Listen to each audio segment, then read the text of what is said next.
Welcome to Fiction Audiobooks. If you enjoy the content, like and subscribing would be greatly appreciated. If you have any recommendations for novels, comment below.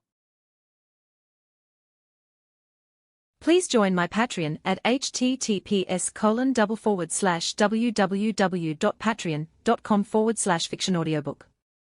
Chapter 51, 4th Year 14. Third-person POV. Konoha, Year 35. Professor Fuma asked Minato and Mikoto to approach the center of the field where they would fight, and both walked to the spot under everyone's gaze. They looked at each other, preparing for the battle. Mikoto, with her determined eyes, exuded a silent confidence. She was known for her exceptional kunai throwing skills and for mastering 3 C-rank fire jutsus, in addition to the shadow clone technique. Despite her not vast chakra reserve, her precision and technique made up for this limitation. Minato, on the other hand, maintained his calm and focused expression, a trait that made him famous among his peers and teachers. He was a prodigy, not just in elemental ninjutsu but also in strategy and chakra control. His mastery over the elements of wind, fire, and lightning placed him at a high level, even among the most talented since the foundation of Konoha. "Minato, may the best strategy win," said Mikoto, giving a small smile but not activating her Sharingan. "So be it, Mikoto." "Let's do our best," Minato replied, with a slight smile. Professor Fuma, watching attentively from the side of the ring, raised his hand, signaling the start of the fight. "Begin." Immediately, Minato made the first move, quickly forming hand seals and summoning a shadow clone, creating an initial distraction. Mikoto, not being fooled, prepared her kunais, throwing them precisely at the clone, while keeping her focus on the real Minato. Minato's clones, despite not having observation haki and light body, were still fast and agile. He used his speed to dodge Mikoto's kunai attacks, while launching strategic counterattacks. He quickly formed hand seals, releasing a sequence of Katan, Hosenka no Jutsu, creating a series of fireballs that flew towards Mikoto. Mikoto responded with Katan, Gokakyu no Jutsu, releasing a large fireball that clashed against Minato's flames, creating an explosion of sparks and smoke, but since Mikoto's ball was larger, it forced Minato to retreat a bit from the invading flames. Mikoto wasted no time and used the same jutsu that Minato did before with a sequence of seals. Katan, Hosenka no Jutsu, Minato countered the fireballs with his wind-style jutsu, Futon, Repusho, causing the balls to disperse in the air, and shurikens appeared inside them, hitting Minato's clones, while the main one easily dodged with his haki, even aware of the shurikens. Jumping to the side, Minato used seals at high speed and again used Futon, Repusho, not only going towards Mikoto who didn't use any jutsu to defend herself, just dodged to save chakra, but the wind also dissipated all the smoke created by the fire jutsus. Seeing her dodging, Minato made a seal and created 2 clones and ran towards Mikoto to fight against her Uchiha Taijutsu. Even though she normally had an advantage over Minato with her Taijutsu, it was 3 against 1 while she tried to attack after being on the defensive. Mikoto realized she needed to step up her game to face Minato on equal terms. With determination in her eyes, she decided to unleash the next phase of her Sharingan, one Tomo, while her eyes turned red.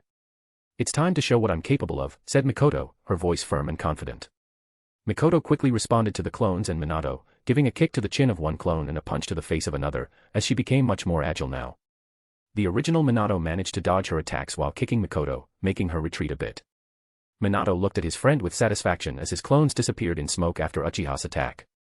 Minato looked at Mikoto's Sharingan, nodded with respect. "Impressive, Mikoto. I'm looking forward to seeing what you're capable of. Next round." The girl gave a small smile, and Minato nodded. The Hokage watched the fight between Minato and Mikoto with great interest. Jiraiya and Tsunade were commenting on the confrontation. "Look at Mikoto's precision with the kunais," Tsunade remarked, impressed. "She really inherited the talent of the Uchiha clan."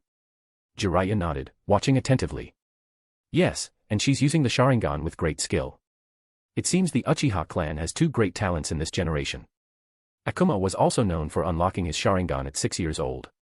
Jiraiya continued, "But Minato is not to be underestimated. He is quick and his jutsus are exceptional. He's balancing the fight even against the Sharingan, even the powerful blood limit of the Uchiha doesn't seem to have an effect on the boy." Hiruzen looked at Minato and Mikoto facing each other. "This is the kind of talent we need in Konoha, especially now. Minato and Mikoto show that the next generation is ready to face the challenges that will come." In the second round of the fight, Minato and Mikoto positioned themselves, ready for the clash. Mikoto, now with her Sharingan, displayed a new layer of determination. Minato, in turn, relied on his observation haki, a skill that gave him a unique advantage, even over the Sharingan. The fight restarted with an explosion of movement. Minato advanced with speed, his fists and feet moving in a blur of agility and strength. Mikoto, with her Sharingan eyes, followed each movement, her sharpened reflexes allowing her to block or dodge Minato's rapid strikes. The taijutsu duel was a spectacle. Minato utilized a mix of fighting styles, each attack a fluid combination of technique and brute force. Mikoto, not lagging behind, responded with precise strikes, targeting key points she had learned from her clan.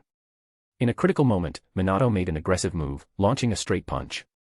Mikoto, anticipating the attack, used the substitution jutsu, swapping places with a wooden log that appeared where she had been. Minato, realizing the switch at the last second, spun in the air and landed gracefully, already seeking Mikoto with his observation haki. She reappeared behind Minato, ready for a surprise attack, but he, using his haki, turned in time to block the kick she had directed at his back. The fight continued at this frenetic pace, with both ninjas using everything in their arsenal. Each used the substitution jutsu several times, creating a series of maneuvers and countermaneuvers that left the spectators in awe. The battlefield was filled with signs of their exchanges, fragmented wooden logs, marks on the ground, and clouds of dust created by their rapid movements. As the fight went on, it became clear that in the end, the combination of observation haki and Minato's incredible physical training began to tip the balance in his favor. Mikoto was running low on chakra now. At a crucial moment, Mikoto attempted a surprise attack with one of her fire jutsus with the remainder of her pool, launching a series of small fireballs at Minato. He, anticipating the move, skillfully dodged each one, closing the distance between them quickly. Mikoto, realizing the imminent approach, prepared for a direct confrontation. However, Minato's speed and strength, enhanced by months of rigorous training with Due, were too much for her. In a fluid motion, Minato dodged a final strike from Mikoto and, taking advantage of an opening, placed a kunai at her neck, signaling the end of the fight. "It's over," Minato said, stepping back respectfully. Mikoto, panting and with a look of admiration, nodded in acknowledgement. "You won, Minato. Well played." The audience erupted in applause, impressed with the skill of both competitors. Professor Fuma announced the result. Victory for Namikaze Minato. An excellent demonstration from both students. Minato offered his hand to Mikoto, helping her to her feet. "It was a great fight, Mikoto. You're getting incredibly strong." She accepted his hand, smiling. "Thank you, Minato. I'm looking forward to another fight with you in the future." As they left the ring, the Hokage and his students discussed among themselves. "It seems that Minato will come out on top in all grades and beating all his previous records," Hiruzen said. "I expected no less." Jiraiya spoke proudly. After the exciting fight between Minato and Mikoto, both stepped away from the ring, allowing the other fights of the day to proceed. Tsuna Senju was the next to enter the ring. With confidence and skill, she faced one of the academy students, demonstrating excellent chakra control and ninjutsu skills. Her fight, though less intense than Minato and Mikoto's, was technically flawless, resulting in a clear victory for Tsuna. "Your daughter is very good, Tsunade." Jiraiya spoke approvingly. "I expected no less from Tsuna." Tsunade had a look of proud motherhood. Kushina Uzumaki, known for her energetic and powerful nature, faced another girl in her fight. With her chaotic and unpredictable style, Kushina dominated the fight from the beginning. Her attacks were fast and fierce, and her skill with water jutsus and fuinjutsu made her a formidable opponent. The fight ended with Kushina as the victor. The atmosphere at the training field was filled with each student giving their best, knowing that the eyes of the Hokage and the Sannin were upon them. Although some fights didn't have the same level of intensity as the first, the respect and pride each student had for their skills and the training received in Konoha were evident. At the end of the day, all the academy students gathered, exhausted but satisfied with their performances. Professor Fuma, along with the Hokage and the Sannin, congratulated the students for their effort and dedication, reaffirming the importance of each one of them for the future of Konoha, especially in times of imminent war. "Young ninjas of Konoha," began Hiruzen, his voice resonating with authority and the warmth he normally had. "Today, you have completed another crucial stage in your journeys as protectors of this village. We are living in dark times, with war casting its shadow over our lives. But it is in moments like this that the true spirit of Konoha shines brightest, where the flames of new leaves emit more lights in the darkness." He paused, looking at the attentive faces of the children. "Each one of you represents the light and the future of Konoha. The courage, determination, and strength you demonstrated today are testimonies to the power and resilience of our village. Remember, regardless of the challenges we face, it is our unity and our faith in each other that keeps us strong." The Hokage continued, emphasizing the importance of staying true to Konoha's values and supporting each other in the difficulties to come. His speech was inspiring, infusing the young ones with a sense of responsibility and a renewed sense of purpose. Minato, understanding the ideologies behind it, remained calm, knowing he had much to do and simply listened. In the end, Hiruzen made an announcement that piqued everyone's curiosity and excitement.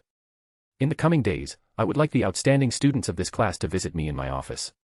You, who have shown exceptional skills and achievements, will receive a special reward for your effort and dedication. You are the pride of Konoha, and it's important that you know how much we value your accomplishments. The students exchanged looks of surprise and anticipation. Minato, Tsuna, Kushina, Mikoto, and a few other students looked at each other, knowing they would likely be among those chosen for such an honor.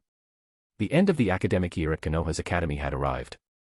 To celebrate the end of the year and their achievements, Minato, accompanied by Tsuna Senju, Kushina Uzumaki, Mikoto Uchiha, and a few other classmates, decided to go to a local barbecue restaurant as in the past years. The atmosphere in the restaurant was one of joy and camaraderie. As they savored the barbecue, Minato and his friends discussed recent events at the academy, the fights in the final exam, and their own journeys of personal growth and skill. Kushina, always energetic, told stories of her pranks at the academy with contagious vivacity. Tsuna, more reserved, shared her reflections on the lessons learned and how they could be applied on the battlefield. Mikoto, calm yet perceptive, offered insights into technique and strategy, while also expressing her thoughts on the uncertain future awaiting them, as Konoha was now at war and many clans had already been dispatched. From now on, things are going to change, Minato murmured to himself, with a mix of anticipation and determination. The war unfolding around them was a constant reminder that, despite still being a child, he would soon be in the midst of conflicts far greater than anything he had faced in the academy. He knew that he would soon become a genin and didn't need to wait until the end of the next year for that. With that, the real challenges would begin. But I'll be ready, thought Minato, a confident smile appearing on his face.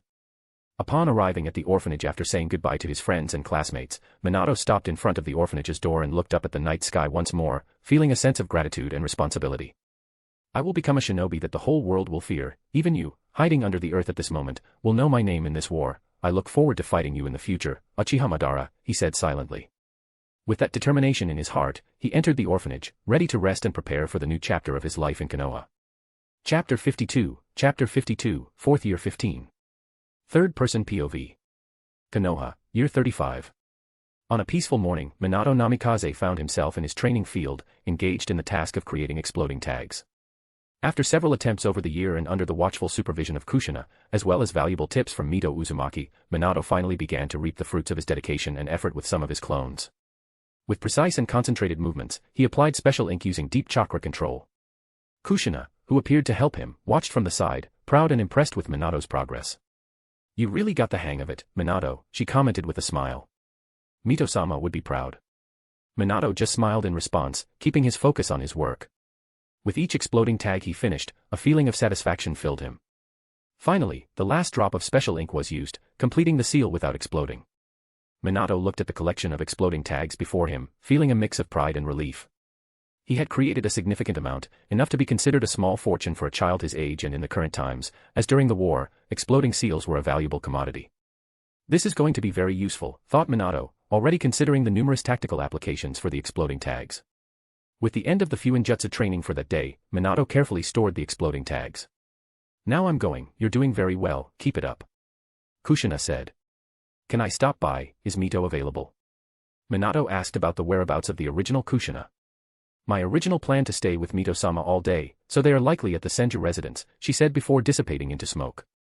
After finishing his training with the exploding tags, Minato headed to the Senju house to propose a trade for his work.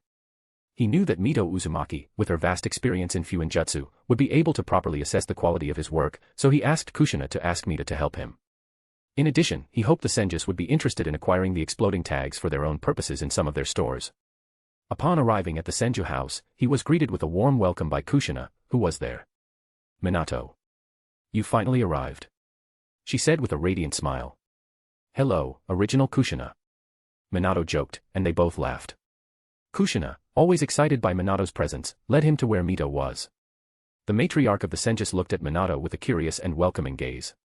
Minato, it's always a pleasure to see you. Kushina told me about your visit and your performance with seals. Are you here for the exploding tags? Mito asked, with a gentle voice that always reflected her wisdom and experience. Minato, with reverent respect, presented the exploding tags to Mito. I have been working on these exploding tags and would like you to assess them. Also, I am thinking of offering them in exchange for some resources or additional training in Fuinjutsu. Mito examined the exploding tags with an attentive look, her experienced hands evaluating the quality of Minato's work. She nodded, impressed. You have done an excellent job for your age, Minato. It's evident that you have a natural talent for Fuinjutsu.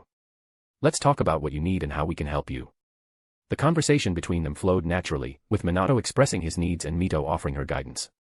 It was clear that Minato had earned the respect and admiration of Mito, although not having a talent like Kushina, Minato presented something even better than Suna. Despite Suna having started her training much earlier, Minato could surpass her in a few years.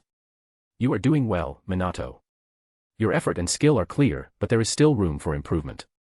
Your exploding tags are good, but not perfect. They can be sold as second category, she explained. Minato listened intently, absorbing every word. Although he knew there was still room for improvement, he felt encouraged by the feedback. Selling the exploding tags as second category products would still be advantageous. It meant he could earn enough money not only to continue producing and improving the exploding tags but also to have resources for other needs like his physical training. I understand, Mito-sama. I appreciate the honest assessment. I'll work on improving them. And selling the current production as second category will help me finance more training and resources, Minato replied with a small smile. Mito nodded. That's the spirit, boy. Learning from feedback and using it to grow is a valuable quality. If you need more guidance, I'm here to help. You can stop by our stores and take what you want, we won't charge anything for it, and they will reimburse you for your exploding tags. Most of our suppliers are from my old clan, but as they are going into war, your tags will also be valuable, Mito said, and Minato was a bit surprised, as he had not expected this. But Mito-sama, I can pay for this. Minato didn't like receiving too much help, and help always comes at a price. I know, boy, but you will be helping me with many things, especially in the future, she commented and continued, you still can't know, but Kushina's future won't be easy, I want her to have someone she can rely on. She looked at him with some appreciation. Kushina. Minato murmured, he secretly knew that Kushina would be the new Jinchuriki, but Kushina had no idea that Minato knew this secret. Yes, in the future you will know, Kushina speaks very highly of you and I see how she looks at you, you defended her in the early days and that left a good impression of you, she spoke, looking towards the door, Kushina must be outside waiting for them to finish. In the future, Kushina will need someone, no, she needs the strongest feeling in this world, love, she said, leaving Minato a bit disconcerted. Well. I don't know if I'm ready for that. Minato said, he was a boy who would soon turn 10, maybe in about 6 years he would start to think about these things.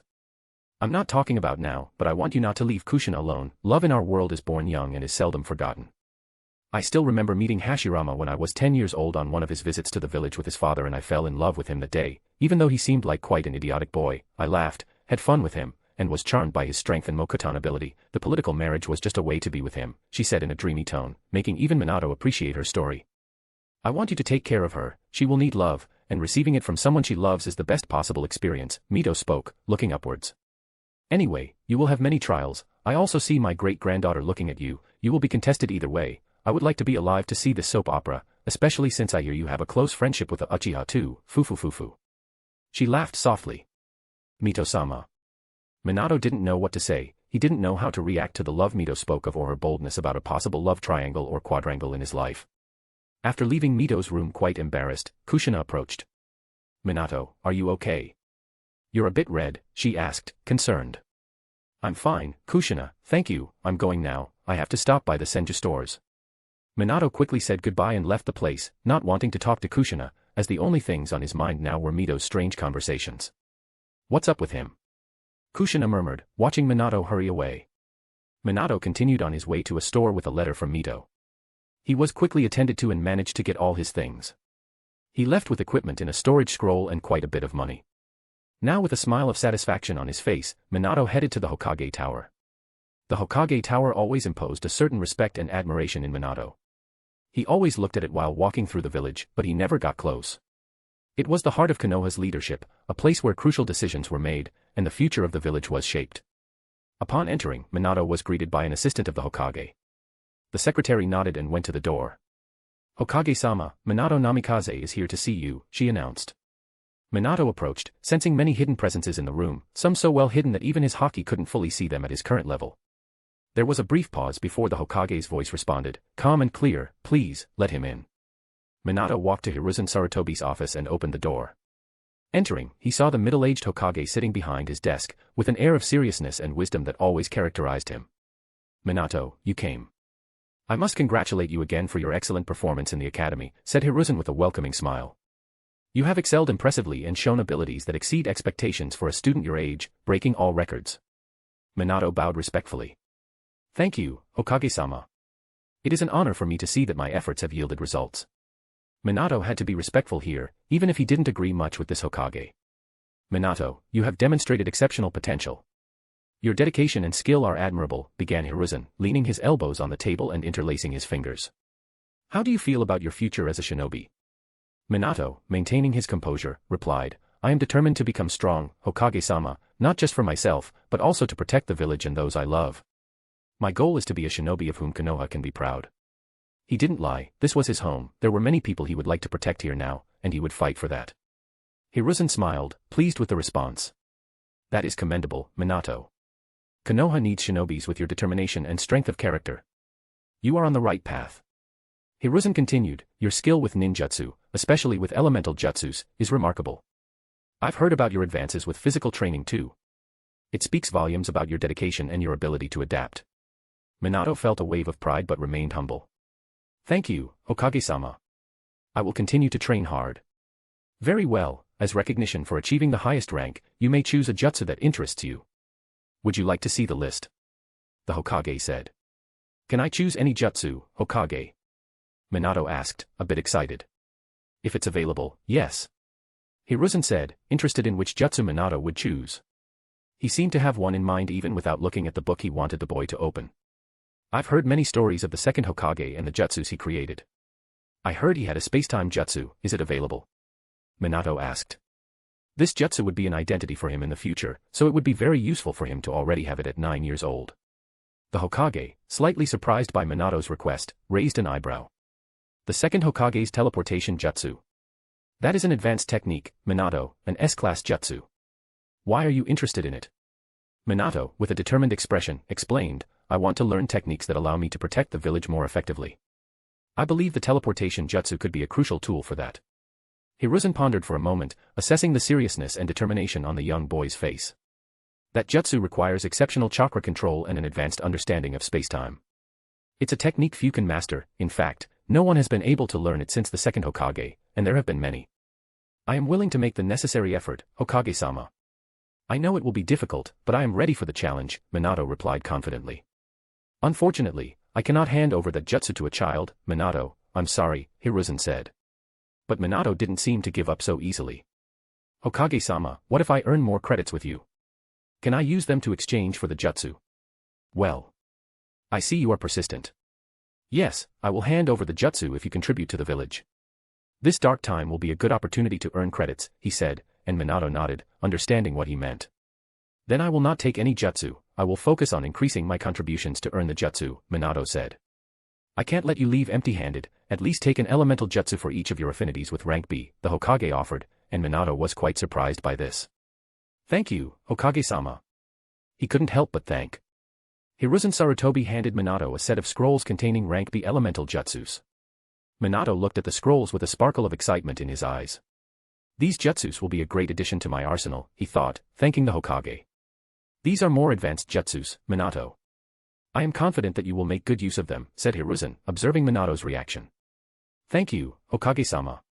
I promise I will make good use of them, Minato responded, holding the scrolls firmly as he left the room. Minato was already planning the next steps of his training. He was determined to obtain the Flying Thunder God scroll, so he would start developing an A-rank jutsu on his own to exchange for the second Hokage's jutsu. His goal was to create the Raiznan, which at least could negotiate with the Hokage to learn the jutsu he most wanted at the moment. With this goal in mind, Minato left the Hokage Tower to go to one of the stores to buy many balloons. Chapter 53, 4th Year 16. Third-person POV. Konoha, Year 35. The next day, Minato fervently dedicated himself to the challenge of developing the Raiznan. He took out thousands of balloons from his storage scrolls that he had also bought the day before, and created clones to fill them with air by the river. He quickly spread clones out, some to train in circulating chakra to pop the balloons. In one corner of the training field, a group of Minato's clones practiced the Katan, Gokaku no Jutsu.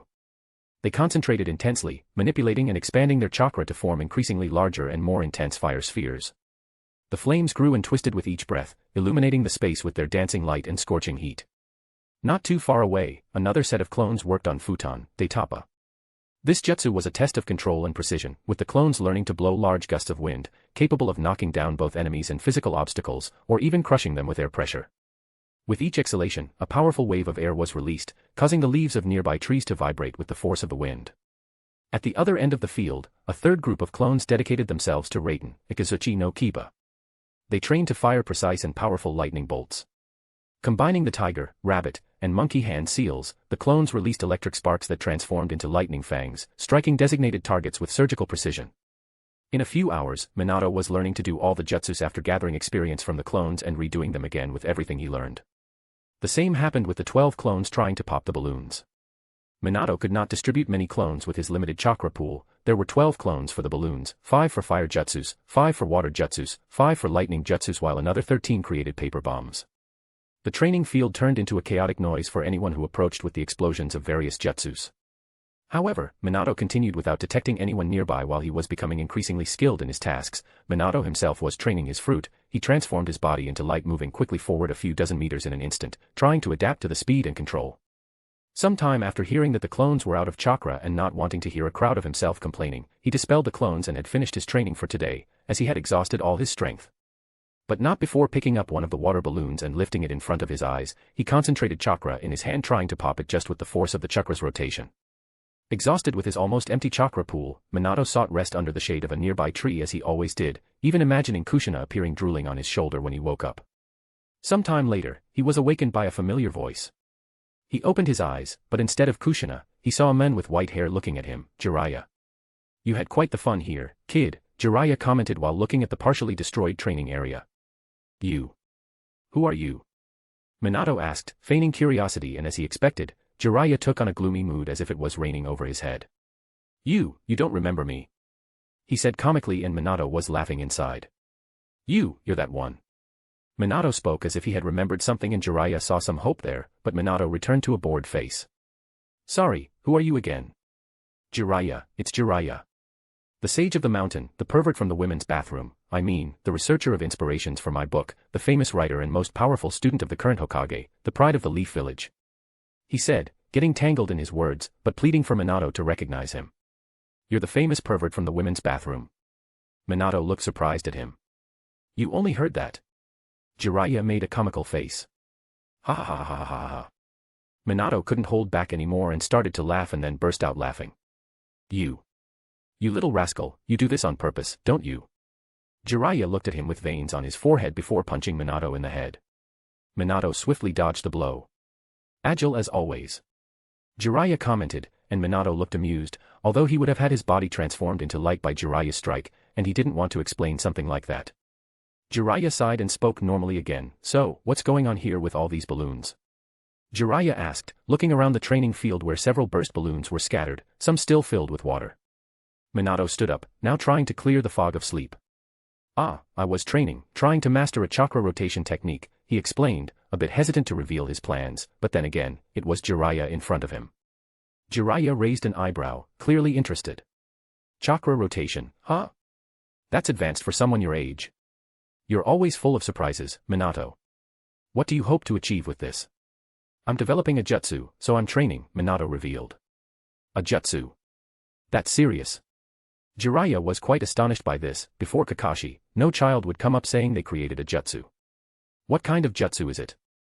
"I read about the bijou in a book in the library with one of my clones. It detailed some things about the tailed beasts. I saw that they form a ball of pure chakra that can cause great destruction when exploded, even changing the landscape of a region or enveloping an entire village and decimating it the next moment. I want to replicate the bijoudama with my own chakra in a form of high-density rotation," Minato said. He indeed saw a book. There were still public information about tailed beasts at that time. Jiraiya, with his eyes shining with curiosity, approached Minato, bombarding him with a series of questions about the jutsu he was developing. "You really got me intrigued, Minato. Can you show me how you're doing this?" Minato nodded. "Sure, Jiraiya-sama. The first part of the training is to control the chakra to burst the balloon without using physical force or direct ninjutsu." With a focused look and picking up a water balloon still on the ground, Minato began concentrating his chakra in his hand. He explained the process as he did it. "I concentrate the chakra in the palm of my hand and then make it rotate rapidly. The goal is to create a centrifugal force strong enough to burst the balloon." Jiraiya watched attentively, his analytical eyes following every movement of Minato. After a few seconds of intense concentration, the balloon in Minato's hand began to expand before bursting with a loud pop. Jiraiya whistled, impressed. "That's quite sophisticated for someone your age. You're basically outdoing everyone we've ever called prodigies in the past, even my friend Orochimaru. Despite me being stronger than him, everyone called him a prodigy, and you're outdoing him from what I see." Minato had to admit that this kid was a monster among monsters. He was only 9 years old. Minato looked directly at Jiraiya, his eyes full of determination. Actually, Jiraiya, there's a specific jutsu I want to learn, so I'm developing this to make a trade with the Hokage. It's an S-level jutsu of the second Hokage, the Hiraishin no Jutsu, he said, thinking he could use Jiraiya to help him get the Hokage to make this jutsu available. Jiraiya arched an eyebrow, surprised by the young boy's ambition. Hiraishin, huh? That's a space-time technique, Minato. What makes you think you can learn something like that? Did you know that no one has learned it after the second Hokage?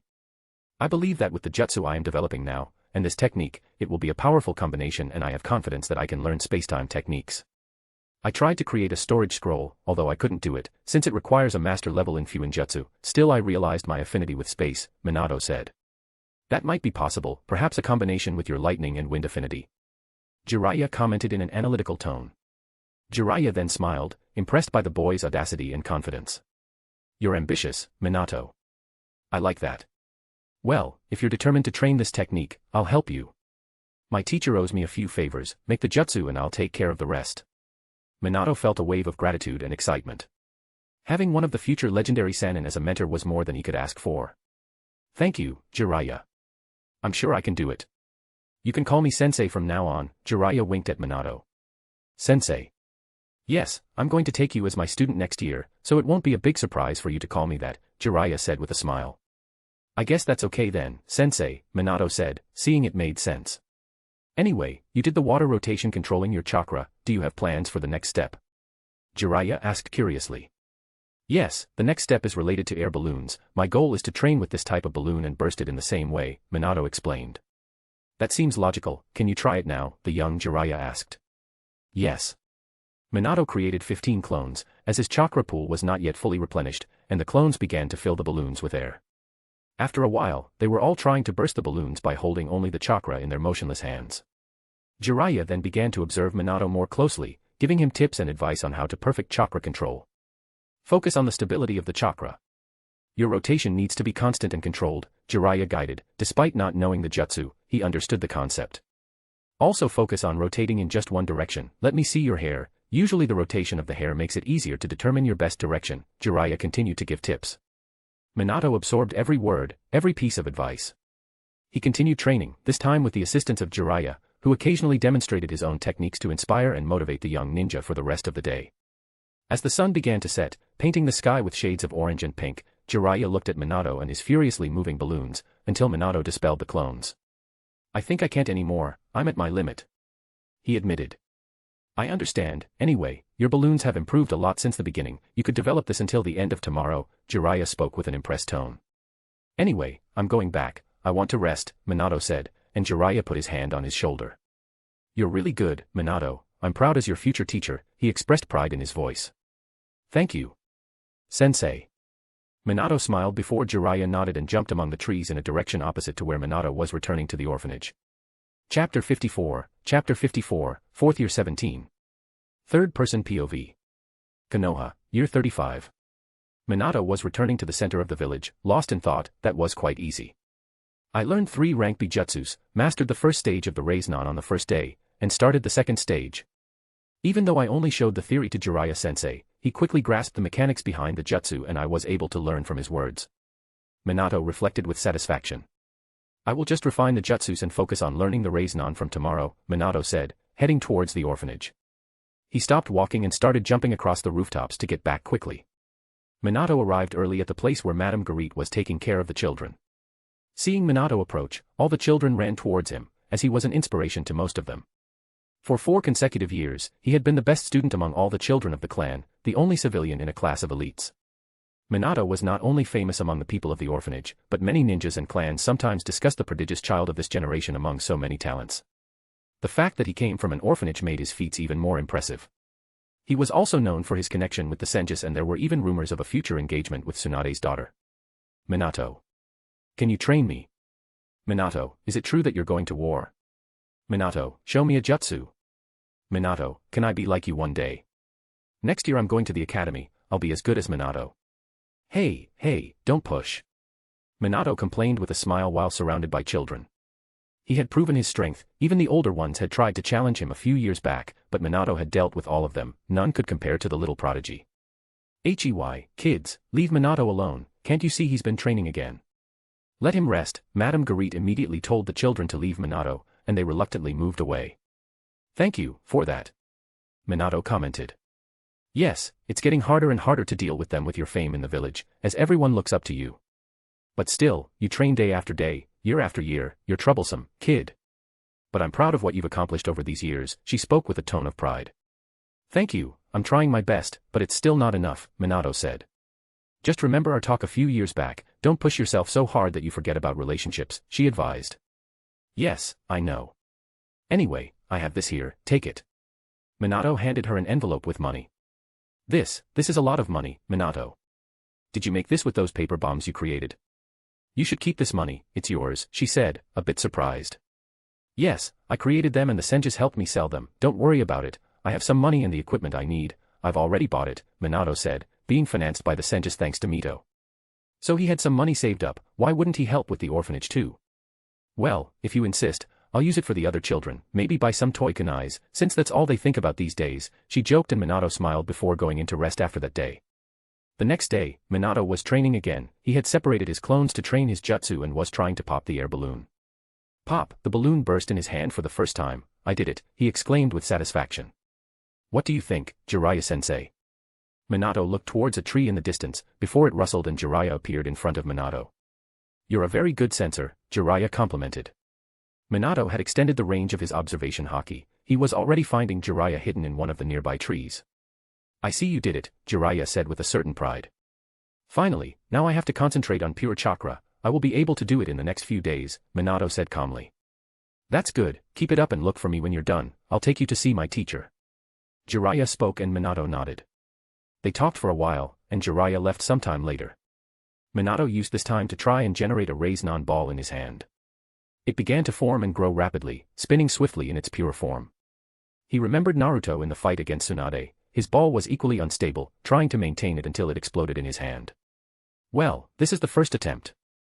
I'm sure I can master this much faster than my future son would. Minato wasn't lying, he had mastered the jutsu from scratch to this stage in just 2 days, while Naruto took a month. The days went by, and Minato was more focused on training than ever. He improved the elemental transformation in his jutsus to greatly enhance their current level. One day, feeling ready enough to take on an S-rank jutsu, he went looking for Jiraiya, usually found in the women's bathroom of the hot springs. Hey, Ero-sensei, Minato greeted. Ah. Minato, I see you're here, Jiraiya spoke without looking at his student while writing something and peeking through a hole in the wall. Jiraiya stopped for a moment and finally turned to look at Minato behind him, surprised. Minato. How did you find me? He jumped, startled. It wasn't hard, you asked me to look for you, right? Minato raised an eyebrow. Yes, but I'm surprised you found me so quickly, and here, doing my research for my book. He stumbled over his words. Come on, sensei, you're a pervert, just admit it, Minato said, crossing his arms. How can you talk about your sensei like that, I'm just a researcher. He protested. Minato looked calmly at him before threatening, Sensei, if you do this with any woman I know, I will kill you, and believe me, I will do it. Minato smiled calmly, but his tone was threatening. Jiraiya, hearing this, shivered down his spine, as he felt Minato could do it. How can you say that, Minato, that's not in my nature. Jiraiya stuttered, remembering the time he once tried to peep on Tsunade in the bathroom and nearly died a few years ago. Anyway, what can I do for you? Jiraiya quickly changed the subject. I want to present my jutsu to the Hokage, to exchange for the S-rank jutsu, Minato said excitedly. Already? Then let's go. I wanted that jutsu, but since you're going to show it to the Hokage, let's see him there, Jiraiya said, equally excited, trusting the boy when he said he had completed the jutsu. Thus, Jiraiya and Minato headed to the Hokage Tower, jumping across houses and buildings, with Jiraiya entering through the window and Minato following behind. Jiraiya. And Minato. I see you two know each other, the Hokage said, taking the pipe out of his mouth and setting aside his papers and responsibilities to face the duo. Hello, sensei. I brought Minato because he told me about his interest in a specific jutsu from the jutsu scroll. He developed a jutsu to exchange with you. I would like this to happen for some favors you owe me. Jiraiya said, winking at Minato, indicating he had something to help Minato get the jutsu. I see.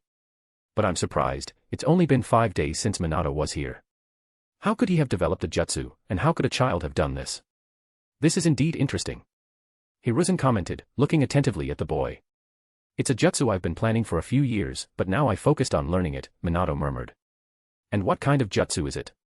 The Hokage was fully attentive to Minato at that moment. It's an offensive A-rank jutsu, given the difficulty of learning it. Let me show you.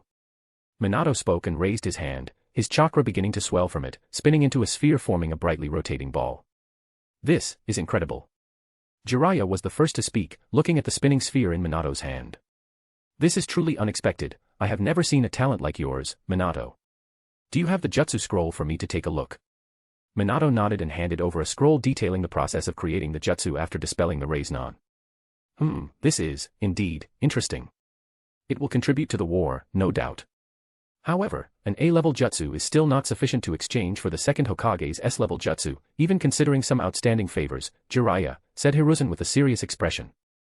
Jiraiya, somewhat disconcerted by the Hokage's response, tried to disguise his surprise. I was confident that this might be enough, he murmured, more to himself than to the others present. He was sure he could secure the jutsu for Minato. What if I offer a second jutsu? Another A-level jutsu that I developed these days. Minato suddenly spoke, grabbing everyone's attention, and he could even feel the surprise from the hidden Umbu in the room. You developed a second A-rank jutsu. Both Hiruzen and Jiraiya were stunned at that moment. Yes, watch. Minato began to perform the hand seals right there, rat horse monkey horse rabbit. Placing one open hand downward while the other held his wrist, lightning began to emerge and he executed the Chidori, a jutsu he developed in the last 3 days after improving in nature transformation with the jutsu's element. Both the Hokage, Jiraiya, and the Umbu watched the 10-year-old boy holding lightning in his hands, illuminating the entire room. The only sound in the room was from Minato's lightning. After Minato cancelled the jutsu and looked at the pairs of astounded eyes, he picked up a scroll and threw it at the Hokage, who caught it by reflex. Without opening it, the Hokage looked at the scroll and analyzed the information Minato put on it. Minato had stolen the jutsu from Kakashi, who had not yet been born as far as he knew, but he was willing to be an original thief if it resulted in him getting Raijin sooner, as great doors would open for him from that moment. You can take the S-level jutsu by giving these 2 A-level jutsus and all the favors I owe Jiraiya. Hiruzen admitted, even surprising Jiraiya. He looked at Minato. Are you sure you want to learn the second Hokage's jutsu? It's a technique that no one has been able to master so far. There are no guarantees that you will be able to learn it. Are you sure about this? The Hokage asked, his voice laden with seriousness. Minato, without hesitation, answered firmly, yes, I am willing to take that risk. I am confident in my ability to learn and master this technique. Hiruzen nodded, impressed with the boy's determination. Well, if you are truly willing to risk so much to learn this jutsu, I will grant it to you. But first, I want to test the effectiveness of your A-level jutsus. With that, the Hokage stood up from his chair, indicating they would go to Training Ground 7 for a practical demonstration. Jiraiya and Minato followed the Hokage, crossing the office to the window, from where they would depart for the test site. Minato, following them, felt satisfied and confident. He believed that, before the end of the day, he would have in his hands the knowledge of the Raijin Jutsu, a gigantic step in his journey as a shinobi. His gaze was fixed on the future, full of possibilities and challenges he was more than ready to face. Chapter 55, 4th Year 17. Third-person POV. Konoha, Year 35. On the way to Training Ground 7, Minato leaped across houses alongside Jiraiya and the Hokage. For anyone in this village, it would be an honor to be beside the Hokage and his student, but Minato had a focused mind at the moment. He was about to achieve the Raijin. As they moved, some Umbus could be noticed, discreetly following at a safe distance, ensuring the Hokage's protection. Upon arriving at the training ground, the place was empty except for the 3 of them and the hidden Umbu. Minato quickly went to the center of the field to finish this quickly. The Hokage, with an air of expectation, addressed Minato, "We are ready to see your skills, Minato. Show us the jutsus you've developed in practice." Minato nodded, concentrating. He was aware that each of his movements would be observed and analyzed by the highest ranks of Konoha. Minato sighed and, raising his hand, the Raiznon began to form at high speed, emitting a growing hum that filled the air. The chakra sphere, now fully formed, became a perfect Raiznon. Minato, holding the spinning sphere of pure chakra, advanced towards a set of rocks and nearby trees. With a quick and precise movement, he hit the rocks with the Raiznon. The impact was immense, an explosion of energy that sent rock fragments flying in all directions. He did the same with the trees, which shook violently from the force of the impact, some of them breaking and falling under the power of the technique. On the side of the training ground, the Hokage, Jiraiya, and the Umbu were closely observing the results of Minato's attack. They analyzed the destroyed rocks and trees, impressed with the devastating power of the Raiznon. Hiruzen Sarutobi approached the impact site, examining the debris. Look at the rotational force of this jutsu, he commented, pointing to the circular patterns engraved on the broken rocks. It's a technique that combines a high level of chakra control with intense rotation, resulting in concentrated destructive power, but it's also devastating for internal attacks. Jiraiya, observing the broken trees and the marks left by the Raiznan, also commented, the most impressive is the potential for internal damage. This attack not only physically destroys, but the rotational impact can cause severe internal damage to the target. It's a technique that can be decisive in combat. The Hokage turned to Minato thoughtfully. Minato, you've exceeded expectations. The Raiznan is a powerful addition to Konoha's arsenal. I am convinced that your contribution to the village will be immense. I hope more ninjas learn to perform such a jutsu. Minato nodded, somewhat proud to have developed this technique in less than 3 days, since in another 2 days he developed the Chidori. Let's see your second jutsu, kid, Jiraiya spoke, and Minato nodded. There, he performed the hand seals and put his hand down, before sparks began to emerge and lightning manifested. Minato, with the Chidori in hand, quickly advanced towards a row of trees and rocks. The speed at which he moved was impressive. As he approached his target, the sound of the Chidori echoed through the field, increasing in intensity.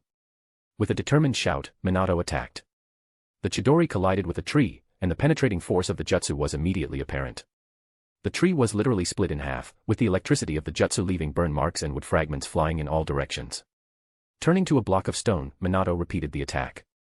The Chidori hit the rock with tremendous force, piercing it completely and leaving a clean, smoking hole. The penetrating power of the jutsu was undeniable. The stone, which would normally resist common attacks, seemed almost fragile under the impact of the Chidori. The Hokage and Jiraiya watched, once again impressed with the demonstration of power. This is incredible, commented Hiruzen, the Hokage, with an expression of admiration. The Chidori combined speed and power in a striking and penetrating attack. Its ability to pierce solid targets makes it an extremely lethal jutsu in combat, worthy of being an A-rank jutsu. Jiraiya, looking at Minato, couldn't contain a proud smile. Minato, you've really developed something special. These jutsus show not just your talent, but also your deep understanding of chakra and its applications. Thank you, sensei, Minato said with a small smile. Minato, I'm genuinely impressed with the jutsus you've developed on your own, said Hiruzen, looking at Minato with a mix of pride and expectation. You've shown remarkable creativity and skill for your age. I'm convinced that you will become one of the greatest shinobis Konoha has ever seen. Minato listened attentively, nodding proudly of his years of practice yielding notable results beyond the skills he continued to conceal. Hiruzen continued, in recognition of your hard work and the potential you've demonstrated, I'll be passing on the second Hokage's jutsu to you in the coming days. I'll be eager to see how you integrate it with your already impressive abilities. Minato nodded with gratitude and respect. Thank you, Hokage-sama. I will master and make good use of the jutsu and continue working hard to contribute to the village. With a nod of his head, Minato bid farewell to Hiruzen and Jiraiya, leaving the training ground and heading back to the village. As Minato departed, Jiraiya and Hiruzen remained in the training field, discussing the young ninja's promising future. Look sensei, there's someone even more talented than your Orochimaru in this generation, Jiraiya joked. I must admit, I thought the boy would be an elite jonin, but I see that I'm underestimating him. Jiraiya looked at his teacher. Since the day I knew of Minato's existence, I realized he had unbelievable potential, commented Jiraiya, looking in the direction Minato had taken. I believe he might very well be the child of the prophecy I've been searching for. His talent and determination are exceptional. Hiruzen, reflecting on Jiraiya's words, nodded in agreement. It's true. Minato is not just a rare talent but also has a good character in his record. He never let his talent go to his head and is always evolving and working hard from what I've heard. Who knows, maybe a substitute for my position in the future. He commented, reflecting on the future of the village.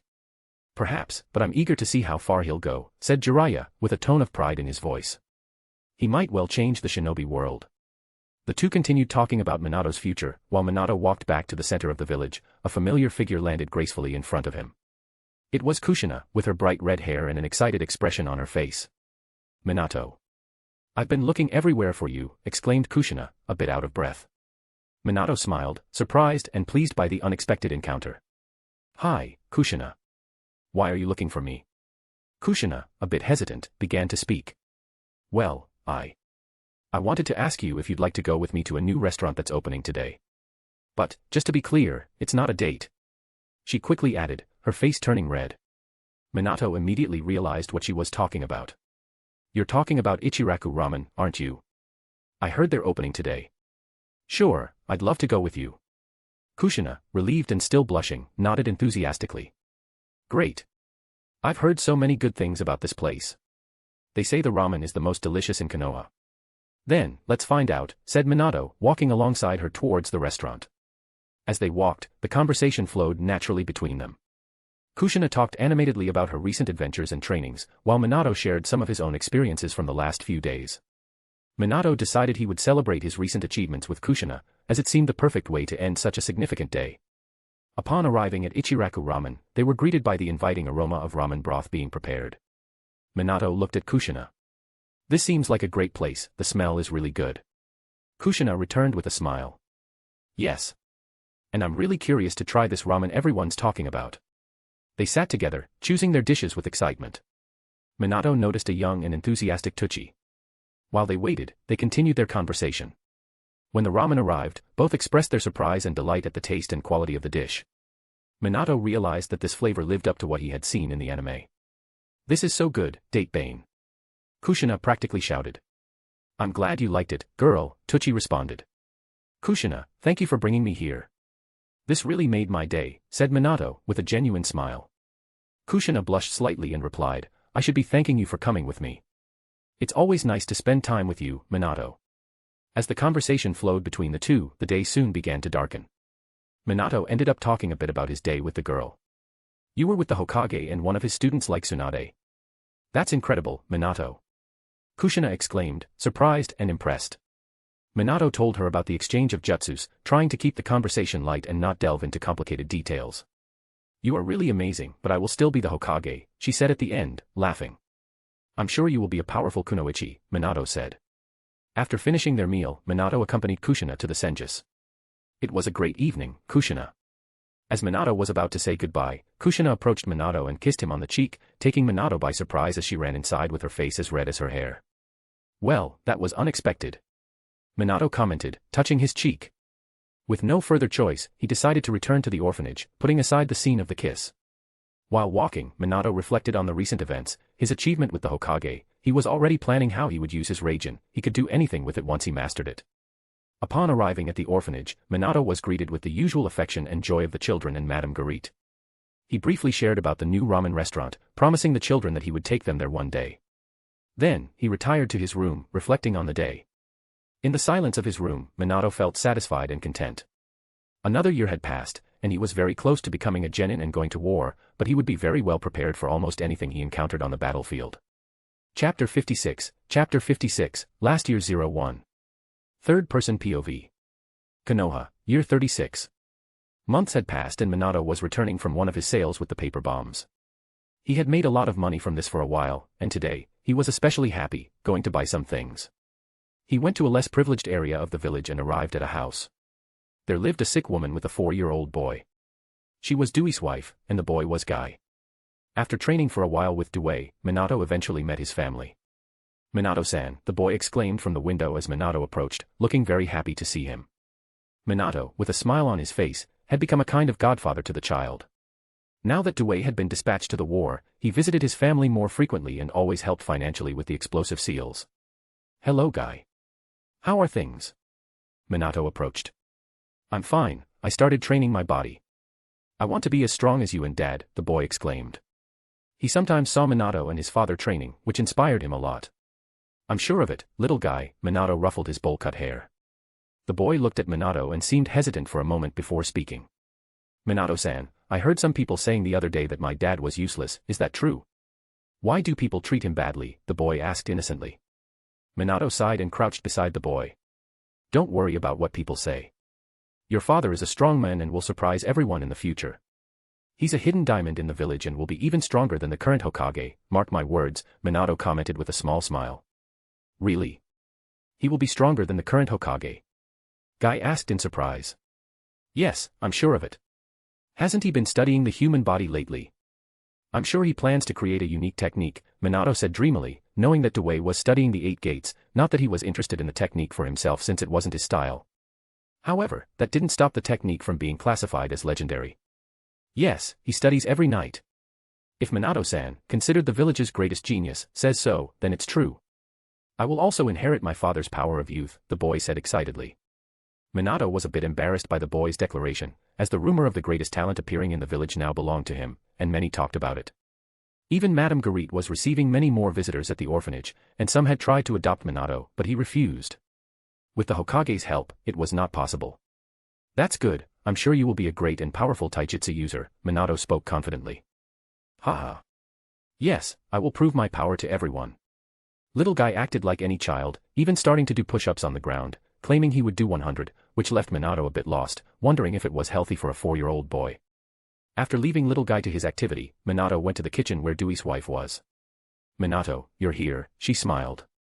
I came to bring some money for you, he said, handing over an envelope. You don't need to do this, Minato. You should save this money for yourself, she said, not wanting to accept the money. I insist, you know I've been making a lot of money lately and can take care of myself with what's left. I'm doing this because Dewey has helped me a lot, so it's the least I can do, Minato said, leaving the envelope on the table. All right. Then at least stay for some coffee, she commented, and Minato ended up spending some time chatting with her and little guy. After leaving the place, Minato headed to the orphanage. He was about to move for the first time, as the Hokage had provided an apartment for him. So, he would finally have his own home. He gathered his belongings at the orphanage, said goodbye to the children and Madame Garite.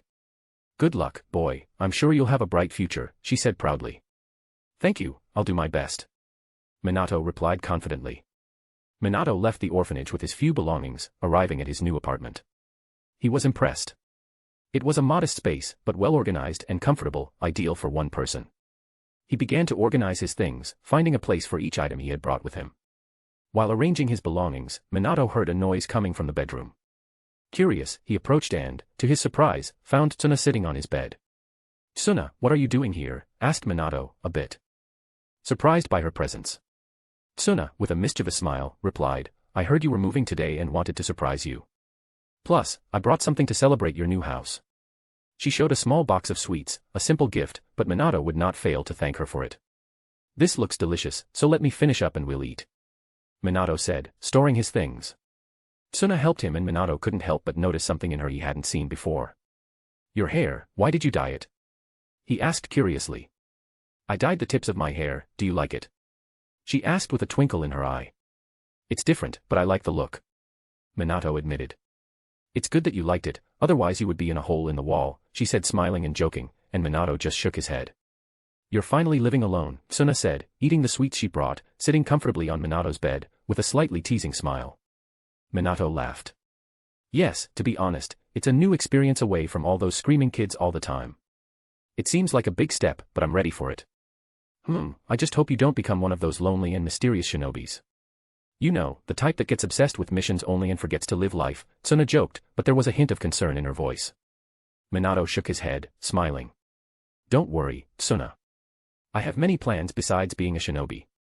And I won't forget my friends. Tsuna looked at him with an evaluating gaze. Well, you've always been different from the others.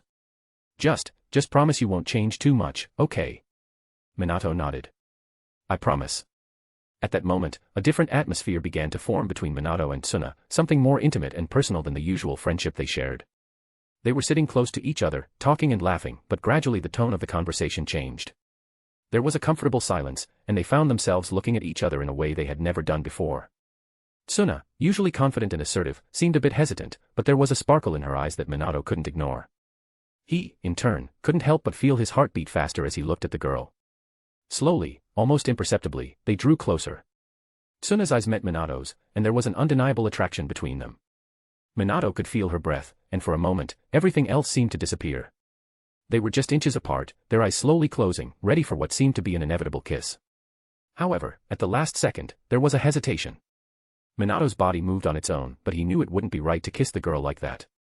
Tsuna, Minato began, but couldn't find the right words. Tsuna smiled slightly, a bit embarrassed, and drew back a little. I think, maybe this was a mistake. I don't want to ruin our friendship, and you already have Kushina, she said, her voice low. Minato nodded, feeling a mix of relief and disappointment.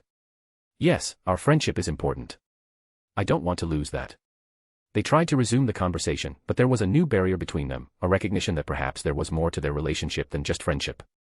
I think I better go, it's getting late and Mito asked me to accompany her and Kushina for dinner, she said a bit shyly. Do you want me to walk you home? Minato asked. No. It's okay, see you tomorrow on the first day of class, Minato. Goodbye. Tsuna practically ran out, leaving only Minato alone in the room, not knowing what to think. "Good night, Tsuna," Minato murmured, but the girl had already gone. "Geez, dealing with so many women is so difficult. Is it wrong for me to feel this attraction for more than one woman? I don't think polygamy is wrong in this world, but still, it's very new to me, and I'm afraid of messing up my relationships." Minato couldn't help but debate this internally. He liked Kushina and would make her his wife, but he had known Tsuna for so many years. He liked Mikoto, but Tsuna seemed to stir his feelings even more. "I hope I don't have to choose between Kushina and Tsuna. Can I have both in the future, can't I?" He asked no one in particular while continuing to lie in bed. Some hours had passed, and Tsuna also seemed equally lost, sitting outside her room. "Looks like you're quite distracted today, Tsuna." A voice called her, and she quickly looked up to see Mito approaching the girl. "Great-grandmother. I was just," she murmured. "Thinking, but I wonder what you are thinking about. Usually, you're not like this, but I believe there must be a good reason for it, perhaps involving feelings." Mito joked, and Tsuna blushed. "I heard you went to see Minato this afternoon. Did something happen between you two?" She raised an eyebrow. I don't know, we almost kissed," she admitted. It's normal for a boy and a girl to like each other and express those feelings through affection. I remember how I used to hit Hashirama in my youth when he messed up," she said nostalgically. "That's not what I mean. I don't hit Minato and I can't even do that to start a conversation," Tsuna said. "Ho ho ho. Of course not, there are many ways to express your affection, but if you like him or love him, don't let him slip away," she said. "But he has Kushina. I see how the two of them act when they're together. I shouldn't get involved." She spoke with a hint of sadness. "Little Tsuna, Minato will be a strong boy. I'm sure there will be places for you and Kushina in his heart. If you love him, don't let him escape. I'm sure Kushina won't be the only competitor," Mito spoke. "Are you saying he can marry two women?" Tsuna asked. Polygamy was uncommon among ninjas. It happened with nobles, but rarely a ninja had two wives at the same time. "If you love him and he feels the same, I'm sure there will be room for you and Kushina, maybe even more, who knows. But it would be good to think about this after 15 years, you're still very young for a relationship," Mito spoke now in a more stern tone despite using kind words. "Thank you, great-grandmother.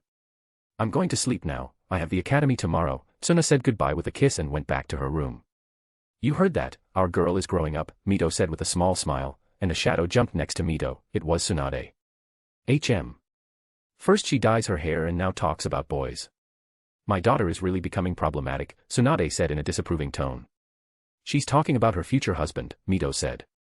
"That boy better not hurt my daughter, otherwise, I'll carve a hole in the Hokage's rock with his face," Tsunade threatened. Mito just laughed, and they returned to their rooms.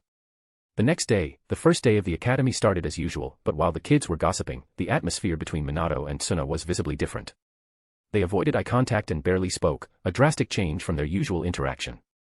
This did not go unnoticed by their friends, especially Kushina and Mikoto, who were used to the closeness and camaraderie that normally existed between the two. Kushina, always direct and straightforward, was the first to address the issue. "Hey, what's going on with you two, Date Bane? You're acting weird today," she questioned, looking alternately at Minato and Tsuna. Tsuna, caught off guard by Kushina's direct question, stuttered a bit before answering. "Oh, it's nothing, Kushina. Just tiredness from the first day of class," she tried to disguise, looking away. Mikoto, observing the scene, also noticed the tension. She knew Minato and Tsuna well and knew something had happened. "You've hardly spoken to each other since you arrived." "That's not normal," she commented, looking suspiciously. Minato, feeling a bit pressured, tried to ease the situation. "Really, it's just tiredness. You know, the first day of class and all that," he said, trying to appear unconcerned. Kushina and Mikoto heard that, but they clearly did not believe those words for the rest of the day. Chapter 57, Last Year 02. Third-person POV. Konoha, Year 36. Even with Kushina and Mikoto being viewed with suspicion by their friends, this was only interrupted when Professor Fuma, with his usual serious demeanor and firm voice, addressed the students. The room was filled with familiar faces from the past years. "Students, welcome to another year at the academy," began Professor Fuma. "This year promises to be full of challenges and learning. I am happy to be here again to guide you on your journey as shinobis." He paused, looking around the room before continuing. "We have a new student joining us this year. She comes from a renowned clan that some of you belong to, and I am sure you will all welcome her well." Fuma gestured towards the door, where a young girl, with the distinctive pearl-like eyes of the Hyuga, entered. "This is Hanabi Hyuga," introduced Fuma. "She has transferred to our class from another group due to her excellent performance and will undoubtedly be a great addition." Hanabi, with a confident yet reserved posture, walked to the middle of the room. She briefly looked at Hayashi and Hisashi Hyuga, who nodded silently. As usual, she had to make an introduction, but what she said was simple. I hope to learn a lot from all of you, she said, her voice soft but firm, reflecting the discipline and training of the Hyuga clan. Looking for a place to sit, Hanabi noticed there were few spaces available. Her eyes fixed on a spot next to Minato and Mikoto at the back of the room, who seemed to be quietly conversing. With slight hesitation, she headed there and sat down, greeting them with a discreet nod. Minato and Mikoto nodded back and allowed the young girl to join them. Professor Fuma began the day's activities, marking the start of a year and probably the last for everyone with the war situation, and it was no secret that they might be dispatched in the middle of the year. The professor went on to detail the plans for the academic year. This year, our focus continues to be on preparing you not only for the exams but also for the real challenges a shinobi might face on the battlefield, Fuma started. The war on the eastern and western fronts continues, with minor conflicts, but our village has been regaining ground lost during the Raikage attack in the north. He paused, allowing the words to sink in. Although we are in a time of war, our mission here at the academy is to ensure that you are ready for any eventuality. We will intensify our training in ninjutsu and taijutsu, as well as combat strategies and survival. I hope everyone takes this year seriously. What you learn here could save your lives and the lives of your comrades in the future, Fuma concluded, his tone emphasizing the seriousness of his words, starting the class. As the class progressed, Minato couldn't help but notice Hanabi Hyuga's isolation. She remained silent, not interacting with him and Mikoto, and even the other clan members, Hayashi and Hisashi, stayed distant. During the break, Minato, Mikoto, Tsuna, and Kushina stayed together, despite Minato and Tsuna barely being able to look at each other for long, quickly averting their gaze. But this didn't stop Tsuna from teasing Mikoto. Did you see the new student? She looks a bit like you, Uchiha, all antisocial, said Tsuna. Sorry if I'm not as scandalous as you, Senju, Mikoto retorted. HM. You want to fight? Bring it on. Can you both stop, Date Bane? Kushina wanted to hit both of them. Meanwhile, Minato stood by silently, but couldn't help but look at the girl eating alone on a bench far from everyone, as if she wanted to distance herself from everyone. The day at the academy proceeded with a familiar rhythm. The teacher began by reviewing everything they had done in the previous year, and this was quite demanding for Minato, realizing that all the complaints from his clones in the past years were real. Time flowed and the announcement of the end of class quickly motivated Minato to leave for his training. Minato headed to his usual training field, where Jiraiya would not be present, as he had been dispatched to the western border of the Land of Rain. While he was training, all his friends were also busy, Kushina with training with Mito, Tsuna with her mother honing her techniques, especially now that she had departed for the war, leaving a lot of tasks for Tsuna. Mikoto, on the other hand, had training with her clan. Minato knew he would hardly see his friends this year. He had more acquaintances, but none as close as the girls, and Minato was known for being the most talented of his generation, surrounded by a fan club, even though he didn't consider the girls as his fangirls, as none of them behaved that way, even if sometimes there was a certain atmosphere with one or another. Minato arrived at his usual training field alone. His training regimen was intense and meticulously planned, from the concepts he picked up from Guy to what he learned from Mito and Kushina, alternating between enhancing his physical abilities and developing his ninjutsu techniques. In addition, he continued making exploding tags, an activity that had become not just a source of income but also a practice to refine his chakra control and precision, with the boy finally moving from the intermediate stage to becoming a specialist. At the end of the day, exhausted but satisfied with his progress, Minato returned to his new apartment. He had achieved a significant milestone by mastering both Reiznan and Chidori. It's time to take the next step, Minato murmured, lying in his bed. He was aware that the war was intensifying at the borders and that soon, he might be called to fight. This made him eager to seek an even more powerful technique, something that could give him a significant advantage on the battlefield along with his Raijin. The technique he had in mind was the Rasen Shuriken, an advanced and much more powerful variation of Reiznan, something that Naruto would create in the future. Minato knew that this jutsu combined the basic formation of Reiznan with a specific nature transformation, creating a devastating attack capable of inflicting cellular-level damage. The challenge in mastering such a technique was immense, classified as rank S, but Minato was determined to face this challenge. He spent the night analyzing the theories behind Reiznan and how he could add a nature transformation to it, as what he saw on TV wasn't exactly practical. He had already noticed this when he created his own Reiznan and Chidori. Knowing that the wind element was the most challenging to manipulate due to its unstable and unpredictable nature, Minato was aware that the task would require an extraordinary amount of chakra control and concentration. The boy began writing in a notebook on his bedside table, outlining a training plan directly with the wind nature transformation for the coming days. He decided to dedicate his mornings to enhancing his elemental skills, focusing on manipulating the wind element, while the afternoons would be reserved for Raijin, two techniques that would make him a legend on the battlefield. At dawn, Minato was already at his training field, having sent a clone to the academy. He created 50 clones, the maximum he could maintain without compromising the quality of training for an entire day. Each clone worked on manipulating wind, trying to understand and control the subtleties of this element, starting with cutting water, as the leaf cutting and tree slicing were things he did to master his wind jutsus. Unlike Naruto, who could create 1,000 clones in the original work, Minato had to settle for a much smaller number. However, he compensated for this limitation with a deep understanding and a talent in ninjutsu that only he possessed. In the afternoon, Minato finally picked a specific scroll from his storage scroll. He would start training with Raijin. Days turned into weeks, and each training session brought Minato closer to his goal. He spent hours observing the movement of the leaves in the wind, feeling the breeze on his skin, and trying to replicate this naturalness in his chakra manipulation. Finally, we will learn this technique, Minato murmured, looking at the scroll. As Minato unrolled the scroll, he could feel the history and power contained within that paper. The scroll detailed the fundamentals of the technique, how to create and use the special seals necessary for teleportation, and how to link these seals to objects, living beings, or even the air. The second Hokage, with his genius, had developed this remarkable technique, but Minato realized there was untapped potential. He was limited, Minato thought. Perhaps by his time, or perhaps by his own limitations in chakra and concentration. Minato reflected on the possible limitations the second Hokage faced. The technique, as described, showed limitations in terms of range, the number of seals that could be created and maintained, and the speed of activation.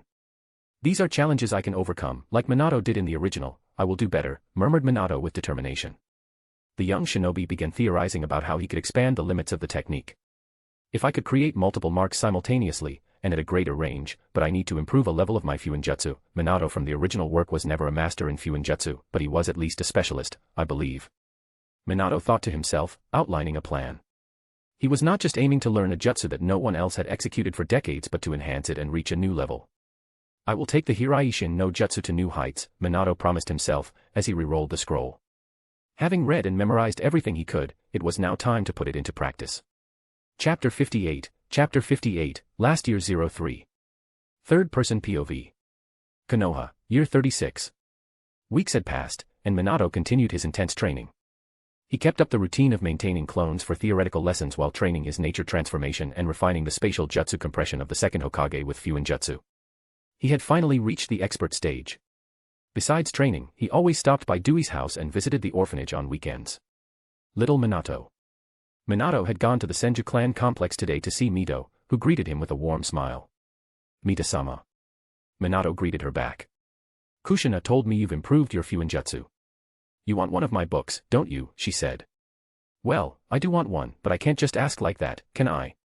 Minato said, scratching his head. Well, if it were anyone else, the answer would be no, but you can have it. Here it is. She handed him the book she had created, and Minato was very grateful for it. Minato said goodbye and left the complex towards his training area. He took a different path from the Senju clan to shorten the distance and ended up passing through other training areas. As he walked through the forest, he stumbled upon someone training there. Approaching, Minato, a bit surprised, watched Hanabi Hyuga intensely focused on her solitary training. The girl, who was always reserved, displayed deep concentration, striking the air with palms that released concentric waves of chakra. It was a spectacle of precision and control, but the atmosphere around her was undeniably cold, almost hostile. She struck the space in front of her with rapid movements as Minato recognized the Hyuga style. Seeing that it would be rude to watch someone training in secret, he began to withdraw, leaving the girl in peace. Is spying on others something a genius does now? Minato, who was leaving, stopped upon hearing the girl's voice. She looked at him with her Byakugan activated, and Minato sighed a bit, realizing she must have seen him since he approached. After all, the Byakugan covers 360 degrees like observation hockey. Sorry about that, I was just passing through. Minato moved away, having been discovered. Then go away, she simply said. All right, I won't bother you anymore, but let me ask you something. Minato said and continued. Why train out here away from your clan? He asked, curious, since the Hyuga clan was very strict. Because it's better to train here, there isn't someone reminding me of my destiny all the time. She replied honestly, though there was no warmth in her tone. Destiny, you mean that? Minato looked a bit surprised. I'm from the branch family. My destiny is to serve the main family since I received my mark on the forehead. She said, pointing to the forehead covered with a cloth she always wore. She reminds me of the same things Niji used to say. Minato couldn't help but think to himself. I see. Minato commented, not knowing what to say about that. After all, he wasn't Naruto to shout about changing the Hyuga clan when he becomes Hokage. Is that something a non-Hyuga can understand? Hanabi spoke coldly, perhaps out of frustration. No, you're right. Minato ended up saying in a serious tone to the girl and continued. But don't let what you define as your destiny define you. Minato might not have known what he was saying, since this was a Hyuga tradition going back many generations, but he disliked someone talking about being a slave in the future. The Hyuga clan was the clan Minato disliked the most in the Leaf Village. It's no wonder he, despite being one of the strongest, never stood out like the Uchihas or Senjus, even though he had the blood of Kaguya in her eyes. Minato didn't wait for the girl to speak and simply left the area. He didn't want to stay any longer, leaving only Hanabi watching him depart. In the following days, dozens of Minatos were training water slicing. He and his classmates had received a few more C-rank elemental jutsus at the beginning of the year. Minato, unsurprisingly, mastered them quickly, and a month after starting classes, he was finally making progress. A few days later, he had mastered the control of nature chakra ideal for an S-level technique. Minato began focusing on the Rasen Shuriken, attempting to add wind element chakra to it. He didn't need clones like Naruto to form the Rasen, so he tried to do the same with the Rasen Shuriken, but still had difficulty controlling the amount of chakra to add to the jutsu as it formed in his hand. As he concentrated wind element chakra into the Rasen, cutting wind helices began to form around the sphere, producing a sharp and piercing sound. The created wind was so turbulent that even Minato's clones, dedicated to creating bomb tags and perfecting Fuinjutsu techniques, found themselves in trouble. Hey, original. Stop that, one of the clones protested, struggling to concentrate amid the chaos. I can't focus like this, complained another. You made me spill the ink, lamented a third, as he tried to salvage the work he had done. Practice that somewhere else, they advised in unison, clearly disturbed by the disruption caused by Minato's intensive training. The clones kept complaining, and Minato ended up sighing as he cancelled the jutsu to let his clones work. He left there and ended up going to the place where he had encountered Hanabi. Seeing that there was no one nearby, he began to concentrate on his jutsu, creating a Rasen. The sphere vibrated in his hand before he began to add wind element chakra, creating the small helices and trying to focus on adding more chakra to complete the jutsu without it exploding. Boom. The inevitable happened. The sphere exploded, throwing Minato back with the force of the impact. Moving quickly in a line of light back to the middle of the area and quickly, thanks to his Logia nature protecting him from injuries, he positioned himself to try again. The advantage of being a Logia allowed him to experiment without the fear of getting hurt. Forming the Rasen again, the sonorous vibration filled the air, creating a small whirlwind around him. Concentrating more intensely, he tried to control the amount of wind chakra. The sphere exploded again, but this time, Minato felt he was closer to completely controlling the jutsu. It was a shame his clones couldn't perform this jutsu at this time, as it required an astronomical amount of chakra, so much that he used clones only to train his Fuinjutsu. Again he concentrated, and the vibrant sound appeared once more in his hand, creating a gale around the area as the characteristics of the jutsu emerged for the third time. He maintained the flow of chakra to expand the sphere's power. Let's maintain this volume of chakra. Minato thought as the helices increased around the jutsu and the sound seemed even more vibrant. No, focus. At one moment, Minato felt the loss of control of the jutsu. The jutsu seemed to expand until it exploded again, even more powerful than the last time, creating a crater of debris in the middle of the area as dust rose. That was quite explosive. Minato admitted, observing the debris while his body emitted light where it should have been injured. As things calmed down, Minato was about to perform the jutsu again, but he felt something close to him. It's rude to spy on others, or do the Hyugas act like this now? Minato commented to no one in particular, smiling ironically. Hanabi emerged from the trees looking at him. You have senses as sharp as a Byakugan, as expected from the genius of this generation. She commented as if she were someone older and continued. I came here to train but ended up hearing a rather strange sound from afar and used my Byakugan to find my stalker from the last few days performing a quite interesting jutsu with his hands. She commented in a neutral tone. Stalker. I only looked once. Minato raised an eyebrow at her. Anyway, it seems like an interesting jutsu. But tell me one thing. She looked at him with some interest. Besides the jutsu, how did I see you glow and reappear in the middle of the training field? She asked with a tone of curiosity. After all, she saw him using the power of the light fruit. That's a jutsu I'm training. Minato tried to give an excuse. I saw your body heal with light, and you didn't even seem injured. What the hell are you? She insisted, looking at him with a calculating gaze. That's my secret. I'd prefer if you didn't meddle in others' affairs. Minato spoke in a quite hostile tone. He didn't want to reveal about his Akuma no Mi. After all, it's an unknown power in the ninja world. I understand, you're right, sorry about that. In the end, she admitted she was being quite nosy. Anyway, I'm leaving. Minato wanted to leave there to continue his training. Wait. She stopped him. What is it? Minato looked at her suspiciously. I saw with my Byakugan what you were doing. I can help you concentrate a certain amount of chakra without making your jutsu explode. She comments, suggesting she could help him. The boy looked at her for a few seconds. She had seen him use some of his hidden abilities, and she would see more of this with him trying to do the jutsu, but she had already seen that. What would be the point in hiding it? He thought it would be faster to learn with the Byakugan advising on the amount of chakra to prevent the jutsu from exploding and him getting used to it, so he agreed to it. All right. I accept your help. He admitted. Chapter 59, last year 04. Third-person POV. Konoha, year 36. Minato began to concentrate his chakra again, creating a vortex of energy with wind chakra. Keep more chakra flowing to your hands. Hanabi commented a few meters away, watching Minato's jutsu attentively as her hair was thrown back by the wind. Hearing Hanabi, Minato continued to add more chakra. The sound grew more intense as he tried to maintain consistency.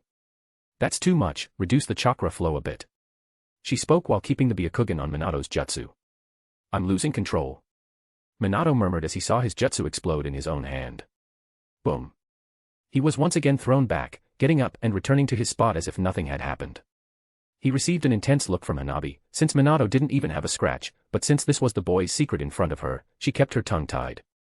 The attempts continued, and Minato tried to maintain an adequate chakra flow to create the jutsu without destabilizing it, under the guidance of someone with Byakugan. This lasted for hours, and at one point Minato started to get the hang of it.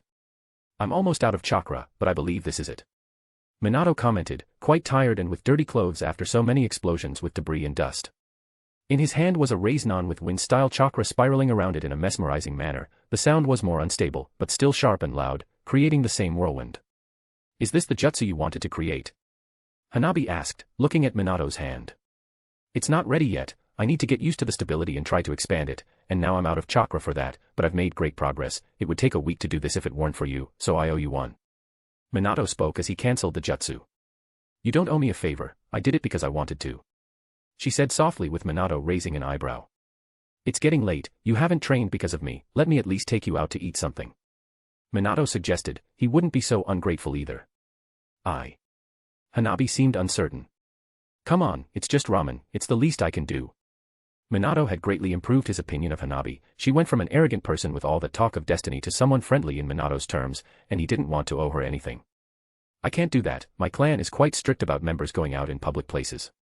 She commented. Minato raised an eyebrow and sighed. How about coming to my place? I know how to make some really tasty food, how about that? Minato tried another approach. If it's not too late. She commented, and Minato nodded. Then let's go, you'll be the first person to eat my cooking, I hope you like it. Minato smiled. He had moved in a few days ago and despite having knowledge from another life, he had never made food for someone other than himself. Hanabi would be his first guinea pig. He and Hanabi jumped between trees and houses until they found Minato's apartment in a middle-class area. They entered the place and Minato welcomed her. Welcome to my little spot. Make yourself at home. He said as he took off his sandals. Hanabi just nodded, and Minato quickly began to take out pots from the cupboard and gather ingredients with 3 clones, while one started to prepare the fire with rice, another shredded some beef from the fridge, and another made a special sauce. Did you get this place from the village? Hanabi broke the silence while watching Minato prepare dinner. Yes, the Hokage released it to me. Minato responded without looking at the girl. So you left the orphanage then? He commented, though obvious. Minato still asked, you knew I was in an orphanage? Of course, how could I not know about the greatest talent that has emerged since the village was founded? Everyone just talks about you, even in the Hyuga clan. She commented, sitting at the table. Really? I didn't know that even such a talkative clan would bring my name up for discussion. Minato joked. You talk as if you like your popularity, she murmured. Less than you might think, it's true it opens many opportunities, but there are also many eyes on you too, Minato commented as he began to put the meat in the frying pan. The world is full of geniuses, but few of them manage to survive, Minato concluded. You're quite different from what I imagined, she murmured. Why do you say that? You don't see how I act with others, Minato asked, a bit confused. He always acted friendly and was never arrogant. In fact, I have seen, but I never paid attention. I'm not a person who has friends, so everything for me is just thinking about getting stronger and not disappointing my family, she commented. That talk of destiny again. Minato murmured, disliking that. In the Hyuga, we have our destiny marked from birth, from the moment we put this mark on our forehead, she said, showing the mark to Minato. He found her a beautiful girl, but that mark was repugnant, not that he blamed her for it. You know, of all the clans in this village, the Hyuga are the ones I hate the most, Minato spoke disdainfully. Hanabi didn't say anything but was surprised by Minato's words. He continued to cook while the atmosphere turned silent, the only sound was of Minato cooking at that moment. He and his clones continued until he dispelled them, and only the original continued at the stove. With the main ingredients ready, Minato focused on the sauce. He combined fresh ingredients, balancing flavors to complement the shredded beef. A pinch of sugar to cut the acidity, a bit of soy sauce for depth, and a touch of garlic and ginger for an extra flavor. The aroma that began to fill the kitchen was inviting and promised a delicious dish. When everything was ready, Minato skillfully assembled the dishes. He placed a generous portion of rice on each plate, topped it with the shredded beef, and drizzled with the homemade sauce. The result was a visually appealing and aromatic dish that promised to satisfy any palate. He placed the dishes on the table, along with some chopsticks, and called Hanabi to join him. "I hope you like it," said Minato with a modest smile, but confident in the quality of the meal he prepared. Surprised by the smell of Minato's cooking, Hanabi joined him on the other side of the table. The first bite confirmed what the aroma promised, the dish was delicious. The meat was juicy and flavorful, the rice was just right, and the sauce tied all the flavors together harmoniously. Hanabi brought the fork full of meat and rice to her mouth, and the flavorful sensation quickly filled her mouth, making her eyes open wide. "What is this? I've never eaten anything like this before," she murmured, a bit dazed. "I'm glad you liked it," Minato commented with a smile, glad she enjoyed it. "Make yourself at home." Hanabi did not hesitate after the first forkful. The aroma and taste of Minato's food were so inviting that she began to eat with an enthusiasm she rarely showed. Each bite seemed better than the previous one. Minato looked satisfied and began to eat his part. Both ate in silence, though Hanabi seemed the noisier of the two as her fork clanked against the plate. She finally finished, repeating what Minato had left in the center of the table, and was satisfied in the end. She looked at Minato, staring at her with a smile, and a blush appeared on her face. "Sorry about that," she said, embarrassed. "Relax, it's just us here, you can be at ease. I'm glad you liked my food, you're the first to try it," Minato commented with certain enthusiasm. "That was really good, I've never eaten anything like it," she said, still reminiscing the taste. "You're an excellent cook, Minato. Have you ever thought about leaving the life of a ninja to open a restaurant?" she asked with a smile, making a joke. "Ha! You even know how to make a joke," Minato had to comment, and the girl seemed more embarrassed. Minato continued. "But can you tell me about the taste you felt, the sensation?"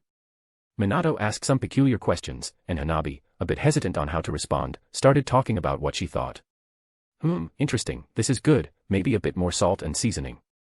While Hanabi was speaking, she didn't look at Minato, but now seeing the boy, she saw him jotting things down in a small notebook. "What's that?" she asked curiously.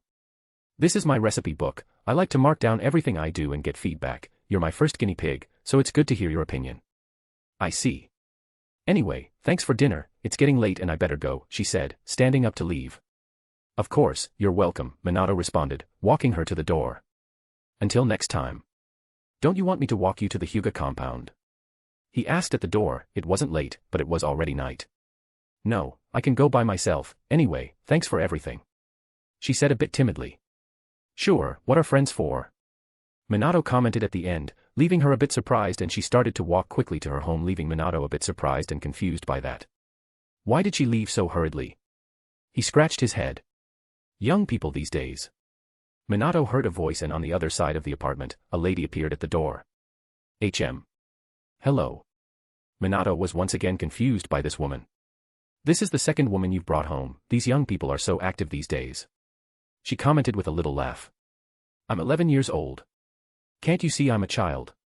he murmured to the clueless woman as he tried to close the door.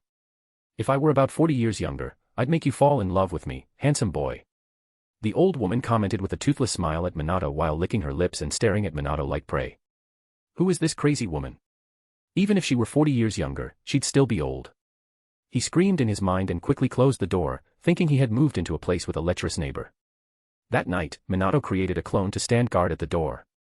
"What? You want me to stand guard while you sleep? That's unfair," the clone complained. "Just do it. It's a matter of our dignity," Minato ordered, leaving no room for negotiation. Meanwhile, Hanabi entered the clan's compound. "I'm home," she announced. "Hanabi. Did you sneak out to train outside the clan again? But why so late?"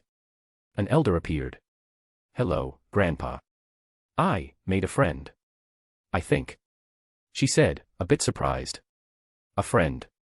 That's new, I hope you're not too strict, it's good to relax a bit."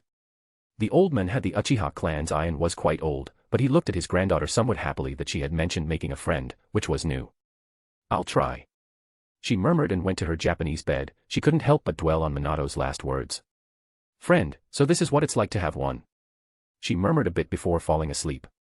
Chapter 60, Last Year 05. Third-person POV. Konoha, Year 36. The next day, being the more practical squid, Minato had arrived early, taking his place beside Mikoto, while Kushina and Tsuna joined the table next to them, forming a small group. They conversed normally among themselves when Hanabi Hyuga entered the room.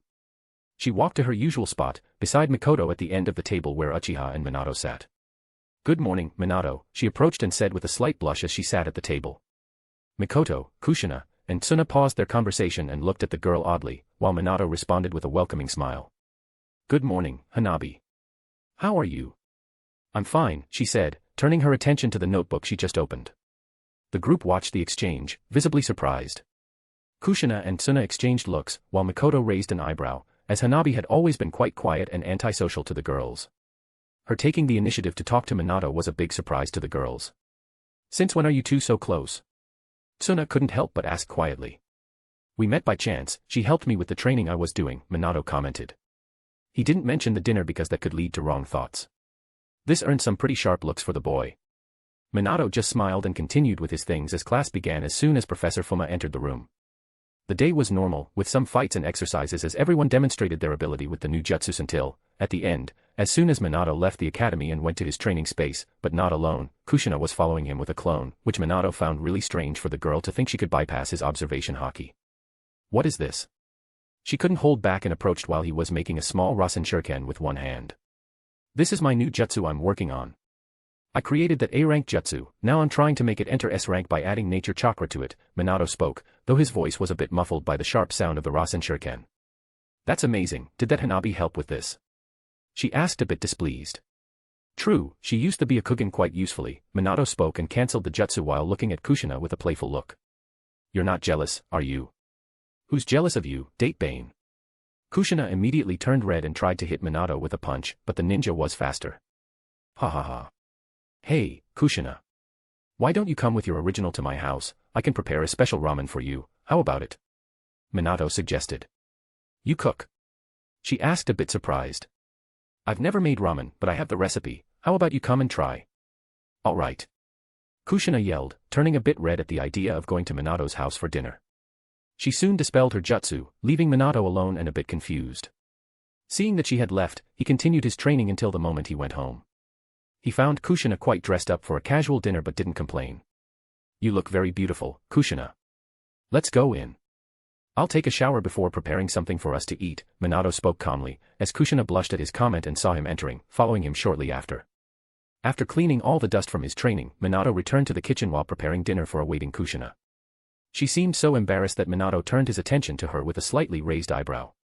"Are you okay, Kushina? You're so quiet," he commented.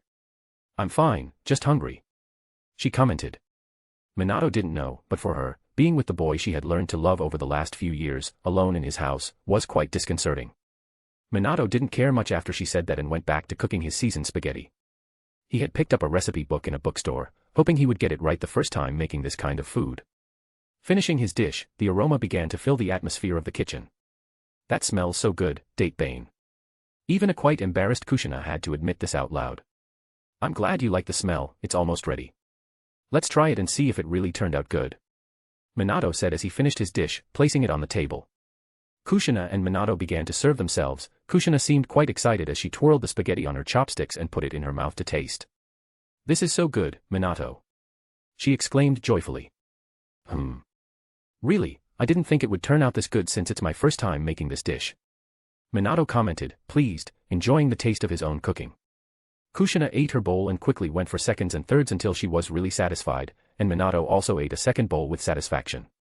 "This really was good," Kushina said, now a bit embarrassed thinking she might have overdone it and Minato could have a bad impression of her. "I'm glad you liked it, I didn't even know I could be such a great cook," Minato admitted, but was happy that Kushina enjoyed it. They talked a bit more before Minato took Kushina home. After he left her at the Senju complex, he returned to his apartment and encountered that old lady again. A third girl, is there a place for me in this too?" she said as Minato quickly entered and didn't respond, just making another clone that complained just as much as the night before.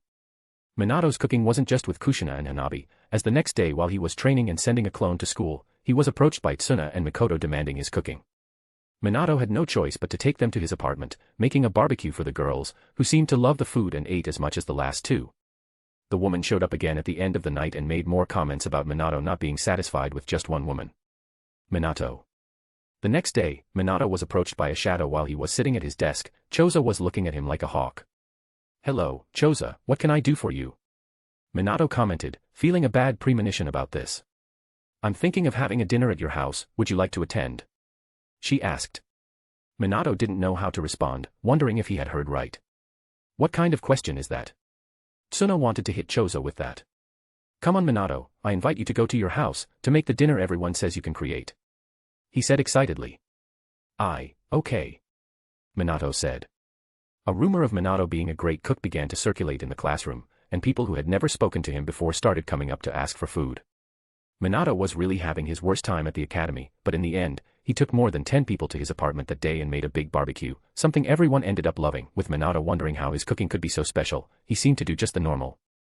Minato didn't go to class the next day and went to a training field he usually didn't visit, where Hanabi was training. "Hello." Minato greeted her. "Minato."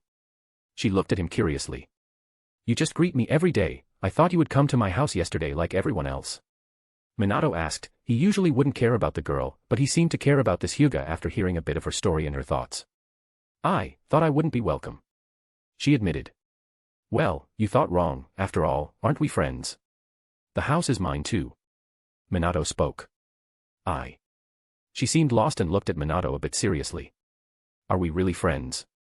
"I don't think we are friends like that, just acquaintances," she said. "Why can't it seem so simple? Friends like being in each other's presence and they help each other, to me, that defines a friendship. I like you, Hanabi, even though I find your concept of destiny that you seem to say you're trapped in, stupid, you still helped me." Minato spoke. "You speak as if I could escape from my prison." She speaks with disdain suddenly. She might be surprised by Minato's words, but when she heard that he spoke as if she had a choice, she really got angry. "Let's do it this way, then, I'll free you from that destiny, I will have that mark on your forehead removed from you." Minato spoke firmly, making the girl really shocked by those words. "You can't be serious. You can't change the Hyuga clan, my destiny is to serve the main family," she said with a somber tone. "Well." Minato smiled and his body turned into light. He appeared in front of her in an instant before she could react. "I'm Minato Namikaze, the man who will do extraordinary things in this world and put my name in the history of this world. Not even a kage will stop me or even a village, much less a clan. Mark my words, in a few years I will end this tradition of the Hyuga clan and remove that mark from your forehead. After all, what are friends for?" Minato commented, leaving the girl wide-eyed. It wasn't a surprise that Minato didn't like the Hyuga clan and he planned to remove it when he became Hokage, but now that he had met Hanabi and saw how this ideology had been ingrained in the girl's mind, he decided to act in the coming years. "Raccoon here. Am I rushing things? I think we're going to start accelerating this year so that Minato finally goes to war as a genin." Chapter 61, Last Year 06. Third-person POV. Konoha, Year 36. Several days had passed. Minato was fighting Hanabi in the middle of the training field. As they exchanged blows at high speed, their hands were agile. While Hanabi possessed the techniques of the Hyuga clan, Minato used basic taijutsu but had his body strengthened by his own and Dewey's training. The strikes from both made a sound due to Hanabi's fists emitting chakra. She was extremely fast, and Minato could only keep up with her thanks to his observation haki. "You're so fast. I can't believe you can keep up with me in such close combat." Hanabi commented as she aimed for the chakra points on Minato's body, but Minato managed to dodge them while Hyuga's palm emitted chakra. "I have my own skills," Minato commented while looking at Hanabi's activated Byakugan. "It's really amazing, Minato. No wonder even Hayashi can't surpass you," she commented as they continued to exchange blows. Minato had never lost a fight since his first year at the academy. One day, Hanabi saw Minato and Hayashi fighting in the training field, and Minato won quite easily. In addition to his observation haki, he was proficient in many jutsus, making it difficult even for the Hyugas to approach him. "Anyway, let's finish this," Minato said and became more aggressive with his punches. Hanabi felt the pressure and began to retreat in surprise. In a moment, he created an opening that not even she could act upon. Even with her Byakugan seeing it, her body wasn't as fast as Minato's. With a punch to the chest, Hanabi fell to the ground defeated. As Minato approached her, "Are you okay?" he asked, checking if she was alright. I am. She said with a blush as Minato came close and touched her. In the Hyuga clan, when they fall defeated, no one thinks of helping them and expects them to do it on their own, so Hanabi wasn't used to Minato's approach, even though she ended up accepting the idea of him being her friend and loved his food. I hope so, let me help you, Minato said, lifting her up while she still felt a bit embarrassed. Hanabi, Minato spoke again, and the girl looked at him. I would like to test something. I wouldn't do this easily, but I trust you, he said, and she was about to ask what it would be, but he continued. I want you to hit me. I want to see if you can block my chakra, Minato said, and she looked a bit strange. What do you mean you want me to hit you to see if I can block your chakra? She raised an eyebrow. Just try, I need to test something, Minato said, exposing his chest to Hanabi. All right, but don't regret it later, she said, concentrating her chakra in her fist. With a swift movement, she tried to hit Minato's solar plexus. A small sound of chakra was emitted from her palm, and she quickly withdrew her hand. What is this? She asked, startled. Where she had attacked Minato, a mark of yellow light was in place and began to dissipate, showing Minato's untouched part. It seems I'm immune to that too. Which makes sense, Minato murmured. He knew he was immune to physical attacks but wanted to test if his chakra points could be blocked. However, it seemed not, as touching him would be required for that, and his Pika Pika No Mi wouldn't allow it. Minato looked at Hanabi, who was stunned, and commented, scratching his head. This is one of my abilities, think of it as a Kekkeigenkai, Minato said. This girl had already seen him using his light abilities, so he didn't need to hide his skills from her much. Wait, you never got hurt with that jutsu when we met, and now you're even immune to my fist. Are you immune to physical attacks? She asked, astonished. You could say that. He commented with a small smile. Incredible, doesn't that make you invincible? She asked, quite shocked. She had never heard of someone like that. Minato was famous for being talented, the prodigy among the elite class, with his chakra control and ease of performing jutsus, his ability to predict attacks, and have a 360-degree awareness, which could surpass even the Sharingan and Byakugan. But to see this ability she witnessed when she met him and know he could be untouchable, what kind of monster was Minato Namikaze, the boy standing in front of her, declaring himself her friend? Just don't tell this to people, it's an ability I keep hidden for now. You've seen it, and it has remained a secret, so I trust you. You're the only person who has seen it, in fact, Minato spoke confidently. Me? Even your friends? I thought they were your girlfriends. Hanabi exclaimed. Girlfriends? No. We're 11 years old, I think it's too early for that. And yes, only you know about my secret, so I'll trust you, Hanabi, Minato commented. He would no longer hide the fact that he was interested in 1, 2, 3, and maybe 4 girls he knew. After all, he wants to have a family in this world, but it's still a bit early. I see. Hanabi lowered her head, and Minato didn't know what might be going through the girl's head at that moment.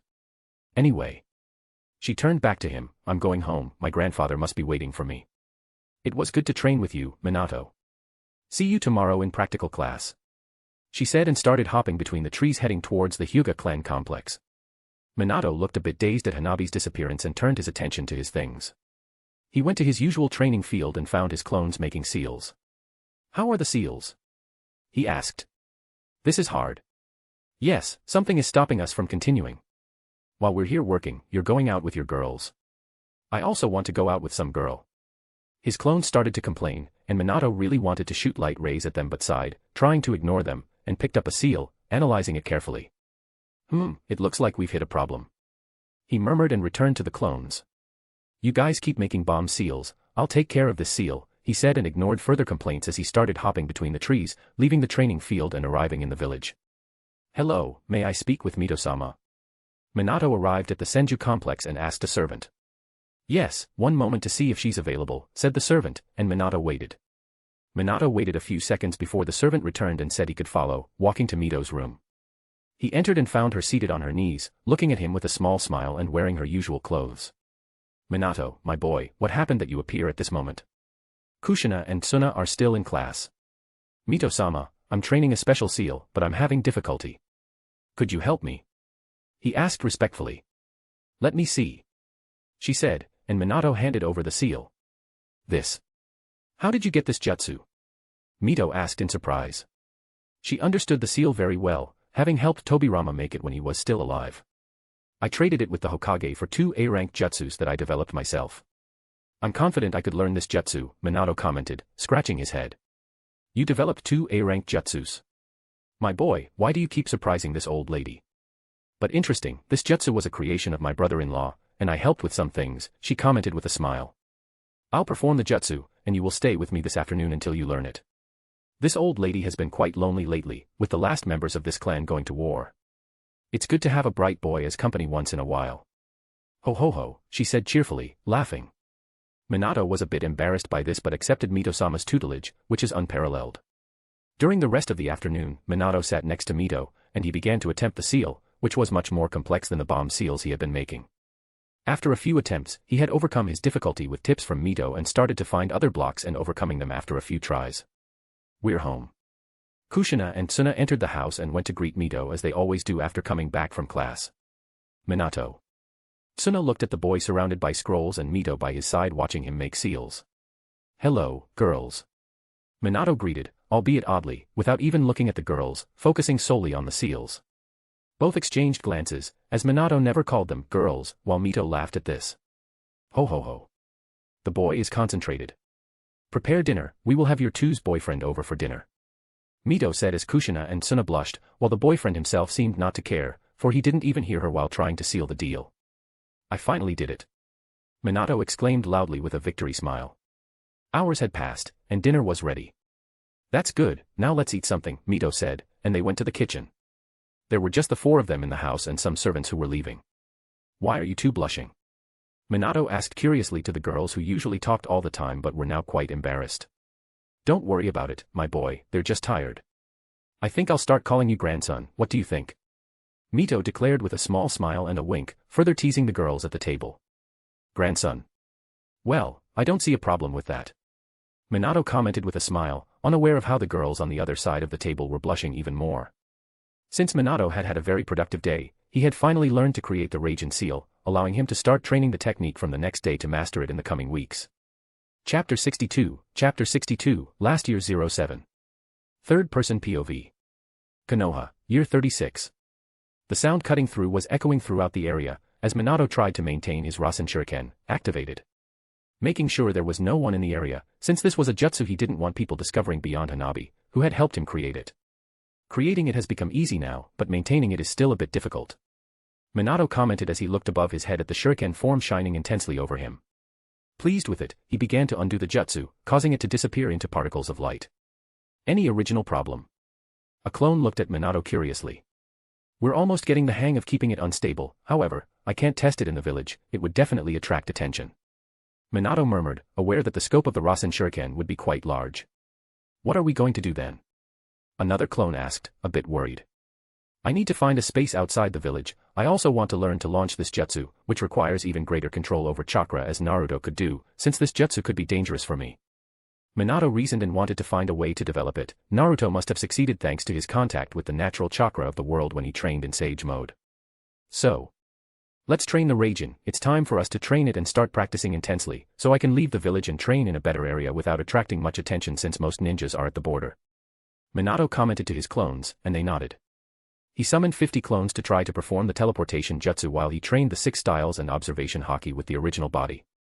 After a few hours, Minato thought he needed some action. Despite almost reaching the middle of the year and knowing he would go to war before the end of it, he wanted to test his skills in a life and death game, but he was frustrated. He was still an academy student and had to wait to graduate for that. Returning home and passing through the village while having thoughts about his training, he looked at the ground and everything around seemed to change. The people circulating around him now were like papers painted in various colors. His observation haki began to see the emotions of the people around. Despite not being able to do this from far, he could still feel it nearby and it was quite useful. He felt the emotions, some happy, from a child walking with his mother, some worried from women talking about their husbands at war, others very negative, from drunkards complaining about life. It was while passing these people that he came across a person made of darkness. Minato was surprised and turned back quickly and noticed a man walking. He was surprised by the bad intention that man had and he didn't seem like someone who would be like that in his daily life. We are in the middle of a war, could this man be a spy? He commented, surprised, and to be sure, jumped on top of a house and distanced himself enough to only feel him with his haki and followed him. He followed the men as he walked through the village like a civilian, but Minato sensed beyond the negative emotions like hatred and anger, there was caution and a bit of fear. The men looked around trying not to seem worried. He is a spy. How did he enter the village? Minato wondered, he couldn't imagine a spy entering the village so easily. But it seems he was quite mistaken. He followed the men and saw him enter an inn. Minato stayed on the roof just analyzing with his haki, following the men inside the place, until he met with another three in a room. They are smart. Minato commented while the men didn't seem to talk among themselves, just writing on a paper to the other, a smart measure to not be heard among them, and they burned the papers right after, but Minato could feel with his haki what they were writing. Maybe he was the only one in the village who could do this, even the Byakugan would have some difficulty and would have to be at the right spot.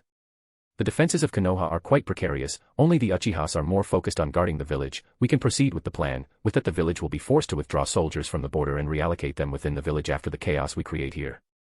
Minato murmured what was written, before the paper was thrown into the flames they created in the room. They're thinking of launching a terrorist attack. This is bad, but it makes sense while we're at war. But I can't figure out which village they belong to.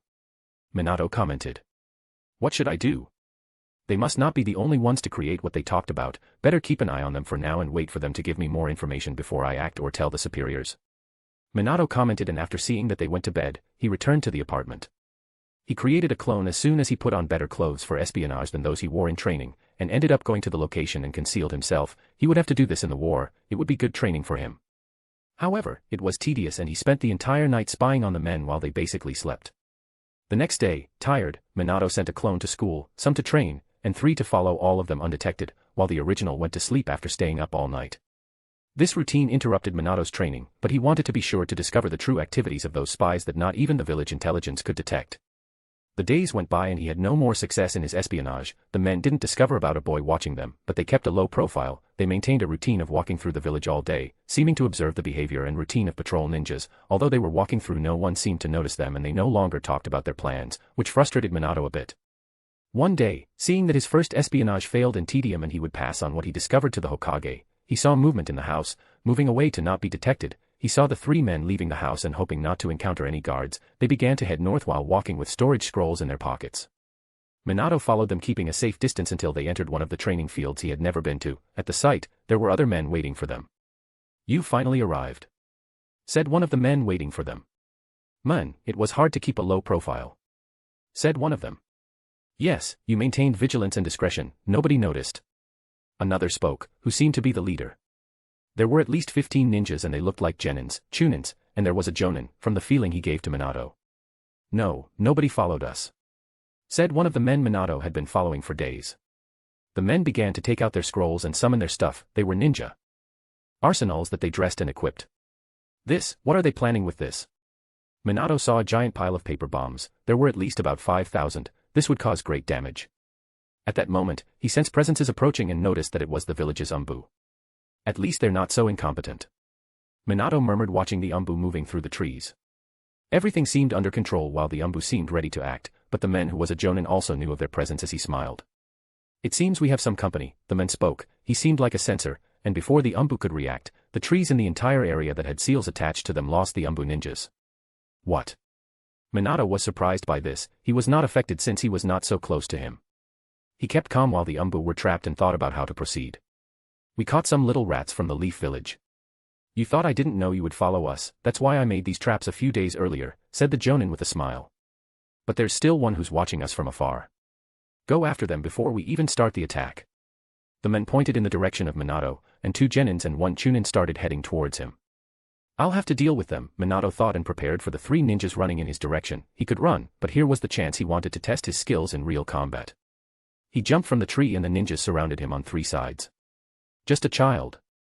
"Finish him," said one of the genin ninjas, and another ran towards Minato with a kunai. However, he didn't expect the child to dodge the slash. He tried to land on his neck and spin, hitting him on his own neck, killing the chunin easily. What?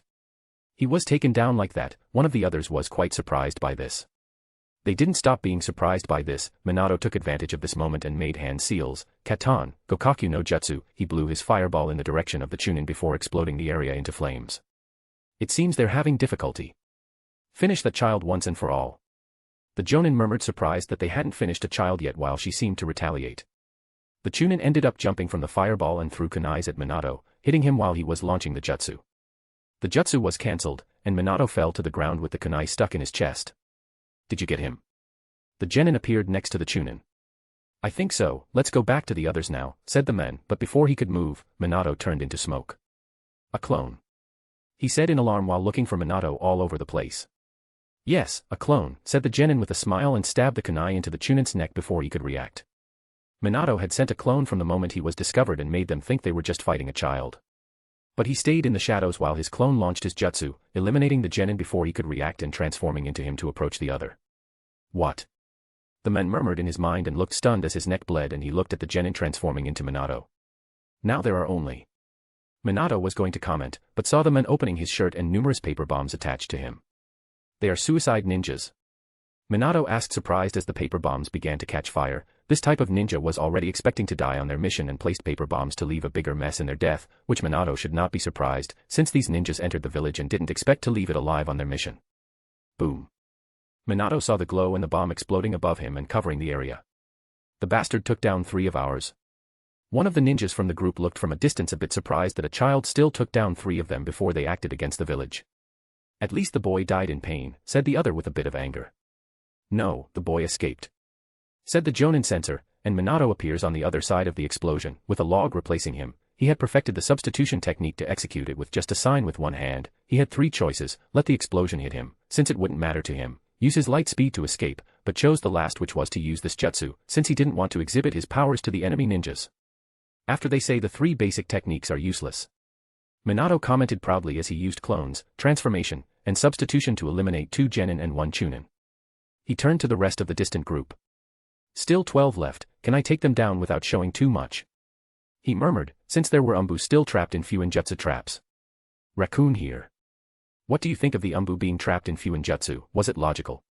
Chapter 63, last year 08. Third person POV. Konoha, year 36. That kid. The ANBU, still trying to escape the trap they had fallen into, looked surprised at the boy who appeared on the scene and faced 3 ninjas alone, defeating them with just basic jutsus. It's Minato Namikaze. Another ANBU spoke. We have to get out of here fast. Another ANBU said, trying to free himself. Minato looked at the group glaring at him with anger and some caution while his attention went to the ANBU trapped in the trees. I have to deal with them quickly. He thought about the safety of the ANBU. Crossing his fingers, he launched his jutsu. Shadow Clone Jutsu. 20 clones appeared around Minato. They formed a line, leaving the ninjas a bit surprised by this. Even more so when all of Minato's clones began to perform sequences of hand seals. Hey, what is he trying to do with so many clones? Quick, defense formation. The Jonin shouted. As soon as the clones finished their hand seals, half of them performed one combination and the other half performed another. Fire style. Great Fire Annihilation, half of the clones announced. This jutsu was B rank, given by Mikoto for his birthday, not that her clan knows this. Wind Style, Great Breakthrough, half of the clones exclaimed. This was a jutsu he learned this year. The first jutsu, with the final seal as Madara launched at the Shinobi Alliance during the war, exploded from the mouths of 10 clones, sending a wave of flames. The second jutsu, blown from the remaining clones, burst into a gale heading towards the enemy behind the flames of the first jutsu. The wind fueled the flames, causing even more devastation as they ran towards the enemy group. The scale of this jutsu is huge. A Chunin said, preparing to fight the fire coming in his direction. Can this kid do this? An ANBU exclaimed in astonishment. What's happening? Who is this brat? The Jonin said cautiously as the jutsu was coming in his direction, not involving the ANBU trapped. This kid shouldn't be able to do something like this, not to mention the amount of chakra required for it, which should be at least that of a Jonin. The 11 Chunin ninjas, who were from Kiri, quickly formed hand seals and blew jutsus in unison. Water style, water formation wall, they exclaimed as they began to spit water to combat the flames. The flames and the wind fire hit against each other, creating an explosion with the impact while steam began to burst from the flames with water.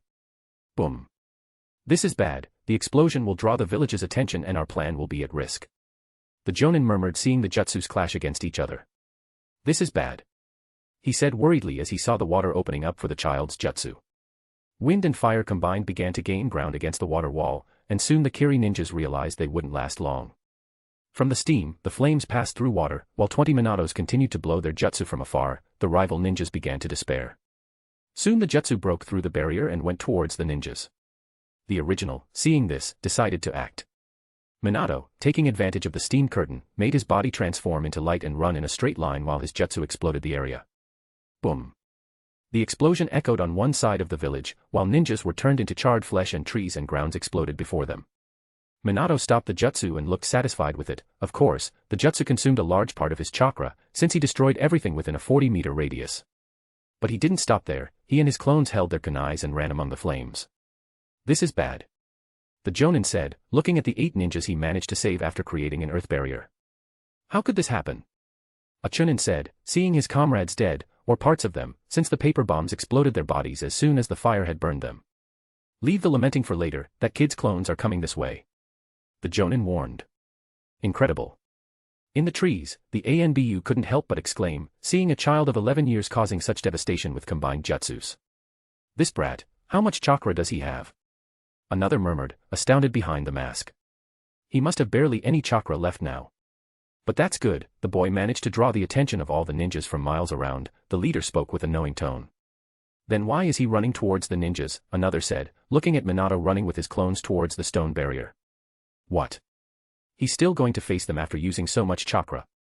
Minato launched kunais in the air above the barrier, as it was a barrier that only protected one side, and the Kiri ninjas soon saw the reflection of the flames on the metal, suddenly realizing it was more than one kunai, which ended up colliding with another, changing its trajectory and heading towards them.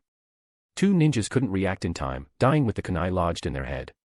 Damn it, the Jonin shouted and saw some Minatos jumping over the barrier towards them. He made some hand seals and the barrier started to show paper bombs stuck to it and exploded among Minato's clones, even catching a Kiri ninja in the process, but they were there to sacrifice themselves, and the Jonin would do it to complete his mission.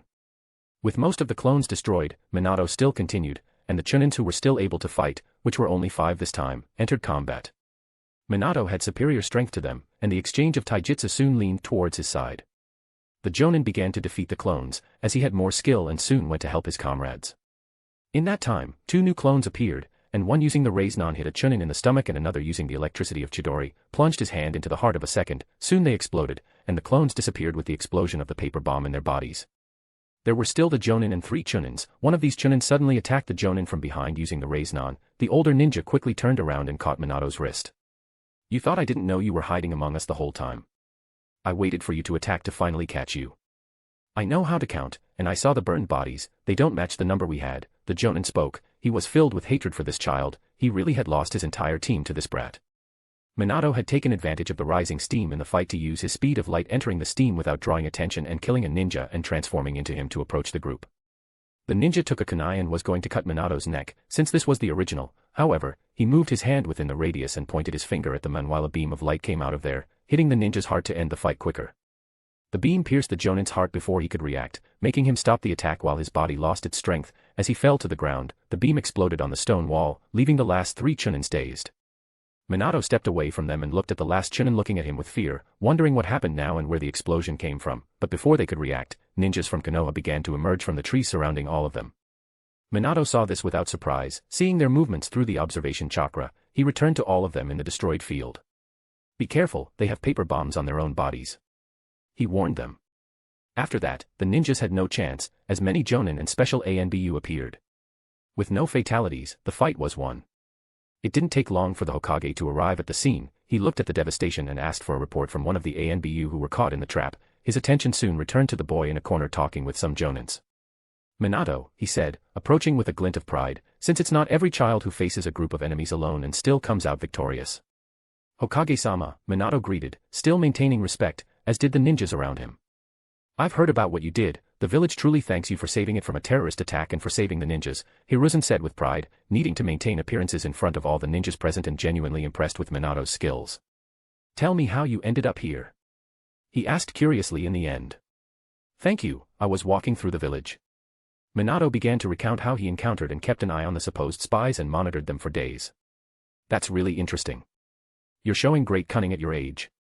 But you should have informed your superiors of your suspicions. Nevertheless, you alone did things that no one in this village could at your age. He spoke calmly as the ninjas looked at the child with a glow of pride. After all, this boy was the hero of the night.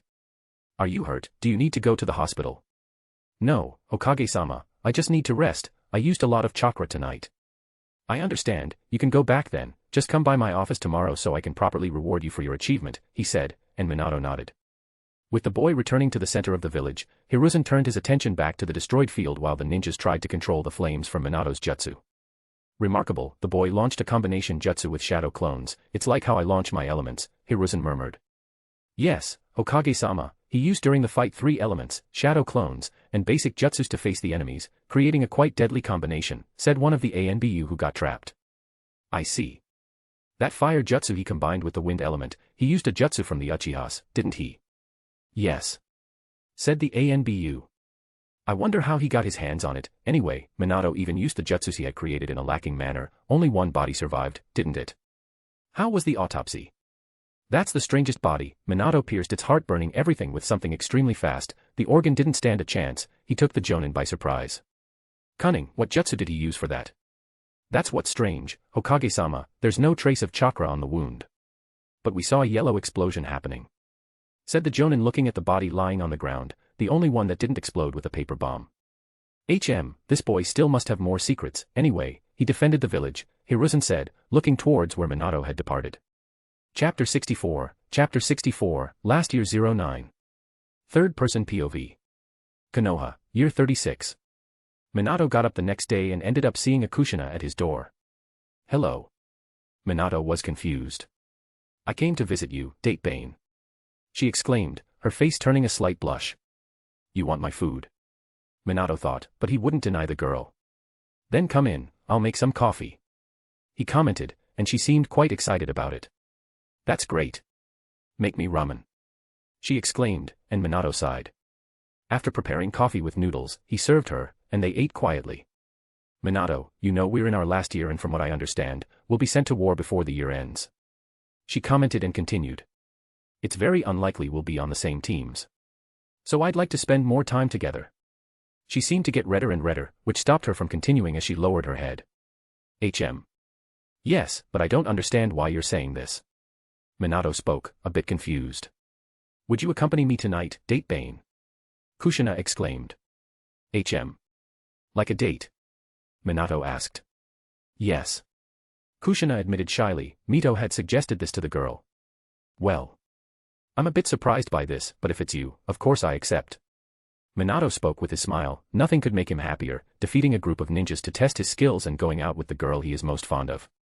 Minato and Kushina finished their coffee. Today was a day without classes, so they walked through the village together, until Minato spent the morning with Kushina and returned to his training trying to understand the space element to be able to execute the Raijin. At one point, he left his clones with the task, while he went to the Hokage's office. Minato.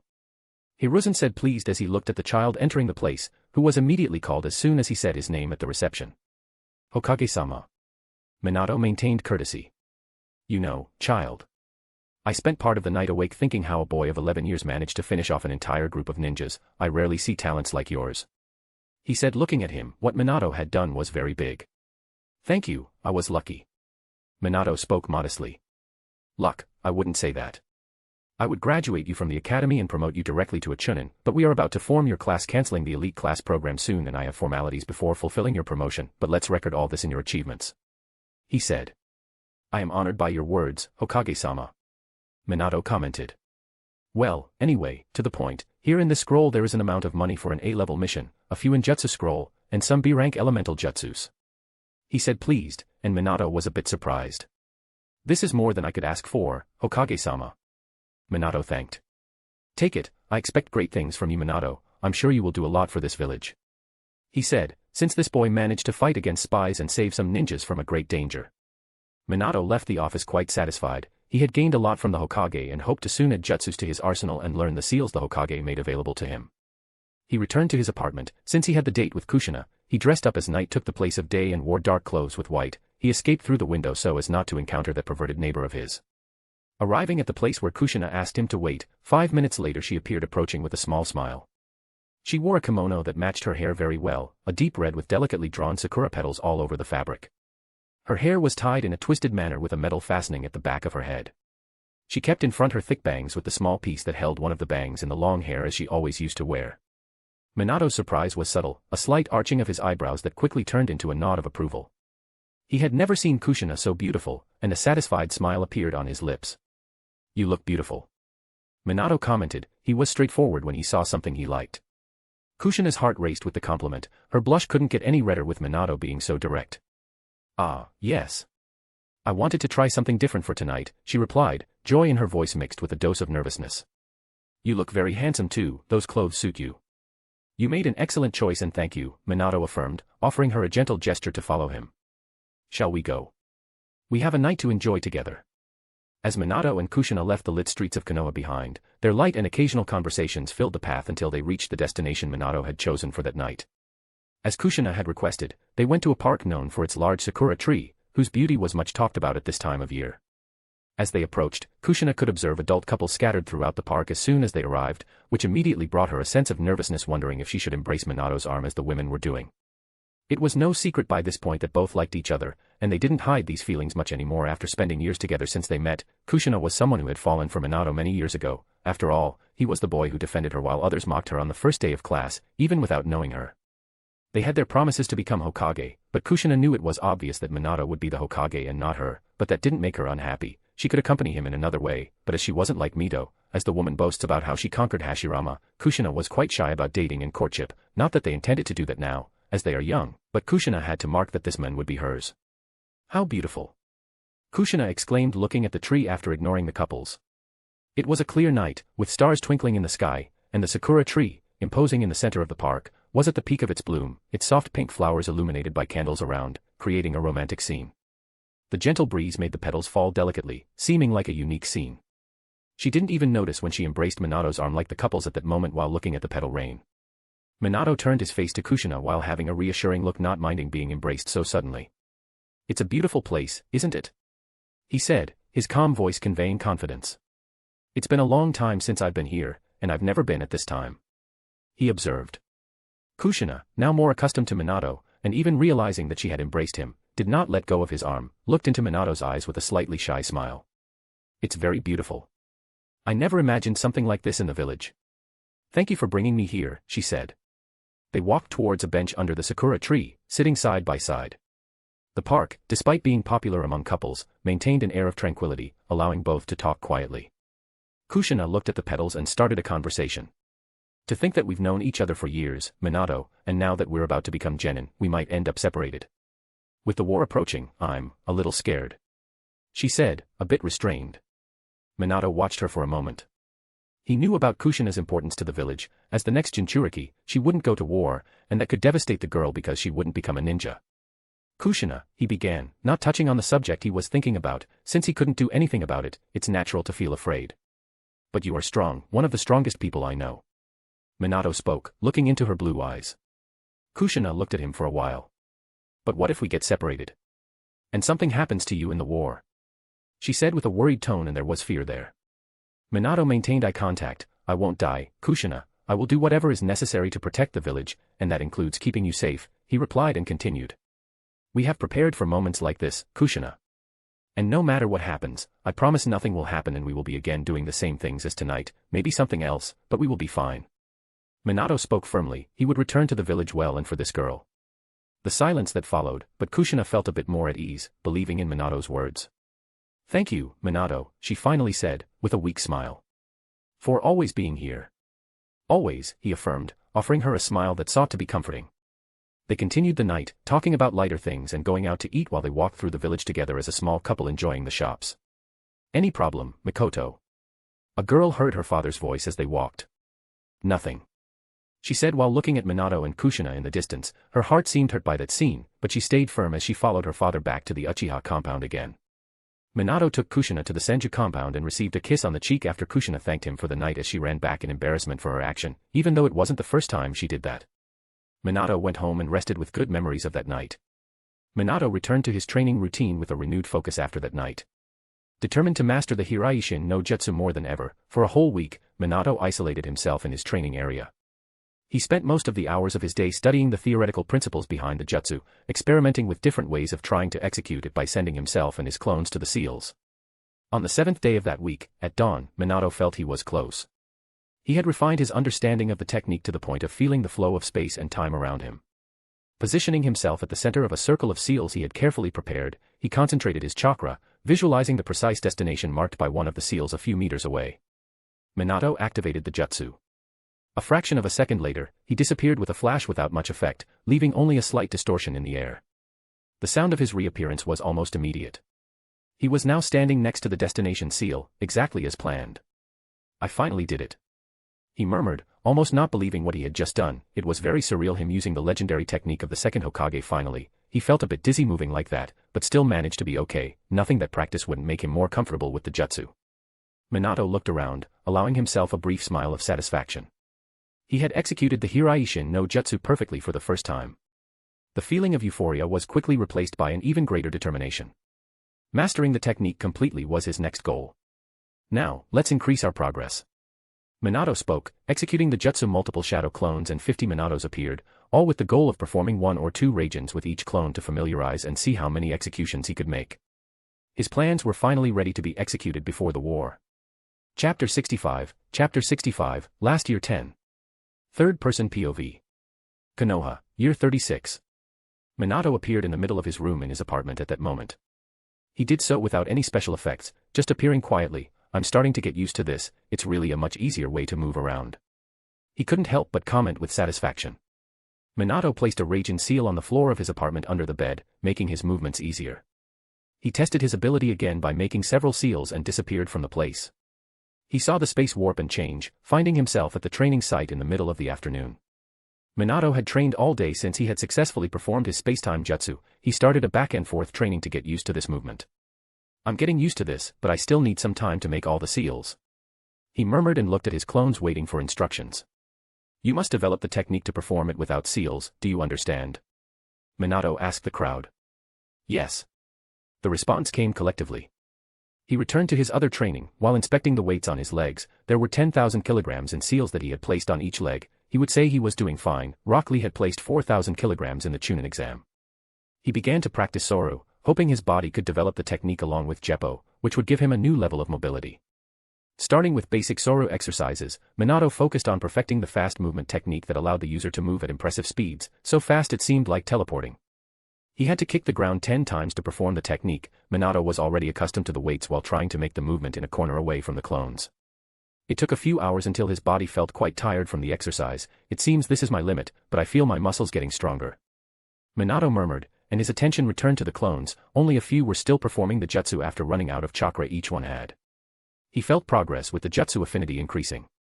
Let's move on to the next step, he said, taking out a kunai he had asked a blacksmith to produce in the village. It was the same kunai that the original Minato used. There was a seal on its handle, with the Raijin. Minato dispelled the last clones and looked at the sky. Deactivating the weights from his leg and bending his knee, his body began to glow. He launched into the air with the power of the Pika Pika No Mi and his own body strength, disappearing at that moment and tearing the sky like a golden line without anyone in the village noticing that golden line rising to the village's sky. When Minato finally stopped, he looked excited. Wow! This is amazing! He couldn't help but exclaim as he saw himself in space above Konoha. He should be at least 2 kilometers from the ground. Impressed with his speed that arrived in just an instant. Now let's do this, he said as his body began to fall again. He held the kunais firmly and thrusting with all the strength he could, he launched it towards the area outside the village. With the sound of a small shock, the kunai flew in that direction. He had the goal of finally leaving the village, and that kunai would be his bridge for it. Konoha had a barrier that controlled and detected the passage of people, specifically their chakra, which would denounce Minato if he tried to pass through the barrier. But now with his kunai launched in the blue area, he would perform his teleport to try to reach the coast, where he would start his training with the Rasen Shuriken and his fruit. Minato fell back to the ground. He wasn't worried about falling from that height. As soon as he returned to the training field, he exploded the ground with his fall, but everything that could hurt him turned into light. Then he emerged from the hole with some yellow glows to his body.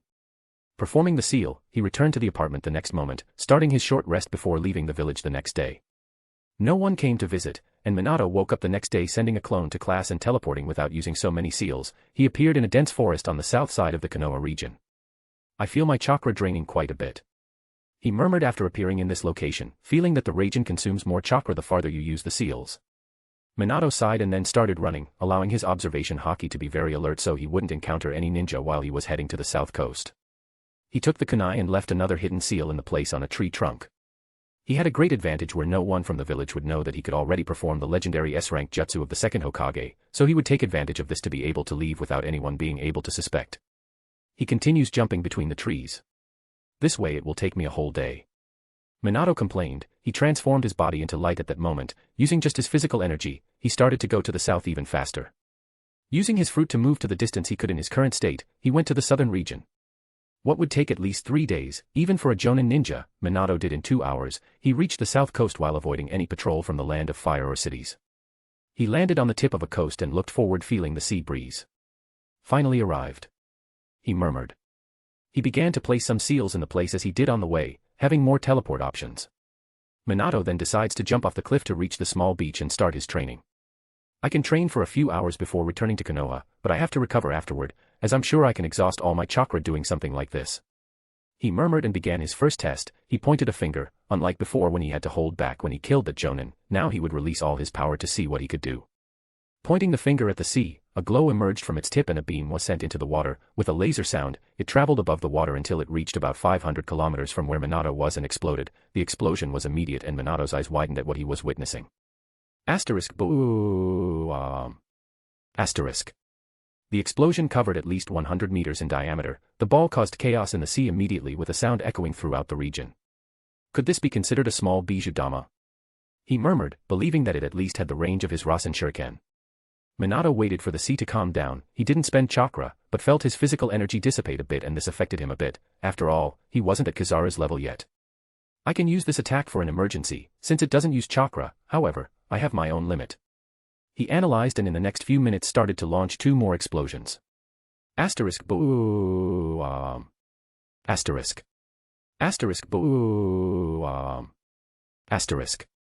He felt that this was his current limit in an 11-year-old body with these explosions. Damn, it feels like I ran for 2 days without stopping. He murmured, feeling exhausted. Sitting down to rest a bit, he began his training with chakra. As soon as he was a bit recovered, avoiding using his physical abilities, he started his training with clones.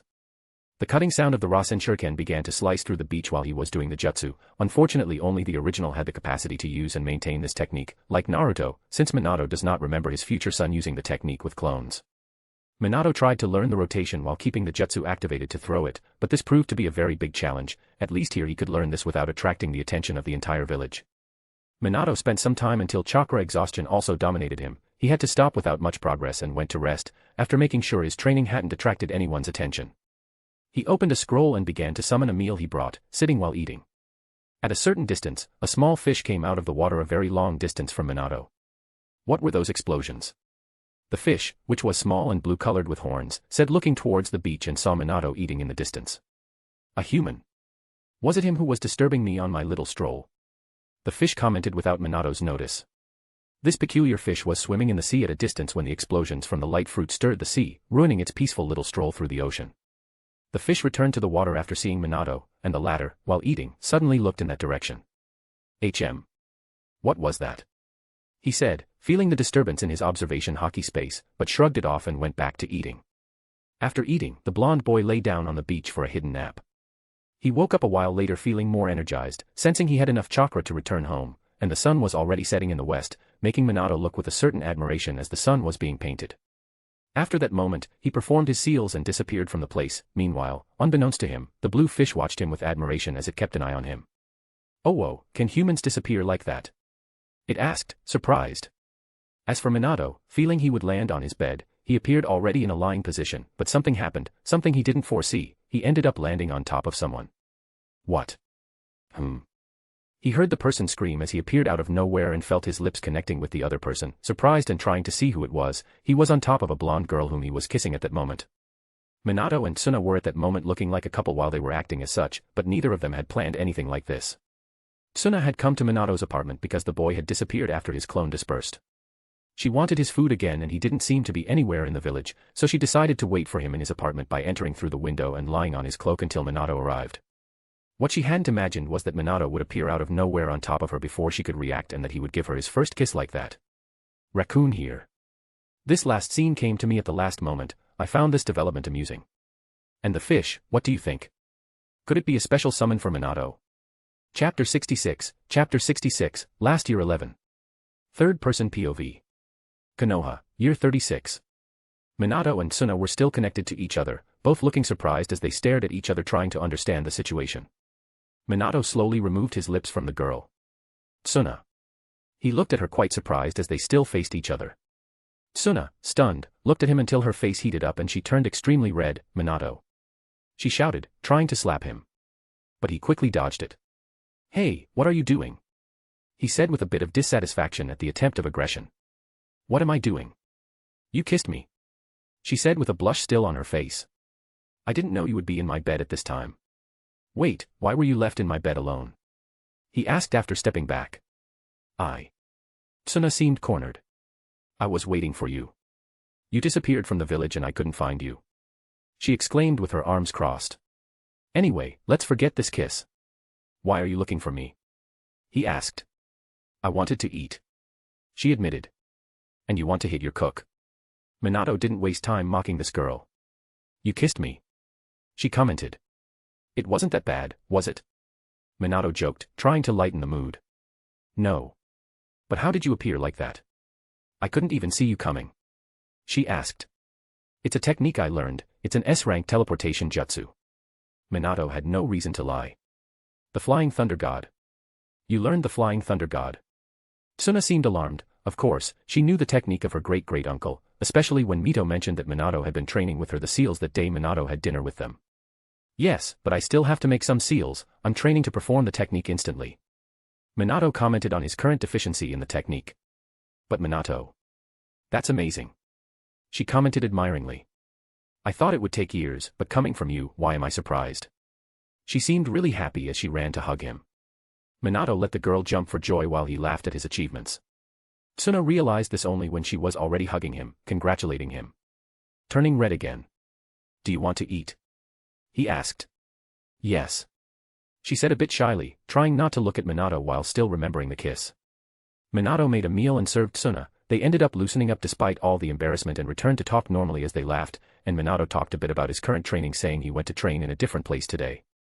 Minato took Tsuna home and said goodbye, before performing the Flying Thunder God and landing in his bed instantly. This is so useful. Minato commented satisfied. The next day, he returned to the southern coast of the Land of Fire after making a clone to go to class and prepare some supplements to eat during training. He spent half of his chakra to cover that distance. Then he started his training with his physical part, training Soru and Jeppo. For the rest of the day, his training focused back on clones trying to simplify the Flying Thunder God, while Minato trained his Rasen Shuriken. That human came back to train here. The same fish from the previous day murmured, watching Minato make those explosions. He had been watching him all day, and when Minato was ready to leave after resting a bit, he decided to call that human to talk. Hey, human. Wait.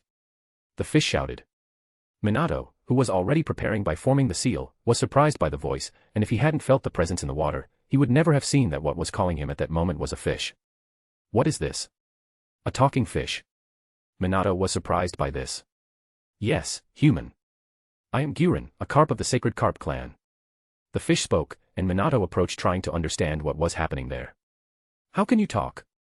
Minato looked at the fish. Yes, human. I am Guren. A carp from the clan of Sacred Carps. He announced. Sacred Carps. I've never heard of this. Minato murmured. It's not a surprise, almost no one knows about us. Guren spoke. I guess I can understand, anyway, I'm Minato Namikaze. Minato introduced himself. Nice to meet you, Minato. The blue carp jumped high and spoke again. It's the first time I'm talking to a human, I saw that you were quite strong. Are you training? He asked. Yes, I just finished my daily training, I should go now. Minato commented, looking up at the setting sky. That's incredible, do you plan to come back tomorrow? Yes. That's great, I'll come here tomorrow then, I want to talk with you more, human. The carp seemed quite excited, and Minato just scratched his head, wondering why it was so curious about him, but didn't want to bother him when the human was already leaving. After saying goodbye to the strange carp, Minato performed the seals and returned to his room, falling onto the bed but noticing that there was no one for him to fall on top of. After thinking about everything he had seen that day, Minato rested, and the next day he continued his training. The carp appeared again, but this time, speaking with Minato, Minato trained and conversed with the talking fish, eventually learning more about him. So, do you make summoning contracts? Minato asked curiously, having never heard of a fish clan in Naruto. No. At least we never have, but it's been a long time since we went through the trial. The fish commented. Trial? What kind of trial? Minato asked curiously. Our clan has a tradition that when we reach adulthood, we must go to the sacred waterfall and try to climb it. All who succeed gain immense power and go to another place, but almost no one knows except that we become something much greater and go to another clan. The carp commented. That's strange, it reminds me of a Chinese legend, where the carp overcomes the waterfall and becomes a dragon. Minato murmured and turned back to Guren. Anyway, that sounds interesting, when is your turn? He asked. In 2 solar rotations. Guren said excitedly. And Minato understood that he meant 2 years. That's why I want to become strong, I'm traveling the ocean to strengthen myself and overcome the waterfall. That was when I saw you. Guren spoke. Do you want me to help you get strong? Minato asked curiously. Yes. Can you help me? He asked with eyes shining in expectation. I think so. Minato saw no reason not to help this talking fish while he would be here training. After some thought, Minato ended up placing weights around the fish with seals. Hey! Wait, this is too much. The carp shouted while trying to swim, but just sank. Minato shrugged, it wanted to train, right? Then it should gain resistance. He just returned to the fish at the end of the day. You're so mean, Minato. Girin cried. You're just starting, tomorrow we'll train again, be here early. Minato requested and returned to Konoha while the carp was wondering if it was a good idea to have approached the human. Days passed, and Minato continued training, learning more about rotation and chakra manipulation to launch the Rasen Shuriken, 6 styles, learning about his fruit while improving his flying thunder god jutsu. Girin, on the other hand, ended up not giving up on the grueling training that Minato had put him through, training all this time while swimming against the weights. One day, Minato took a break from all the training and went to Dewey's house, as his visits to help the family as he could and see if they needed anything, since a genin's salary couldn't afford much luxury. He picked up Guy and took him for a walk in the village as well. Shall we train, Minato-san? Guy shouted excitedly, he would turn 5 soon, not far from going to the academy. I'm not planning on it, but if you want. Minato smiled at the boy as he took him to eat something at the village stalls. This is so good. Guy shouted excitedly while eating ramen. Eat as much as you want, we'll take some for your mother too. Minato said with a small smile. Yes. The child shouted. Minato. Minato heard a voice behind him and turned to see Hanabi, who had stopped on the street after seeing him sitting on a bench next to Guy. Hanabi, hello. He greeted her with a smile. You're the original, aren't you? She asked suspiciously, having lately only seen clones of the boy. Yes, I'm taking the day off from training, and you? He said calmly. I'm just thinking a bit. She said. I understand, why don't you join us? He said. Guy was so immersed in his food he didn't even see the girl. I guess I can stay for a bit. She said, seeing there was nothing to lose in chatting with her friend. Who is he? Hanabi asked about the little guy who was eating his noodles with desire and ferocity. He's the son of a friend, but I also ended up becoming his godfather. His name is Mike Guy, son of Due. Minato introduced. Never heard of him. Hanabi looked at the boy and said.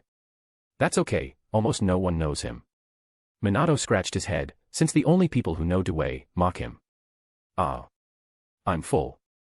My youth will have to wait a bit. Guy shouted while patting his belly satisfied. He looked at the new girl who sat next to Minato and asked. Who is she, Minato-san? This is Hanabi, a precious friend. Minato commented with a smile. Precious friend. My dad always said that mom is also his precious friend. Are you like dad and mom? He asked in a quite innocent tone, making Minato laugh and Hanabi turn red. No, I don't think so. Minato commented, still laughing. After that, they continued eating. Guy was already satisfied, and Minato paid the bill for everyone, taking extra portions to take to Guy's mother.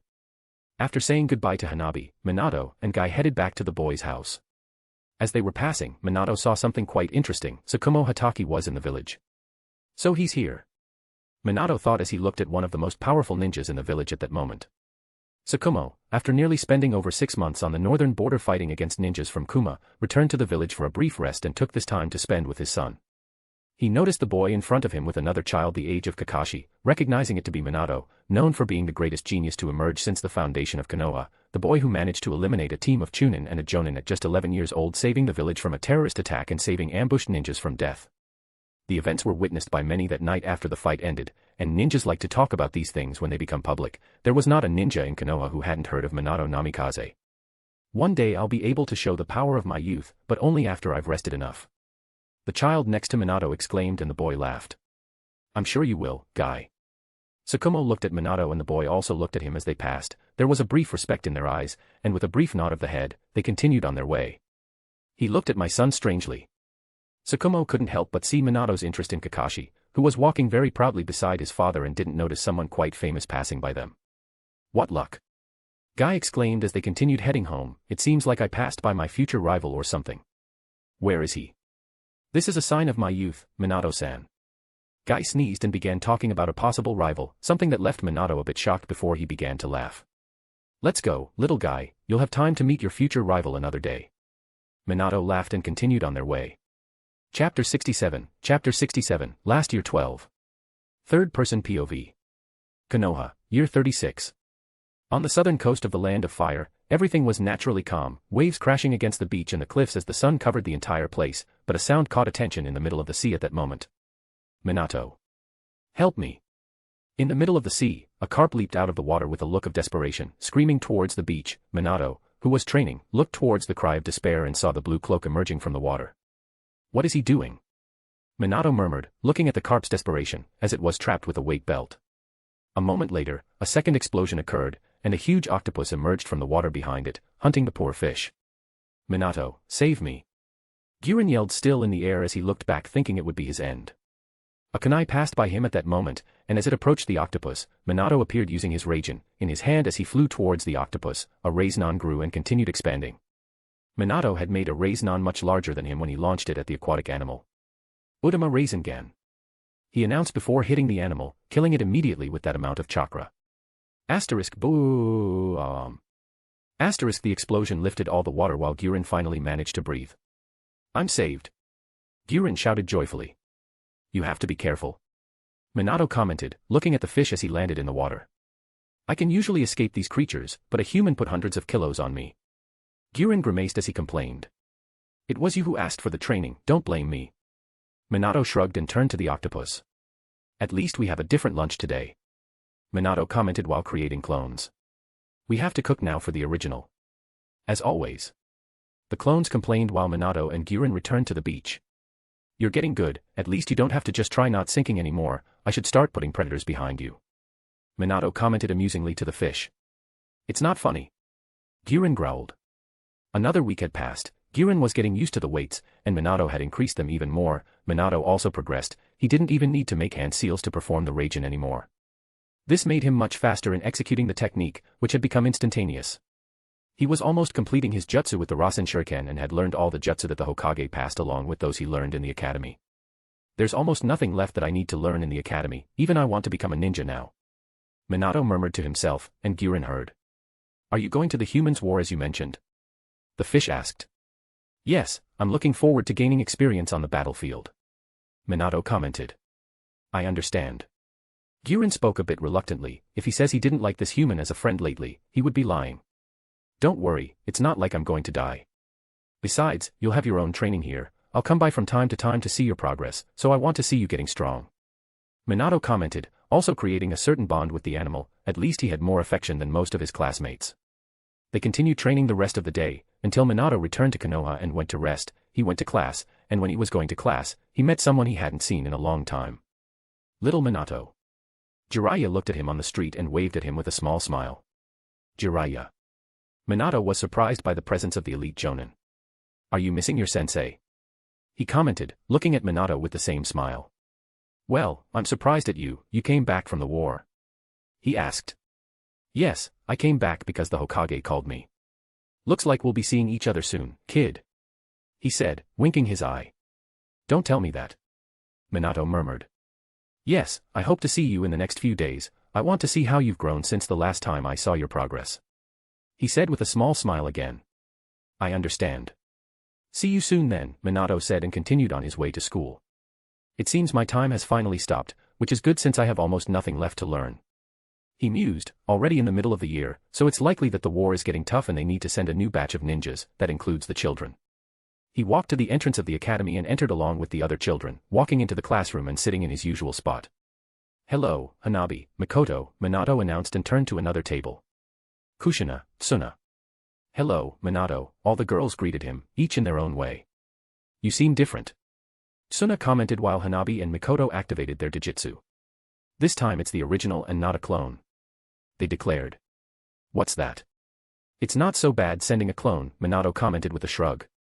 You hardly ever come to class, Kushina immediately complained. He's been missing lately, I wonder if he's up to something, Tsuna murmured. Hey, I'm just training, we have one last chance to get strong before going to the battlefield, Minato simply said, not looking at them while waiting for the teacher. Some time later, Professor Fuma entered the room. Good morning, students. He announced and waited for all the students to finish their chatter.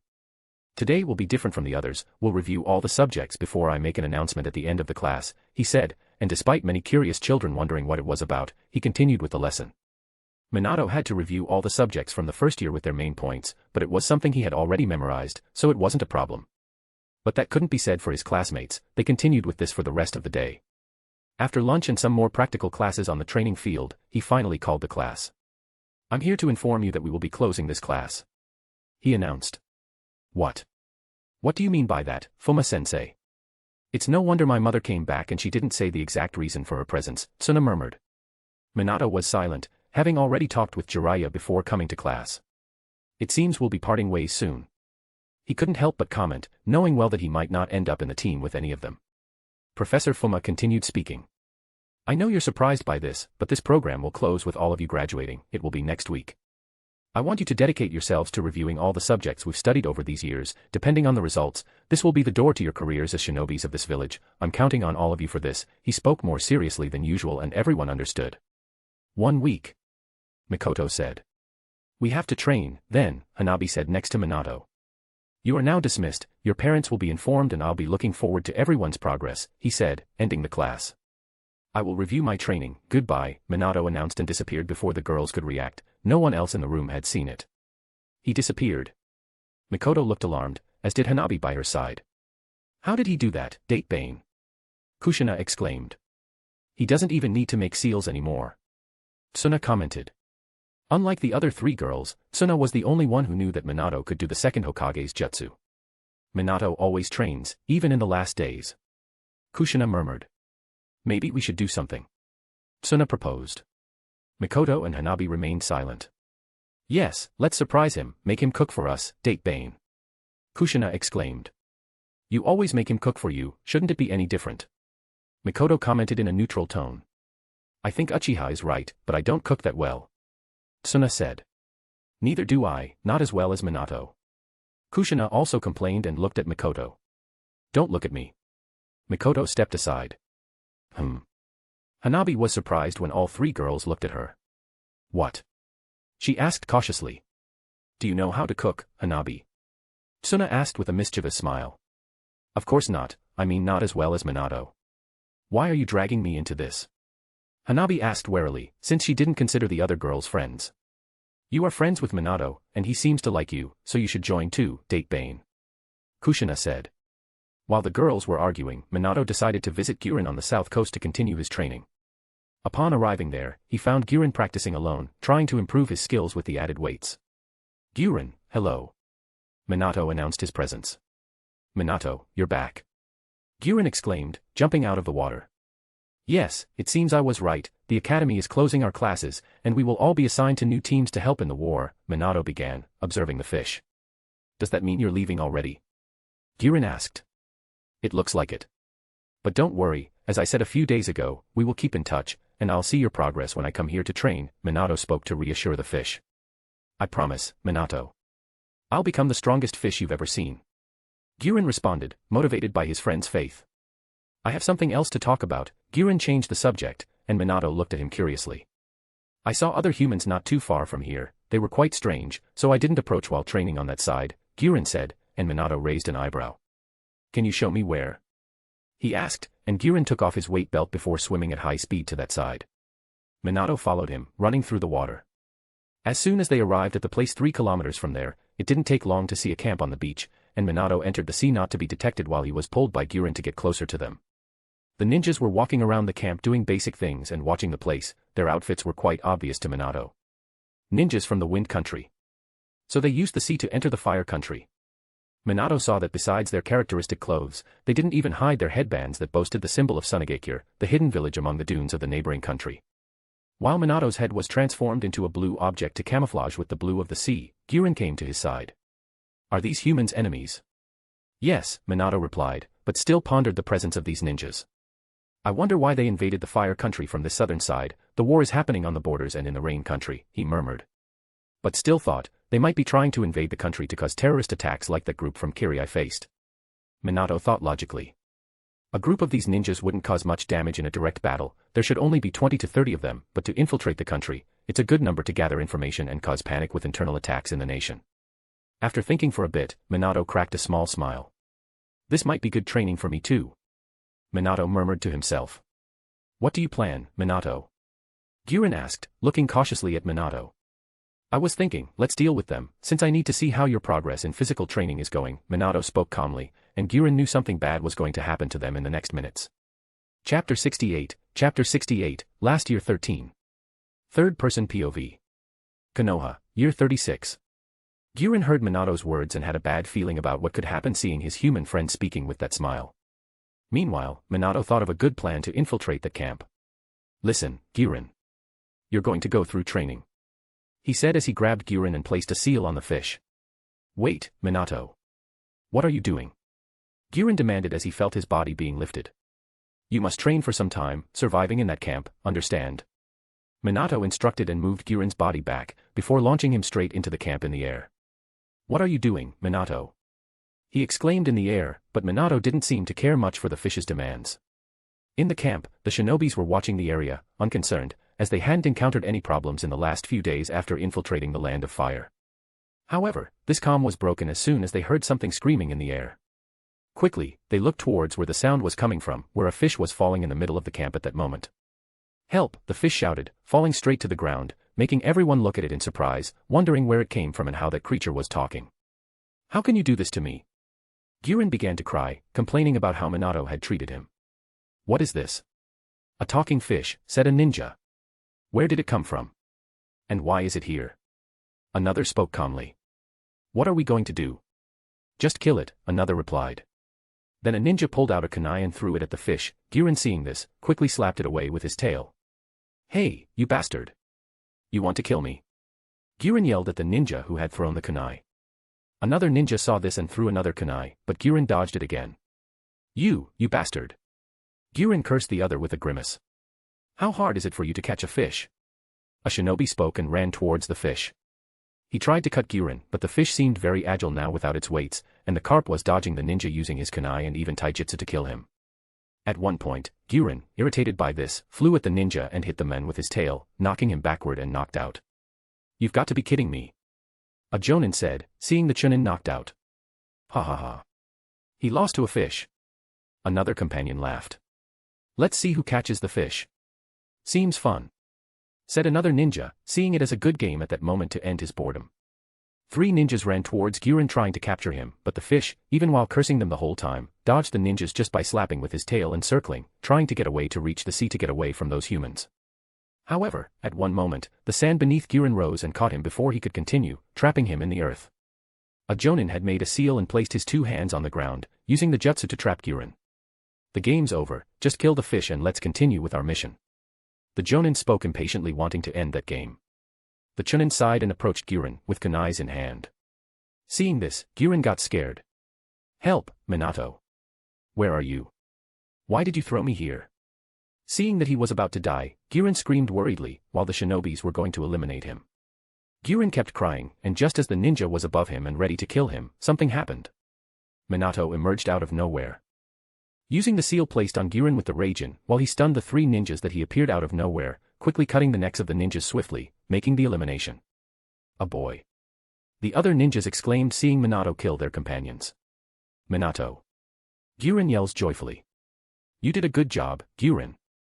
Minato laughs, even before the dead bodies fall to the ground, he takes his friend around the earth and throws him into the sea again. Minato took smoke bombs and exploded them right there, while the ninjas were preparing to attack him. Minato had already planned his next move. In the midst of the smoke, numerous kunais flew all over the camp, making some ninjas dodge those strange ninja knives. Enemy attack, they screamed, finally preparing to face the boy who had appeared and was inside the smoke. Minato executed the multiple shadow clones at that moment, and several copies of him emerged from all sides running towards the 30 ninjas of the camp, who quickly began to attack all levels of the camp. The ninjas prepared for the clash against the clones, then a confrontation began between Minato and the ninjas, but his clones quickly began to lose advantage against the jonins while he managed to face the chunins and delay them. However, something started to happen. While they were fighting the clones, a Minato appeared out of nowhere using the Raijin from the kunai scattered around the camp and began to quickly kill the ninjas by catching them from behind by surprise. One by one, the ninjas from the sand village fell to the ground, alarming their companions. What's happening? How is he doing this? They asked. What kind of jutsu is this?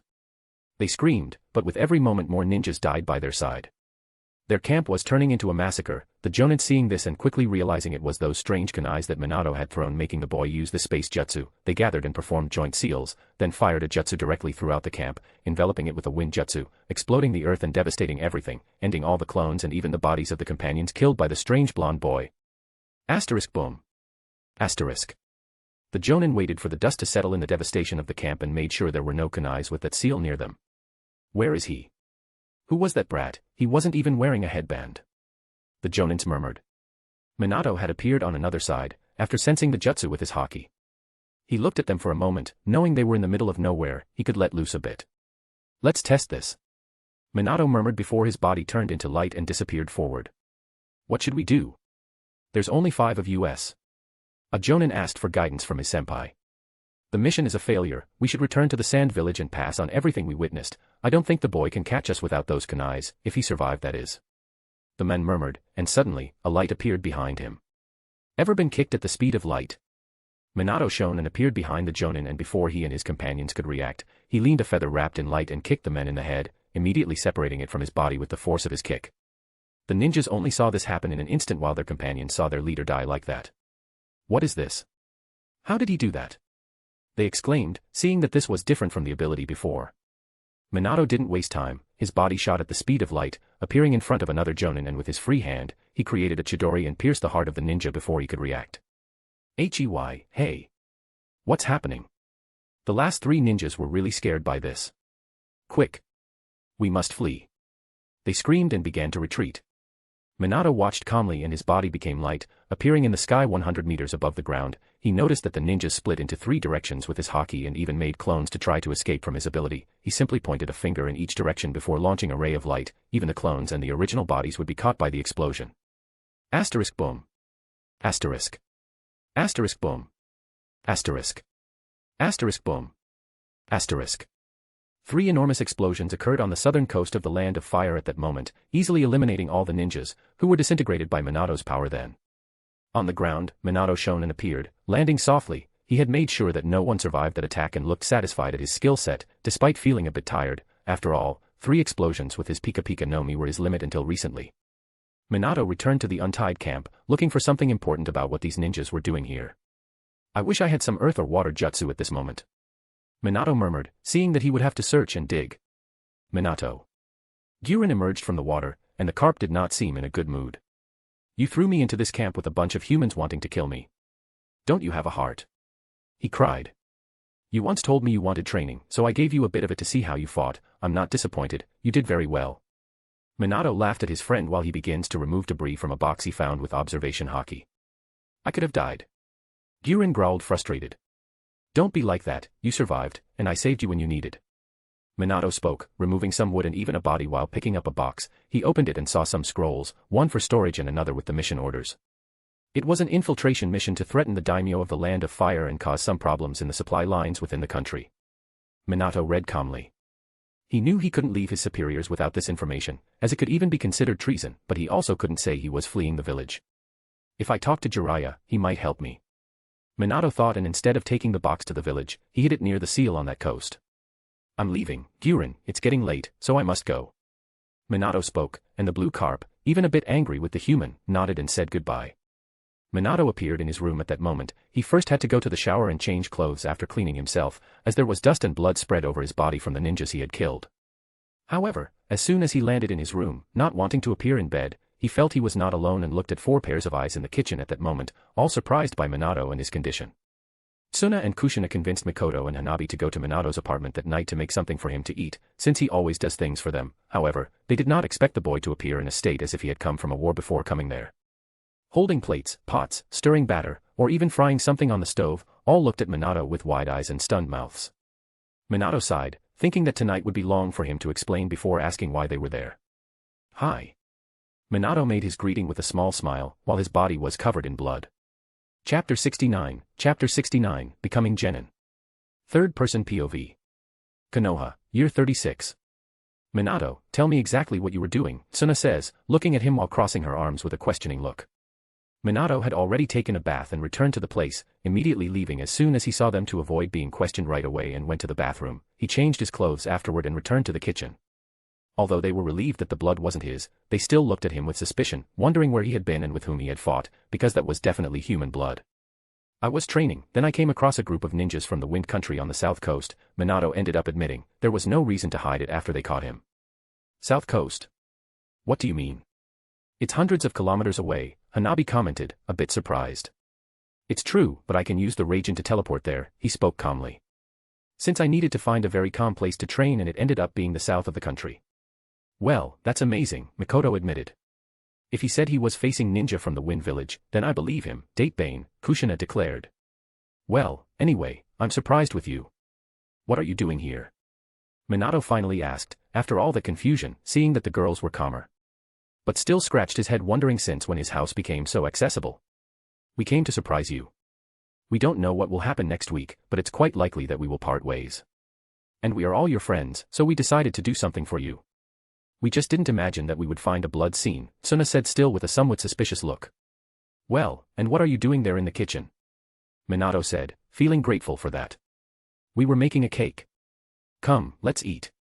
We were almost done before you arrived, Kushina spoke with a big smile. Although Mikoto and Hanabi were more reserved, they enjoyed the evening. They ended up serving themselves with the cake made by the girls while they talked, and Minato commented on his current training a bit and listened to the girls. Their conversation yielded some laughter. While the 5 people talked, Minato looked satisfied at the 4 women. It would be their last times together, as far as he knows, so he wanted to enjoy it, since, even Hanabi being the person he knows the least there, still, he could consider one of his best bonds. And he had also made a promise to her and intended to fulfill it in the future. The night went on while the 4 girls and Minato ate and laughed, until the night finally ended and Minato, at least, took everyone home. After that, he returned with the Raijin and rested, satisfied. Minato still continues training, still going to the south coast, meeting Guren, as they continued their training. Then, finally, the week passed and the long-awaited day arrived, the day of the academy approval.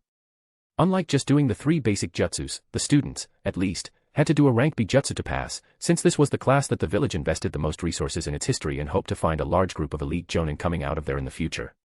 The morning period started with written exams and the 3 basic jutsu, which everyone did well in. During the midday period, the class was quite united during lunch while they commented on the next stage. Man, doing AB jutsu, when you're 11 years old, that's so problematic. Shikaku Nara murmured. It won't be that difficult. Choza Akimichi commented eating a snack. Inoichi Yamanaka was silent. You always complaining about things, Nara. Tsuna commented on the side. The conversation continued. Minato didn't participate much in it, but occasionally talked with them, since he was thinking about other things.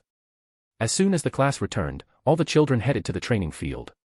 The teacher Fuma was waiting with some jonin and even the Hokage showed up. Doing the classic test of the circuit, kunai throws, and even a sparring with jutsus like the previous years, all the children performed these tests, with Minato continuing undefeated. Akuma Uchiha came out of his fight against Minato with a lot of anger after losing again, never even coming close to winning the first in the class. Then came the final test, performing a level B jutsu. Despite consuming almost all the children's chakra, and them practically fainting as soon as they performed the jutsus at that age, the vast majority succeeded. Kushina used a large water jutsu, Tsuna performed a great earth jutsu, Hanabi also did a great earth jutsu, and Mikoto performed a great fire jutsu. Minato was called and executed a series of jutsu creating the Chidori in his hand. The lightning appeared, surprising everyone, with the jonin evaluating him performing a rank A jutsu, as the only one in the class, while everyone was drawn to the lightning sparking from Minato's hands. Mikoto seemed to have been enchanted by the jutsu, from what Minato noticed. As soon as the tests were over, the teacher began to distribute the headbands with the leaf symbol with a blue fabric to tie around the head. Minato was satisfied. He had finally become a ninja, with his maximum score in record time, feeling finally like a genin with his headband tied on his forehead. He was the best student in Konoha's history. However, the village had no idea of his real power, which pleased him, since he managed to hide it for years. Otherwise, he would have big problems if the Hokage or his group of elders had discovered his abilities, as they might see him as a threat. Minato ended up celebrating with the class, since Choza Akimichi invited everyone to a large barbecue restaurant. Although he did not have as great a friendship with the class as he did with the girls, he went with them. They celebrated together with the entire class. The next day, they were going to pick up their jonin teachers. So, all the children were anxious. Thus, after returning home late, Minato rested and returned to the academy the next day, already knowing who his teacher would be. Many students were already waiting impatiently, however, one person was missing. Where is Kushina, Senju? Mikoto asked, looking at Tsuna's side, which was empty at that moment. She had to be called to something else, her situation is a bit different from ours. Tsuna commented with a somewhat sad look. Minato knew why, but stayed silent with a bitter feeling about it. I'll see her later, he murmured internally. Then, Professor Fuma appeared. Hello everyone, he announced almost in tears. Before we start, as a teacher of this class, almost every year, I am very proud of all of you. You have become splendid ninjas, a pride of the village, and will make the village even prouder in the future, protecting all the people from this place. Remember, the will of fire is strong in all of you, and it won't be long before we hear of your great deeds. So, I am very proud to have been part of your growth. I hope to see you someday when you are in great positions. Fuma started to cry, like a baby, and everyone seemed to feel something for the teacher, since, like it or not, Fuma was a part of everyone's childhood there, almost with a paternal vision. Now let's start with the next step, he said, swallowing his tears, and began talking about how things happened, about their jonin and how the teams would be formed. Now to the teams, he announced, picking up a clipboard with the names and speaking the first teams. Team 1, Choza Akimichi, Inoichi Yamanaka, and Shikaku Nara, he declared, and Minato was not surprised by the trio. That sounds like a lot of work, Nara commented as always. Team 2, Hisashi Hyuga, Hayashi Hyuga, and Tsum Inazuka, Fuma announced again, and Minato saw it as a team completely geared towards tracking. The teacher continued announcing the teams until Team 6 caught Minato's attention. Team 6, Tsuna Senju. Minato did not pay attention to the other members, but to Tsuna, who looked not very surprised and exchanged some looks with him. Team 7, Mikoto Uchiha, Hanabi Hyuga, and Minato Namikaze. Minato was surprised with his name declared last. Many looked at him at that moment and even murmured how he could be in a team with two girls and it was unfair to all the other boys. It looks like we're together, Mikoto murmured with a certain joy in her tone, and Hanabi didn't seem to dislike the combination. Minato also nodded in satisfaction. The teams continued to be called, and there ended up being 9 teams instead of 12 due to some students not being able to pass over the years and being transferred out of the elite program. With that, Fuma lowered the clipboard and looked at everyone. I can only wish you good luck, he said while starting to cry again, no longer seeming like a chunin of the village. Now, I am leaving. The other teachers will come and call you to take you to a place where you can talk about your future. Goodbye. He left the room amid tears, and everyone bid him farewell as well. A moment later, jonins began to enter the room, calling their team by number. And, at one point, Tsunade Senju, famous in the village, entered and faced all the children who swallowed hard at her gaze, while Minato seemed amused by it. Team 6, let's go outside, she declared as an order, and her daughter stood up before nodding one last time to Minato and leaving with her future teammates. Our teacher seems to be the last, Hanabi murmured, with only 4 teams remaining while more and more jonins entered the room. At one point, a pale man entered, and Minato saw Orochimaru looking at him for a moment, which made him a bit uncomfortable with those eyes staring at him. He wasn't the only one, many children were creeped out by the elite jonin. A while later, he called Team 9. In the end, Hanabi was right as the last team was called, leaving only Minato, her, and Mikoto in the room. A moment later, a person entered, wearing a jonin vest and with white hair. Minato murmured, he finally arrived, at least it wasn't as late as Kakashi. He smiled, and Mikoto looked at him before asking, who is Kakashi? Minato just smiled at her, it's nobody special right now, he said before turning back to Jiraiya staring at them with a fun smile. Jiraiya, who was already in the middle of the room, pleased, looked at Minato among the girls. Well, it looks like you are my students, and it looks like we ended up in the same team, little Minato, what a coincidence, he says, leaving Minato with a small smile, with this guy pretending ignorance. He continued speaking to his 3 seated students. Well, then let's go upstairs, since I want to start with the introductions, he declared. Doing so, he disappeared from the spot, and the 3 future students began to stand up. Chapter 70, Kushina's Tears. Third person POV. Konoha, year 36. Minato, instead of choosing the stairs, jumped out of the window and started climbing up the side of the academy building. The girls did not lag behind and followed him. He landed on the edge of the building and reached the top where Jiraiya was already waiting for them, sitting. Mikoto and Hanabi joined Minato, sitting in front of their new sensei, while he had an excited smile on his face. Come on, come on. Make yourselves comfortable before we start, he said, clapping his hands. Seeing the genin sitting down, he continued, I want each of you to introduce yourselves now, tell me your likes and dislikes along with your dreams for the future, Jiraiya spoke. Why don't we start with you, sensei? Minato said, he was basically living that Naruto scene with other people and in another time. Yes, let me tell you, my name is Jiraiya and one of the students of the current Hokage. I'm a literary lover, I like to write my books and do my research, Jiraiya spoke in a quite perverted tone, while the girls were disgusted by this guy and Minato rolled his eyes. I don't like getting beaten by Tsunade or losing to Orochimaru. My dream is to become a world-famous writer and complete my life mission, he said now in a dreamy tone. Now it's your turn, he requested. Minato nodded and took the initiative. I am Minato Namikaze. I like to train and be with people I like. I hate losing or feeling weak or incapable, he said. About the latter, it was the main reason for Minato spending his last years spending most of his time in training. My dream is to become a powerful ninja, live with those I love, and become the greatest of the Hokages, he said with a smile, since he did not only aim to be the Hokage, it was to become the greatest as if he already knew he would wear the hat one day. Jiraiya raised an eyebrow but nodded in satisfaction, while the girls looked at Minato with curiosity at these words. Now you girls, do the same as Minato. I am Mikoto Uchiha. Mikoto began keeping a neutral tone. I like to train and spend time with my friends. I don't like losing and people controlling me. My dream is to become a powerful kunoichi and control my destiny, she spoke, leaving Hanabi next to her curious, since this was the same dream as hers, albeit in a different way. Very well, next, Jiraiya spoke and Hanabi started this time. I am Hanabi Hyuga. I like good food and training. I don't like being underestimated and feeling weak. My dream is like Mikoto's, to control my destiny, she spoke. That's good, now with our introductions. Jiraiya began and went back to speaking. Let's talk about your test. Test? Mikoto asked. Didn't we already go through a test yesterday? That's true, however, there's a secondary test and if you don't pass, you'll go back to the academy, he said, and Minato just stayed silent. He knew that everyone in this class would pass their teacher's tests, they wouldn't spend years consuming great resources from the village to fail in the end. Anyway, Jiraiya continued. I want to see you tomorrow at Training Field 7, at 5 in the morning. Remember, don't eat anything, it's going to be quite unpleasant for you if you're full, Jiraiya spoke and the girls exchanged looks. Jiraiya used the instantaneous displacement technique with wind style and disappeared, being surrounded by a whirlwind, and left the kids alone. That was quick. Mikoto murmured. We have a test tomorrow, what do you think, Minato? Hanabi took the initiative in asking. We have to take this test, but anyway, you should eat, this teacher will surely make us go hungry, Minato commented, already knowing the test, then he would share the best tip. I'm going to train, so I hope to see you tomorrow, Minato said, wanting to leave. Okay, see you tomorrow, then, Mikoto spoke and Hanabi nodded. Minato used the Raijin, disappearing silently in front of the girls, and appeared in another corner of the village. He landed on the buildings and began jumping roofs going to the Senju clan. It didn't take long for him to find the entrance, where Tsunade was talking with Tsuna. Minato. Tsuna looked at him, appearing with surprise, while Tsunade raised an eyebrow. Hello, I came to see Kushina, he said, scratching his head. Tsuna bit her lip.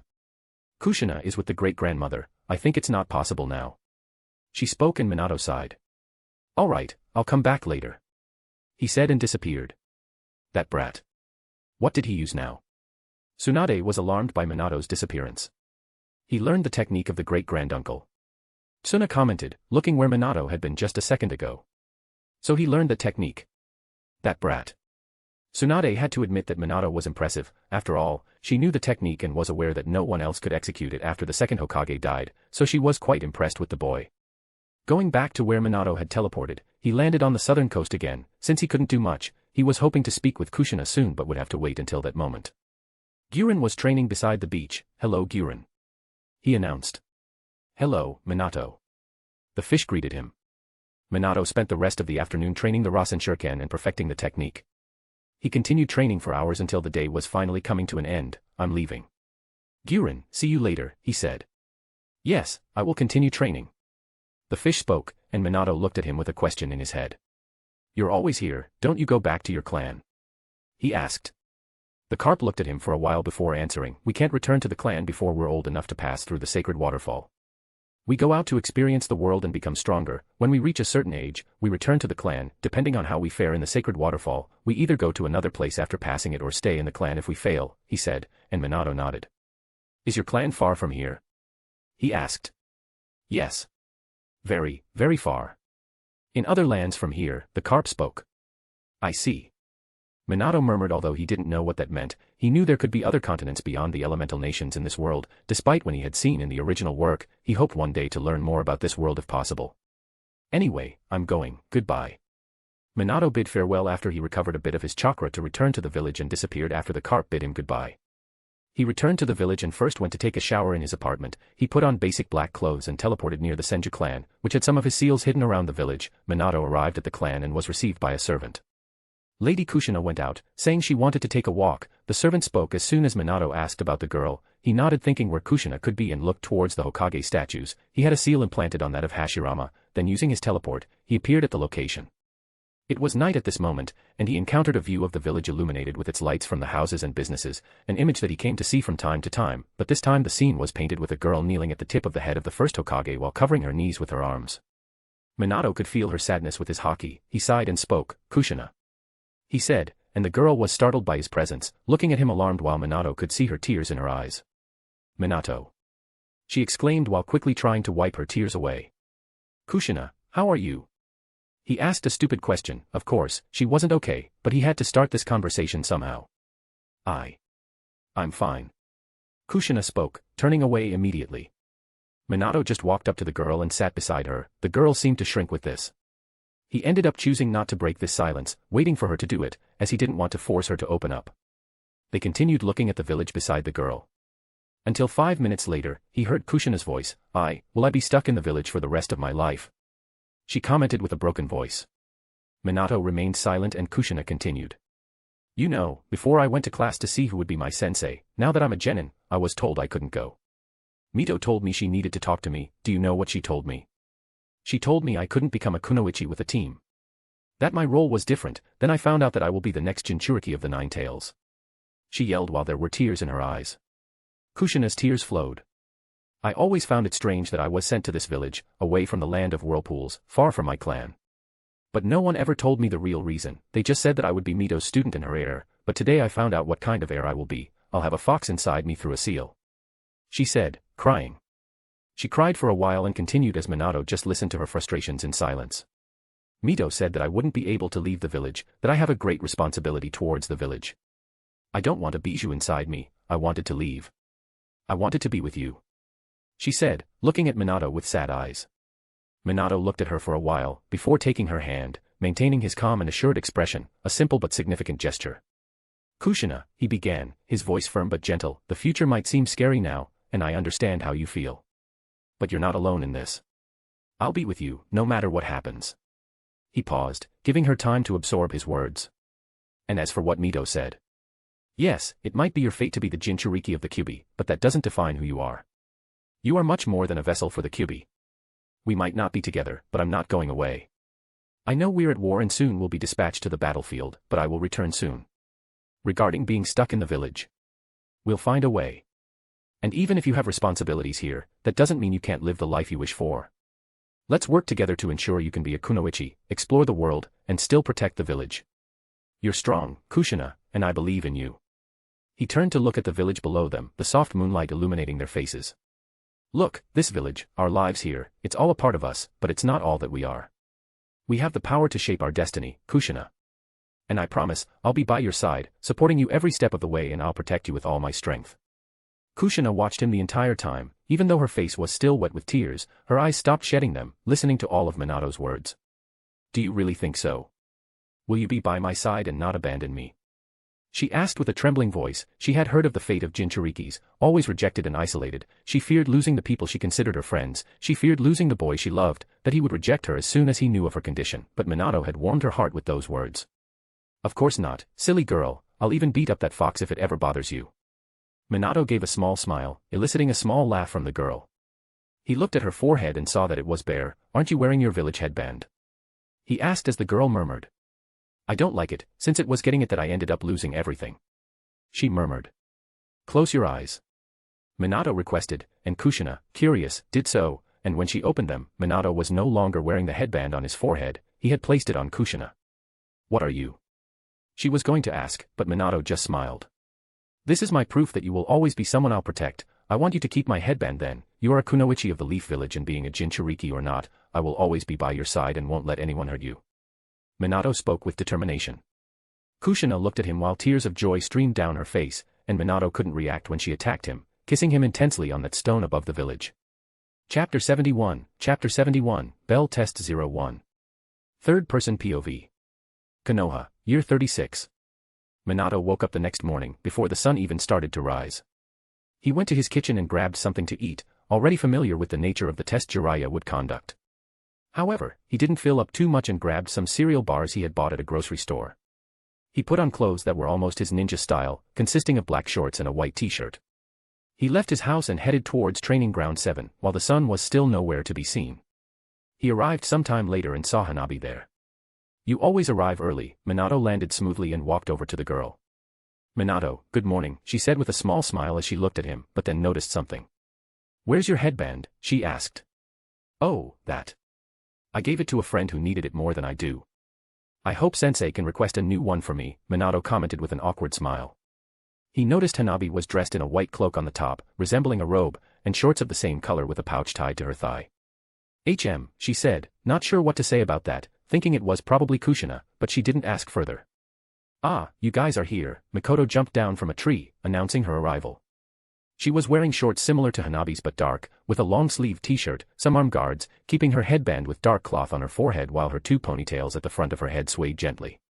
"Now we just have to wait for Sensei," Minato commented, already knowing it would take a while. Minato practiced some taijutsu moves as the sun rose. "I've never seen those moves. Is this your style now?" Mikoto commented, watching Minato's performance, which was quite different from what he had shown at the academy, as he easily defeated opponents and she hadn't fought him for a long time, unlike Hanabi who had recently fought with Minato. Mikoto had never seen such an aggressive taijutsu style.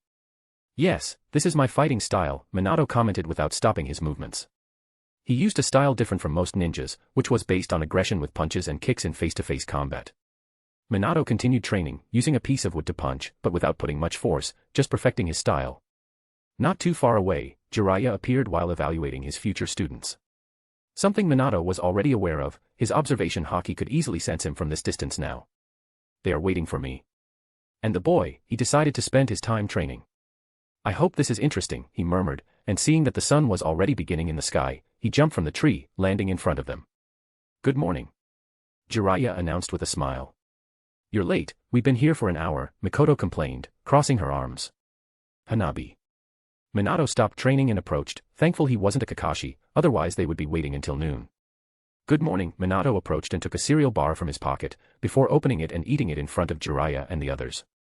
Jiraiya looked at him, not sure what to say. After all, he had asked for no one to eat, but this kid seemed smarter than he had imagined. "Here," Minato handed a cereal bar to Hanabi and Mikoto as well.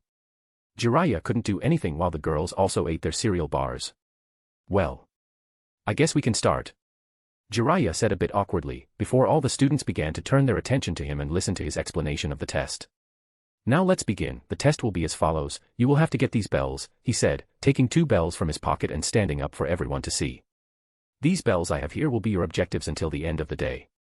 If you can't get them, consider yourselves failed," Jiraiya said calmly, still holding 2 shiny bells in his hand for everyone to see clearly. "But don't think it will be an easy task. I'll do everything to stop you." "But there are only 2 bells," Hanabi commented, realizing like Mikoto. Jiraiya looked at them with a solemn gaze before continuing. "Yes, there are only 2 bells here and you are 3. This means that one of you will inevitably be without a bell and will fail," he said. "This doesn't make sense," Mikoto spoke up and ended up looking at Hanabi, knowing that Minato would pass the test, questioning whether she or Hanabi would accompany him. Hanabi also felt the gaze of her rival for the test and thought it would be either her and Minato or Mikoto and Minato. Minato sighed, knowing the true nature of this test and disliking how the girls were looking at each other. He would have to change that as soon as the test started. "Well, the test is straightforward. You can use everything against me, so come with the intention to kill me." Jiraiya put away the bells and spoke seriously, then moved to the middle of the field. "Let's begin. You can come at me whenever you want." As soon as he said these words, Hanabi and Mikoto quickly jumped to the trees. Jiraiya looked at the girls with approval but saw Minato standing in the same spot, looking at him. "You're not planning to hide?" he asked with a raised eyebrow. "Not yet," Minato replied calmly. "Then you..." he was going to say, but suddenly, Minato disappeared from the spot. Jiraiya was shocked when he saw him appear right in front of him, not using the Raijin but Soru, one of the 6 styles of the Navy, catching Jiraiya off guard and forcing him into a defensive stance as he crossed his arms to defend against the boy's punch. Minato's punch connected with him, causing Jiraiya to be stunned once again, as he felt his body being thrown back, retreating several meters. Minato did not attack further, waiting for his sensei to absorb what had just happened. "This kid, what strength? Is he like Tsunade?" Jiraiya wondered, surprised at how powerful Minato's punch was. What he saw in the early training was just Minato holding back.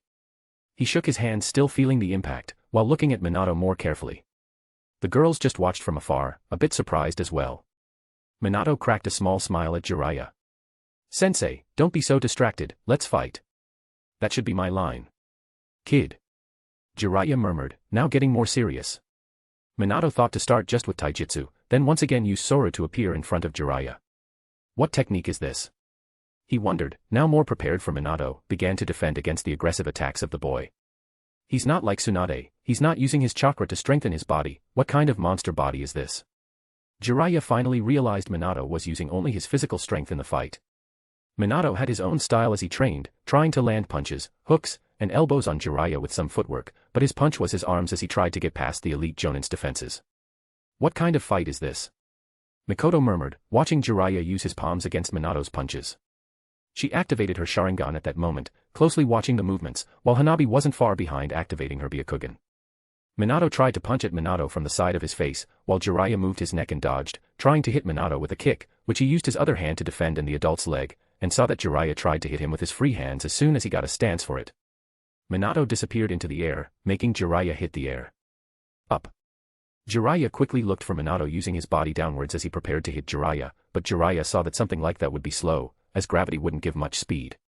Even so, he's coming down fast, faster than he should, that means he has weights. Jiraiya was analyzing Minato, becoming even more fascinated by the kid. However, Minato used his unique technique he had been training for weeks, Jeppo, propelling his foot in the air. Jiraiya was caught by the impulse of the boy, and Minato landed a punch on his face at that moment. Did he hit him? Hanabi murmured from afar, surprised. However, Jiraiya falling backward while receiving the blow, turned his body into smoke, revealing a log in his place. What was that? How did he descend so fast? Jiraiya commented as he appeared on the other side, I saw his feet making a movement, but that's not possible. For Jiraiya, Minato was a big puzzle, and he had to quickly become alert. Because as soon as Jiraiya used substitution, Minato already knew where he was with his observation haki and used Jeppo while still in the air with Soru, heading towards the elite Jonin. Jiraiya once again had to go into defensive mode as the boy caught him by surprise, but he also knew that Minato was some kind of strange sensor, so he managed to handle the attack better. The girls still hadn't made any moves, fascinated by the taijutsu fight that was happening and Minato's strange techniques. The fight continued, and Jiraiya began to become more aggressive too, making Minato feel pressure. He might have an alien body, but he was still fighting a powerful figure of this world. Jiraiya kept attacking him while he used Soru multiple times to dodge attacks when he felt the pressure from the opponent. You really have an interesting technique, kid. I've never seen taijutsu like this since I noticed you don't use chakra and your body is extremely strong. You have potential, but you're not there yet, he said, pleased, and increased his aggressiveness with his taijutsu even more, making Minato retreat further. Jiraiya found an opening in the boy and landed a hit on his stomach, making Minato fall backwards, where he didn't even have time to use substitution. He stood firm to not turn into light, because even receiving a kick in the stomach, his body was still very resistant. He fell back and jumped up, landing on a sturdy branch of the tree. That was cool, sensei, Minato said with a small smile. While Jiraiya looked at him curiously, since the boy just rubbed his stomach, not seeming to feel his hit much. You don't seem to be finished. Jiraiya said, and Minato nodded. I'll fight with everything I have now, sensei. Let's see if you can handle my taijutsu, he spoke and made a hand sign, where hidden seals and weights appeared on his hands and legs, since he didn't like showing them here and decided to hide them. So you were using weights, let's see how much then, Jiraiya spoke, not moving from his spot. Minato removed the weights, while the girls looked on with their special eyes, quite interested. Minato removed 4 weights, taking 2 in each of his hands, until finally dropping them on the ground. The weights didn't seem to follow physics because as soon as they left Minato's hands, they flew to the ground with such speed that the next moment, the ground exploded, cracking everything within about 10 meters. Jiraiya. Hanabi. Mikoto. This can't be serious. Jiraiya murmured a bit alarmed inside. Minato felt the tree shaking and even falling due to the impact on the ground. Let's start, sensei. He said with an excited smile while landing on the cracked ground. Chapter 72, Bell Test 02. Third-person POV.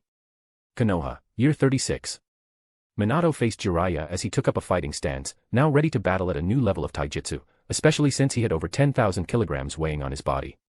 Before Jiraiya could initially react, Minato vanished from his spot, sprinting to Jiraiya's left side and then to his right flank. Jiraiya quickly caught on to what he was doing and turned his body swiftly, with Minato materializing by his side while dodging the boy's punch. Sensei, in front of you. Minato spoke and disappeared with Soru and his physical strength, reappearing elsewhere, leaving Jiraiya dazed. Minato punched Jiraiya head-on, forcing him to cross his arms with no time to react, as the punch hit him and he immediately felt the force against his arms, feeling his body being thrown back like a missile. Jiraiya flew looking surprised. "This brat, what kind of monster are you with just that body strength?" He murmured internally. His body flew until he spun in the air and landed on the ground, his feet still dragging until he stabilized himself. Jiraiya took his eyes off Minato for a millisecond to land, which was enough time for him to refocus on Minato's position and discover that he had vanished. Where is he? He wondered, looking all around, until he directed his gaze upward. Minato had leaped into the air and used Jeppo to hover over Jiraiya at that moment. How is he doing that? Hanabi commented.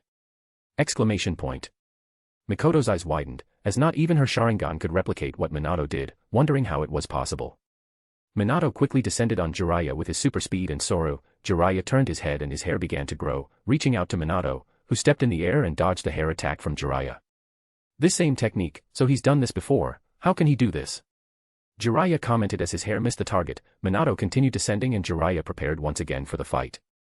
He retreated before Minato reached the ground, but as soon as the boy touched down, he exploded with impact force and didn't allow Jiraiya to get far away. Soon, fists and palms began to clash against each other, entering a frenzy at high speed. Jiraiya felt his initial disadvantage and began to distribute chakra through his limbs, quickly starting to match Minato's pure physical strength. What followed was both moving their arms at high speed with the explosive sound of impact, creating wind and destroying the terrain as one moved towards the other. Incredible.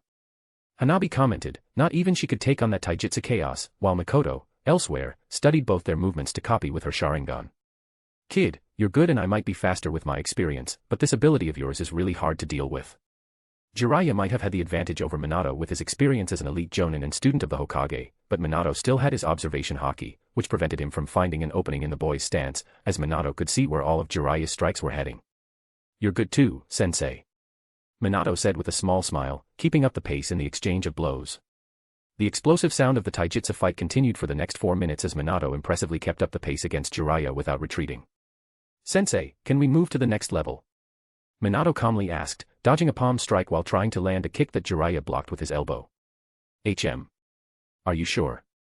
Though Jiraiya was initially surprised by Minato as they continued to exchange blows, exploding the ground around them, he had gotten used to the boy, but could no longer hit him, which was impressive for an 11-year-old. Minato did not respond beyond maintaining his small smile. He dodged a strike from Jiraiya and took a few steps back, crossing his fingers. He created multiple shadow clones around Jiraiya, who looked around as numerous smokes began to appear and 30 Minato clones emerged. All 30 Minatos looked at Jiraiya, taking up combat positions as they started to advance the next moment. This is getting bad. Jiraiya had to admit, seeing all those clones rushing towards him. He quickly felt attacked from all sides as he began to feel the pressure. The clones were not as fast as the original, but they retained a certain percentage of the main body's strength, and Jiraiya was lucky they weren't using Soru, otherwise, he would be in trouble now. They began exchanging blows while surrounded by the crowd, spinning and kicking through the clones' openings with a bit of ease. This can't go on. He had to admit, losing time while dealing with these clones. He crossed his arms, and 10 Jiraiyas appeared, engaging in combat with the other side. The next moment, the crowd of clones began to fight among themselves, with Jiraiya taking the advantage, while Minato's clones vanished into smoke every now and then. At that moment, Jiraiya felt something coming and looked to one side of the crowd. There were 3 Minatos, performing rapid hand jutsus. This brat. He quickly let his mind work to avoid Minato's next attack. He backed away with another 3 clones, making hand seals, while the clones continued to fight among the 3 Minatos and 3 Jiraiyas.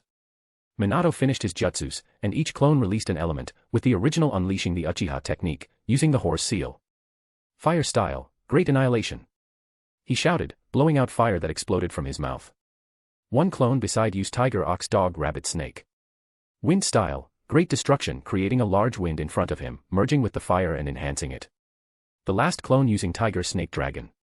Lightning style, thundering wave. This last jutsu was another creation of Minato's using the fire element style, where he launched lightning by blowing it from his mouth. This technique concentrates a large amount of Raiten chakra in the lungs and related chakra channels to the mouth. By releasing this concentrated chakra, the user expels a powerful wave of electrical energy, similar to a lightning dragon, that advances towards the target at great speed. This technique creates a vast wave of lightning that can be directed and controlled to a certain extent by the user, similarly to the control demonstrated in fire-style techniques, like the Katan, Gokaku no Jutsu. Minato had developed it on the southern coast and was using it for the first time, thinking of a technique that could launch lightning directly at an area. Besides the direct damage, it would also cause paralysis and could affect several unaware ninjas. The jutsu exploded quickly, the fire enhanced with wind and enveloped with lightning, like a tri-elemental tsunami. Minato couldn't even imagine how shocked the girls were seeing this. The level of that attack with multiple elements was bordering on an S-rank jutsu. He combined the technique I gave him as a gift. Mikoto murmured in shock, while the whole area lit up with the combined jutsus. Hanabi just looked dazed at it. This brat. He's so dangerous.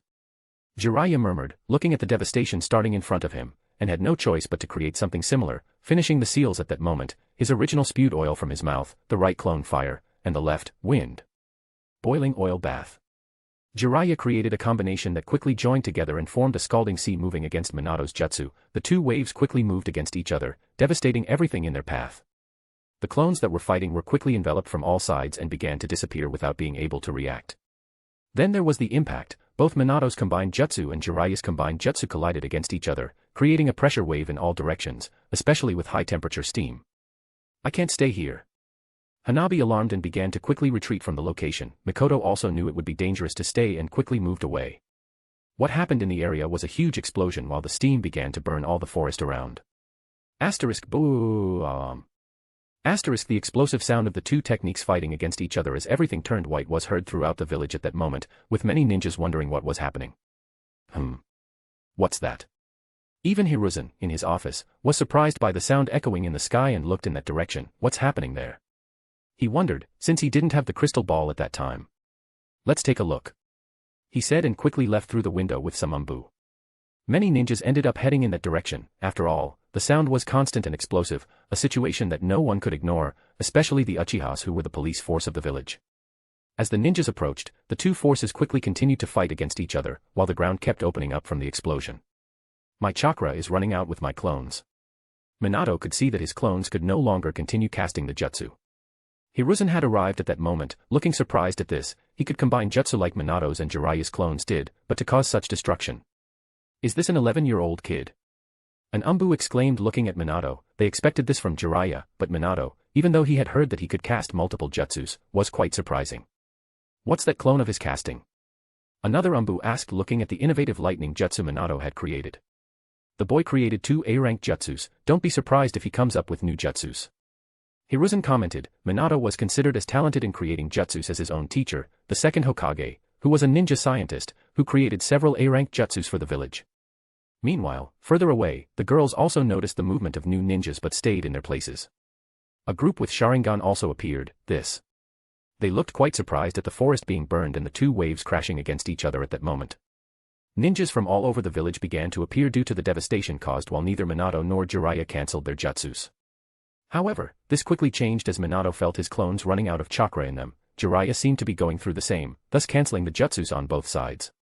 Everything was enveloped in steam, and the visibility was obscured for everyone. Besides the jutsu stopping, Jiraiya's oil being the most tangible, was the only one spreading throughout the place while bubbling with the high temperatures.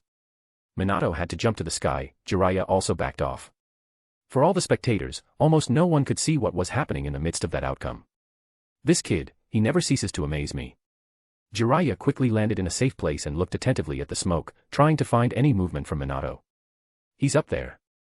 An Uchiha commented using his Sharingan and all the others turned their eyes to where he was pointing.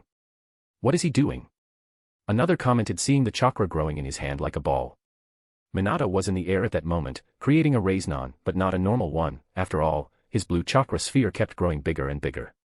Jiraiya was surprised when he saw the huge light above him. He's overdoing it. Jiraiya commented looking at the gigantic Raiznan as Minato began to point it at his sensei while descending.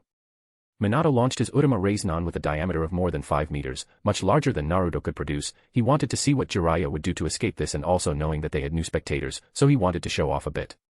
Chapter 73, Bell Test 03. Third-person POV. Konoha, Year 36. This kid. He's going overboard. Jiraiya commented, looking at the enormous chakra ball, wondering how that boy could create such a large Raiznan. On the other side, the ninjas watching were equally surprised by this. Staring at the huge blue sphere in the air amid the battlefield's steam. He can make that technique grow so much, but he's using too much chakra. Hiruzen, while surprised by this, also reasoned that it wasn't a very smart move. And indeed, it wasn't. Minato just wanted to show off a bit, so he didn't hold back with his chakra. After all, this was a test and not a fight to the death. In the air, Minato spun his body and moved downward as he launched his sphere. Jiraiya, with no choice, began to create several seals and hit the ground while a series of symbols ran straight from his palm. Summoning Jutsu, he declared, and a huge smoke emerged exploding from that point. Boom.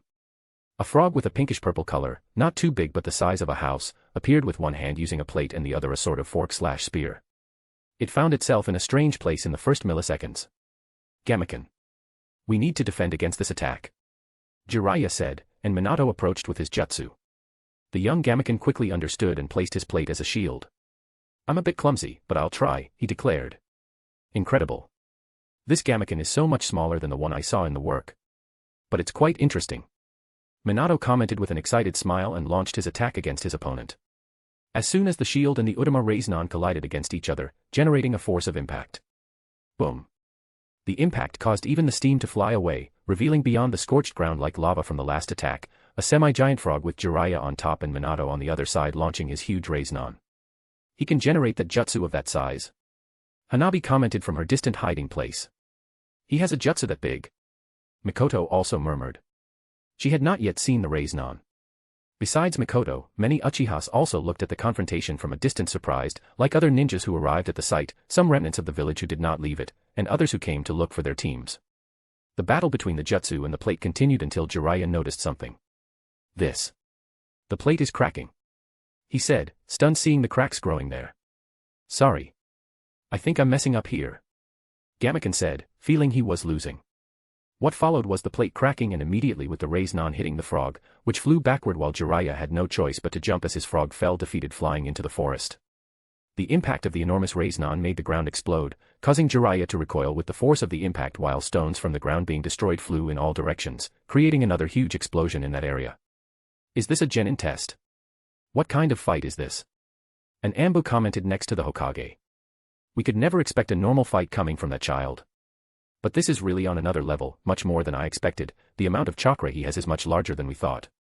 Hiruzen spoke, but also knew that Minato must be at his limit. He's coming this way, Mikoto exclaimed as the forest was being destroyed with Gamaken's body going in their direction, raising all the trees. Boom. She jumped from her place as an uncontrollable cape continued tearing trees until it stopped a few hundred meters away, quite battered. Man. I think I overdid it. Minato looked at that a bit sheepishly. Of all the toads, Gamaken was one of his favorites in the series. Seeing him being thrown like that was a bit hard to watch. I think I lost, Gamaken said a bit shyly, as his body was all battered, before disappearing with an explosion of smoke. Jiraiya landed on the ground attentive to any movement from Minato, who fell within the smoke generated by the explosion's impact, while pieces of the plate were falling shattered in the air. A Minato jumped from the smoke and touched those pieces while they were suspended with his feet to create momentum before advancing against Jiraiya. Jiraiya prepared himself as Minato was already upon him, but was quicker as he grabbed the boy's neck. Jiraiya quickly noticed something strange, since Minato was caught so easily, but in the next moment, the boy's body began to electrify. A shadow clone with lightning, he said in his last moment, having no time to react even with a substitution jutsu, as the shock immediately caught him the next second. Jiraiya felt his body paralyzed, and a new Minato emerged from the smoke quickly, his goal being the bells on his waist. Seeing this, Jiraiya tried to react, but Minato was already upon him. Raising his hand, Minato was very close to the bells while Jiraiya was still affected by the paralysis. These bells will be mine, he thought, already putting his fingers on the object and just a little more he could pull them. His haki alerted danger, and he saw Jiraiya's hair expand and turn into spikes, before shooting at him. Minato quickly moved his feet to escape the point-blank attack. He took a few steps back and saw that he couldn't reach the bells at that moment, so he quickly grabbed some kunais and threw them at Jiraiya, who had to deal with them with some difficulty while still feeling his paralysis. With Jiraiya busy with the kunais, Minato launched smoke bombs on the ground. He hit for the first time. Jiraiya was surprised by Minato's move to hide, as he could no longer sense his presence nearby. Minato continued jumping between the trees, moving a bit away from Jiraiya at that moment. My chakra is at its limit, he murmured, but didn't seem too tired besides a slight change in his breathing. He still had his physical energy, but wouldn't use it with so many eyes on him. He didn't mind being observed, moreover, he didn't seem worried about having spent a large amount of chakra at this moment. He knew the test was a team effort, so he would wait for the girls to act before talking to them and using his attack in conjunction with the sensei. As Minato found a place to recover, the devastated training field fell silent with some smoke coming out from parts of the ground melted by Minato and Jiraiya's jutsu while a huge hole appeared due to the last attack. Jiraiya walked to the center of the place that visually looked chaotic, but in silence. I had to spend a lot of chakra with this kid. He really exceeded all my expectations. Jiraiya murmured, the level of Minato's chakra was beyond a jonin. Although he thought the boy was reckless in launching so many powerful jutsus, he was still pleased with the demonstration of his power. If Minato heard these thoughts, he would wonder how Jiraiya would react to his more powerful jutsus that he hadn't shown or even his light fruit. Jiraiya had already recovered from the lightning running through his body and was waiting for a new move from his students. Even though he was not at 100%, he was confident he could still handle all of them. The girls didn't stay behind. Mikoto made her move. After escaping from a giant frog flying in her direction, she didn't want to fall behind. Activating her Sharingan, she began to throw kunais at Jiraiya, who quickly realized and stood still waiting until the last moment to minimally move his body so as not to be hit. The kunais continued flying towards Jiraiya, until he noticed a different one. A paper bomb. He commented. As soon as the kunai hit the ground, it exploded near Jiraiya, who emerged from the smoke unscathed and looked towards where Mikoto was shooting her kunais. The chief's daughter is going to fight now, said an Uchiha. After seeing that boys fight before, I doubt she can do something similar, another Uchiha admitted. Mikoto emerged from the trees and showed her Sharingan of Atomio. She hadn't evolved them in years, but had gotten accustomed to using them well, better than Akame, the other Uchiha boy. Come on, little girl, Jiraiya commented, and Mikoto launched herself against the elite jonin. She crossed her fingers and 4 clones appeared, heading towards Jiraiya, and a taijutsu fight began while all her clones tried to hit him. Jiraiya managed quite well with all 5 Uchihas, dodging and attacking, while hitting the clones, making them disappear in smoke. Why am I going in the opposite direction now? Jiraiya realized he was retreating to the side where Mikoto had come from. There were only 3 Mikotos now. Mikoto had done that on purpose, since she wanted Jiraiya to go to that side. Hitting the other 2 clones, making them disappear, the original Mikoto threw a kunai with a paper bomb, causing Jiraiya to retreat. Boom! As soon as it touched the ground behind him, he saw that he had fallen into a trap set by the girl, because the place had other kunais with paper bombs, which she had placed while running towards Jiraiya and using her clones as a disguise. Smart, Jiraiya had to admit as the paper bombs began to explode. Asterisk boom. Asterisk. Asterisk boom. Asterisk. Asterisk boom. Asterisk. Asterisk boom. Asterisk. Asterisk boom. Asterisk. As Jiraiya retreated from the explosions, new detonations occurred. Did she get him? An Uchiha at a distance asked. No. I doubt Jiraiya would fall for something like that, another concluded. Jiraiya indeed emerged unscathed from the attack and saw a huge fireball heading his way. Quickly making a seal, Doton, Dorihiki, he created a wall of stone with the fire exploding against it. Seeing this, Mikoto threw 4 kunais to both sides. They clashed against one another, making them go towards Jiraiya inside the wall, a technique she learned from Minato. Jiraiya was surprised by this. He grabbed a kunai from his pocket and hit one while dodging another with a paper bomb. Boom. He was caught and came out the other side with a burned sleeve. These brats nowadays, in my time with Tsunade and Orochimaru, we weren't this dangerous. Hokage-sama. It seems that the elite class program is really a success. An Umbu had to admit. Yes, it certainly is full of talented children. He sighed, but spoke with satisfaction. Mikoto wouldn't stop being aggressive now. She launched a series of seals. Katan, Goryuka no Jutsu. She took a deep breath before blowing. Jiraiya noticed the glow coming from behind the smoke, and a dragon made of flames roared towards him. This technique is much more dangerous than the last, he said, and began his hand seals as well. Doton, Dosakiryu. The earth dragon emerged from the ground. Racing against the fire dragon, both collided, causing an explosion, but still, the flames overcame the earth and raced towards Jiraiya, who just jumped dodging.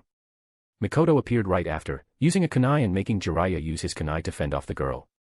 They exchanged blows, and Jiraiya realized he had fallen into a genjutsu while thinking Mikoto would attack from the side, but it was an illusion while the real one launched a frontal attack.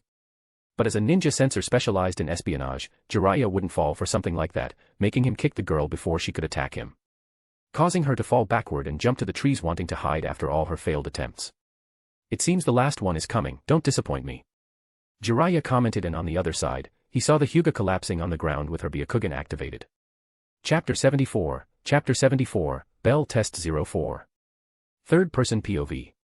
Konoha, Year 36. Hanabi gazed intently at Jiraiya. She prepared a kunai in one hand and dashed towards Jiraiya, throwing the kunai at the man while he dodged with ease. She quickly closed in with her palms, using the Hyuga style, but her opponent was still Jiraiya. She's not going to fare well, Minato murmured, watching the fight from a distance. The Hyuga style was quite lacking when they used hand-to-hand combat, while Minato and Mikoto had a good arsenal for more distant combat, but with Hanabi, her elemental jutsus were at most medium range. Jiraiya began to engage in taijutsu combat, dodging all of the girl's attacks. She dodged while chakra emanated from her palms. It seems the Hyuga aren't so impressive after all, an Uchiha commented, looking at the girl with some disdain.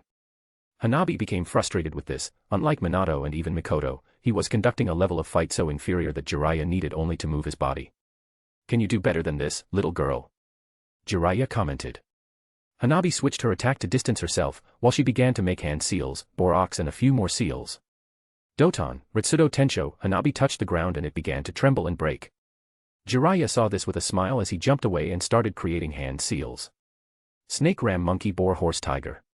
Katan, Gokaku no Jutsu, Jiraiya spat fire over the girl. Hanabi saw this fire and began to spin chakra around her hands. This. Hiruzen was surprised what the girl was going to do. Jiraiya also saw this with satisfaction, as the flames enveloped the girl, and she wrapped her body around a circle of chakra, protecting herself from the flames. Asterisk boom. Asterisk.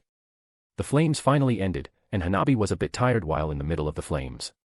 She looked still somewhat frustrated. She clearly did not have a good arsenal to fight against Jiraiya. However, before she could realize, Minato appeared above the girl and before she could react, he picked her up by the waist and jumped to the forest. What is he planning now? Jiraiya commented watching Minato disappear. Meanwhile, Hanabi wanted an answer for this. What are you doing? She said, looking at Minato jumping between the trees. Be quiet, we're going to meet up with Mikoto. Minato spoke and continued towards Mikoto in a corner of the forest. He headed for that corner while Mikoto could not stay hidden from Minato, who had detected her the whole time, so she calmly waited until Minato landed in front of her. What are you doing? She asked. Listen. Minato spoke, placing Hanabi in the tree. This test is more than it seems. He began. What do you mean? It seems simple to me. We have to get the bells and only 2 of us can pass. Hanabi spoke with a tone quite frustrated still. Mikoto was silent. You're wrong, there isn't a test that only passes 2 people and fails the 3rd. In fact, Jiraiya put this condition so that we compete against each other, but this exercise serves to work on our teamwork overcoming our difficulties. Do you really think we can fight individually against an elite jonin? Minato spoke. Of course, if he wanted to get the bells, it would be quite easy with his light fruit, but what would be the point of exposing himself in this way and not being able to mature his future companions? Mikoto was silent along with Hanabi listening to Minato. Do you think we can do this together? She asked. Yes. Listen well, we have to make a plan. He started. Meanwhile, in the destroyed training field, Jiraiya stood calmly and to the new spectators, he seemed to have everything under control, but this could not be said of his interior. Damn, I spent so much chakra on these brats. I'm at my limits already. If I were on a battlefield, I'd have to use that ugly appearance of sage mode. Now he could finally breathe after facing all those little monsters, even though Hanabi knew advanced techniques from her clan that she shouldn't be using at her age or because she was from the secondary family. He hoped the kids would stop pressuring him as they had been. He was murmuring internally when he felt something in the vegetation hundreds of meters away, and a shuriken flew towards him, spinning in his direction. He jumped, dodging it, but the person who threw it from the forest clenched their teeth and pulled their hand, showing for the first time wires connected to the weapon. The weapon disintegrated, and Jiraiya, anticipating this, began to move his body in the air, dodging the projectiles coming towards him. The 2 projectiles passed by Jiraiya, but soon transformed, and smoke revealed 2 Minatos, surprising the Jonin as they approached Jiraiya. That was a smart move. Hiruzen looked on with a raised eyebrow but pleased. But they are working together, he observed. Hello, sensei. Minato announced with a smile and punched Jiraiya in the air, who caught Minato's punch, but the latter made a move towards him, while grabbing the other hand and placing it on the hand where Jiraiya held the sack, pulling towards him. Jiraiya found himself being pulled, creating an opening for the other clone, who was going for the attack, but Minato could do nothing but punch Jiraiya, which wouldn't be very effective. However, Minato had anticipated this and with a slight smile, something happened. With a flash, while Jiraiya was looking at the clone expecting the attack, it disappeared, and another person took its place. That's it. Jiraiya was stunned as the palm flew towards him. Hanabi hit Jiraiya's shoulder without him being able to act while still caught with the other clone, feeling his left limb becoming numb as he lost the ability to move on that side. What was that? An Umbu asked, a question that everyone had since Hanabi appeared out of nowhere. Even Jiraiya, still dazed with his arm being affected by the Hyuga technique, was also wondering what happened there. This technique was unique to Minato, as he had managed to develop the Flying Thunder God to level 2 in recent weeks, being able to switch places between his originals and a person with his seal, which was the case for Hanabi with the seal planted on her body before Minato acted with his original. He had teleported to where Hanabi was, next to Mikoto. However, as soon as he appeared there, he felt a great exhaustion in his chakra and even his physical body was affected as he fell to his knees. Minato. Mikoto asked worriedly, approaching as she crouched near him. I'm okay. I think. He said with some difficulty. After some effort, he managed to get the strength to stand up. Mikoto quickly helped him up gently. Minato was thinking of something else to notice the girl by his side. This jutsu, it's really hard to execute. I almost passed out. He murmured a bit frustrated, but relieved that his plan had worked. He received the memories from his clone that had grabbed Jiraiya after being hit by a kick from him while disappearing into the distance. Jiraiya landed on the ground with a limp arm. Looking at this limb in surprise, he turned to Hanabi, who had landed on the ground still with her Byakugan activated, ready to continue the fight. Since when can you Hyuga put a limb to sleep? He asked, a bit surprised. This is a technique that I developed myself. It not only hits the chakra point but creates a great stress in the muscle area. The effect is this, you won't be able to use both hands for jutsus. She spoke calmly, this was her unique work. Incredible. This girl may not be as outstanding as her companions, but she is certainly a genius as well. Hiruzen commented with interest. Jiraiya recognized this too, he was in a bit of a difficult situation at the moment, and saw other movements coming towards him. I'm out of chakra, so we can take advantage while sensei can't use seals with both hands, let's fight with our taijutsu. Minato said as he advanced with Mikoto by his side. Hanabi was not left behind, following her too. Jiraiya found himself surrounded by 3 genin fighting him in close combat with one useless arm, feeling pressure from all sides. After all, he was fighting against 2 dojutsu users who could even predict his movements, the Sharingan much more so than the Byakugan, and there was Minato who had this ability naturally, better than the girls and without any other explanation. After all, Minato had always been a mystery to everyone. He's in trouble. An Umbu commented. It's true. Ha. Hiruzen had to laugh as Minato used his legs and his only arm to deal with a bunch of kids jumping on him like flies and making him retreat. When he conducted this same test, it ended with Jiraiya trying to play a bunch of tricks and failing miserably, with only Tsunade and Orochimaru getting the bells. But he was seeing a different outcome here. After all, they were all working together, although it left many open questions in the Hokage's mind, like how Minato had swapped places with Hanabi, but he just appreciated the youth of the leaf, even though one was an Uchiha. This way I'm going to lose. He thought, retreating while receiving a kick from Minato in the back and a palm strike from Hanabi in the stomach along with an elbow from Mikoto, making him fall back rolling before getting up. But as soon as he expected more attacks from the trio, he found himself free for the first time and looked at a distance. They weren't moving anymore while displaying satisfied smiles. His hand instinctively went to his waist, finally feeling the absence of something important. His gaze returned to Minato smiling and raising his hand with the 2 bells. These kids, they managed it in such a short time. Jiraiya admitted, but opened a satisfied smile. He approached still with his limp left hand. Well, you did it, however, Minato has both bells. He began, looking at the girls. Who will pass with you, Minato? You have to choose one of the 2. He said in the end. Mikoto and Hanabi were not bothered by this, while Minato just shrugged and tossed the 2 bells to each of them. You see, sensei, they have the bells. If we don't pass together, then I'll go back to the academy. You can fail me.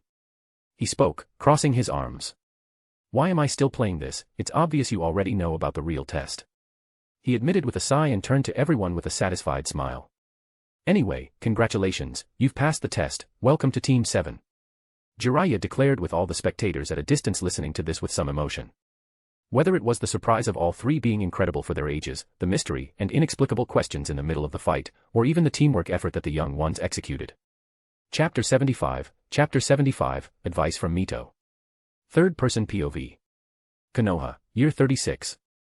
Minato looked on with some pleasure and returned to his companions with a small smile. It seems we've made it, he said. Yes, Mikoto commented, satisfied. Hanabi just nodded with a sigh. Jiraiya, still trying to move his arm, returned to the 3 children. Well, since you've passed, how about we go celebrate? Your new sensei will pay for everything. Jiraiya said, and the 3 exchanged looks before nodding. Leaving the devastated training field behind, the curious ninjas nearby also began to withdraw. Minato, Hanabi, and Mikoto left with Jiraiya for the village, some of their clothes dirty, but no one minded after the test. Heading to Ramen Ichiraku, they sat at a table, eating their ramen satisfactorily. You really knew how to handle me. I haven't even regained movement in my arm yet. Jiraiya commented while eating his ramen with just his right hand. We were lucky, Minato commented as he picked up another bunch of noodles and put it in his mouth. Even so, you really did very well, much better than I thought. I'm happy to have this team made of prodigies, he said, laughing. Will we have missions to do, sensei? Hanabi asked. That. Jiraiya scratched his head. We will have some tomorrow, he said. Because I think these missions might be something like catching runaway cats and cutting grass, Minato murmured. That can't be serious. Mikoto spoke up. Ha ha ha ha. We'll see tomorrow, he said, a bit nervous, as he didn't want to disappoint his students on the first day. However, Minato knew it seemed like a rite of passage, doing D-rank missions. Some time later, they all finished and said goodbye to the young Tuchi. Minato returned to his apartment and saw Kushina waiting for him. Minato. She was outside the building waiting for him. As soon as she saw him, she greeted him quickly. Kushina, he greeted her. How was it? You said you had a test, did you pass? She asked, and Minato nodded.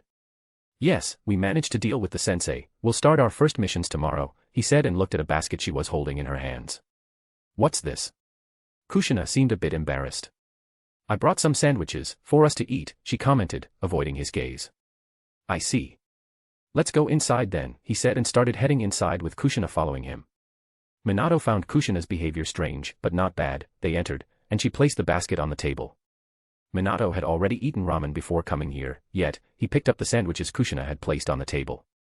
They ate quietly while Minato shared some details about the test.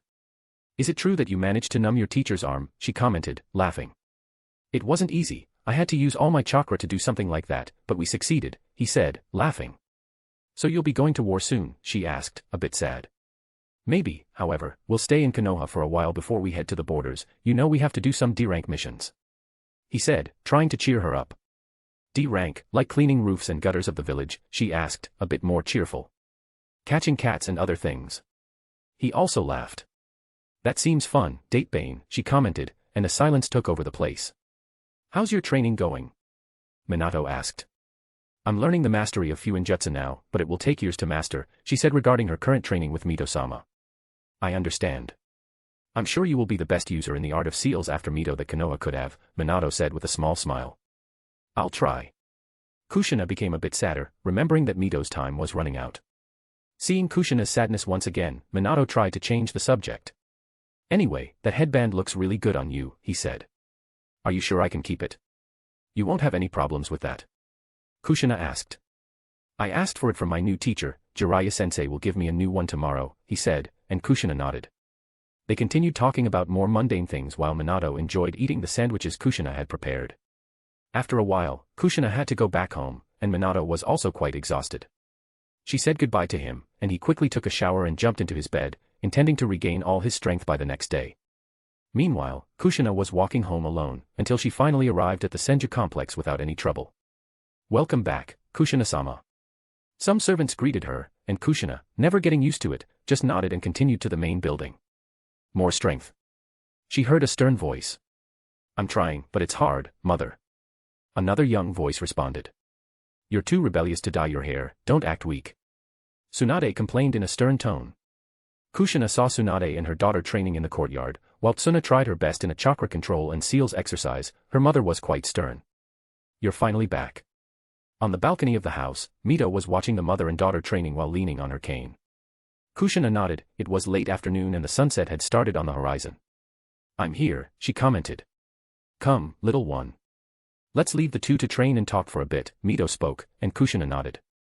They didn't go directly inside the house, but Mito took Kushina to another place on the Senju grounds. You've never been here, have you? Mito asked. No. Kushina looked curiously at the tower in front of her, which stretched tens of meters off the ground. Then let's go inside, Mito said, and Kushina followed inside. The first thing Kushina noticed inside was the spiral design on the floor. This is our symbol, she commented, looking at the engraved design. It's true, this is the symbol of our clan. Mito commented. However, it can't be more than paint stuck on the floor, she added. Kushina just looked at her, saying nothing, but her gaze was questioning what the elder had said. Mito noticed her look and understood, as her gaze went above them. Tell me, child, she pointed upwards. What do you see above us? Kushina raised her head and saw a staircase circling all the way to the top of the tower. A whirlpool as well, she exclaimed, but with that, Mito just smiled and said, "You are wrong, child. This is a spiral." "A spiral?" Kushina asked curiously. "Come with me," she said to the little girl, and they went to the start of the stairs. "Yes, a spiral. Unlike the whirlpool that was on the ground, like a 2D drawing.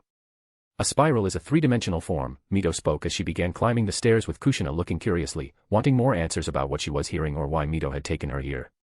"You see, in the spiral as it is, at each window we have a different landscape. The higher we climb," Mito commented and pointed to a window. Kushina looked surprised, seeing that they were climbing higher and could see the village expanding below them, but nothing compared to what she had seen on the Hokage's head, with Minato. "You know, Kushina," Mito started again, "you will take my place one day," she spoke. Kushina became saddened at this moment, looking down and murmuring, "Do you think I will be able to master the Nine Tails? Will I be okay with it? All humans are vessels, Kushina. We, more than others, since we are Jinchurikis, but all are filled with other things. And for us, there is one thing more important than anything else we must have. With it, we can survive any challenge we face in our lives," Mito spoke calmly, as they continued climbing the stairs. "Something we need," Kushina looked at Mito, curious, while looking at more and more stairs as they climbed. "Yes, and for me, that thing I find above this spiral," she commented, as more windows appeared for Kushina. "I have faith that when you climb your own spiral, you will find the same thing that I did," she said as they reached the last part, reaching the top. Mito approached a door and opened it. The first thing Kushina saw was the rocks of the Hokages, carved on one side, and behind her was the village. "Incredible, I've never seen this before," she commented, surprised by this place, as Mito walked forward and Kushina enjoyed the new landscape. But her gaze returned to Mito, still curious about everything she had talked about. "But I don't understand what you mean when there's something up here that fills you," she asked. Mito gave a small smile and looked ahead, where the statue of Hashirama was. "As a Jinchuriki, little Kushina, we need to be filled with the strongest feeling in this world, love. When I see Hashirama, I remember everything we went through together. That is what strengthens me and keeps me here until my last breath, before I meet him again in the other world," she commented with a nostalgic look in her eyes, longing to see the men she loved again. "Love," Kushina also looked at the statue, trying to understand these words. "You know my time is ending and you will take my place, but remember that you must also be filled with this feeling. And you're lucky to find it so early, aren't you?" Mito smiled as she turned her gaze back to the young one. Kushina became embarrassed as her face turned red, but she didn't say anything, just looked down, trying to avoid Mito's gaze. "No matter what happens, Kushina. If you are filled with love, even with the Kyubi inside you, you can still have a happy life. And I wish that for you, you and that boy," she said, leaving Kushina even more embarrassed. "Don't be so embarrassed, I know the boy loves you too, even though I think you're not the only one. Even so, I'm sure you will be happy," Mito spoke calmly. Kushina, despite having heard these words, still nodded and looked at the stones of the Hokages again, but didn't stop until she passed by Hashirama, Tobirama, Hiruzen, stopping at the part of the stone where a face had not yet been built, imagining them climbing this tower again one day, finding the image of Minato in that place, as her own spiral as Mito had hers. Raccoon here. I tried to convey the same feeling that Mito passed on to Kushina in Minato's manga. Did it come out coherently? I need some opinions. Chapter 76, Mission Rank S01. Third-person POV. Konoha, Year 36. The following day had arrived in Konoha, as cats got up, stretching on their walls, and the shops opened while the shopkeepers said their good morning to the first people passing by on the street, while some children went for a walk with their parents.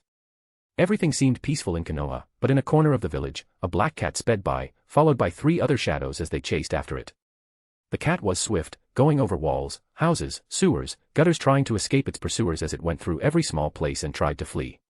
Behind the cat, on one side, there was Hanabi with her white cloak, while Makoto was on the other side with her dark clothing, and Minato in the middle, with his clothing both dark and white, with a dark headband on his forehead, one that Jiraiya had given him on this very day, as the boy had requested.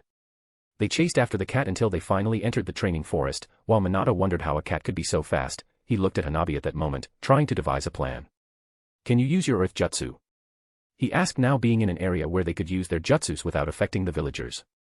She nodded and quickly jumped to the ground while already performing the hand seals and slamming her palms on the ground, making a giant wall appear in front of the fleeing cat, which curiously as it ran, narrowed its eyes and began to jump over the wall part like a ninja. "What is this cat? Has it been trained or something?" Makoto couldn't help but murmur beside. "Damn, it's going to escape." Minato commented, and not wanting to use much of his powers, he looked at Makoto and had an idea. Mikoto, trust me, he simply said. As for the girl, she looked bewildered by Minato's random words, but quickly realized as Minato grabbed her, making her spin. What are you doing? She exclaimed, but Minato said nothing until he released her towards the wall. Catch the cat. You can do it. Minato simply said, throwing Mikoto in that direction. Minato did this because he was able to support himself in the air with Jeppo, using his superhuman strength to launch the girl like a cannonball onto the cat. She flew with such speed that she had to activate her Sharingan. The cat, surprised, as they passed the wall, already victorious in escaping its pursuers, got a shock, while the Uchiha girl, already on top of it. It didn't even have time to react as she grabbed it by the neck and flew into the forest, landing on a tree, which she buried with the force of her impact on the wood. The cat was startled, trying to move, but Mikoto looked at it with her Sharingan, causing it to fall into her genjutsu. Minato and Hanabi arrived at the spot, seeing the now unconscious cat, they seemed satisfied. I knew it, you did it. Minato said with a smile. You didn't have to throw me like that, she said unsatisfied, but a bit shy with the attention. Hey, don't be so hard, Minato laughed, since he wanted to work as a team on this small rank D mission and was satisfied that they were able to execute it. Well, anyway, we did it, right? Hanabi spoke, crossing her arms. A new person appeared above the wall that Hanabi raised from the ground and looked at the three with a smile. Well, you did it. Jiraiya said, looking at everyone, satisfied. My congratulations, he finished with a smile. The three nodded silently while Jiraiya jumped from the earth wall and landed in front of the three genins. Well, you completed your first mission in less than an hour. I still remember that Tsunade, Orochimaru, and I took at least 2 hours to catch the first cat. Good teamwork, he said with satisfaction. None of the three responded and waited for the teacher to continue. If you finish this mission so quickly, then we can move on to the next, Jiraiya commented. I hope it's not catching another cat, Mikoto spoke with some dissatisfaction. After Jiraiya asked Hanabi to lower the wall and leave the terrain intact, they moved to another location for the mission. A few minutes later, the three found themselves removing weeds from a plot of land with their own hands, while Jiraiya sat on the roof, watching in silence. Sensei, is this really what we're supposed to be doing? This has nothing to do with being a ninja, Hanabi complained. Remember, a ninja does not complain about their mission, they simply execute it, Jiraiya said, laughing. Minato remained silent, already knowing how the process worked, so, he did not complain. Why do we have to do this kind of work while Sensei just sits there watching us? He won't even let us use clones. Mikoto couldn't help but complain, as they pulled weeds from their lot. They spent some time clearing all the weeds, not using jutsus or anything of the sort, just manual labor, until they finally cleared the entire plot, and Jiraiya turned to them, clapping and congratulating them. While the girls remained dissatisfied, Minato still remained neutral. After the work, the resident who had requested this type of mission thanked everyone for the work as they left, and Jiraiya said it was nothing, and the girls complained that the sensei had done nothing but watch. They went on to the next mission of the day. Moments later, Minato was on a roof cleaning the gutter with a mop, while Mikoto and Hanabi were also scattered around the place, doing the same type of work.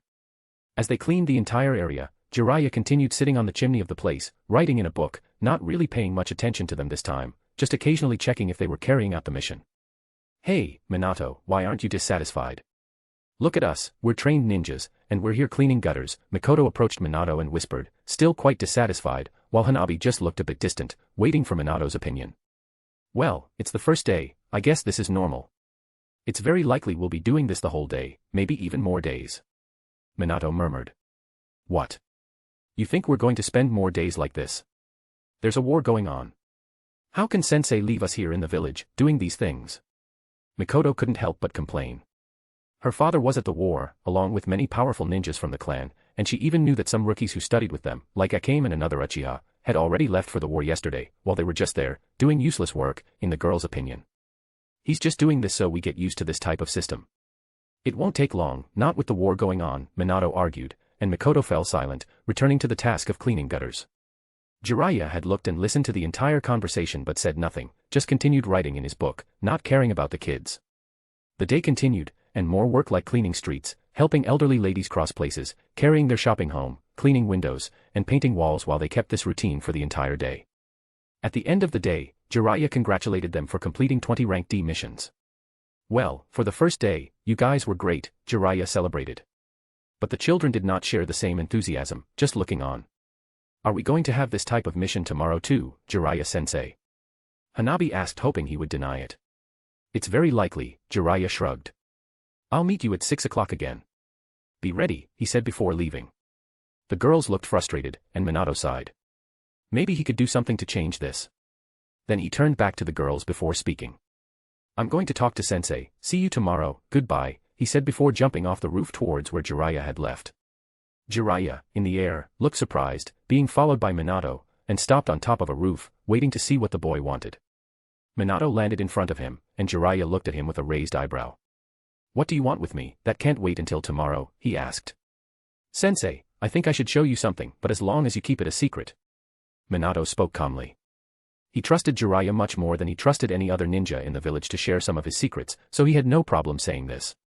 Jiraiya thought for a moment and, realizing that Minato was speaking with eyes shining with seriousness, he agreed. All right, it sounds like a mystery, but I'll accept, Jiraiya said, also trusting Minato. After all, he believed this boy could be the child of prophecy, as he had already proven himself the best among the best that had emerged in this village. If anyone could change the ninja world, it would be him more than anyone else. Sensei. Let's go to a specific location. I'm going to touch you, and don't be startled, I'm going to use the jutsu, Minato said, approaching Jiraiya, a bit confused. After all, he only remembered something that could do this kind of thing, and it was not a common technique. How could Minato say he would use it so casually unless he truly mastered it? What would leave Jiraiya so surprised that his mouth would hang open with an 11-year-old boy mastering an S-rank technique? Minato then touched Jiraiya's arm and executed the jutsu without making seals. Jiraiya and Minato disappeared from that rooftop in the late afternoon of the village. The next moment, Jiraiya found himself on a beach, looking around, perplexed. After Minato used his jutsu, he saw him fall to the ground, a bit tired. Are you okay? Wait, did you use the technique, he said, startled, now connecting the dots that he used the technique also in the bell test, not asking until now to not be impolite, even though he was still curious to know how Minato switched places with Hanabi. Yes, this is the second Hokage's jutsu that I mastered some time ago, but it's a bit more developed. It not only teleports my main body and can take a person with me, but now I can switch places with objects and people with my marks, but it's extremely tiring. As you can see, we are on the south coast, hundreds of kilometers from Konoha, and taking a person consumed a lot of my chakra at this distance, Minato said with some difficulty. Wait, where are we? Are we in the south of the country? Jiraiya looked surprised. I know you're surprised. Minato spoke trying to breathe. I come here to train every day when I can, he admitted. You know this is forbidden, right? Jiraiya asked, a bit worried, since this could even be considered desertion, and Minato could be suspected of treason, especially in the midst of a war. I am aware, that's why I wanted you to keep it a secret. I've come here many times to train. No one has ever caught me, and I trust you, sensei. After all, the jutsus I do here, I couldn't show in Konoha, Minato spoke, and Jiraiya just nodded, trusting the boy's word and not asking further about the jutsus, already knowing one of them is the Flying Thunder God technique, which would turn the village upside down if they found out an 11-year-old boy mastered such a technique while no one else has managed to in almost 20 years. But still, he wanted to know why the boy brought him here. Sensei, come with me, Minato said, leading him to a location where he kept a hidden box. He opened this box in front of Jiraiya, who looked around wondering if they really were where Minato said they were. There were scrolls in the box, and Minato began handing them to Jiraiya. Jiraiya stopped looking at the beach and took these scrolls, beginning to read. This. Minato, is this true? He read and looked at his student, stunned. After all, these scrolls were about a mission with the coalition of 2 villages wanting to kidnap the daimyo of a land of fire. Minato just nodded and looked towards another area.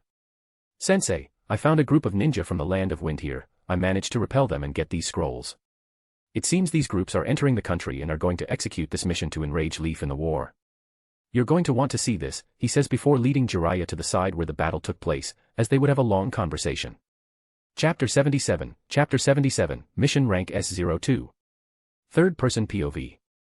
Konoha, Year 36. What is this? Jiraiya exclaimed, looking at the scene in front of him. The place where the ninja camp should have been was devastated, with sand covering it even more since Minato had launched his attack against the sand ninjas. The stench of decay filled the air, as Minato hadn't dealt with the bodies. Jiraiya continued to survey the area with a deeply incredulous look. Vultures feasted on any cadaver they could find. He pondered what kind of jutsu had been used here and, more importantly, how Minato had fought against so many ninjas alone. He already knew Minato had defeated a group of genin and chunin within the village with the jonin's help and had saved some bystanders. But there should have been jonin here as well, which was hard to believe the boy had handled alone. What happened here, Minato? Jiraiya murmured, questioning. While training, I discovered this location, so I launched an attack on them.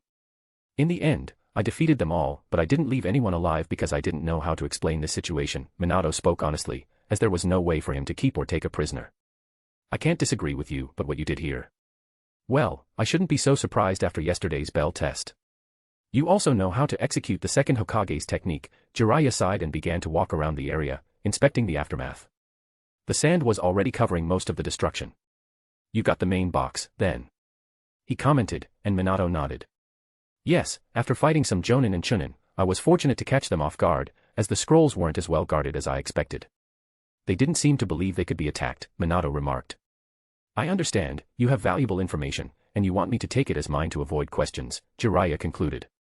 Yes, I wouldn't usually speak of it since I don't want to compromise my position here, but it's still a very dangerous enemy operation, so I believe I can trust you, Sensei, Minato said, looking at Jiraiya.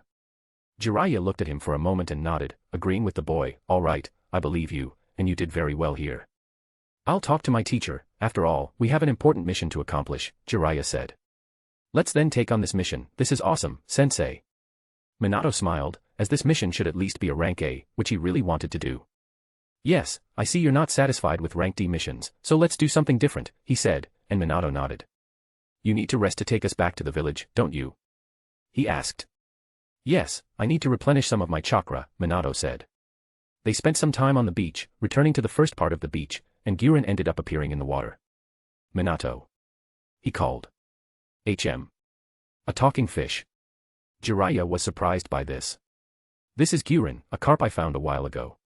He's always with me when I train here, and I help him train too, Minato said, and Jiraiya became a little curious, asking Guren some questions similar to when Minato first found him. Well. That's quite surprising. Jiraiya said after conversing with Guren. I know, anyway, let's go back to the village. My chakra has returned. Goodbye, Guren. Minato said and touched his sensei, as they returned to the Hokage's head where Minato's seal was. Jiraiya looked surprised again to be in the village in an instant while Minato became even weaker than the first time, leading Jiraiya. He took a deep breath, wanting to go home and rest. You can go rest, I'll talk to my sensei about this, Jiraiya said as he held the scroll in his hand, and Minato nodded as he used his jutsu again, collapsing into his bed and passing out the next moment. Jiraiya couldn't help but feel envious of Minato mastering such a useful jutsu. After all, it could make one disappear when discovered in the women's bathroom. He then leaped from the first Hokage's head and landed on the Hokage tower, landing softly and going to the door to speak with Hiruzen. Hokage-sama. Jiraiya is approaching, an ANBU said as Hiruzen was reading through some more reports. Jiraiya. Let him in, the Hokage said. Yes, Hokage-sama, the ANBU vanished. At that moment, the door opened, and Jiraiya entered the room calmly. Hello, sensei, he said. Jiraiya. What can I do for you? I hope you're not here to invite me for your research, I'm busy right now, Hiruzen took a puff of his pipe before speaking. As much as I would like to, I have a more serious matter now, Jiraiya approached with the scroll that Minato had handed to him. What is this? He asked, taking the scroll from Jiraiya's hand. See for yourself, Jiraiya said. Hiruzen opened it and began to read, furrowing his brow. Where did you get this? He asked. In the south, a band of Wind Country ninjas invaded our borders by water. It seems there's a plot between two nations to weaken us, he said, and although Hiruzen wanted more details on how he got it, there was something more important at the moment. We must increase security in the capital, he spoke, as the enemy's plan should have been underway for days. Yes, I'd like to take my team for this mission, Jiraiya said. I was planning to take them to the battlefield. But this is more important. We don't have many Jonin in the village right now, so I'll send a team of newly graduated ones who are still in the village, Hiruzen concluded. That's good. Jiraiya said before bidding farewell. After Jiraiya left, Hiruzen turned to his ANBU. Summon Team 2, he said as the ANBU nodded and left. It seems in this war, the villages are doing everything to defeat us, he murmured, seeing that they were even planning to capture the daimyo. The next day, Minato woke up and left the house to meet his team after taking a shower and getting ready. He was the first to arrive, but it didn't take long for Hanabi and Mikoto to show up. Are we going to have to do more cat-catching missions today? Mikoto commented. I hope not, Hanabi added as Minato remained silent. Jiraiya appeared shortly after. Good morning, everyone, he greeted and continued, I see you're all very excited today. How about you follow me first? He said. The three exchanged glances before nodding and following their sensei. They went straight to the Hokage Tower, where mission assignments were given. Hiruzen was sitting in the middle of the main table with some ninjas on either side, picking up papers as Jiraiya entered with Team 7. Good morning, Jiraiya greeted everyone as Minato and the others entered the room calmly, waiting for the sensei to handle whatever they had come to do here. You're here, Jiraiya, the Hokage greeted him and began to pick up a paper. Here, this mission I drafted yesterday, you and your team will be going on an S-rank mission, he announced, leaving Hanabi and Mikoto shocked, while even Minato was a little surprised by this. An S-rank mission. Jiraiya scratched his chin. But I'm sure it won't be just my team for such a task, he said, and Hiruzen nodded. Yes, as an important mission, I've called a team of newly graduated and 2 other teams with Jonin. There's a ninja I've requested from the border as well, Hiruzen said. After all, an S-rank mission shouldn't be carried out by a bunch of genin, he would put other jonin in. Jiraiya nodded. That's good. Where can we find our other comrades? He asked. Team 2 has already been informed and is waiting for you at the gate at 2 p.m. along with the jonin teams. You'll be the mission leader, Jiraiya. Another ninja is coming to meet you in the capital, and here are all the details for you, Hiruzen said, handing a specific scroll to Jiraiya, who approached and nodded. Let's go outside, Jiraiya said as the 3 children followed him. Did you see, we have an important mission to accomplish, he commented. Wait, sensei. An S-rank mission. So sudden. Hanabi spoke. Well, it came up last minute, and we're at war. Few ninjas could move quickly for something this important, Jiraiya spoke and continued. Anyway, pack your things, we'll meet with the other ninjas in the early afternoon. I'll be waiting for you at the location, he concluded, and everyone nodded, leaving and returning to their homes. Minato entered his house and began to pack what he would take. He put everything into a scroll, and with some money, Minato could be considered quite wealthy. He started by selling low-quality exploding tags but soon began to develop and sell many of them at a great price while only using clones to create them. He planned to buy a big house soon with the money he was making since he had to move into the Namikaze residence soon. It wasn't even noon when he was already ready, so he thought about seeing Kushina before leaving and letting her know he would be leaving the village. Using his teleportation jutsu, he quickly reached the Senju residence, asking for some servants to call Kushina. Kushina, a little surprised to see Minato while studying, went to him at the entrance. Do you want to have lunch with me? He asked. Yes.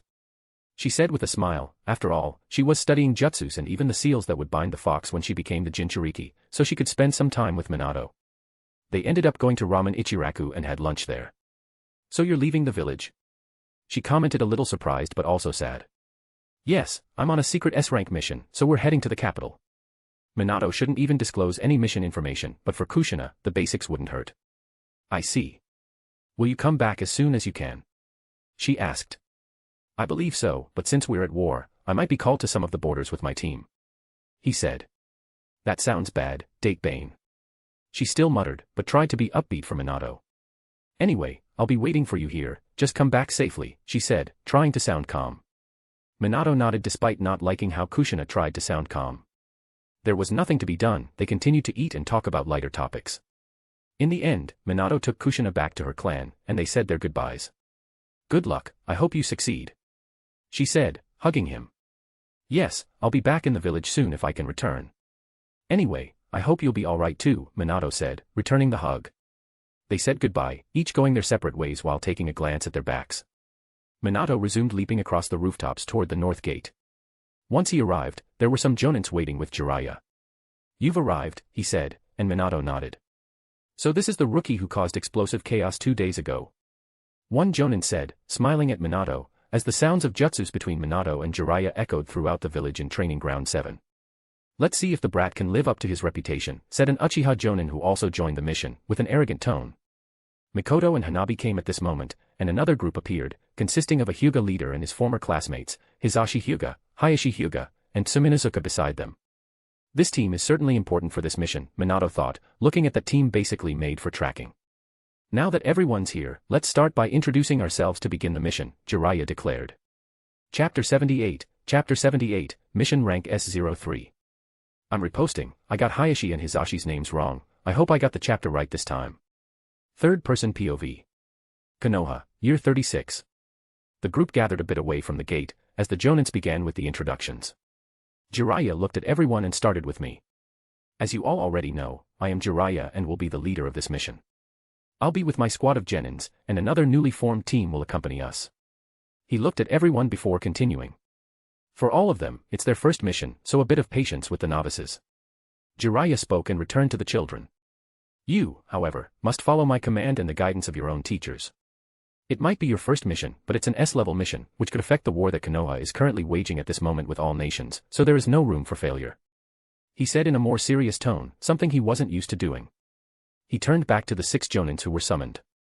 Now you, before the sensei and the children. I'm Jiraiya and Uchiha, we will work together. He said with an arrogant tone. I'm Vayer Cole, from a civilian family. Another spoke. Kuril Nara, we'll be together. Minato heard the member of the Nara clan, at least this one didn't seem as lazy as his former classmate. Lord to Hataki. A jonin with short white hair spoke while keeping a huge sword on his back. Rate Senju. The 5th spoke, and Minato looked surprised to see a Senju, not remembering having met him before. After all, they were quite scarce now. Puri Shardy, civilian. Said the last one, seeming a bit shy. Jiraiya nodded and returned to the group with the sensei and another 3 genins. Good, now your turn. My Hyuga, sensei, and specialized in tracking like my team. He spoke and turned back to the children. Hayashi Hyuga. Hizashi Hyuga. Tsum Inazuka. The 3 quickly stated their names, while the Hyugas maintained a firm posture and discipline, the future mother of Kiba almost growling as she spoke. Minato also noted how Hanabi seemed a bit uncomfortable with the presence of other Hyugas but tried not to show it superficially. Now my students. Jiraiya looked at them. Mikoto Uchiha. Hanabi Hyuga. Minato Namikaze. After the introductions, Jiraiya made hand signs and hit the ground with a toad appearing after the smoke. The summon crossed its arms and opened its mouth while a scroll came out of its tongue to Jiraiya. How disgusting. Mikoto murmured softly while no one else made comments. As you know, we have an important mission. It seems there are many ninjas infiltrated in the country of fire. Our goal is to stop them before they launch an attack directly on the capital. After all, their target is our daimyo. Jiraiya concluded while everyone nodded, seeing the seriousness of the mission. Jiraiya took out a map beside the scroll and placed it on the ground as he began pointing his finger at various strategic points in the country of fire where they could begin their searches. The Hokage and I started to analyze the best places to begin our searches, so we're heading north, in this area. Jiraiya pointed to the region near the capital city. As soon as everyone nodded, Jiraiya began to lead the group after his summon left and started jumping between the trees heading for the first location. The journey was smooth without anything unusual. The jonins conversed among themselves. Mikoto and Hanabi remained silent while they continued on the path. They stopped as night had arrived, setting up a camp to spend the night in the forest, look around the area and see if you find any activity. Jiraiya spoke to the jonins and returned to the genins. You hunt something to eat. He said, and everyone nodded. Hey, Hanabi, how about a competition? You seem to have gotten a lot stronger since you earned the right to enter the elite class. Hayashi commented with an arrogant tone bordering on hostile. Minato looked at that a bit surprised. He knew that the future patriarch was quite arrogant in the class, and Minato had beaten him up many times because of it, but he had never been hostile like he was at this moment with Hanabi or anyone else. Hanabi remained silent upon hearing those words, as she had been criticized a lot lately within the clan. Minato noticed something strange. Do you really want a competition here? What for? And is that how you talk to a mission comrade? Minato intervened, speaking calmly while looking seriously at the Hyuga. Hayashi looked a bit surprised at Minato's interference, becoming somewhat cautious. After all, he couldn't deal with the top newcomer, but still, he held his chin up. You have nothing to do with Hyuga affairs, Minato, he said. Maybe not, but we are on an S-level mission together and you should treat my comrade well, so I will warn just once. Minato spoke while only the 6 genins were alone. Hayashi, you can stop being arrogant, you know you will get beaten up by Minato, Tsum said, keeping a bored look to his side. His brother, Hizashi, kept a watchful eye on Minato, to protect his older brother. Hayashi seemed to have gotten irritated by these words. He's not from the Hyuga clan, he doesn't have a say in this and all Hyugas here must protect me, he said, and before he could respond, his face sank as Minato appeared with a yellow flash, making the Hyuga fall backwards. Minato was tired of hearing these things, especially seeing Hayashi being so arrogant while they were alone. Minato never had much contact with the Hyugas except for Hanabi, since at all the celebrations they held among the students, the Hyugas didn't participate in any, preferring to isolate themselves from the rest. Now that they were finally out of the academy, he didn't like his attitude much and punched him after hearing such words. After all, he didn't want someone spoiled on such an important mission. Before Hizashi and Hanabi could react, since they were supposed to protect the main family member, Hayashi was sent back knocked out, rolling on the ground until he stopped. Minato. Mikoto murmured to that, especially seeing Minato unleash his power for the first time, wondering what he did. One moment he was by her side, the next, punching the Hyuga. Tell that arrogant when he wakes up, that he must remember we are in the middle of a mission and must work together, not dwell on any internal conflict they have. Minato spoke fiercely and looked at his comrades, while everyone was surprised by it, some more by what Minato used while he shone than by Hayashi fallen on the ground. Let's go hunting, Minato spoke while walking away. Mikoto followed him, and Hanabi looked at the main clan member before jumping to follow them. Aren't you being a bit hypocritical by hitting him on such an important mission? Mikoto commented on the side. Maybe, but I don't like that kind of attitude. This guy clearly likes to step on others, and you Hanabi, why did he act with you that way? Minato asked, since Hayashi was not like that with her in the academy. She was a bit silent and decided to speak. When we graduated, the clan was not very pleased with a member of the main lineage participating in a tracking team, while I ended up entering the team of the Hokage's student, Jiraiya-sensei, she admitted. The elders of the clan even pressured her grandfather, who is also from the second family. The elders who remained in Konoha did not like the fact that one of their candidates to be patriarch in the future was assigned to something less prominent than a member of the secondary house. After all, Hanabi was teamed up with the top genius and one of the 3 students of the Hokage.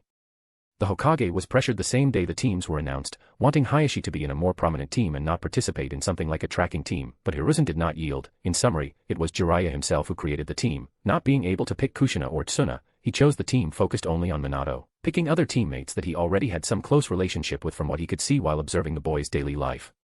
What nonsense. Minato commented with a hostile tone. Anyway, let me know if he continues to act like this, he finished. Minato, you can't act like this, there are consequences. Hanabi spoke cautiously.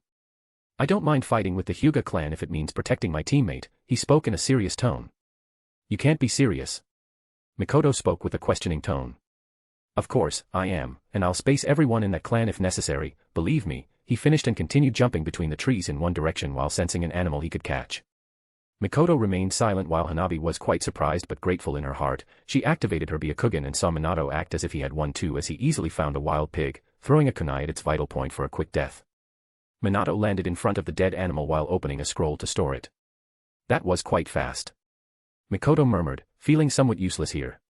Let's get a few more, Minato said as his observation haki scanned the whole area and found some rabbits. You could have accepted that Hyuga's challenge, you seem to find anything here. Mikoto couldn't help but comment as Minato caught 3 more rabbits in less than 3 minutes. How can you do that? I knew you had that kind of sensor, but seeing it now in practice, it seems even better than my Byakugan. Hanabi couldn't help but comment as she saw Minato hunt everything easily. Minato is always full of secrets, but taking advantage of the questions, how did you move shining at that moment? No one could react to that. Mikoto spoke, remembering the punch the boy gave the arrogant Hyuga. She knew he wasn't using the teleportation jutsu. Hanabi remained silent about that. She saw Minato transform parts of his body into light at any damage he received, but she didn't know he could move so fast. I have unique abilities, I shouldn't even use that here, but since I did, I can say that one day you'll know, Minato spoke. He was sure that his demonstration wouldn't let many beyond those who saw know what he did, and he could say he used the Raijin at worst. After all, he was taken by anger at that moment, that's why he acted as he did. Now let's go back. I want to eat something after traveling all day, Minato said as they headed to the camp. Arriving at the site, there was Jiraiya talking with the Hyuga sensei and the Nara Jonin while analyzing the map for the mission. Minato approached while handing the storage scroll to Jiraiya. You came back quickly, how about preparing the food? Jiraiya commented with a smile. Minato sighed since he was reduced to a cook and he wouldn't have helped while Mikoto and Hanabi were drooling, already knowing they would eat the blonde's cooking. Raccoon here.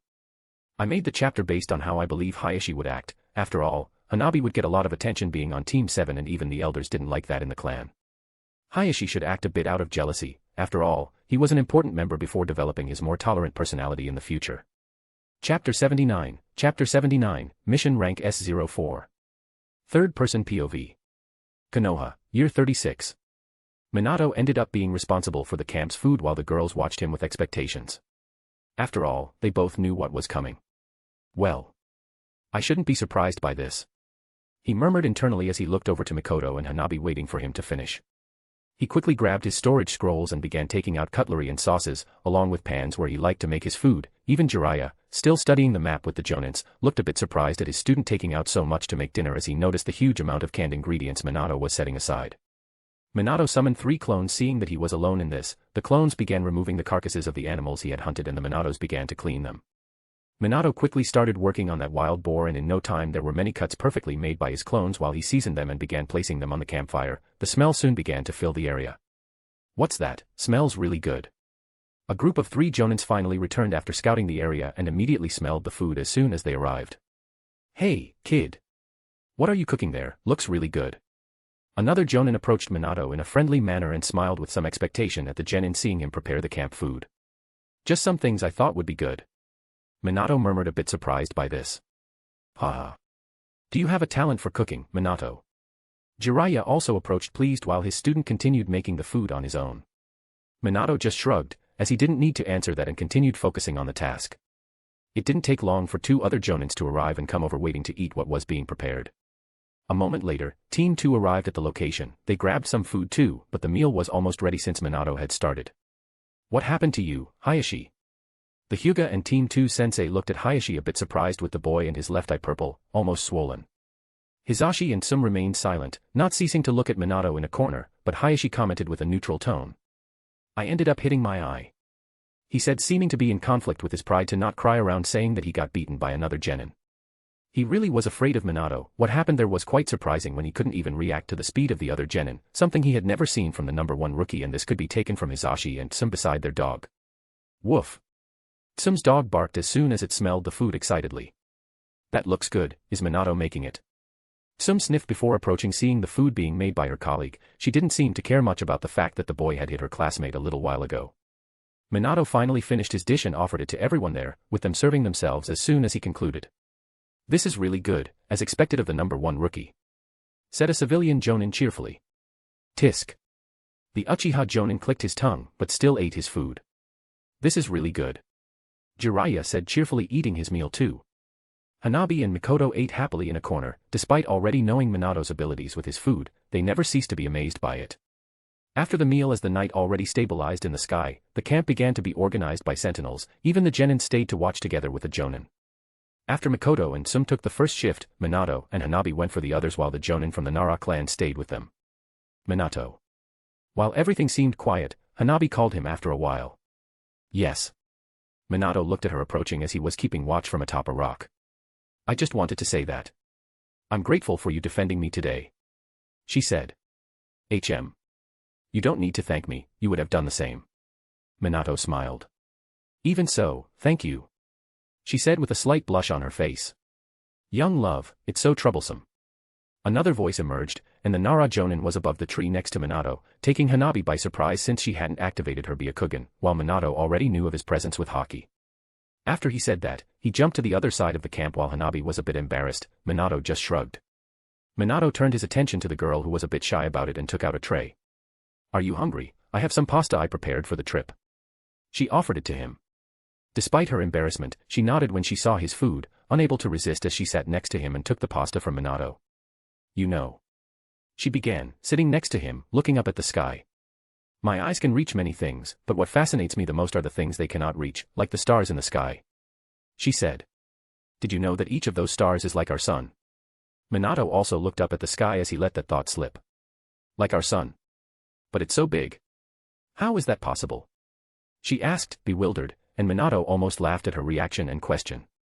Sometimes I forget that we are in a world that is medieval and technological, having appliances that I forget there are many areas where people are prehistoric in this world. He thought since astrology was not used in this world, so there were no studies in that area. Minato, after holding back his laughter, spoke calmly. I can't prove it, but we are nothing compared to the rest of the things that exist outside this planet.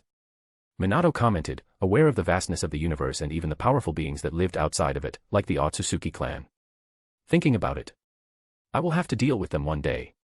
Minato thought, after all, he would become the most powerful ninja in this world one day, and that clan will appear. It's up to him and perhaps his children to fight to protect this planet. Aside from the dark future of this world. He saw Hanabi a bit thoughtful after his words. You know, I've always admired the stars, but hearing your words they seem even more incredible, she said, but a thought occurred to Hanabi at that moment, who looked at Minato in confusion. If they are like our sun, does that mean there are other people on the stars? Which was a logical question. Most are uninhabited, but there must be other worlds out there, Minato commented, not ceasing to think about extraterrestrials. The rest of their watch was spent looking at the stars until finally their shift ended and Minato and Hanabi returned while the Hyuga siblings took over the last hours. As dawn broke, everyone prepared to continue the journey. Minato stored everything in his scroll and returned to his team as they continued north of the country. This country is so large. Mikoto couldn't help but comment, after all they've been advancing north for a day and haven't reached their goal yet. Minato arrived at the south coast in a few hours thanks to his fruit, which could make him travel at the speed of light, otherwise, he wouldn't arrive in less than 2 days. After that, there were no more comments as they followed through the land of fire, without stopping for lunch until they finally arrived in one of the cities near the capital as night began. Jiraiya raised his hand as all the Konoha ninjas stopped at his command. They were still in the forest near the city. Come with me, let's discuss the next steps of the mission. Jiraiya informed, and everyone landed on the ground as he asked, while he took out a scroll with the map of the region.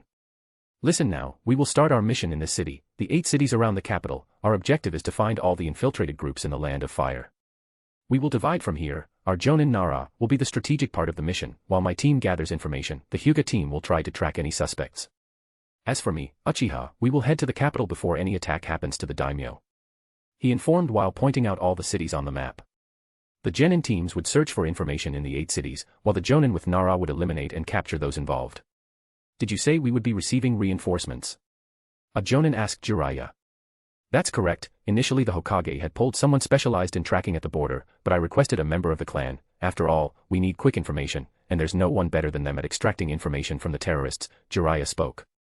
Everyone nodded, but Minato was doubtful. After all, Jiraiya would go to the capital, which would leave his team without a Jonin. Who could lead them then? Jiraiya seemed to see the doubt in Minato and ignored it for the moment.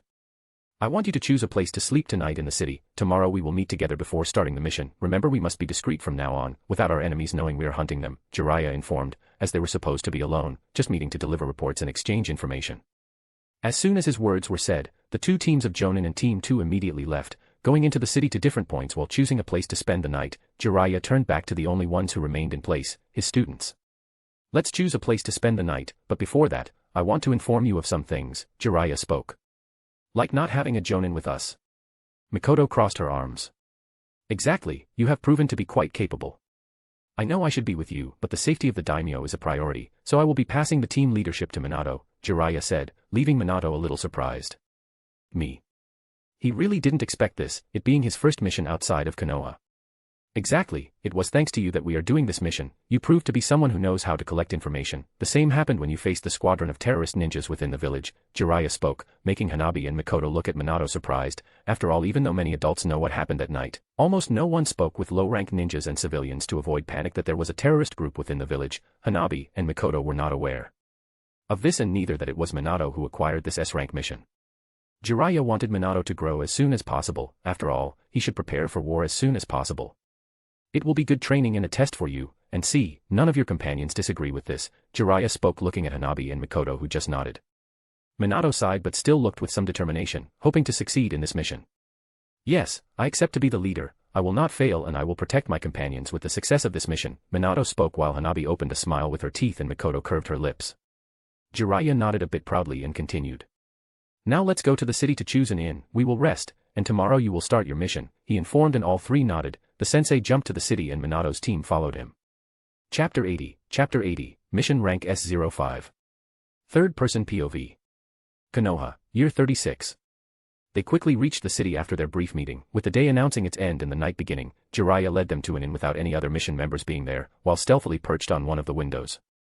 I'll get us some rooms. Remember, the mission has already started, so always keep your eyes peeled, he said, and the 3 nodded. The city diversified its commerce in food, accessory shops, and even gambling or prostitution. But it seemed a bit affected by the war, because this place would usually be quite bustling, but it was a bit empty, and even with many establishments closed.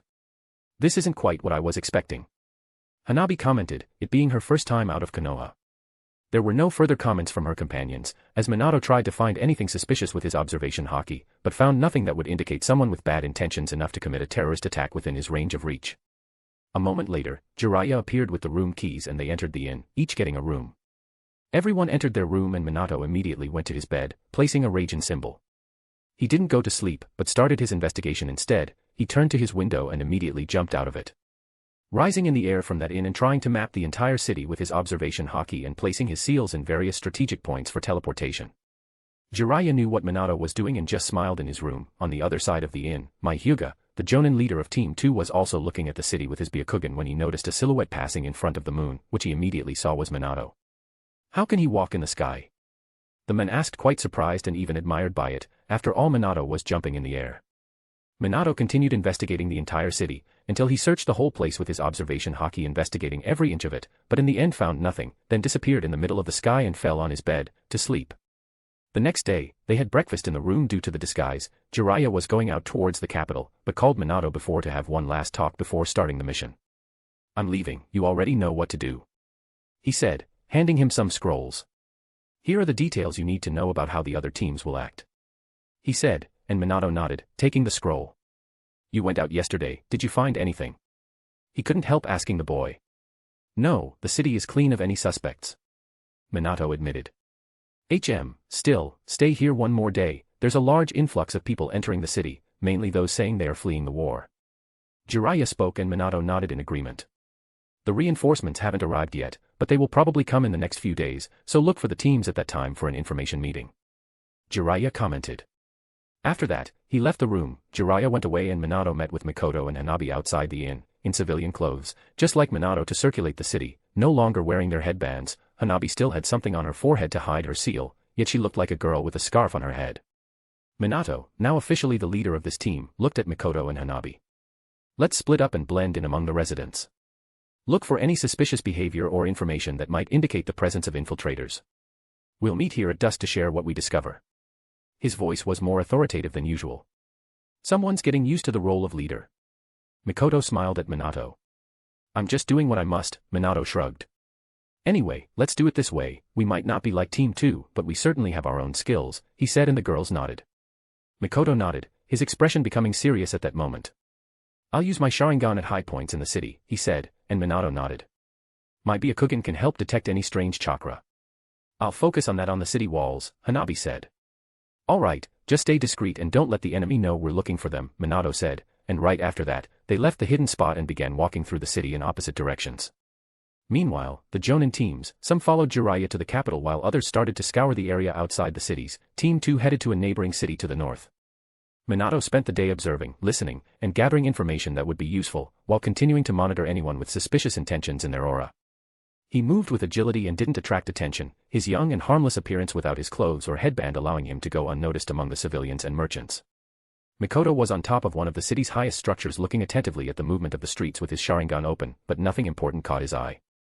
Hanabi was hidden inside a tree with her Byakugan activated. She was near the gate while trying to detect any anomalies there, but nothing stood out among the flow of people coming in and going out. As the sun began to set, Minato decided to return to the meeting point near the inn. The three of them regrouped there, sharing their findings.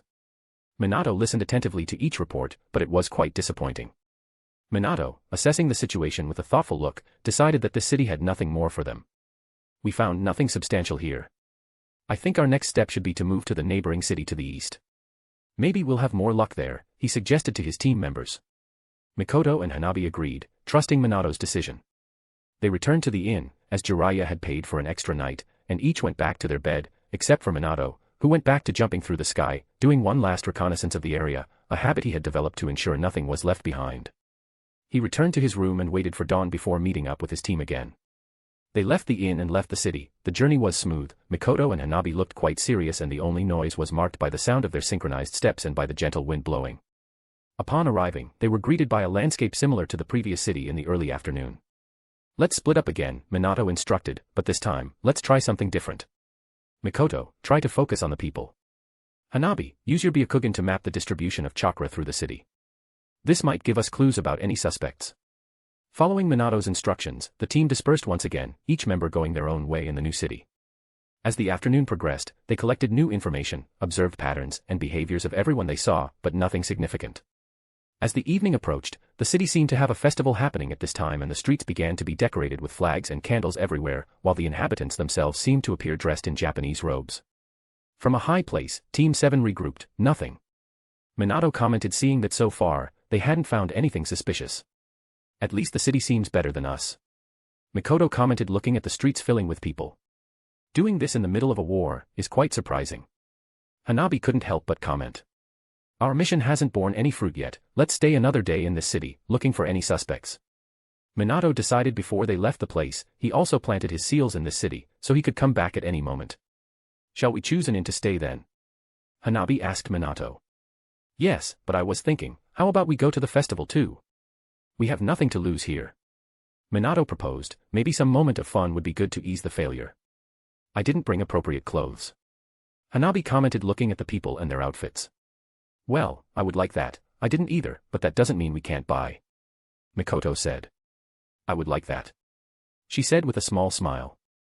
"I, also then," Hanabi said in the end with some blush in her eyes. With that decided, they quickly left that place, choosing an inn close to the city center. Minato had an outfit in his scroll, while the girls quickly went to a store and bought a dress suitable for the occasion. After getting ready, Minato met them with a big smile. "You look beautiful," he said without holding back his compliments, making the girls a bit embarrassed and happy with that comment in their hearts. Hanabi wore a traditional white dress with her hair in a bun, while Mikoto had a red outfit with a dragon design and her hair down. Minato wore a black outfit, always maintaining a neutral shade, which he liked. "Let's go." They left the inn. It was a bit difficult for Minato to get a room being a child, but that changed when he showed his headband, which made the men quickly nod and give them the rooms. They left the inn and blended in with the people on the street, now all decorated as they illuminated the city with people laughing and chatting among themselves and the sound of music with the claps of the spectators as there was a parade on the main street. "Let's watch the parade first," Minato suggested and led the way to the main street, easily making their way in, as it's easy when you're a child. "This looks really cool." Mikoto commented on the side. Despite her reserved stance, she couldn't help but be enchanted as she shared the same feeling of the crowd watching the people perform while walking down the main street.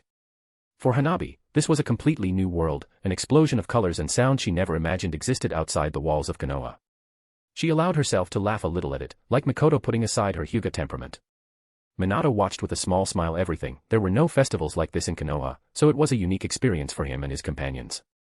The screams of joy and laughter of children running through the open spaces mixed with the distinct sound of traditional music, creating a unique atmosphere of celebration. One of the highlights of the festival were the performances with oriental dragons, mounted by artists who made them dance and weave through the streets. The audience followed with admiration, laughing and clapping with their faces illuminated by the beauty of the spectacle.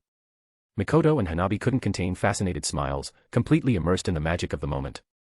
They watched various attractions passing by on the street until Minato decided to leave there. "How about we check out the stalls? We might find something interesting." With an enthusiastic nod from the two, they ventured through the numerous stalls lining the streets with vendors hoping to make some profit that night. They started eating everything they could of the local cuisine. "This is so good," Hanabi said, eating a skewer with a local dish. "It's good, but I'm sure Minato could do better if he knew the recipe," Mikoto suggested. Minato didn't respond. Instead, he went to a popsicle stall, the classic from Naruto. Seeing one for the first time, he quickly grabbed one, not with 2 sticks, but 3 sticks. "Give me one of those," Minato said to the vendor. 3. "I knew I could sell one of these tonight. You're really a lucky man, kid," the man said, taking Minato's money, while he was confused by that. After he took it while the girls looked at him bewildered, he turned to them with an innocent smile. "Here, I hope you like it," he said, handing them after breaking them to share. The reactions were instantaneous. Both were visibly shocked by the gesture, their faces tinged red with a mix of surprise and shyness. "Minato, isn't it kinda inappropriate?" Mikoto commented. Minato was confused by that, while Hanabi was so shy she couldn't even speak. She just pointed to the stall where Minato had bought the popsicles. "Love stall. Treat your love with our popsicles."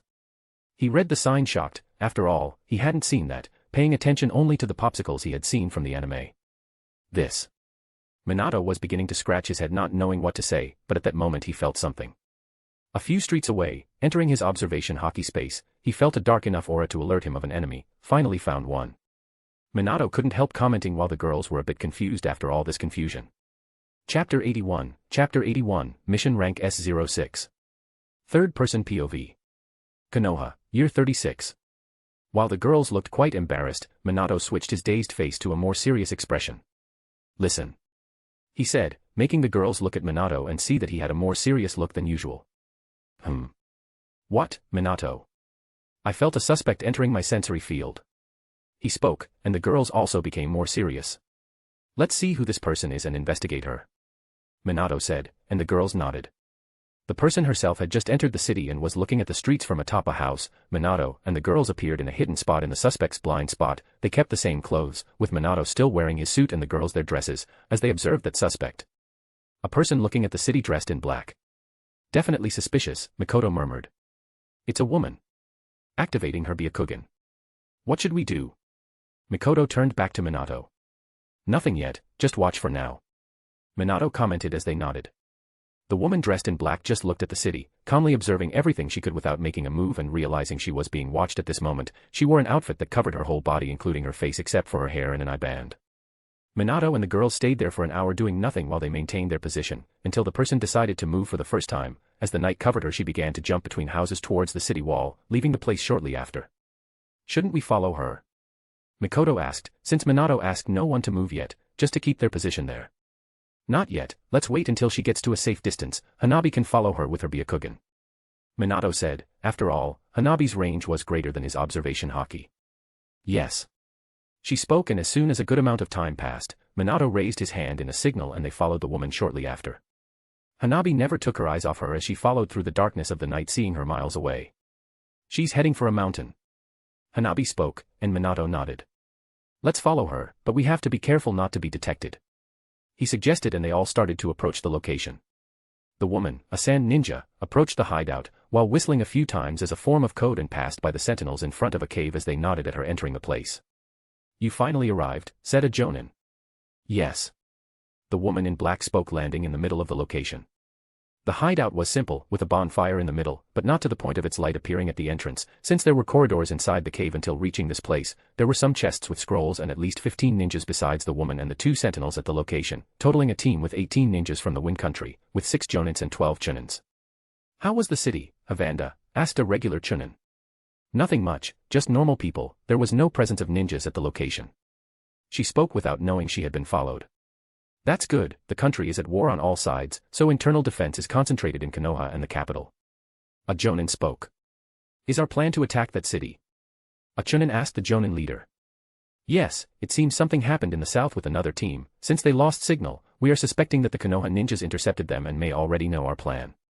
Our plan is to create a major distraction so that the main force invests against our target. He spoke. But wouldn't it be bad if all those Konoha ninjas come out of the border to stop us? Another spoke, clearly afraid of dying. Be a man and stop complaining. We might as well die here, but this is the plan of our superiors. This is our chance to win over the Fire Country and take a part of their lands for ourselves. The leader spoke angrily. After all, they went to war to gain fertile lands. With the war being won, the Wind Country is starting to have a food collapse, and they entered an alliance with the Stone Country precisely to conquer and get out of their current situation. A jonin grabbed something from the fire to eat. He's right, we must carry out our mission at all costs, even if we have to decimate cities in the Fire Country, but we'll do it for the future of our nation and our village. He spoke passionately as everyone nodded. Meanwhile, outside at a safe distance, the 3 genins looked towards the entrance of the cave. What can you see? Minato asked Hanabi, still outside of his sensory field. 2 sentinels, but there's a bunch of chakras inside the place. She said. What should I do? Minato thought, debating in his mind. After all, he could simply destroy the place using all his powers as he had done before, but now he wasn't alone. He couldn't use his powers recklessly, and moreover, this is a joint mission. If he did something like that, it could compromise the entire mission and he would be held responsible. Seems like I'll have to pass this information before doing anything. He concluded. I'll leave a mark here, we need to go back. I'll inform the sensei and call for reinforcements. He said, and the girls nodded. They quickly returned to the city and went to the inn. While each of the girls went to their room, Minato returned to the sky and used his Flying Thunder God technique, heading for the capital. Minato mentioned that he could use the Flying Thunder God technique in this way, and Jiraiya took his seal. Minato had not yet started to make the special kunai. He teleported to the seal Jiraiya was carrying and ended up in a place he didn't expect to go, a brothel. Minato appeared out of nowhere, startling a woman who was passing through the place. Ah. She stumbled, and Minato looked bewildered at that, while looking around the place bewildered. What is this? She wondered until her gaze stopped on the table in front of her, where there was a drunken Jiraiya with 2 women on his lap. This bastard. He couldn't help but curse. Jiraiya, who was looking to have fun in the first nights in the capital during this mission, didn't even see a kick coming to his face while he was talking to the women, saying that he was famous for being a great ninja and a successful rider. Don't worry ladies, I'll protect you from this war. HM. It was at that moment he felt a great pain coming from his cheek as Minato kicked him, causing the women to be surprised and scared. Jiraiya immediately flew from the place, knocking the women from his lap as he flew into a table before destroying it. Who did this? He immediately asked, now having a serious face, while the whole place looked at this commotion. What's going on here? Said a security guard, mainly to the boy on the couch while the women were on the floor and the man was getting up. Minato looked at him wondering if he had a problem with him. The man got scared when he felt a chill from the child's gaze, swallowing hard. Me Minato. Jiraiya turned around and found Minato standing on the couch staring at him with a very serious look. Hello, sensei, I came to deliver some update on the mission, but now I found out why you left this mission to your students. After all, you couldn't go to brothels with kids, right? Minato spoke angrily. Wait, it's not what it looks like. Jiraiya wanted to defend himself. After all, what kind of image was he presenting here? I can see exactly what it is, sensei. Minato spoke while the place watched an adult man seemingly apologizing to a dissatisfied child. Listen Minato, let's go somewhere else, this was just a quick outing, I'm still in control of the mission, you know that. He spoke, scratching his head. Minato sighed, what else could he do, you pay for the damages. I'll wait for you outside. Minato spoke, jumping off the couch and walking past Jiraiya while the security didn't even try to stop the grumpy boy. He left the place and stood looking at the bustling streets of the capital, much busier than that city with a festival happening. There was a large Japanese-style castle in a corner, where the daimyo's residence must be. 3 minutes later, Jiraiya came out of the place, scratching his wallet with a quite regretful expression. Let's go to where my team and I are set up, he said, and Minato nodded, following the teacher without saying anything more.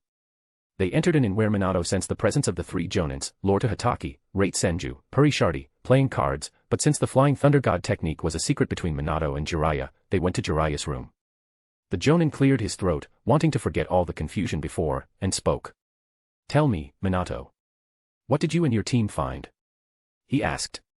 We found a group in the second city, Minato said, unfolding a scroll of that region with all the nearby cities, and he pointed to the current one they were in. We didn't discover anything interesting in that first one, however, there was an event happening here. He pointed before continuing, I found a scout ninja on the rooftops and he wasn't from Konoha. We kept watching him until he returned to a location outside the city, where we found a place full of ninjas hidden inside a cave. Minato spoke, pointing to the cave's location. Mark those points for me, Jiraiya spoke in a neutral tone, and Minato did so on the map. Great, you did well in reporting this before trying to do something on your own, this greatly shows your control as a leader, and I am satisfied with that, Jiraiya spoke, and Minato nodded. Now they were talking about a serious matter. I will deliver the information to Kirill Nara, he is taking care of all the monitoring, but certainly, it's faster for you to pass the information to me so I can contact him, Jiraiya spoke. You wait for the arrival of reinforcements, but don't try anything beyond observing, also do not hesitate to abandon the mission while your teammates are in danger, Jiraiya spoke, and Minato nodded, appreciating the advice. That's it, I'm going. Goodbye, sensei, he said and disappeared. Jiraiya saw Minato leaving and opened a scroll, picking up a brush and common ink before writing an order. He rolled up the scroll together with the map that Minato brought him and summoned a frog before it took the scrolls with its tongue and disappeared. You're doing very well, kid. Jiraiya commented but soon felt a pain in his cheek, but he has to treat his sensei better. He commented, rubbing that injured part. Chapter 82, Mission Rank S07. Third-person POV. Fire Country, Year 36. Minato woke up the next morning and joined the girls for a shared meal in his room to avoid raising too many suspicions. Good morning. Minato greeted. Good morning, Mikoto commented while Hanabi nodded. They were eating something brought by the inn while Minato reported on the mission updates. I spoke with Jiraiya-sensei yesterday. He informed us that we will have reinforcements soon, Minato commented. That's good, Hanabi commented. What are we going to do? Mikoto asked. For now, nothing. We will wait for the group of jonins to arrive before we start acting. We must stay hidden until then so as not to alert our enemies, Minato said, and the girls nodded. They stayed at the inn the whole morning, until Minato's observation Haki warned him about the jonins entering his sensitive field. Since Minato had informed them of his current location, it was not difficult for them to arrive at the inn, knocking on the window. Naruto opened it and was faced with the 3 jonins from Konoha who entered the room. They were Jiren Uchiha, Vayer Cole, and the squad leader, Kirill Nara. Finally, some action, we were getting bored going from town to town. Vayer commented as he looked at the children. Tisk, the older Uchiha just shrugged. Well, let's go over the information you found. This was quite quick, kids, Nara commented, and Minato nodded, taking a step forward before starting to detail everything they found following the suspicious kunoichi. I see, there's a large group of ninjas in this location. Nara commented with a thoughtful look. We'll scout the area after the sun sets. I want to look at the terrain before we act. After all, given such a large group, there must be jonins. He reasoned, and everyone nodded. Minato was no longer in command of the mission, which was quite normal given the jonins joining the group, and he had to respect the hierarchy. The day passed while they remained hidden, until night fell and they decided to act, leaving all 6 outside the town, studying the enemy's hideout. We can't see from here, but we certainly can't get any closer. Nara said as he analyzed the mountain in front of him. He turned to the Hyuga girl and asked, what do you see? 2 sentinels, but it seems there are fewer people today, Hanabi commented, seeing that there were 3 less. 3 less. He began to scratch his chin. You mentioned that one of them had gone to town as a scout. Nara turned to his partner. Is there a town near here like the last one? He asked Vayer, who had studied all the geography of the area. Yes, a bit further away, but still much closer than the others, he said. I want to study the terrain before initiating an attack to have the best strategy, he said, unable to chase the three suspects while they are scouting the area. His gaze returned to the boy with blonde hair. Jiraiya informed me that I can trust you with tasks, even dangerous ones, so I would like you to investigate. I would send one of our jonins, but with a threat level in the cave. It's better we have all our power here, Nara said, and Minato nodded. I can do this with my team, Minato said, and the men nodded. That's good, see what they are doing, and if you can take them down without the main group suspecting, do it, Nara said, setting his condition. After all, they still wanted the element of surprise, but also didn't want a group of enemy ninjas wandering around on their own. Minato nodded, and he looked at his team, picking up the map and seeing the city they would go to. Let's go, he said, and all three jumped, heading in the direction of the third city. It took about 3 hours for Minato and his companions to reach the city, which was even larger than the last and quite peculiar. It was still dawn as they snuck in, trying not to be noticed by any enemy sentinels in the area, landing on one of the houses and taking a better look at the moonless city sky. This place is beautiful, isn't it? Mikoto commented, looking around, noting that even in the dark, the city seemed unique. The place was filled with rivers bisecting the city, with a large rock in the middle of it with a waterfall cascading down and filling the rivers. Yes, but we should focus on the mission, Hanabi said. Minato looked at the city, trying to find anything. But, as his observational haki did not cover that entire range, he decided to start moving. Let's go, try to be discreet as we look for anything, and stay alert, he said, as he jumped across the rooftops with the girls moving behind him. Hanabi, you have the best field of vision among us three, any suspicion in your eyes, let us know, he commented, and she nodded, activating her Byakugan. They began to move, house by house, entering the city, maintaining their discretion by hiding in the shadows of the night. Until, at one point, Minato felt something on his radar. His haki, now more evolved than before, could tell they were being watched. Stop, he said, and they quickly ducked into an alleyway in the city with the girls following him. We're being watched, he said as they landed on the ground with Mikoto and Hanabi by his side. How do you know? Hanabi asked, a bit worried as she hadn't seen anything so far. Minato looked towards where his haki had alerted him, and it was that huge rock with the waterfall in the city. Look over there, he said, pointing his finger. Hanabi immediately began to sweep that corner, peering through the city walls until she spotted an individual on top of the waterfall with a magnifying glass in hand, watching them after seeing them jumping across the buildings. There's a ninja watching us, she said, noting the posture of the person with the magnifying glass. Minato nodded upon hearing this. He's seen us, but we can still deceive him, he said, creating 3 shadow clones, transforming 2 of them into disguises, with one each of Hanabi and Mikoto, while they went back to jumping towards the building they were heading towards before, while the men with the magnifying glass followed them. He's looking at the clones, Hanabi observed. That's great, let's approach from inside the city, Minato said as they used the opposite side to advance towards the waterfall. They then began to move towards the ninja's blind spot, while he still continued to follow the 3 clones, unsuspecting that he had already been detected by the children. As they got closer, Minato felt his presence on his radar and also saw another 2 members hidden a little behind him as they watched the city. We have a problem, Minato commented, seeing a powerful enemy in the group. There's a jonin among them and we can't take him down without drawing a lot of attention. I can do it, but I'll use something special for this. After all, this mission depends a lot on discretion and we might even jeopardize it if we act rashly. He spoke, and the girls nodded, though Mikoto was still unaware of what it entailed. Hanabi had seen these abilities before. I'll use some abilities I never used in the academy. I want you to keep this quiet, Minato spoke with a more serious tone to Mikoto, who nodded though she was still confused. Take care of the 2 chunins, while I'll fight the jonin, Minato instructed as everyone got into battle position, beginning to climb the place. Meanwhile, above the rock, the chunin with the magnifying glass continued to monitor the movements of the 3 genin through the city, while his 2 companions, a bit behind, were seated, also watching. So, there are ninjas in the area, the jonin asked him. Yes, just 3 kids, the ninja with the magnifying glass replied. Don't bother, they must just be genins on some mission, another jonin spoke.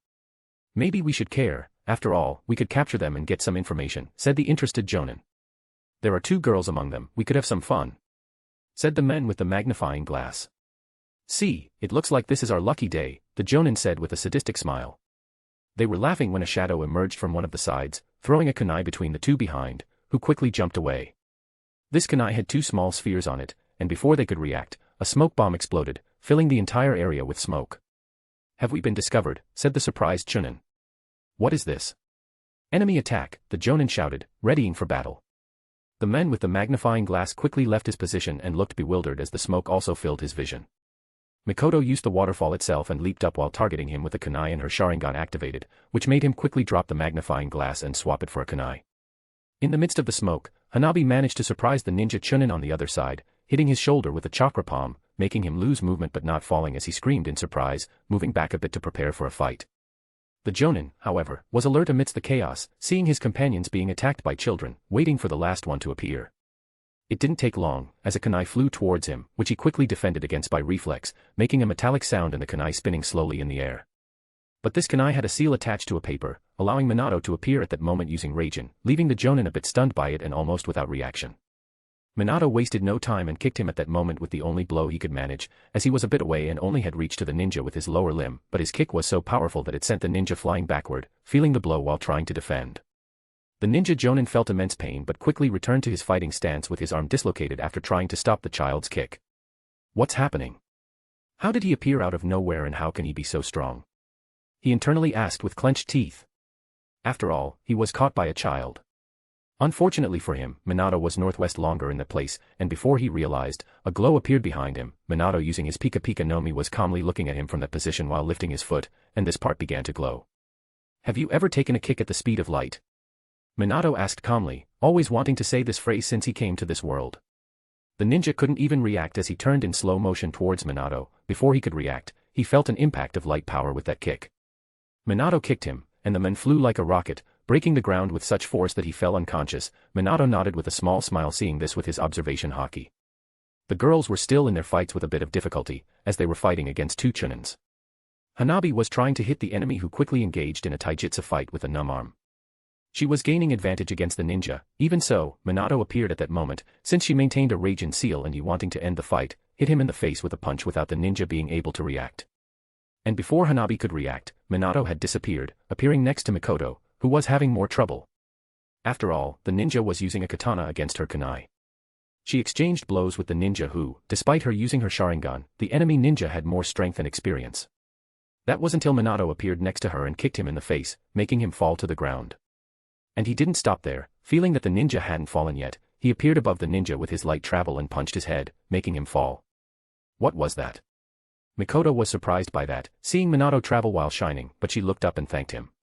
Minato had no reason to keep hiding these abilities from the girls. After all, Hanabi already knew about it and always kept it a secret, and Mikoto was also someone Minato trusted.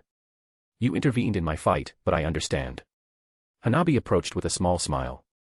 We need to be as discreet as possible. In the end, we managed to take them all down. Minato looked at the three fallen. Mikoto, although surprised by Minato's abilities, remained silent about it. So, are we done here? She asked her leader about another matter. Yes. Minato said, as he started walking over to each of the fallen ones and began to tie up their bodies with ropes and seals he was studying with advanced Fuinjutsu, intended to secure them much more. After tying them up, he placed them inside a scroll and returned to his group. In a way, we failed our mission, since we were supposed to see what they were doing and ended up being found by them. However, we captured them alive, and that gives us some excuse. Minato spoke with his companions nodding. I'm sleepy, Hanabi commented while yawning. After all, they had spent the entire night on this mission, and the sun was already rising in the east. Let's go back and rest a bit, after informing the others. Now, I want you to touch me, Minato spoke, as the girls approached touching his shoulder. He made a seal and activated his Hirai Shin, and they disappeared from the location, appearing near the city they were staying in, but not at the inn so the Jonins wouldn't see his teleportation jutsu, wanting to hide the technique. Now, let's find the others and deliver our prisoners, Minato spoke, as they nodded their heads and went back to the city.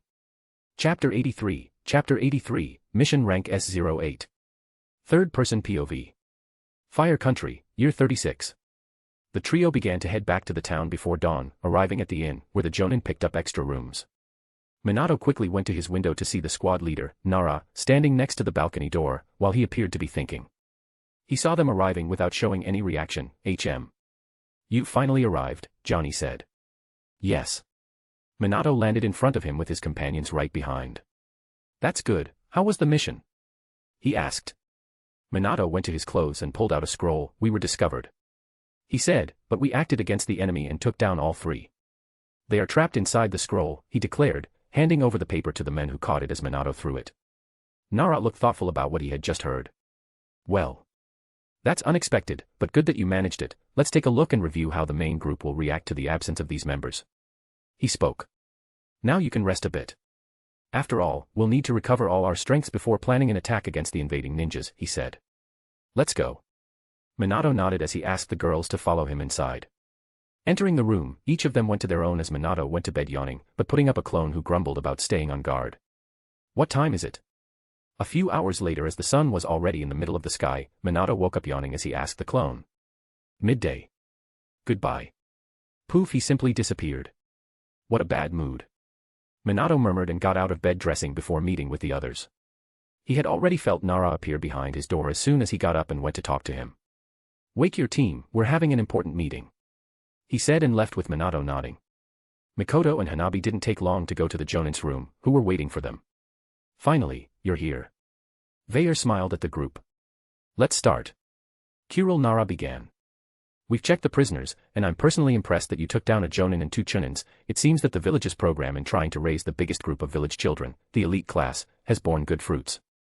He praised before continuing. You also managed to open a way for an attack on their base. He spoke and turned to the Uchiha. Our grumpy companion here. He spoke as the Uchiha snarled at Nara. Has good eyes with genjutsu, he might not be able to get information from the Jonin, but surely the Chunins are easier for him to control. He managed to cast a genjutsu and we got some information. He spoke while Minato had an attentive look at this. This group came from the country of wind. Many of them have blended around the cities. The country of stone is also infiltrated and they intend to create a distraction for the main target. Unfortunately, the Chunin doesn't have much information beyond it being a top-secret mission to gain an advantage in the border war. He spoke before continuing. After we saw that they were collecting information and that they should be returning by now, I believe we can use our friend Uchiha to control the Chunin for a short period of time, since this is limited, and create an opening to enter their base. He spoke and now had a serious look for each one in that room. There's a member of the Yamanaka clan coming from the battlefield. We can't wait for reinforcements to arrive. It will be crucial that we can capture the Jonin leader. With him we can discover all the necessary information besides staying in the dark looking for them. He said, and the Genins and Jonins nodded. Nara turned his attention to the Genins. Well, you've proved you have skills, so we can include you in a mission as difficult as this one. After all, we'll be facing a group full of Jonins and Chunins when we are in much smaller numbers. Me and the guys here will launch a direct attack, but we'll have the element of surprise to gain some advantage. Now we know the enemy strength thanks to the information that Jiraiya managed to get. There are still 5 Jonins and 10 Chunins at that location. He said. What I want from you is to set traps for those who escape or keep your distance, but follow from afar so we can hunt them down later. Nara spoke, and the 3 nodded. Now you need to prepare, we're starting the attack tonight. He declared, and Minato and his team left the room, checking their arsenal for the mission. As the day changed and night began to cover the sky, meanwhile, in the middle of the forest, in the cave where the ninjas from the country of wind still remained hidden, the atmosphere was not the best. How strange, we haven't heard from Team 1, one of the Jonin speaking to the other. They should have contacted us hours ago. Weren't they just supposed to look at the city and send some report? This is suspicious. He murmured. Something happened, said the other, while the leader, hearing this, frowned upon hearing it. They can't have been discovered, can they? After all, we're on a top-secret mission and, as much as one team disappears, it would still be difficult to track us here so quickly. Another spoke. Let's check this out tomorrow, anyway, we'll be on guard. We can't wait for too long, and we can only expect the worst. The leader spoke to everyone, and everyone felt the tension take hold of them at that moment. Outside the location, while the sentinels were on guard, a ninja landed in front of them, and he was a Chunin from Team 1, who until now had not appeared. You finally arrived, said one of the Sand Village ninjas. We had some trouble. He sighed, before continuing. Anyway, I have to warn the others. He spoke as he passed by the sentinel and entered the place. What happened to you? A Jonin asked immediately as the whole group looked at him immediately. You finally arrived, said a ninja. We thought you might already be dead, another spoke. We were attacked. The ninja who had just entered replied. What? They already know we're here. Spoke another, a bit surprised. Yes. They ambushed us. I was the only one who managed to escape to bring this information to you. The Chunin spoke as everyone became thoughtful. Did they follow you? The leader asked cautiously. No. The Chunin lied. How many were there? Another asked. Ninjas from Konoha, about 2 Jonins. He reported. We have to get out of here, pack up. The leader spoke, seeing that the mission was compromised. Meanwhile, on the outside, the Chunins were a bit surprised as they heard the noise inside the cave. This doesn't sound good. One replied. We better see, Before he could answer, a man with red eyes landed with a sword and drove it into the Chunin before he could react. The other tried to scream, but felt paralyzed as Nara used his shadow jutsu to immobilize his enemy, while the civilian Jonin advanced before killing the last one. We've eliminated the first, now there are 13 more left. The civilian spoke. Don't worry, I've prepared a little something for them. The Uchiha spoke arrogantly. Inside the cave, they heard a sound from the entrance. They're here, you said they didn't follow you. The Jonin angrily spoke to the Chunin from Team 1. The Chunin seemed quite calm with the accusation. It's true, he said without lying now, leaving everyone looking at him stunned. You betrayed us. Someone accused. No, I'm being controlled by a Sharingan. The man spoke as he removed his vest and showed numerous paper bombs stuck to his body. Before anyone could react, seeing that with horror, they caught fire. Boom. An explosion blew up in the middle of all those ninjas, making the cave tremble. What have you done, Jiren? The civilian Jonin seemed horrified by that. It was my gift. The Uchiha shrugged.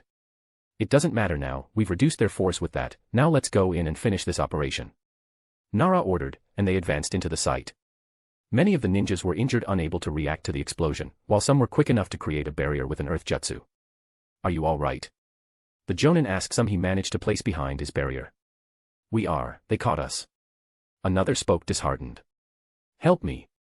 Someone said as they saw a companion dying after being caught by the explosion, missing half his body. Those damned ninjas. The men growled before killing his companion as an act of mercy. We should. Another Jonin was about to speak angrily but was interrupted. Watch out, they're coming. The lead Jonin spoke as a blast of fire began to explode towards them at that moment amid all the debris while the Uchiha began the attack. He quickly made a seal while creating a stone wall rising from the ground. Meanwhile, on the side, another Jonin appeared throwing kunais at them. Nara began to search for any other survivors while using his jutsu to trap them in his shadow in a field where he had the advantage despite some fire lighting the cave at that moment. From a distance, Minato and his team began to hear the sound of fighting coming from the site. Do they need our help? Hanabi asked. We don't know, but let's just wait, our job is to ensure we catch all the enemy ninjas that escape. He spoke as the battle intensified inside the site. Boom. Boom. Boom. Explosions erupted as smoke formed at the entrance with some ninjas escaping from the site, at least 6 of them were fleeing in many directions. The lead Jonin is among them. Minato spoke, sensing in his haki a ninja even stronger than the others. They got caught in the cave fighting others. Mikoto noted seeing that the battle continued inside the site. Everyone split up. The Jonin spoke as Chunins and another Jonin tried to escape, leaving some companions who sacrificed themselves for them to flee. After all, what matters is the success of the mission. What are we going to do? Hanabi asked. Meanwhile, Minato cracked a smile. We're going to hunt them, of course. He said as he prepared to spring their traps they had set up in the forest during that time. Chapter 84, Mission Rank S09. Third-person POV. Fire Country, Year 36. Minato was feeling everyone through his haki while Hanabi tracked everyone with her Byakugan eyes. They had filled the blind spots of the sentries with traps before taking them down. A Chunin was jumping through the trees trying to escape when his foot hit a thin, nearly invisible rope, feeling something as a trap was activated at that moment. He saw a set of kunai flying towards him at that moment while he quickly dodged. After all, he was a Chunin and wouldn't fall for such a simple trap. However, on one of those kunai was the seal of Raijin, and before the ninja could react, Minato appeared and grabbed that kunai, cutting the ninja's throat.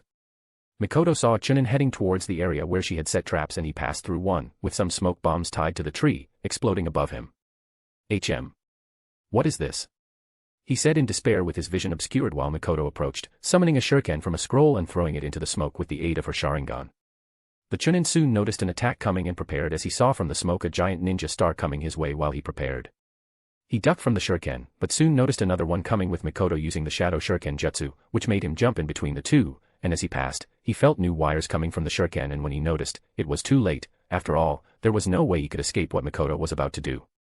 Pulling the wires she had attached to the 2 shurikens, they began to disassemble and Mikoto pulled them, making the pieces of the throwing weapons return to the ninja still in the air. Mikoto saw through her Sharingan the men being hit quickly and hitting his leg, back, and even his head, which made him die at that moment. It wasn't a pretty sight, but at least I eliminated him. Mikoto commented looking at the falling body. A ninja triggered one of Mikoto's traps as a rain of kunai fell on him, but he managed to escape while dodging. Damn Konoha ninjas. He cursed as he looked at the kunais passing by him. Hanabi saw the ninja escaping from her trap and got a little frustrated, but continued marking the various fleeing ninjas who were now 5 after her team eliminated 2. Minato quickly began to chase the remaining ninjas, multi-shadow clone jutsu. He crossed his fingers and 21 clones appeared, sending 4 clones before they left his hockey field and making them follow the enemy. Hanabi. Don't lose sight of the Jonin leader, Minato told her while she nodded. The original Minato continued with her while all the ninjas escaped from their trap while spreading out, but some fell into some of them, but managed to circumvent or dodge. Mikoto also joined her team as they followed the main ninja. Hold this kunai, I'll be back soon, Minato said while Mikoto took his regular kunai with the Raijin symbol and disappeared. He returned to the side of one of his clones, while they chased a Jonin. The men feeling the clones following him, stopped and raged to deal with that child. Clones. You're underestimating me, kid. He couldn't help but murmur angrily as he prepared for a taijutsu fight. 5 Minatos jumped on him at that moment, engaging in a taijutsu fight as he began to punch and kick the clones, but using Soru and Minato's natural body strength, the ninja was quite surprised while feeling the pressure of the boy surrounding him as he was hit from all sides. How can he be so fast? The Jonin exclaimed while defending from a kick towards his head, but feeling a huge pain in the chin as the original Minato kicked him from below. You think? The ninja tried to speak, but more clones began kicking him as he was lifted in the air with each kick received by his clones, and before he could react, the original Minato above him kicked him using Jeppo and Sora flying from top to bottom and hitting his face, making the ninja fly to the ground as his impact destroyed the ground with Minato's force. Boom. Minato felt the man losing consciousness and was satisfied as he landed. I copied that move from Naruto. I was lucky the Jonin underestimated me, otherwise, he would have backed off and used rank B or a jutsus. He murmured as he asked his clones to place a seal to detain him and put it on a scroll. Minato turned his attention to the other clones as he appeared on a battlefield. A clone was facing 2 Chunins who stopped to stare at the 4 Minatos, and both were casting their own jutsus. 3 Minato launched a torrent of fire against 2 torrents of wind created by the 2 ninjas, who, unlike Minato's last opponent, did not underestimate the child in front of them. Minato felt his clones losing chakra. After all, he had not distributed much to them and thought to act by catching the ninjas off guard while winning the jutsu contest due to the clones losing power. Minato threw a kunai into the air, which quickly appeared without the ninjas noticing above them and dropped to the ground, creating above the ninjas. Before they could realize, the kunai had already approached. Their jutsus were already devastating the other side while the clones began to be destroyed, soon canceling their jutsu. Were they just clones? One of them asked, dazed. Where is the original? There were 4 of them. Another spoke, searching for the last clone, not knowing the original Minato was above them. Look out. The first warned with the kunai coming, and they were even more dazed with the boy from the clones appearing in front of them as he descended with a Raiznon in each hand, hitting the 2 ninjas from the sand village while exploding the ground, killing them instantly. Boom. Minato emerged from the destruction and sighed. He looked at the only clone left. Use the seal and bring him later, he advised before disappearing again. There was a Jonin escaping alone, while the 4 clones jumped trying to catch up to him without trying to hide, but this ninja did not stop trying to fight the clones while continuing through the forest. One of the clones disappeared and sent a shuriken at the ninja as he jumped dodging the shuriken, while it passed by him, but transforming into a Minato using a kunai and launching it at the ninja. Clever, the Jonin said as he used his kunai to defend with another kunai. However, when the 2 kunais collided, another clone of Minato appeared as he used a chidori to attack the ninja. But the Jonin was not just anyone, hitting Minato at that moment while the ninja disappeared with the jutsu he had created. The clone that launched the kunai was immediately hit by the Jonin, disappearing. Minato appeared between his 2 clones at that moment, gaining all the memories of his clones as he chased the ninja. He prepared a kunai with the seal, while throwing it at the ninja. Not this time, the ninja said as he exploded a smoke bomb, and Minato felt him through his haki, jumping off a waterfall they had arrived at. Minato landed in the river while in the midst of the smoke and exited the bomb area, having a view of a great height falling through the cliff below him while the ninja waited for him below already. What is he doing? Minato looked at the ninja as he began making a large amount of hand seals. He has an affinity for water. Minato was surprised to see a ninja from the land of wind with this kind of jutsu as 3 water dragons began emerging from the water below him going towards Minato and his clones. Minato thought while in the air making seals as well, since the enemy had water, he could use his lightning element as the jutsu he created. He completed the jutsu and exhaled a breath of lightning jutsu like he would a fire jutsu. With Tiger Snake Dragon. Lightning style, thundering wave. Minato exclaimed as he exhaled lightning from his mouth. The ninja was surprised by this as he saw his dragons collide with the lightning coming from the boy's mouth. The lightning didn't destroy the dragons, being a more powerful jutsu. However, their water body conducted the electricity to the ground, and before the ninja could react, he was affected by the electricity, making him tremble and lose focus of the water dragons as he fell to his knees paralyzed. I'm going to fall like this, to a kid. He couldn't help but murmur as he lost motor coordination of his body. Minato dodging the unfocused dragons now, he descended and struck the ninja with a Raiznon, who flew out of the waterfall, colliding with the trees of the forest and falling knocked out. Minato told his last clones to do the same as he did with the last ninjas and teleported from there, heading towards Mikoto and Hanabi, feeling they were in trouble. After all, he had received the memories of his clones being destroyed by the Jonin leader, who was on the level of an elite Jonin. Minato appeared while Hanabi was down and Mikoto was being kicked by the ninja. You think a bunch of kids can stop me? I am also a censor. I knew I was being followed from a distance by a Hyuga, he said, but then noticed Minato appearing above him with the kunai in Mikoto's hands, receiving a kick from the boy, sending him to a certain distance. You're the original of those clones I destroyed earlier. How did you appear out of nowhere? The ninja looked at Minato with some caution while rubbing his chest after the heavy kick from the boy.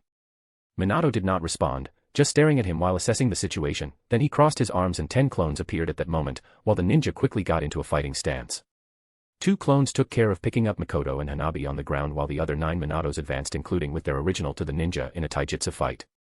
The ninja was surrounded by the genin as they fought in hand-to-hand combat. The ninja, as a censor, was dealing well with attacks from all sides while starting to dispose of more and more clones. However, the original Minato, having observation haki, was making it difficult for him. Minato threw kunais while the men caught one to defend from the projectiles while the thrown kunais fell to the ground, and Minato, using a kunai, began to have a fight between the small blades as they fought frenetically. You're good, kid, you're reading all my moves, but that won't make me lose. The ninja spoke as he opened an opening in Minato while he kicked him back. Minato felt the impact and, even in the air, launched his kunai. The kunai was defended, but there was a paper bomb on it while the ninja was surprised by that. After all, he felt the danger.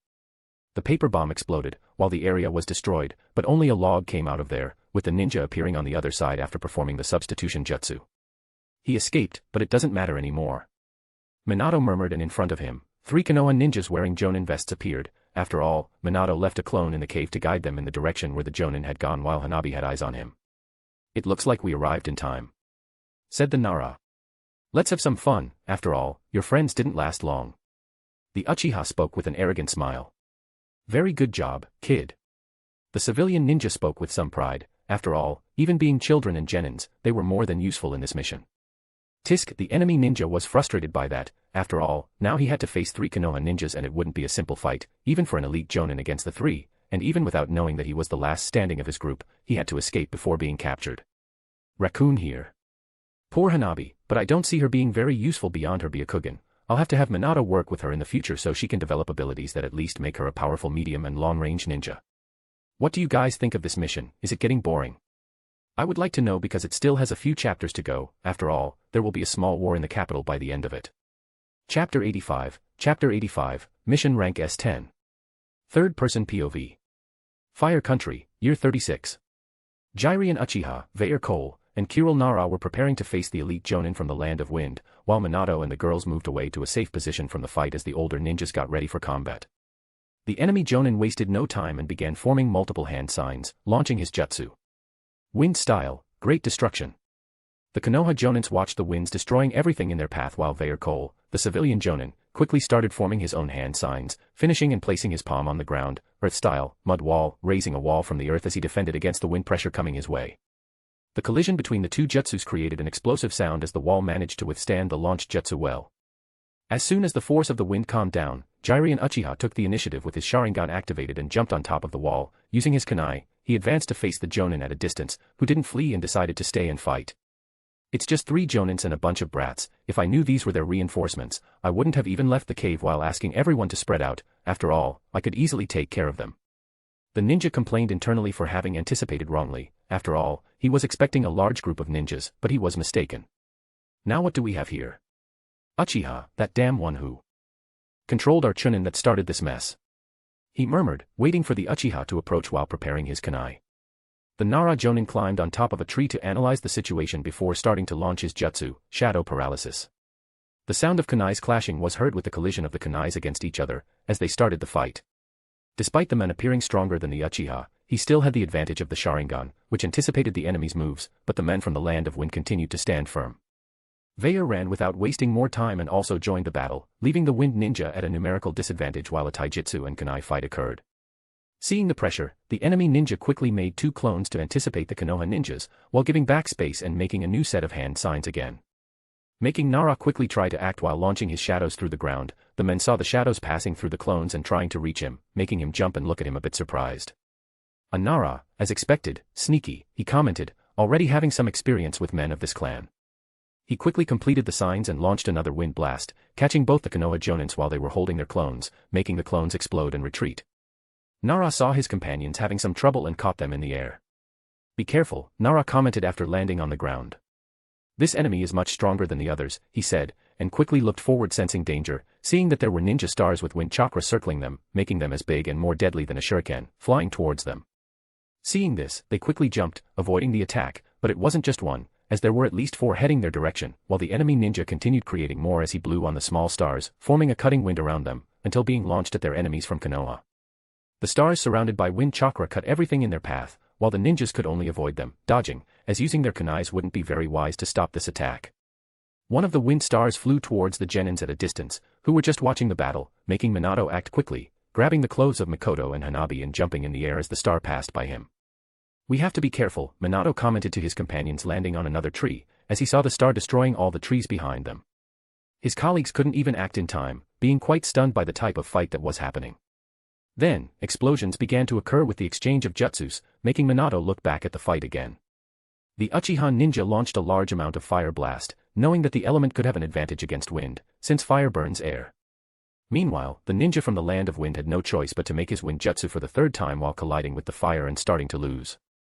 The Nara quickly attacked from the side, launching kunais with paper bombs, leaving the ninja dazed as the Uchiha's fire grew in front of him against his jutsu. He had to dodge explosions, stopping his jutsu casting and jumping backward. Boom. Boom. Boom. Boom. The explosions from the paper bombs started occurring, as the fire began to consume that area, sending him flying backward, burning part of his body. The enemy jumped again to a tree, feeling his burning arm and looking angrily at the Konoha ninjas, but realized there were only 2 of them, with one missing, yet his senses already alerted him to where the 3rd was. Beside him, the civilian Jonin appeared, quickly using his kunai to try to hit him. The ninja, even injured, was quick to anticipate him with his senses. He dodged the kunai in the enemy's hand and quickly delivered a kick while slashing the chest with his not-so-injured arm. Ahhh, Vayer screamed in pain. This made his 2 companions frown. Seeing his colleague in that state and close to dying, the Uchiha shouted in anger as he advanced. Wait, we can't act rashly, Nara exclaimed to his companion and tried to reason, but the Uchiha had already advanced, driven by anger. As the Uchiha advanced in anger, the ninja took advantage of this opening and quickly dodged his attack and counterattacked, without the Sharingan of the enemy being able to react. He struck the Uchiha for being so careless. As he kicked him hard, the ninja fell to the ground with a small explosion creating a hole with his body, while Vayer was falling injured and looking at it with teeth clenched in pain. The wind ninja ignored Vayer and advanced against the Uchiha on the ground, who was his priority at the moment, entering the smoke the created hole formed to finish off the Uchiha. As he approached the Konoha ninja, a shadow emerged and held him to the ground in the midst of the dust cloud. Nara had acted quickly and had caught him, to save his companion. However, as the dust settled while the Jonin was trapped, the men just smiled at Nara, making him frown. He's in danger. Minato exclaimed as he jumped forward while his companions couldn't even react. The body of the wind ninja transformed into smoke, leaving Nara surprised, wondering when he had made a clone. Before he could react, the ninja appeared beside him, grabbing him by the neck and immobilizing him in the air. Damn. Was the only thing Nara could say while feeling the hands tightening around his neck. It's not the first time I've killed a Nara, I know how to deal with you. The wind ninja spoke, despite being a bit injured, he seemed convinced of his victory. I anticipated that you would try to prevent me from killing your companion, so I ignored that ninja I cut across the chest and advanced on the Uchiha. When I entered the smoke, I created a clone and hid, waiting for you to trap my clone. After all, you don't have special eyes or are a sensor. The ninja mocked. Now you and your companions will die, the ninja commented, without any emotion in his voice. As he began to squeeze Nara's neck to break it, a kunai flew towards him, making him move his head as the kunai lodged into the wood of the tree behind him. And he looked at the blonde ninja with a smile. I may have lost my companions, but at least I will kill all of you. And don't forget, I am a sensor, I can know in advance everything that happens around me, he said. He continued, now I will kill all these and go after you, kid, he spoke, as Nara was already starting to lose consciousness with the pressure. However, his eyes opened wide as Minato simply disappeared in front of him, that again. He thought, remembering that Minato had appeared out of nowhere while he was hitting the 2 children before. When he sensed Minato again, time had stopped for the ninja, while he was surprised and unable to react as Minato was behind him already kicking him. The kunai, there's something in it. Was his only thought, but he had no idea of the Flying Thunder God technique as he suffered the attack without knowing where he had gone wrong. Without reacting, he felt a kick pierce his chest, as his bones broke, burying him with the force of Minato's strike, along with the kick at the speed of light, sending the ninja flying, breaking part of the trees as he made his way through the forest with his own body, his body starting to break even more with all the force of the impact.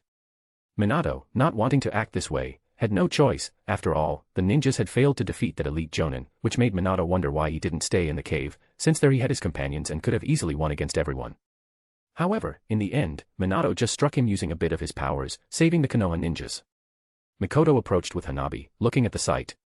There was an injured civilian ninja looking at the destruction Minato caused, and the Uchiha lying on the ground, feeling his body broken in several parts. Meanwhile, Nara was lying on the ground unconscious after being suffocated by the enemy's hand. It looks like we're done here, Minato sighed as he approached the Jonin he had thrown more than 50 meters away with his unrestrained kick through a path of fallen trees and broken ground. He quickly began to immobilize the men with seals, putting him in a state where he couldn't escape, as he had done with the others before, while hoping he wouldn't die. After all, he seemed quite serious, and bringing him back alive was essential for the mission. The Uchiha emerged from the hole injured, looking a bit surprised as he saw Minato immobilizing the Jonin from a distance. Then, he went to check on his companions to see if they were okay. First, he saw Nara lying down, touching his neck and seeing he was just unconscious, while the civilian clenched his teeth, feeling pain, but still awake. "It's over, let's take him to the medic," the Uchiha said. Despite his arrogant personality, he still seemed to care about his village companions. He looked at the children and at Minato. "We should first regroup, until Nara wakes up, since he's the smartest among us. Now, you can carry him while we look for a healer for our companions," he said. Minato nodded, storing the scroll until Nara woke up. The Uchiha picked up his civilian companion, and Minato carried the unconscious Nara on his back. The girls followed right behind, as Minato returned to the city along with the Uchiha. It was only after they organized themselves and found a healer in the city that Nara regained consciousness again after an hour. "You finally woke up." The Uchiha approached. "What happened?" Nara asked, feeling a headache. "We're saved, somehow." The Uchiha spoke in a neutral tone, still remembering that Minato had done something to change the tide of the lost battle. "How's our companion?" He asked about the civilian. "We found a healer in the city who managed to stop his bleeding, but he won't be able to continue on the mission in that state. He should return to the village." The Uchiha commented. "I see, and our enemy?" he asked. "Sealed, the Namikaze kid did something to take him down. You had to see the state he was left in when you were about to have your neck broken, but I couldn't see anything in that hole. I dislocated my shoulder and an arm with that, while I have 3 broken ribs." The Uchiha complained a bit. "This is confusing, but let's review this later. Now let's see how the mission is going. Call everyone. I want a brief report." Nara said, and the Uchiha nodded, calling all the genins, since Vayer was unconscious in his bed. Chapter 86, Mission Rank S11. Third-person POV. Fire Country, Year 36. Minato and the others continued making their way to the northern meeting town. As the Nara led the small group of genin, he approached Minato. "I heard you defeated the elite Jonin and saved our lives." Unable to hold back the doubts swirling in his head any longer, he asked, trying to understand how this boy managed to defeat someone whom even with his entire team fighting against, were defeated. The Nara hoped to find some answers, the only witnesses being his civilian colleague and the girls. Minato looked at him as he leaped between trees, saying, "I was lucky. I took advantage of a moment when he was occupied and got close before he could react." Minato offered an excuse. Jonin Nadara, on the other hand, just looked at him, indicating she wasn't convinced by that story. After all, the ninja was a censor. There was no way a genin could get close without him being able to react in time, but she didn't ask any further, setting aside whatever that boy had done. At least it was for the good of the mission. Not only had the boy taken down that ninja, but somehow all those who fled, which left him even more amazed because that boy could do things that even they, at their level, could not. But he would respect if the boy wanted to keep his secrets, since he saved the mission, his life, and the lives of his comrades. They continued until they stopped at a place to camp for the night, the city being too far away. Minato set up a tent and took a night shift, while the others did the same. It was the next day that they continued their journey and finally arrived in the city region by noon. There was a bird circling a spot, indicating it was the meeting point. "Let's go there," the Jonin said, and they began to enter the place, which was outside the city, to avoid attracting attention, while Team 2 was gathered with another 2 individuals who had just arrived from the war front. The 4 landed looking at all of them, who were waiting for them. The Nara was the first to approach. Minato and his companions looked closely at the team in front of them. Team 2 hadn't changed much, while the Hyuga brothers maintained their usual reserved posture along with their sensei, and the Inuzuka girl kept her arms crossed and a fierce look. Meanwhile, the 2 new individuals were those who had been summoned from the front line at the border by the Hokage himself to assist on the mission, one unknown blonde man, but the other Minato and even the girls knew very well. After all, he had been their second-year teacher at the academy who even helped with the Fuinjutsu scroll at the beginning, when Minato was just starting to learn, which surprised him with Kui Aburame's presence here. "Finally arrived, any problems with your team?" My Hyuga, the leader of Team 2, asked, looking at Kuril Nara alone without his complete team.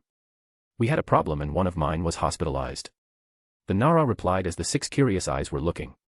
"So you had more success than us?" We encountered 2 enemy Chunin and 3 enemy genin from the stone village. Mai declared and turned his attention to the genins. Jiraiya went to the capital. Did you take over the leadership of his team? He asked. No, the boy here is their leader, and he's doing it very well. The Nara spoke with a bored tone of his clan. Anyway, let's start the introductions. He said, looking at the new jonins while everyone had their eyes on Minato at this moment. Gr. The blonde cleared his throat and began to introduce himself. We just came from the front line for this S-rank mission. I am Hikari Yamanaka. Assigned to investigate the enemies with my clan's techniques. He said while looking at his frontline colleague. Well, many of you already know me. I am Kui Aburame. I specialize in tracking, and have spent several years on a special ambu team, he said, turning his attention to Minato. I've heard a lot about you, kid. I knew you were special, but after what I've heard, it seems I underestimated you. He said. After all, the new batch of genins was a hot topic at the front line, as more and more arrived from the village, and Minato, among all, was the one who stood out the most. After all, he was the record holder everyone was looking forward to seeing his contributions in the war. Thank you, Kui-sensei. It's good to see you after such a long time. Minato commented. Well, anyway, let's talk about the mission, the Nara spoke, interrupting any casual conversation. He took the scrolls from all the ninjas that Minato had captured and continued. We'll need a place to gather all their information in an interrogation with Yamanaka, and we should choose something inside the city. He said. Don't worry about that, I've got a warehouse in the city to hold our prisoners, we can go there. Mai commented and Kiril nodded. Great, let's go there. Show the way. Kiril Nara spoke and the Hyuga-sensei nodded, leaping towards the city while the others followed him. It didn't take long to arrive at an abandoned warehouse within a less busy part of the city, and they entered the place full of traps, while there were 4 people tied up inside. After all, Team 2 had no Fuinjutsu specialist to seal them in scrolls and seals. Kiril started to take out the scrolls and handed them to Minato, who began to remove the seals. So you became a Fuinjutsu specialist at this age? Kui couldn't help commenting. After all, he helped Minato at the beginning of his study with the seals. I had to dedicate many years to this, but I'm trying to become a master. Minato responded sincerely while taking the bodies out of the scrolls, and he began to tie them up while Minato placed some seals for security. The elite Jonin was the most injured among them, but they managed to reverse his situation so that he wouldn't die. Now they had to extract all his information. Well. Hikari began approaching the elite Jonin. This is going to take some time, but as I gather information, we'll be able to act. I'll spend the entire night looking for information and will pass on what I find to the others. Kui will stay with me. He commented. All right, said the Nara as he turned his attention to the others. Let's find an inn in the city and we'll meet here tomorrow when I call you. He said, and Minato with his team left to find a place to stay for the night. Minato. Minato was heading to his room when he heard a voice calling him. Yes, Hanabi. He asked as the girl seemed hesitant. I was the only one who didn't help much, my traps didn't work and even from a distance, I was discovered by the elite ninja. She commented. We were fighting against Chunins and Jonins, don't put so much pressure on yourself. Minato commented, after all, it was almost impossible for a group of genins to catch ninjas of that caliber. But you and even Mikoto were more useful. She couldn't help murmuring. Minato heard that and sighed. How about this, when we return to Konoha? I'll help you improve your arsenal with a mid and long-range jutsu. Minato spoke, and the girl hearing this, nodded finally, going to her room. Minato had his rest and saw that no one called him, created some clones to study Fuinjutsu that morning, and it was only in the middle of the night that Nara appeared. You must go now, call your companions, he spoke and disappeared. Minato left the room and called his companions, as they followed to the meeting place, where everyone was already gathered. Minato looked at Team 2, they hadn't interacted with each other since the incident, the Hyuga didn't seem to look at him anymore. Well, I guess you're all here. Let's start, said Nara. It's quite concerning, began Hikari Yamanaka. After hours studying the mind of the elite Jonin, especially, I couldn't get into all his information. It seems he has a lot of information blocked and it will take me a bit more time to acquire everything. However, what I discovered is still quite concerning. He said, looking at everyone present. They changed their initial plans after a team disappeared in the south, he said, and Minato thought he was the reason for that over a week ago.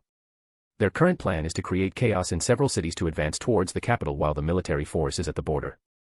Many mercenaries and ninjas would have to leave the capital, leaving it vulnerable to an attack. Their goal is as we suspected, they want to capture the daimyo and use him as a means to create an advantage for them in the war. We still do not know which city will be attacked, but we must stay alert. Nara began to speak, as he took a scroll and placed it into the mouth of a frog beside him, which Jiraiya had prepared to receive any real-time information from the mission. After all, he was the leader of the mission. Tomorrow, I want you to leave the city and spread out to all the others, looking for any target, Nara spoke, as everyone nodded. Minato and his companions left the place. Prepare your things, we're leaving today, he quickly warned his companions. All right. Mikoto did not question, and Hanabi just nodded. They returned to the inn and quickly organized their things before starting to leave, exiting the city and heading to the region Kuril Nara had designated for them.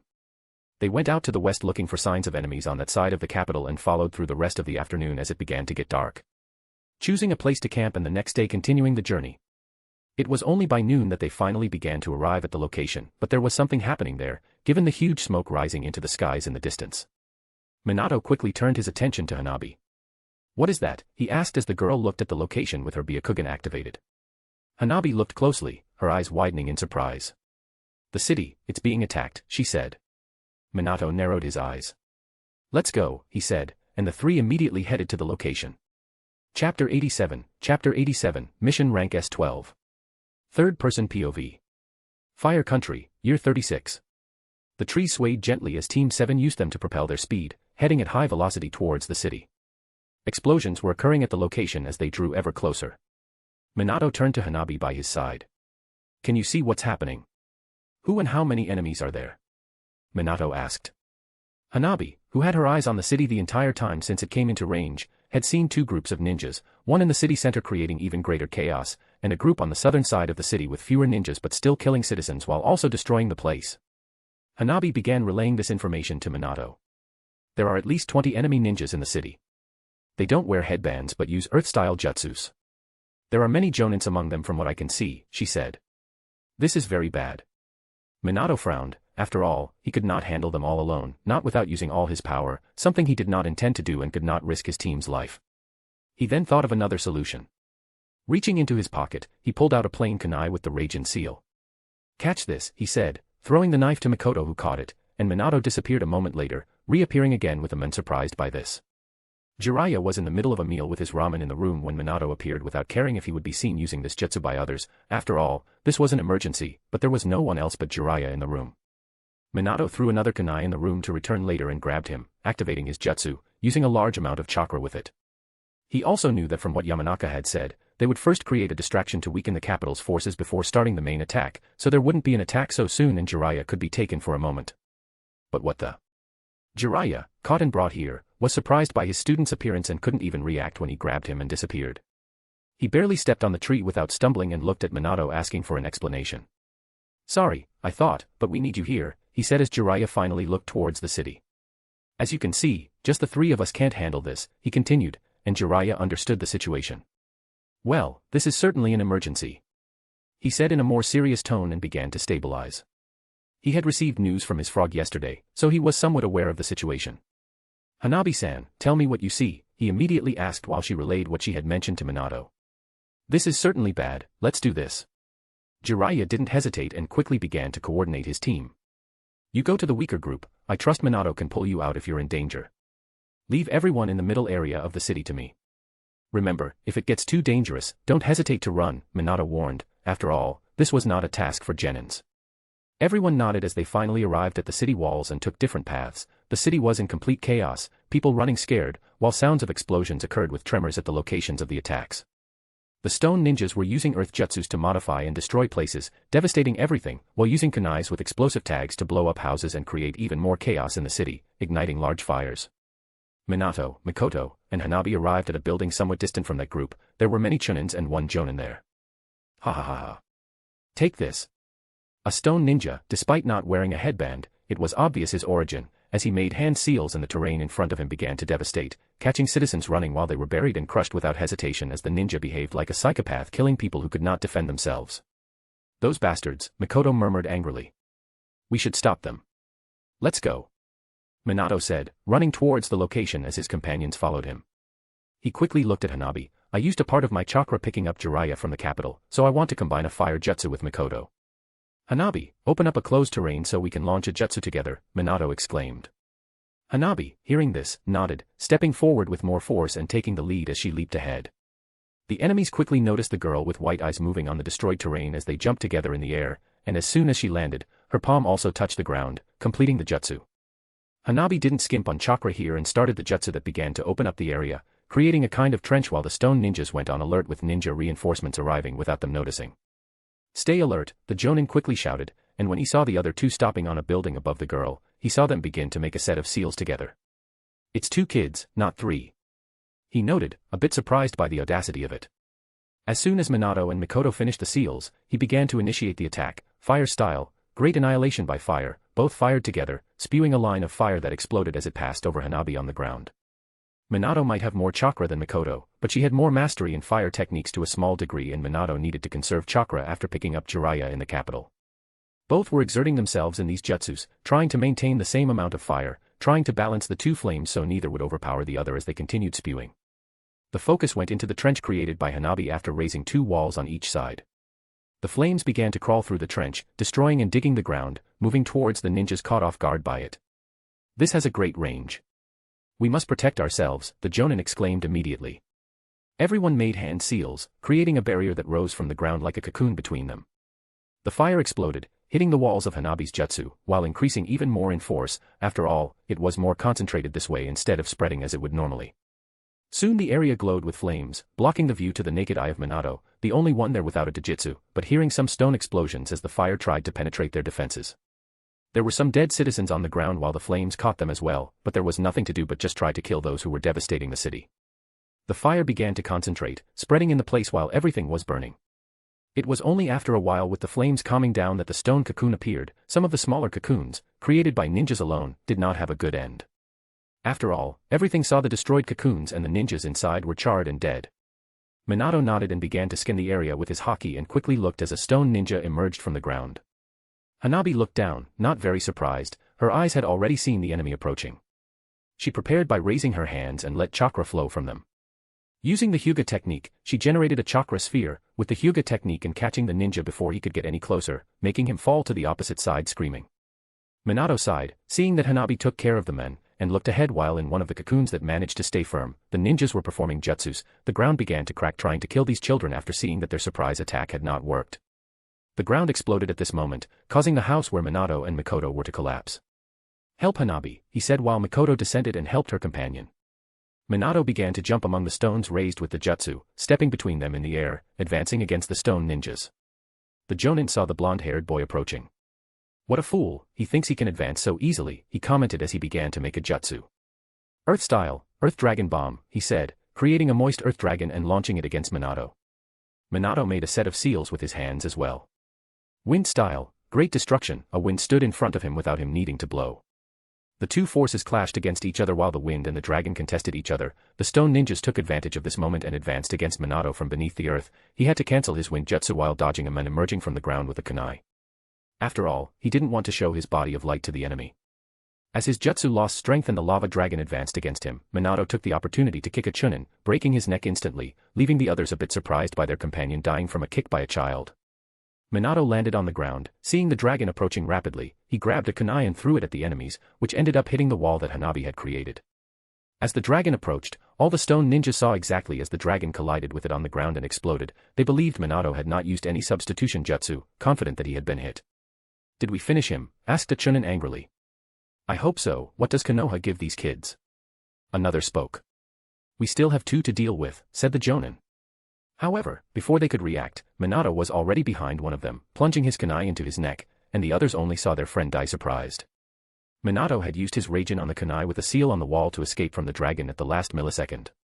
He didn't stop and was already atop others, beginning to cut them down. When he had killed 2 more, they backed away from the boy. "That bastard! How did he appear behind us?" a chunin shouted frustrated. "What's going on?" The Jonin murmured somberly looking at Minato, like all the ninjas who encountered the boy using Raijin and did not know what the technique was, especially with a child performing it. There were still 3 more ninjas while Minato had eliminated 3 and Hanabi 1 that had approached her before. Besides what the 3 combined did catching the stone ninjas off guard with the earth and fire jutsu, eliminating at least 4 of them. The girls approached while Mikoto sent a shuriken at the ninjas. While they easily defended against it, Minato analyzed the situation and made 3 clones, each one going towards an enemy. "Can you cast a fire jutsu?" Minato asked Mikoto, who nodded. The girl sensed while making a smaller-scale fire jutsu, but nearly exhausting all her chakra doing so. She finished her hand seals and released her hot breath. While Minato's clones had trouble dealing with the ninjas, the flames began to cover them, catching the clones and striking the ninjas. The Jonin quickly acted, making hand seals and creating a barrier between his companions. The flames hit the wall without crossing it. Damn, how can children be so persistent? He murmured frustrated. After all, most of his team had died to brats. Let's kill them, they can't have so much chakra left, another spoke. Minato, outside seeing this, advanced against the wall while his hand formed chakra. He jumped, creating a raise-non and continuing to make it increase in size. Every moment it grew and the girls saw the huge sphere that Minato used against Minato in the bell test, but slightly smaller, reaching the size of a 2-meter diameter Urama raise-non against the enemy's flaming barrier.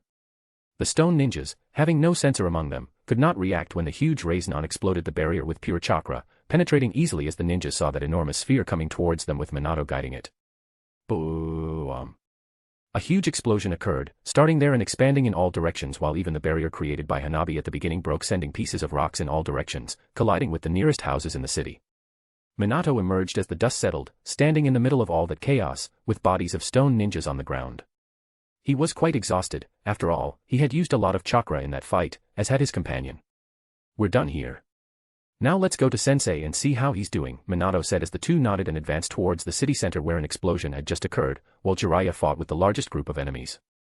Chapter 88, Mission Rank S13. Third-person POV. Fire Country, Year 36.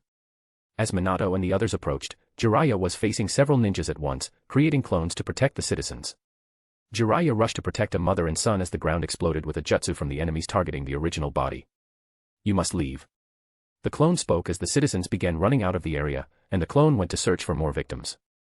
Meanwhile, the original Jiraiya landed on top of a house at that moment with a kunai in hand, looking down at the ninjas amid all the destruction, having at least taken down 4 ninjas. Damn, this guy, he's too strong. One of the sand ninjas complained. Who is this? Another asked. How did he get here? He continued to curse. After all, this was supposed to be a simple mission. This is Jiraiya, one of them recognized, due to the fame Jiraiya had beyond the borders of the Fire Country. Jiraiya. Another was surprised by this. Yes, one of the 3 students of the Hokage of Konoha. He said with a furrowed brow. I see I'm famous. Jiraiya couldn't help commenting with a small smile despite the chaos. This is bad. It seems that Konoha managed to send more reinforcements than we thought. Do they know about our plans? The ninja murmured to the side. Meanwhile, another looked towards the south side of the city, where the sound of explosions had stopped. Something happened there, those flames. It seems we lost all our ninjas on this side, he spoke, as everything went silent after several explosions with flames rising through the air. Knowing none of their ninjas could create fire, it meant that Konoha had also attacked that team and it hadn't ended well for them. We should retreat, the leader of the group spoke, knowing they couldn't deal with the ninja in front of them. Even with the numbers they had, it would be risky for any of them to be captured and have information extracted from them. He spoke and a group of ninjas began making hand seals. Jiraiya, seeing this, also started making hand seals for a jutsu. Fire style, flame bomb. He shouted and launched a torrent of fire using a large amount of chakra to match the enemy, while the ninjas tried to create a mud wave with 4 of them performing jutsu at the same time. The fire and mud advanced against each other, catching several houses and buildings of the city in their path until they collided. However, Jiraiya couldn't fight for long against a jutsu made by 4 people and soon lost the impact of his jutsu, with the mud advancing towards him. The ninjas saw the mud advancing, exploding at the spot where Jiraiya was, and the next moment, noticed something strange on the ground quickly. With 2 jumping away and the other 2 getting caught by a mud field, sinking their feet into it before they could react, Jiraiya appeared, having used substitution to escape from the enemy's jutsu and quickly executed his earth-style black swamp. With the ninjas trapped in the ground, he took his kunai and advanced on them, slashing their throats with a kunai, eliminating 2 more, totaling 6 of them altogether, with most being jonin. Retreat, the leader spoke. He wanted to first create a distraction, but seeing that this was not working, they began to try to retreat, escaping the sight. Use the distraction jutsu. He ordered while having 7 more of their ninjas, they began making hand seals while jumping across the roof with Jiraiya in pursuit. Earth-style, dust cloud jutsu. They completed the jutsu with their hands and began blowing towards Jiraiya, creating a dust cloud being made from their mouths and engulfing the entire city with it, completely blocking the view, despite Jiraiya being a sensor and still continuing to pursue, still having a bit more difficulty. Jiraiya-sensei, in the midst of all that dust, Minato finally appeared, exhausted without chakra after the fight, along with his companions who were not much different from him at that moment. Kid, you finally came, Jiraiya smiled as Minato approached. We have to catch them. He commented. Jiraiya-sensei, I have a plan, Minato suddenly spoke. Jiraiya looked at him, attentive, as Minato began to explain what he had in mind. Watching, Jiraiya in the end agreed. That's not bad, in fact, it will give us an advantage. Alright, kid, let's do it that way, he said, impressed. Minato tossed a kunai to him, and Jiraiya kicked off the roof, advancing even faster as he approached the ninja who seemed to be the leader, since he had more chakra. It wasn't difficult to reach him without conserving his last reserves. He began to approach the group of enemies passing the wall and performed a jutsu in the air, unleashing a blast of wind forward, catching the ninjas who were fleeing the city by surprise. While they stabilized after losing some balance from the wind, Jiraiya wasn't doing this to stop them, but to distract them. While Minato observed everything in his field of hockey, the enemy leader quickly recovered. Let's go, he said, but felt a presence behind him with Jiraiya approaching, making him scared. But suddenly, Jiraiya changed as he disappeared, and in his place, a small Minato using one of his last reserves of chakra, switching places with Jiraiya. The enemy ninja couldn't react with this child so close and took a punch to the rib, breaking a few. Where did this ninja come from? He growled as he fell backwards before trying to stabilize with the broken rib. This bastard, he said, but didn't stay long, quickly advancing out of the city, trying to escape. Jiraiya and Minato didn't pursue them further, just watched them flee while the girls landed near them now that they had caught up. Well, it looks like you did it, Jiraiya asked. Yes, I managed to place the seal on him, Minato spoke while keeping an eye on the ninja, without him realizing, being able to appear beside him and kill him at any moment, but he didn't do it now. He was waiting for him to lower his guard while heading to their hideout. Great, let's wait a while. Meanwhile, let's help the city, Jiraiya ordered while they nodded. Minato was exhausted, out of chakra, so he needed to rest a bit, but could still help pull people from the rubble with his physical strength. They spent the next 2 hours removing people from the debris, while Hanabi used her remaining chakra to free people trapped under the rubble, still alive or in destroyed grounds and demolished houses with earth jutsu. The mood was somber as they tried to help, but it was understandable to see something like this in a destroyed city. People were crying for their relatives, some even snarling at the ninjas from Konoha, saying they brought the war to them. However, Minato and Jiraiya maintained a calm look, while Hanabi and Mito were a bit saddened by the sight they were seeing, even feeling a bit guilty. This is war, unfortunately. This is how the world works, Jiraiya commented, wanting to teach his students. This is the cycle of hatred that forms. People kill each other and new people seek revenge for those killed. This is the vicious cycle that this world faces, he concluded. Minato nodded, understanding what that meant while Hanabi and Mikoto had confused eyes. Jiraiya turned to him. How are you? He asked. I'm better. Minato spoke, feeling that he could teleport someone with him if the distance wasn't too far. Alright, no rush, but we can, and if you want, he spoke. Okay, Mito and Hanabi, you'll stay here. Wait for us and use the chakra in the seal if you need me, Minato spoke, knowing they could be in a bad situation if a group of powerful ninjas returned to that city, which was unlikely, but you never know. After they nodded, Minato approached Jiraiya, while they were getting ready, grabbing a kunai and preparing for the attack. Minato placed his hand on Jiraiya's shoulder and disappeared with him. Elsewhere a few dozen kilometers away, the sand and stone ninjas regrouped at a distant location. They were gathered only with the 7 who remained, quite discouraged after losing much more than half of their squad. Of the 20, 13 had died, which was frustrating. Damn, that was a big failure. This will be harder than we thought, the leader commented, still feeling his broken rib. But don't you find it strange, they let us go so easily? A jonin from the group commented. I also found it strange. The leader said, but saw no plausible reason for them to let them go without pursuit. Speaking of which, did you see how that boy switched places with the Konoha ninja? What was that jutsu? Another asked. It was quite strange, but I don't know of anything that can do that. We should just report back to the others in our village, the leader said, unaware of the mark on his rib as he fought against the pain, since there was no living medical ninja among them. I hope the others are doing better. We're reaching the final phase of the mission, one of them commented. Let's wait until we meet the others later, the leader said, but something happened at that moment. Before anyone in the group could react, 2 people appeared out of nowhere, and the leader could only see that foot coming towards him before Minato hit his throat, knocking him unconscious to the ground. What? The stone ninjas barely had time to react as Jiraiya was already advancing and Minato right behind. They tried to prepare for this surprise attack while a small battle began in that underground hideout created by a jutsu of the stone ninjas, but they didn't even have time to perform a jutsu to fight against this master and sensei, with them taking down all of them easily. It didn't take long for the whole place to fall silent, as Minato and Jiraiya stood over 6 fallen enemies. They hadn't killed any, wanting to extract all their secrets. Jiraiya turned with a smile to Minato, while Minato was kneeling on the ground, finally able to rest as he breathed with some difficulty due to his lack of chakra. Well, kid, looks like we did it, he said with satisfaction, while Minato just nodded his head. I guess so, he murmured. Don't worry, you can rest. I'll handle the rest, Jiraiya said, as he began to perform the final jutsu that Minato was learning to use on their prisoners. Finally, they began to exit the place, with Jiraiya making a series of earth seals to create a path out of that location. They were finally out, with Jiraiya and Minato returning to the city with the prisoners inside scrolls, jumping between trees. Since Minato hadn't recovered any of his chakra to use the Raijin on two people, he had fought using only taijutsu relying on his physical strength. However, they won easily, due to the surprise attack they had launched. Team 7, at least, managed to eliminate a group of ninjas infiltrated in the Fire Country, but the mission was not yet over. Chapter 89, Mission Rank S14. Third-person POV. Fire Country, Year 36.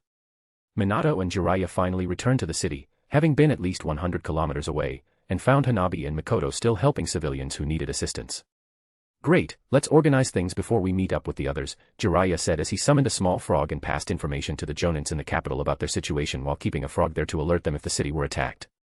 In the next few hours, they tried to help as many citizens as possible, sending some messages to Konoha about the mission and requesting at least genins to help them. Eventually, after some time, they began to leave the city heading east to meet the rest of the group. Jiraiya had not returned, and even as Minato began to recover over the next few hours, he decided to stay with his team due to the level of the mission. They did not take long to reach the city, and Minato led them to the shed where Yamanaka was still examining the elite genin while being surrounded by the mission's ninjas. The Nara looked at the door at that moment and towards the Abirame, who just nodded, indicating that everything was okay with his insects. Then Jiraiya entered through the door along with his 3 students. Hello, he greeted them. Jiraiya, what a surprise you're here. Kuril Nara said as everyone was also surprised. I had to deal with a situation in the east with my students, he said. Then there was more than one city attacked. My Hyuga asked. As Jiraiya nodded, Minato noticed that in Team 2, only 2 people were missing. Hisashi was absent, but it was not just that. Hayashi had bandages on his body and Tsum Inuzuka had a splint on her arm with her own sensei also slightly injured. It was clear that they had also entered a battle like Minato and the others, but given the somber mood of the place, it didn't seem to have ended well for them. Jiraiya put his hand on his chin and became thoughtful. I will be operating the mission here, but you still assume the role of intelligence while Yamanaka is responsible for continuing to collect information. I read the report from before, but what happened to you after that? Give me all the information about what's happening. Jiraiya said, and Nara nodded. Yes, Jiraiya, it turns out there were multiple attacks in several cities. Unfortunately, we couldn't stop all the attacks and 2 cities were attacked by ninjas from the country of the wind. We only managed to stop some members due to having many jonins, and they escaped after injuring many members of our side, but fortunately, no one died. And how was it on your side? He asked after responding, looking between Jiraiya and even Minato, who was trying to lead his group before Jiraiya. We also had an attack in the western area, but we managed to stop the group, but not before they destroyed a good part of the city. We caught the main members of the group, and hope you could investigate them as well. They are ninjas from the stone. They are carrying out attacks in multiple regions to divide the attention, the Jonin Hyuga commented. And that's exactly what they want, started the Yamanaka. But it won't last long, after all, they have to act fast before Konoha sends war reinforcements if they want to capture the daimyo, he finished. How is the security of the capital? The Nara asked Jiraiya. Besides my team, there are a few elite jonins along with the daimyo that Konoha sent at the start of the war to protect him, Jiraiya said. This is bad, let's hope to receive more information about the next attacks. Kui Abirame said. I want you investigating all the information about these ninjas, Jiraiya told Yamanaka, who nodded. Abirame, I want you to investigate the trail left by the ninjas of the wind, while Team 2 recovers, but return to the field as soon as you can to support them. My team and I will perform the execution of the hideouts and ninjas you found, Jiraiya said as everyone nodded. Meanwhile, kilometers away, inside an ancient crater filled with roots and trees made many years ago, a group of dozens of ninjas was meeting at this moment. Some were injured, but still with frustrated expressions after the last attack they had to face against Team 2. Damn, so where did these reinforcements come from? One of them complained. It seems Konoha has already figured out our plan. No wonder we lost contact with the southern team over a week ago and another team in the southwest city a few days ago, and it looks like the west is also having some issues, the leader said as he punched a wall. His plan had been discovered and now he would have to be more careful.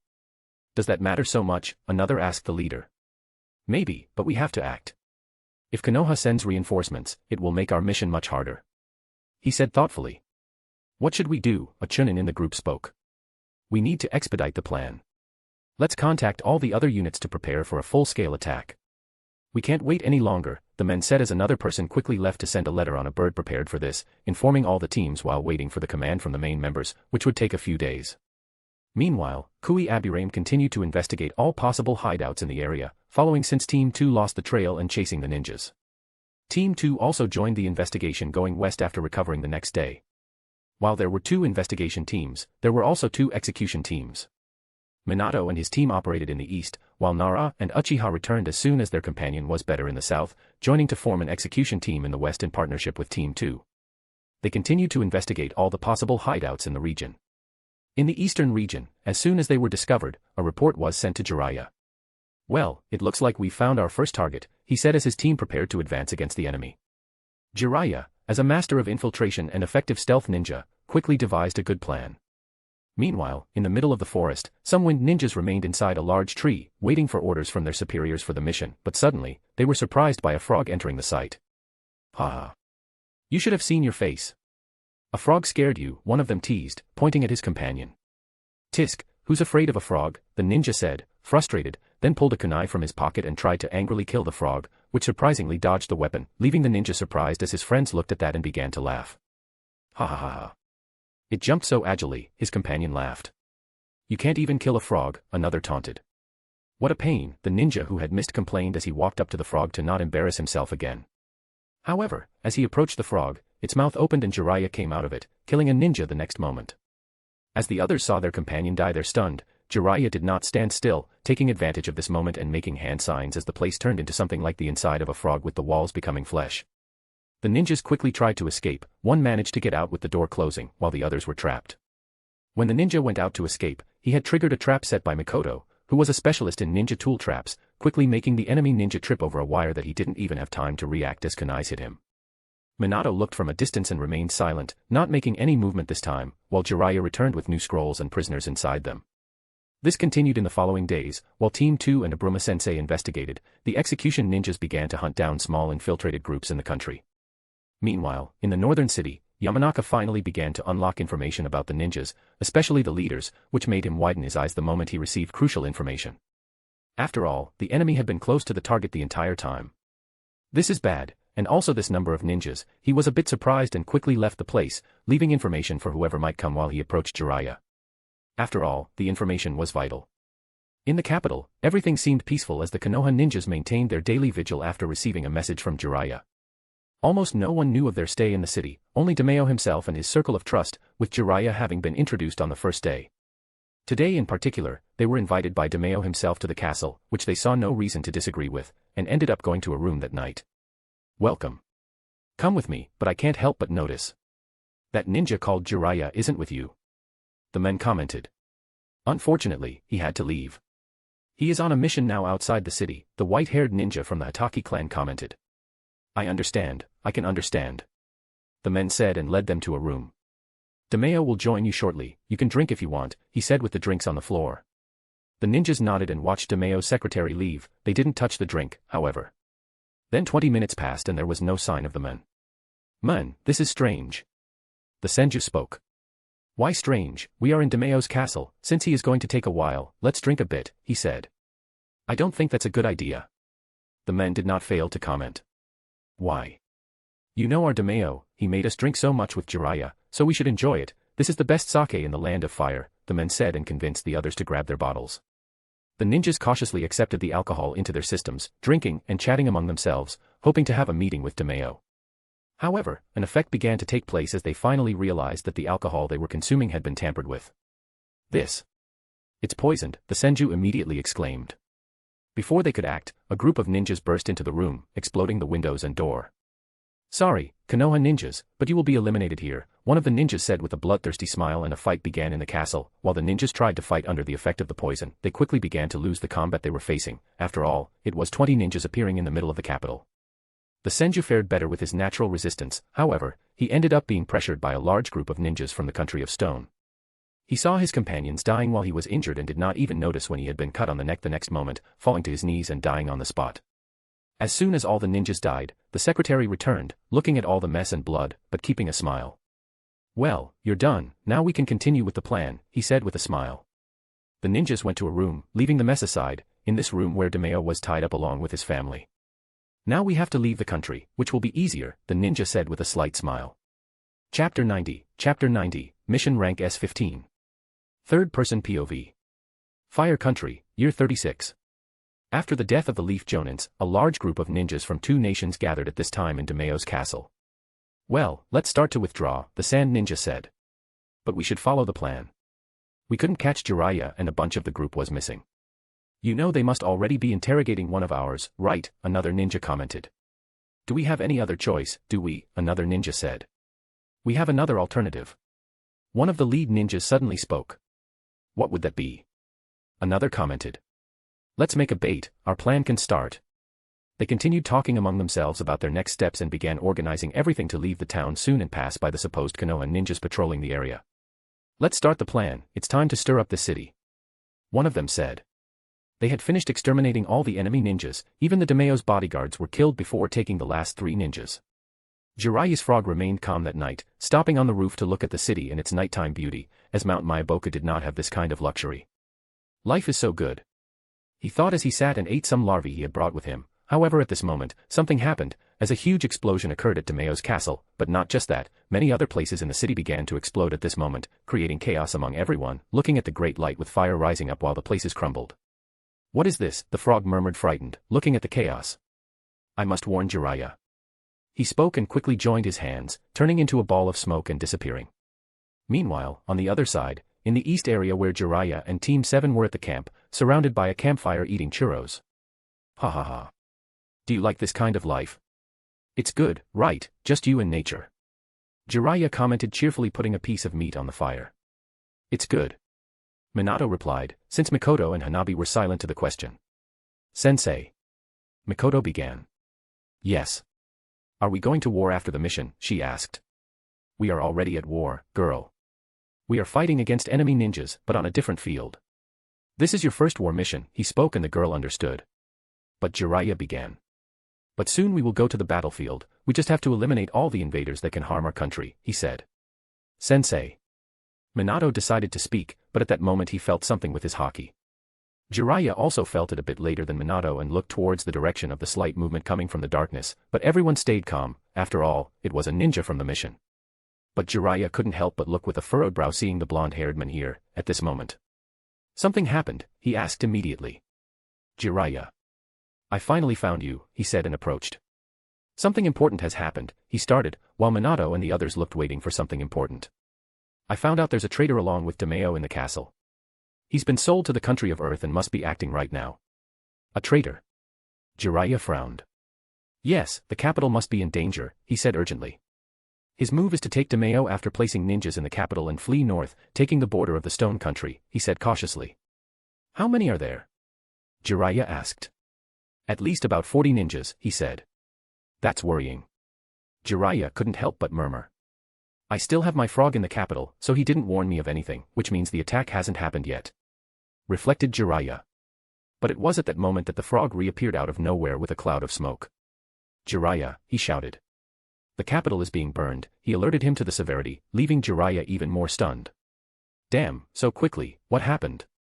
Jiraiya asked.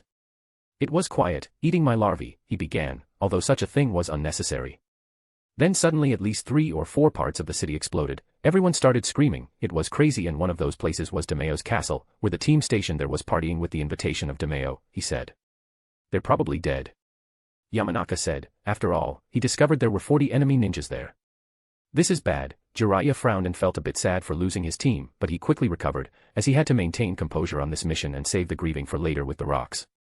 He looked at Minato at this moment. Let's go, Minato. Yamanaka was a bit confused hearing this. Before heading to the capital, Jiraiya spoke to his frog, I need you to warn Team 2 in the west along with the Jonins, and you. He turned back to Yamanaka, I want you to meet up with our tracker and head north to find the others and anticipate the ninjas' escape. He advised, quickly thinking of the best way to handle the situation.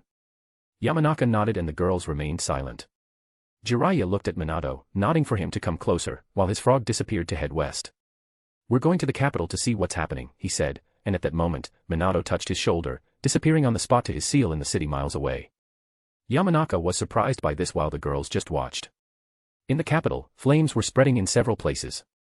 Minato and Jiraiya appeared on top of one of the roofs and could see what was happening in the capital. This is bad, Jiraiya said, as people ran through the streets screaming for help. The Dameo's castle was on fire at this moment. I can't feel anyone. Minato said, his haki was out of reach of anyone. Should we look? He asked. No. They haven't been in the capital long and this is just a distraction. Jiraiya said and began forming seals with his hands, slamming on the ground, summoning 5 man-sized clouds of smoke. 5 frogs of that size appeared in front of him. I need you to extinguish all these flames, Jiraiya said and looked at his student. Now, we need to go north and support the others. And he was about to jump, but Minato stopped him at that moment.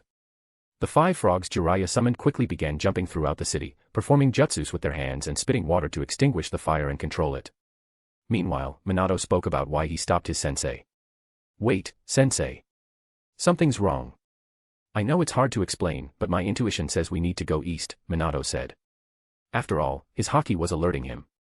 It might not be precise, but it always gives him intuition when Minato has to choose paths. Jiraiya looked at him for a few milliseconds and asked seriously. Are you sure? Jiraiya looked at him. Yes, sensei. We should go east. He said, although it was very irrational, being the total opposite of their enemies' countries. Minato, are you really sure about this? Jiraiya asked again. Yes, I believe we can take the risk, he insisted again. All right, I'll trust you. Let's just send some clones north to make sure, while we, the originals, will go east, he said, and Minato felt satisfied that Jiraiya trusted him. While the frogs controlled the fire, a clone of Minato and another of Jiraiya with reasonable chakra headed north. Meanwhile, both originals went east as Minato insisted. As they headed in that direction, the members of Team 2, who were to the northeast, were moving at full speed after receiving the news.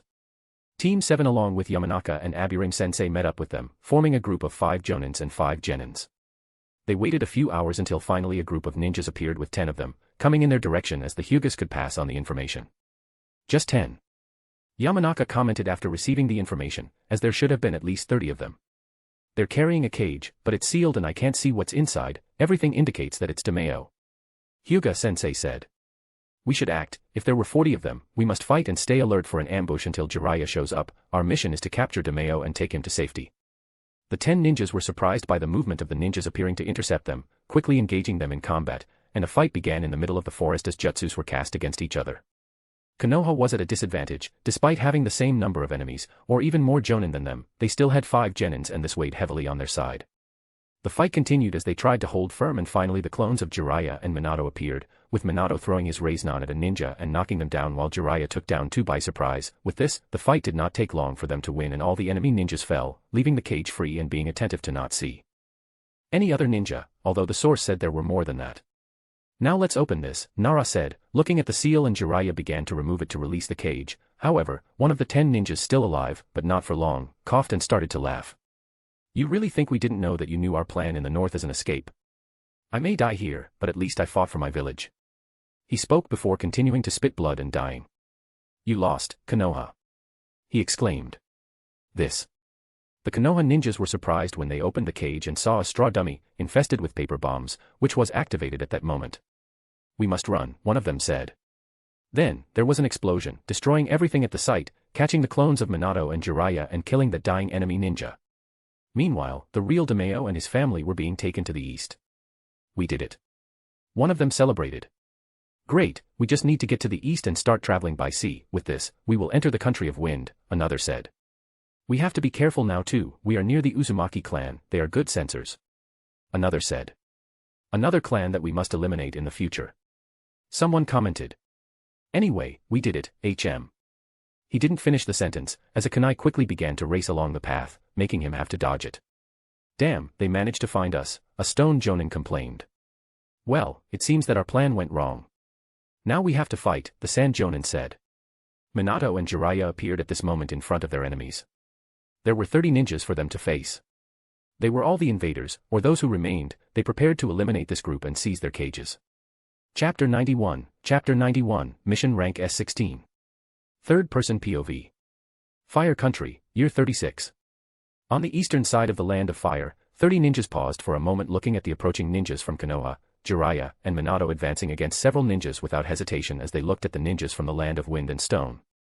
There were 30 against 2, but neither Minato nor Jiraiya showed fear in their eyes, advancing directly against the group. It looks like they've caught up to us. One of them said calmly. How did they find us so easily? Another said with a more frustrated tone. It's Jiraiya of Konoha.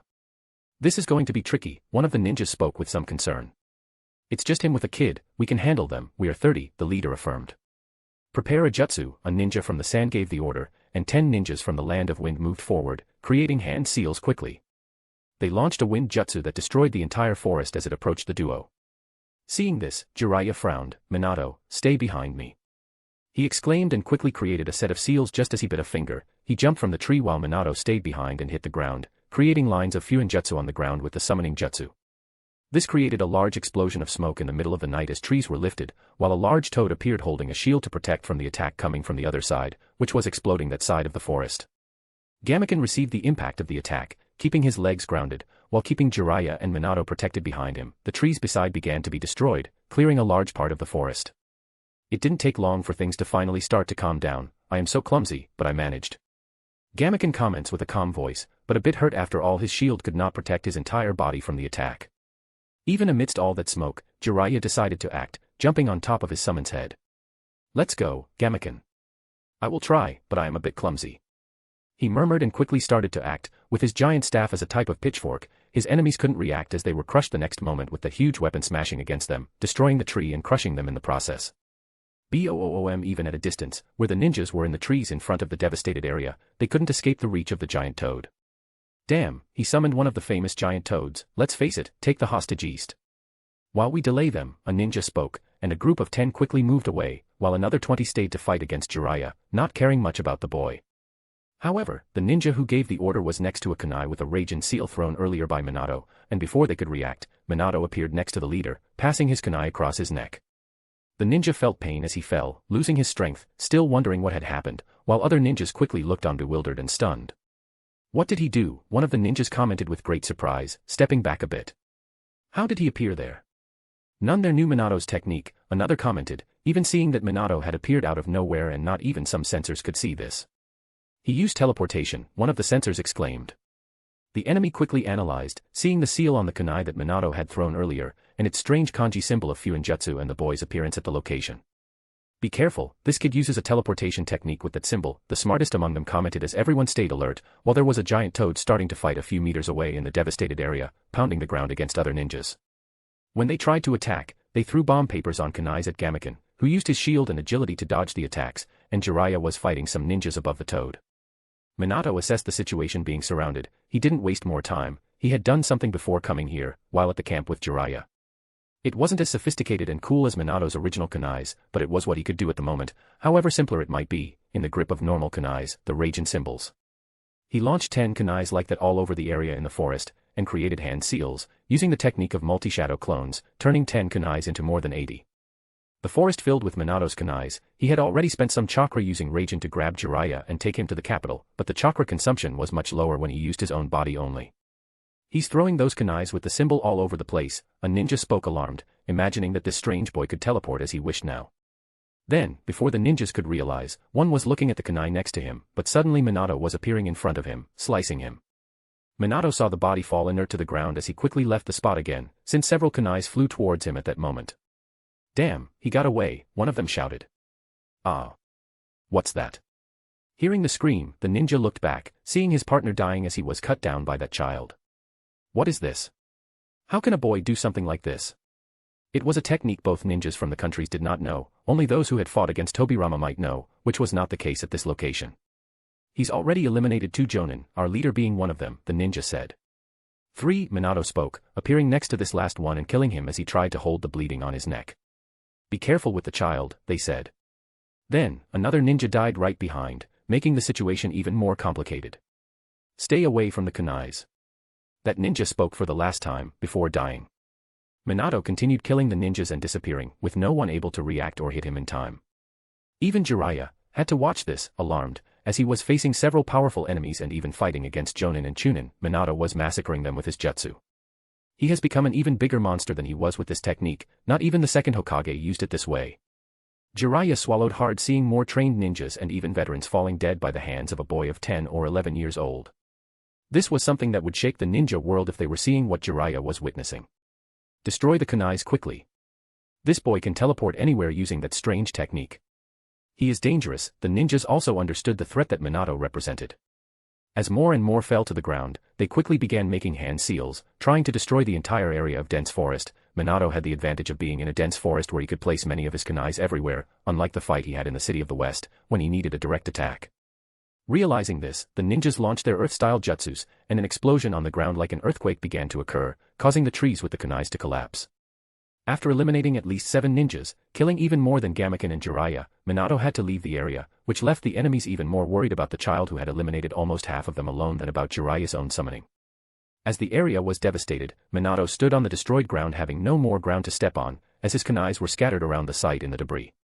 "I got you," a ninja shouted as he emerged from the ground, wanting to kill Minato, catching him off guard while trying to slash him with his kunai, but Minato disappeared from there the next moment, before the ninja had a chance to attack, not just because of the reaction speed, but his haki had already identified the ninja trying to catch him off guard as he moved underground.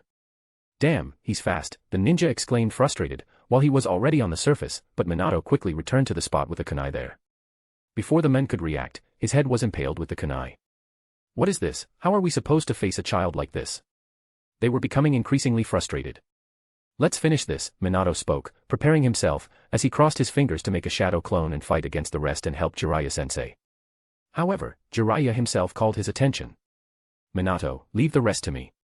Take care of the group that's with the Dameo's family and the Dameo himself," Jiraiya said, and Minato nodded as he disappeared in front of a group of enemy ninjas and reappeared behind them, heading straight east. "We can't let this kid go after our ninjas," one of the ninjas complained heading towards Minato, but his partner stopped him at that moment. "Listen, this mission is practically a failure. I want you take this information to our village. Tell everything you saw today. This is more dangerous than we have a chance to capture the Dameo. Do you understand?" The stone ninja spoke to another, while the other, a bit surprised by this, nodded. After all, they needed to pass on the information about this fight as quickly as possible to their superiors. If a child so strong that he could use a strange technique and kill Jonin while just being a kid was emerging in the Leaf Village, this was even more important than taking an important hostage. After all, in the world of ninjas, geniuses emerge all the time, yet the vast majority seem to falter along the way. This was a warning to make Minato a target in the war, and the village was committed to eliminating the boy at all costs before he grew to his full potential. Ignoring Minato leaving the area while Gamaken and Jiraiya fought against ninjas from the Land of Wind, the stone ninja spoke with his peers. "Listen everyone, we'll try to distract Jiraiya and his summon. You try to escape, okay," he said, while other stone ninjas nodded. Some sand ninjas tried to stop Minato, but Gamaken simply leapt into the air, stopping them midway. "Don't think I'll let you go after my student that easily, do you?" Jiraiya asked. "Tisk, let's go." The stone ninja gave the order, while almost all ran towards the toad, knowing they would die there. One ninja remained standing, a bit frustrated, but with no choice but to try to escape northward. After all, he had to pass information to his village about Minato. Chapter 92, Mission Rank S17. Third-person POV. Fire Country, Year 36. Both he and Jiraiya were unaware that the stone ninjas had given up and were sacrificing themselves to pass information about Minato to the village, while both were engaged in their own battles. Minato continued to chase his adversaries. Unfortunately, he lost a lot of time due to his delay in fighting other ninjas. Even with Jiraiya slowing them down, Minato still had a long distance to cover in a conventional chase. Everything in his path was dark with no sign of the ninjas. He was able to move easily at night due to his haki sensing the area. Although still out of haki's reach, he was getting closer, but soon it would be too late. Having no other choice, he suddenly began to glow, and the next moment, he shot off at an unbelievable speed, unseen by any ninja of that era, looking like a bright line racing through the forest lighting up the night as he sped past. He couldn't be as versatile as a thunder fruit, which could swerve at high speeds, but he could certainly travel at the speed of light in a straight line. The ninjas who continued to flee, almost out of the forest and nearing the coast, said, "Come on, we're almost making it," as they hoped to complete the mission. "Let's go. Let's go." The Dameo's secretary was there, trying to escape as per the deal he made with foreign countries. But in the middle of the night's darkness, they suddenly saw a glow coming from the forest behind them. "And what is that?" they said, as suddenly the line headed straight for the men and a boy emerged, kicking one of the men carrying the cages with the family along with the secretary, who ended up hitting a rock and, not being a ninja, was crushed and died. What is this? A boy. The ninjas quickly cried out, alarmed by this. Minato wasted no time while still in the air, crossed his fingers, and made a clone to hold the cage and moved his clone away while he landed facing the other 9 ninjas, plus the one he had kicked. The original was getting ready to face the 10 ninjas, even though one of them had a severely twisted back after receiving Minato's kick. Damn, where did this kid come from? How did he do that? They questioned. Minato had used more abilities than he wanted. After all, the Pika Pika No Mi was still a secret to him, and he had to finish them all quickly so they couldn't escape. Minato needed to make sure to destroy them. Damn, this brat. I don't know how he did it, but kill him, they said. There were 5 wind ninjas and 5 stone ninjas. They ran to fight with taijutsu. Minato also advanced, defending from one ninja in the air, and as soon as another appeared, he kicked the second approaching. A third and fourth advanced while Minato touched the ground and moved towards the next opponents. The fight continued with taijutsu. Minato had some difficulty facing jonins in hand-to-hand combat, but quickly deactivated his weights and the fight became more balanced. This brat. How can he be so strong? One of them exclaimed frustrated, while Minato was already used to this kind of expression for him. Kunais with bomb papers appeared and exploded on Minato while he was on the ground, turning only into a trunk while he appeared on the other side after the substitution jutsu. We have to pay the daimyo again, let's combine a jutsu. He said. After all, this boy was very strong. Everyone could do earth techniques, and all 10 began to combine jutsus. Soon, the whole ground began to take the shape of a river and a giant wave of earth began to explode towards Minato. This is bad. I'll have to use this jutsu, Minato murmured, while his hand began to form a raisonnon, and soon this raisonnon began to create helices around it, making an intense noise while Minato did all this with one hand.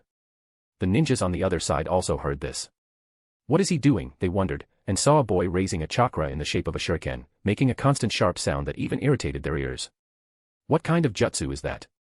Meanwhile, Minato was not afraid of the incoming wave of earth. He simply moved his arm and launched the Rasen shuriken towards the enemy jutsu. It spun like a high-speed shuriken, colliding with the enemy's jutsu and exploding. It was nothing compared to a bijudama, however, it created a massive explosion, lighting up the entire sky in the area and dazzling the night. What is this? How did he perform such a jutsu? The ninjas quickly became stunned by the explosion of chakra in front of them, destroying their combined jutsus and feeling the wind from the explosion catching them by surprise. We should retreat. Someone suggested. Why would we do that? It's just a boy, said a ninja beside him. But before he could finish, a glow appeared from behind him. Tell me, have you ever been kicked at the speed of light? Minato spoke, leaving all the ninjas barely able to react to this as he kicked the man, and his kick exploded the man's head. The other ninjas tried to distance themselves, but Minato quickly turned into light and appeared in front of another ninja, grabbing his sword from his waist and cutting off his head. I'm out of chakra at this moment. I should use only these abilities, spending my stamina. Minato thought and ran to the next target in the form of light. What is this? How can this boy be doing this? They quickly complained and launched kunais at Minato, who saw this with a ninja jumping in the air and quickly advanced, letting the kunais embed in his body. The ninja thought he might have performed a substitution jutsu to act so openly with the attack and receive it.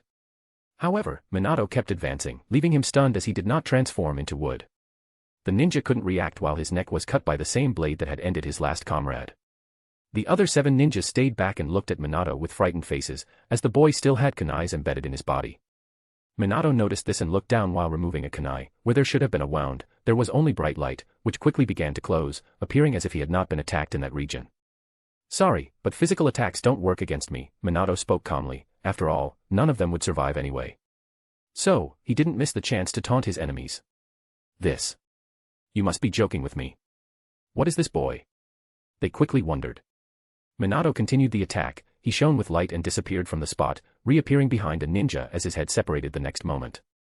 Retreat, we must retreat, another ninja spoke, but he quickly shone behind that same one and cut him down. Minato was getting good at using the Pika Pika No Mi. There were still half the original number of ninjas, and now they had abandoned the mission and were trying to flee, but Minato wouldn't allow it. He moved upward and appeared in the sky, crossing his arms, and several flashes of light appeared around him, launching directly into the ground where the ninjas were fleeing. Even the stone ninjas who tried to escape underground couldn't get away because as soon as he touched the ground, explosions began to emerge, not as large as Rasen Shuriken but certainly brighter due to the pure light element. Minato had eliminated at least 3 more of them with this, while another was injured and out of combat, while the last one managed to escape unharmed trying to flee at a distance. But Minato quickly shone and shot towards the last man, who was jumping from tree to tree looking back, while he didn't even see Minato shine above him and kill him with a quick cut. After that, he quickly returned shining to the last ninja fallen on the ground, injured. He was coughing and bleeding from many parts of the body. Minato could have taken him as a hostage, however, his secret could never be passed on from there. You're a demon, what are you? The ninja managed to say, looking at the boy who had eliminated an entire squad in less than 4 or 5 minutes. Sorry, but you're going to die here. Nothing personal, but we are enemies, he said, then made the final move, killing the ninja. The area fell silent the next moment. There were no flames, since no one used fire jutsu, only debris, leaving only darkness to take over the area. Minato sighed, then went to his clone guarding the cage with the daimyo.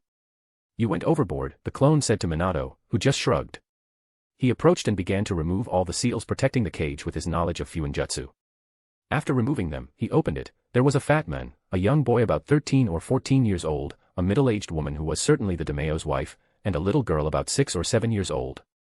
The daimyo looked frightened at Minato, but as soon as he saw his headband, he sighed with relief. He approached and removed the seal from the daimyo's mouth. As soon as he did that, Minato was surprised by the man's reaction. "You took too long," he exclaimed. "You are incompetent," he shouted, and Minato looked at the man wanting to slap him or seal him back up. He began to remove all the seals from the family right after, letting them be free. "I want you to take me immediately to my home. What nonsense is this? You ninjas from Konoha let me be captured with my family, I fund you." He continued to complain, while Minato tried to breathe more. The young boy even seemed to feel a bit sorry for Minato. "Let's go outside and organize your return to the capital," Minato commented, trying to calm the hysterical man. "And where is that damn agent of mine? He betrayed me, I want his head." He made another demand. "He is dead, Daimyo-sama, he died in the last battle," Minato said. After all, the guy's body was thrown somewhere, died by the first impact from Minato. "That's unfair, how can you be so incompetent?" "I wanted to kill that guy, that damned bastard," the man said. Minato looked at the younger girl thinking about how sorry she must feel hearing so many swear words from her father's mouth. Stepping outside, he looked towards the coast area. After all, he felt two presences approaching from that side. He didn't know who it was, but certainly had no more intentions, beyond a bit of caution. He waited for the ninjas to arrive and two red-haired ninjas appeared at that moment, looking at Minato in front of the daimyo's family with his clone, while they began to look around the area and the destruction. "What happened here? We heard explosions, surely this was the result of this fight." "Who are you and what happened here?" one of the ninjas said. "It's polite to introduce yourselves first," Minato retorted. He coughed and said, "I am Varan Uzumaki." The older man said, while the younger added, "Kurzi Uzumaki." They said, it was obvious they were from the Uzumaki clan due to the color of their hair, and also because they were patrolling this area. After all, there was a war going on with Kirigakure, and the Uzumaki were allies of Konoha. "I am Minato Namikaze, this is the daimyo of the Fire Country," Minato said, but was soon interrupted. "I want you to take me immediately to the capital," the daimyo pointed out, showing the urgency of the moment, and the Uzumakis were a bit surprised by this, something Minato had expected. He even instructed the clone, "Shut up, don't say anything," he said before the clone could utter any nonsense, and turned back to the Uzumaki looking at the stunned fat man. "Yes, he is the daimyo, we are on a rescue mission, as you can see. That area is full of stone and sand ninjas who kidnapped our daimyo, but we managed to recover him," he explained. "There are at least 9 ninjas here," one Uzumaki commented, using their sensory ability to see the bodies with chakras ending due to death. "Where is your team?" they asked, and Minato shrugged. "There is no team, just me," he said, causing the Uzumaki to exchange looks among themselves, while the daimyo closed his mouth at that moment, looking at the boy with some interest. "You must be joking," the young Uzumaki ninja commented. "Believe what you want, but we need reinforcements.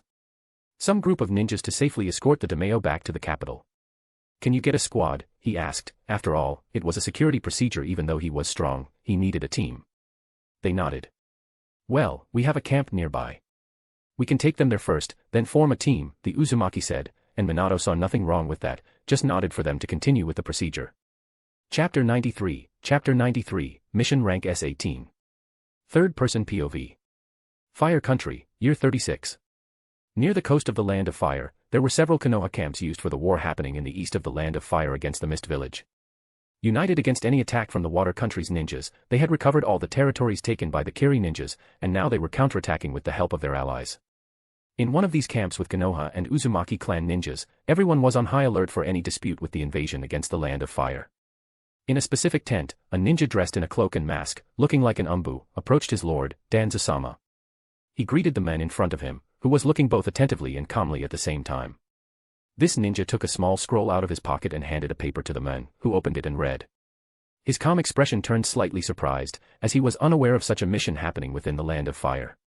Hiruzen should have informed me about something like this. He couldn't help speaking disdainfully, as he was one of the men who defended Konoha with tooth and nail. However, the boy is coming to this camp and it seems he created all this mess by destroying an entire squad of ninjas. Danzo murmured and looked at the umbu. "Tell me more about what happened," he requested. "Some of our patrols saw the explosions from a distance and went to check. The terrain was chaos, explosions everywhere, but the bodies of the ninjas were taken," he said. "That's bad, let's see if he's with the bodies and I will ask him for it," Danzo said and continued. "What was on the ground?" What kind of jutsus did the boy use to take down an entire squad, he asked. We can't say for sure, we checked the place as soon as they brought the daimyo, holes tens of meters deep, an S-level jutsu at the least for that, but there was blood scattered around the site, meaning there was hand-to-hand combat. The root Umbu spoke. Danzu, hearing this, was still quite surprised by a boy destroying an entire squad. How did he do it? Does he possess such a powerful jutsu? Danzu had a calculating look, wondering how Minato had done what he did. Danzu sent his ninjas as soon as the explosions happened and a patrol of his saw it from a distance. He sent a group of ninjas and they returned before Minato arrived with the Uzumakis. Due to the delay they were bringing the daimyo's family. Anyway, they're coming here, aren't they? I want to see the boy, he said, and the ninja nodded, disappearing shortly thereafter. As the camp was all abuzz due to the war, the patrol around soon saw Minato, the two Uzumaki ninjas, and the daimyo's family approaching. They let them pass while continuing to head to the center of the camp. I hope it doesn't take long, the daimyo immediately complained, not very satisfied with the situation. I want to leave soon, he spoke as Minato scratched his head, trying to avoid doing something foolish, and the Uzumakis didn't seem to have a good view of this man either. After all, they shouldn't be following orders from this man. They were allies, not subordinates. When they got close enough to the camp, some ninjas appeared in front of them. The Uzumakis began to explain the situation. After that, they finally went to the camp. Minato looked closely at a camp that would be used for this war in the east. It was quite large, there must have been at least 2,000 ninjas there, and it was not the only camp set up. There were at least 100 Uzumakis by what he noticed with his haki, but the vast majority were Konoha ninjas. The Uzumakis were focusing more on their village. As the village couldn't support many ninjas and even they avoided much contact with people who didn't belong to their clan, they sent only a few squads to support Konoha. Minato knew he had to wait for Jiraiya, who was still focused elsewhere, but they shouldn't take long to arrive at the site. Some ninjas noticed him, mainly because the daimyo was there. There were also some young genins, some who probably came out with Minato from the academy, but from other rooms below the elite class program. They took care of things at the camp, running here and there, carrying some supplies, while on the other side of the camp, a large group of medical ninjas was concentrated. This area was where all the sick and injured were placed for recovery and treatment. Let's find a place for you to stay. One of the Uzumaki said, but before he could show a tent to Minato and the daimyo, a root ninja approached. Daimyo-sama, he said, kneeling with respect. I don't want to keep seeing people calling me and kneeling in front of me. Just do me a favor, get me out of here. I want to go back to my home, he complained as usual. Minato still hadn't told him that their house had been blown up. We heard about the mission, I'm sorry for that, the jonin continued speaking. Feeling sorry didn't stop me from being kidnapped. Daimyo mocked with a rather arrogant air. You better improve my family's security, otherwise, I will cut Konoha's funding, he snarled and pointed at Minato. I also want this boy with me from today, at least he will be better than those incompetents. He spoke to Minato, who didn't know what to respond and was even surprised by this. We will review this later, daimyo. There is a place for you and your family to rest, he said, and the rootman looked at Minato. Anyway, Danzu-sama wants to speak with you, the Umbu spoke. Minato narrowed his eyes, one of the last people he wanted to be alone with was someone like Danzu, but with no choice, he nodded and followed the men to a part of the camp. While the daimyo was taken to his tent, Minato was brought to the command tent, guarded by at least 6 root Umbu.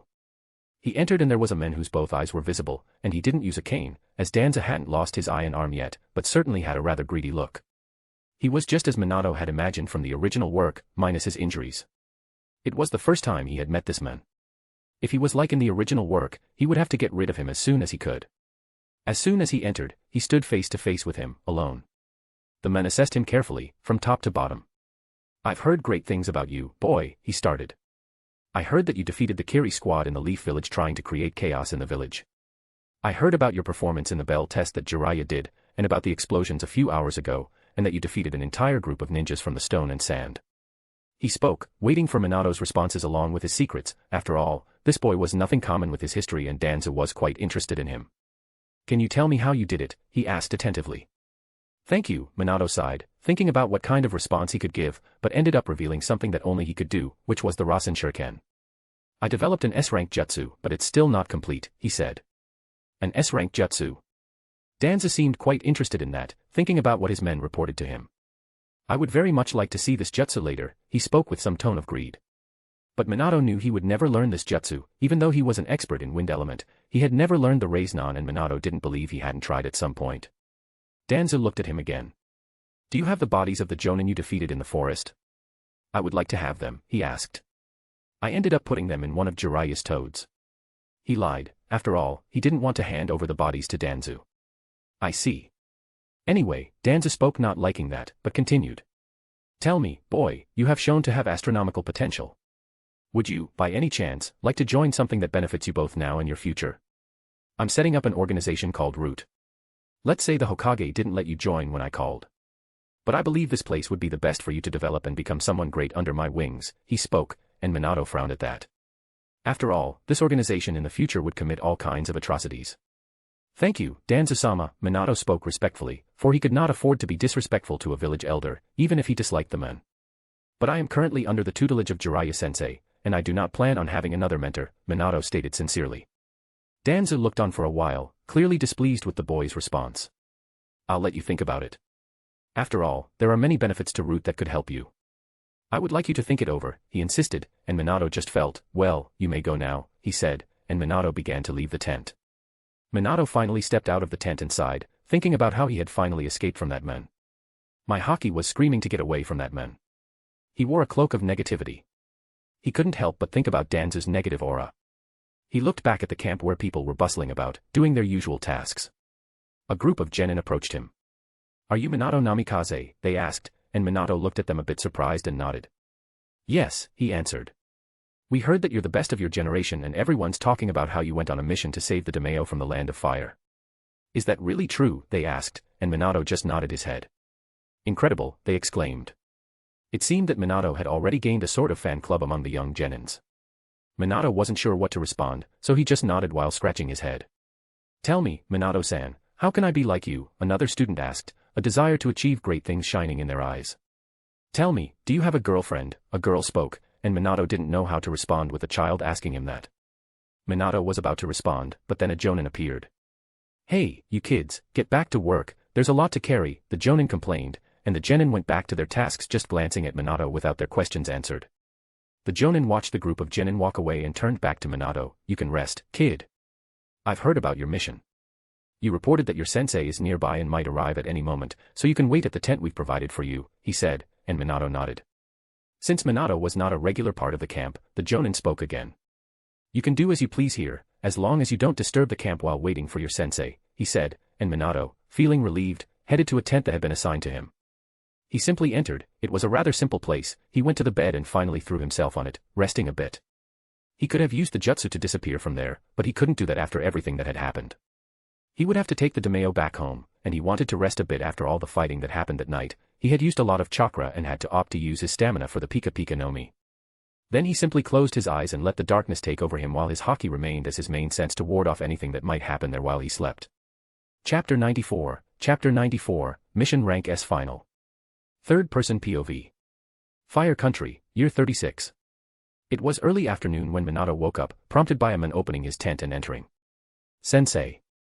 Minato murmured as Jiraiya approached with a smile. I see you've done well. There's a rather annoying man, complaining about how we let them get kidnapped. Jiraiya spoke. Don't even mention it, Sensei. I almost punched him numerous times. Minato admitted. I wouldn't be surprised if that happened, although I wouldn't recommend it. Besides, have you rested enough for us to return to the capital? He asked. I rested a bit. But I'm okay. Minato said. He picked up a scroll. These are the bodies of the ninjas I killed. Danzu wanted them, but I told him I had already handed them over to you, Minato said. Jiraiya looked at the scroll and nodded. That's good, that old man is quite greedy. It would be very bad if he snooped around our secrets. I also want to know how you managed to destroy that squad. I saw the terrain, it was completely devastated, Jiraiya commented, and Minato nodded.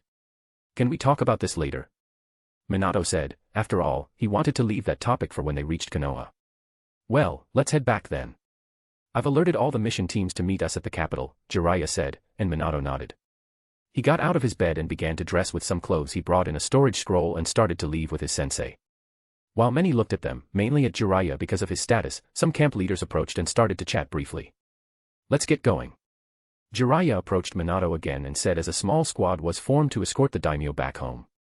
Soon, a squad appeared. It was 2 leaf ninjas with 2 Uzumakis as well to help with the escort team.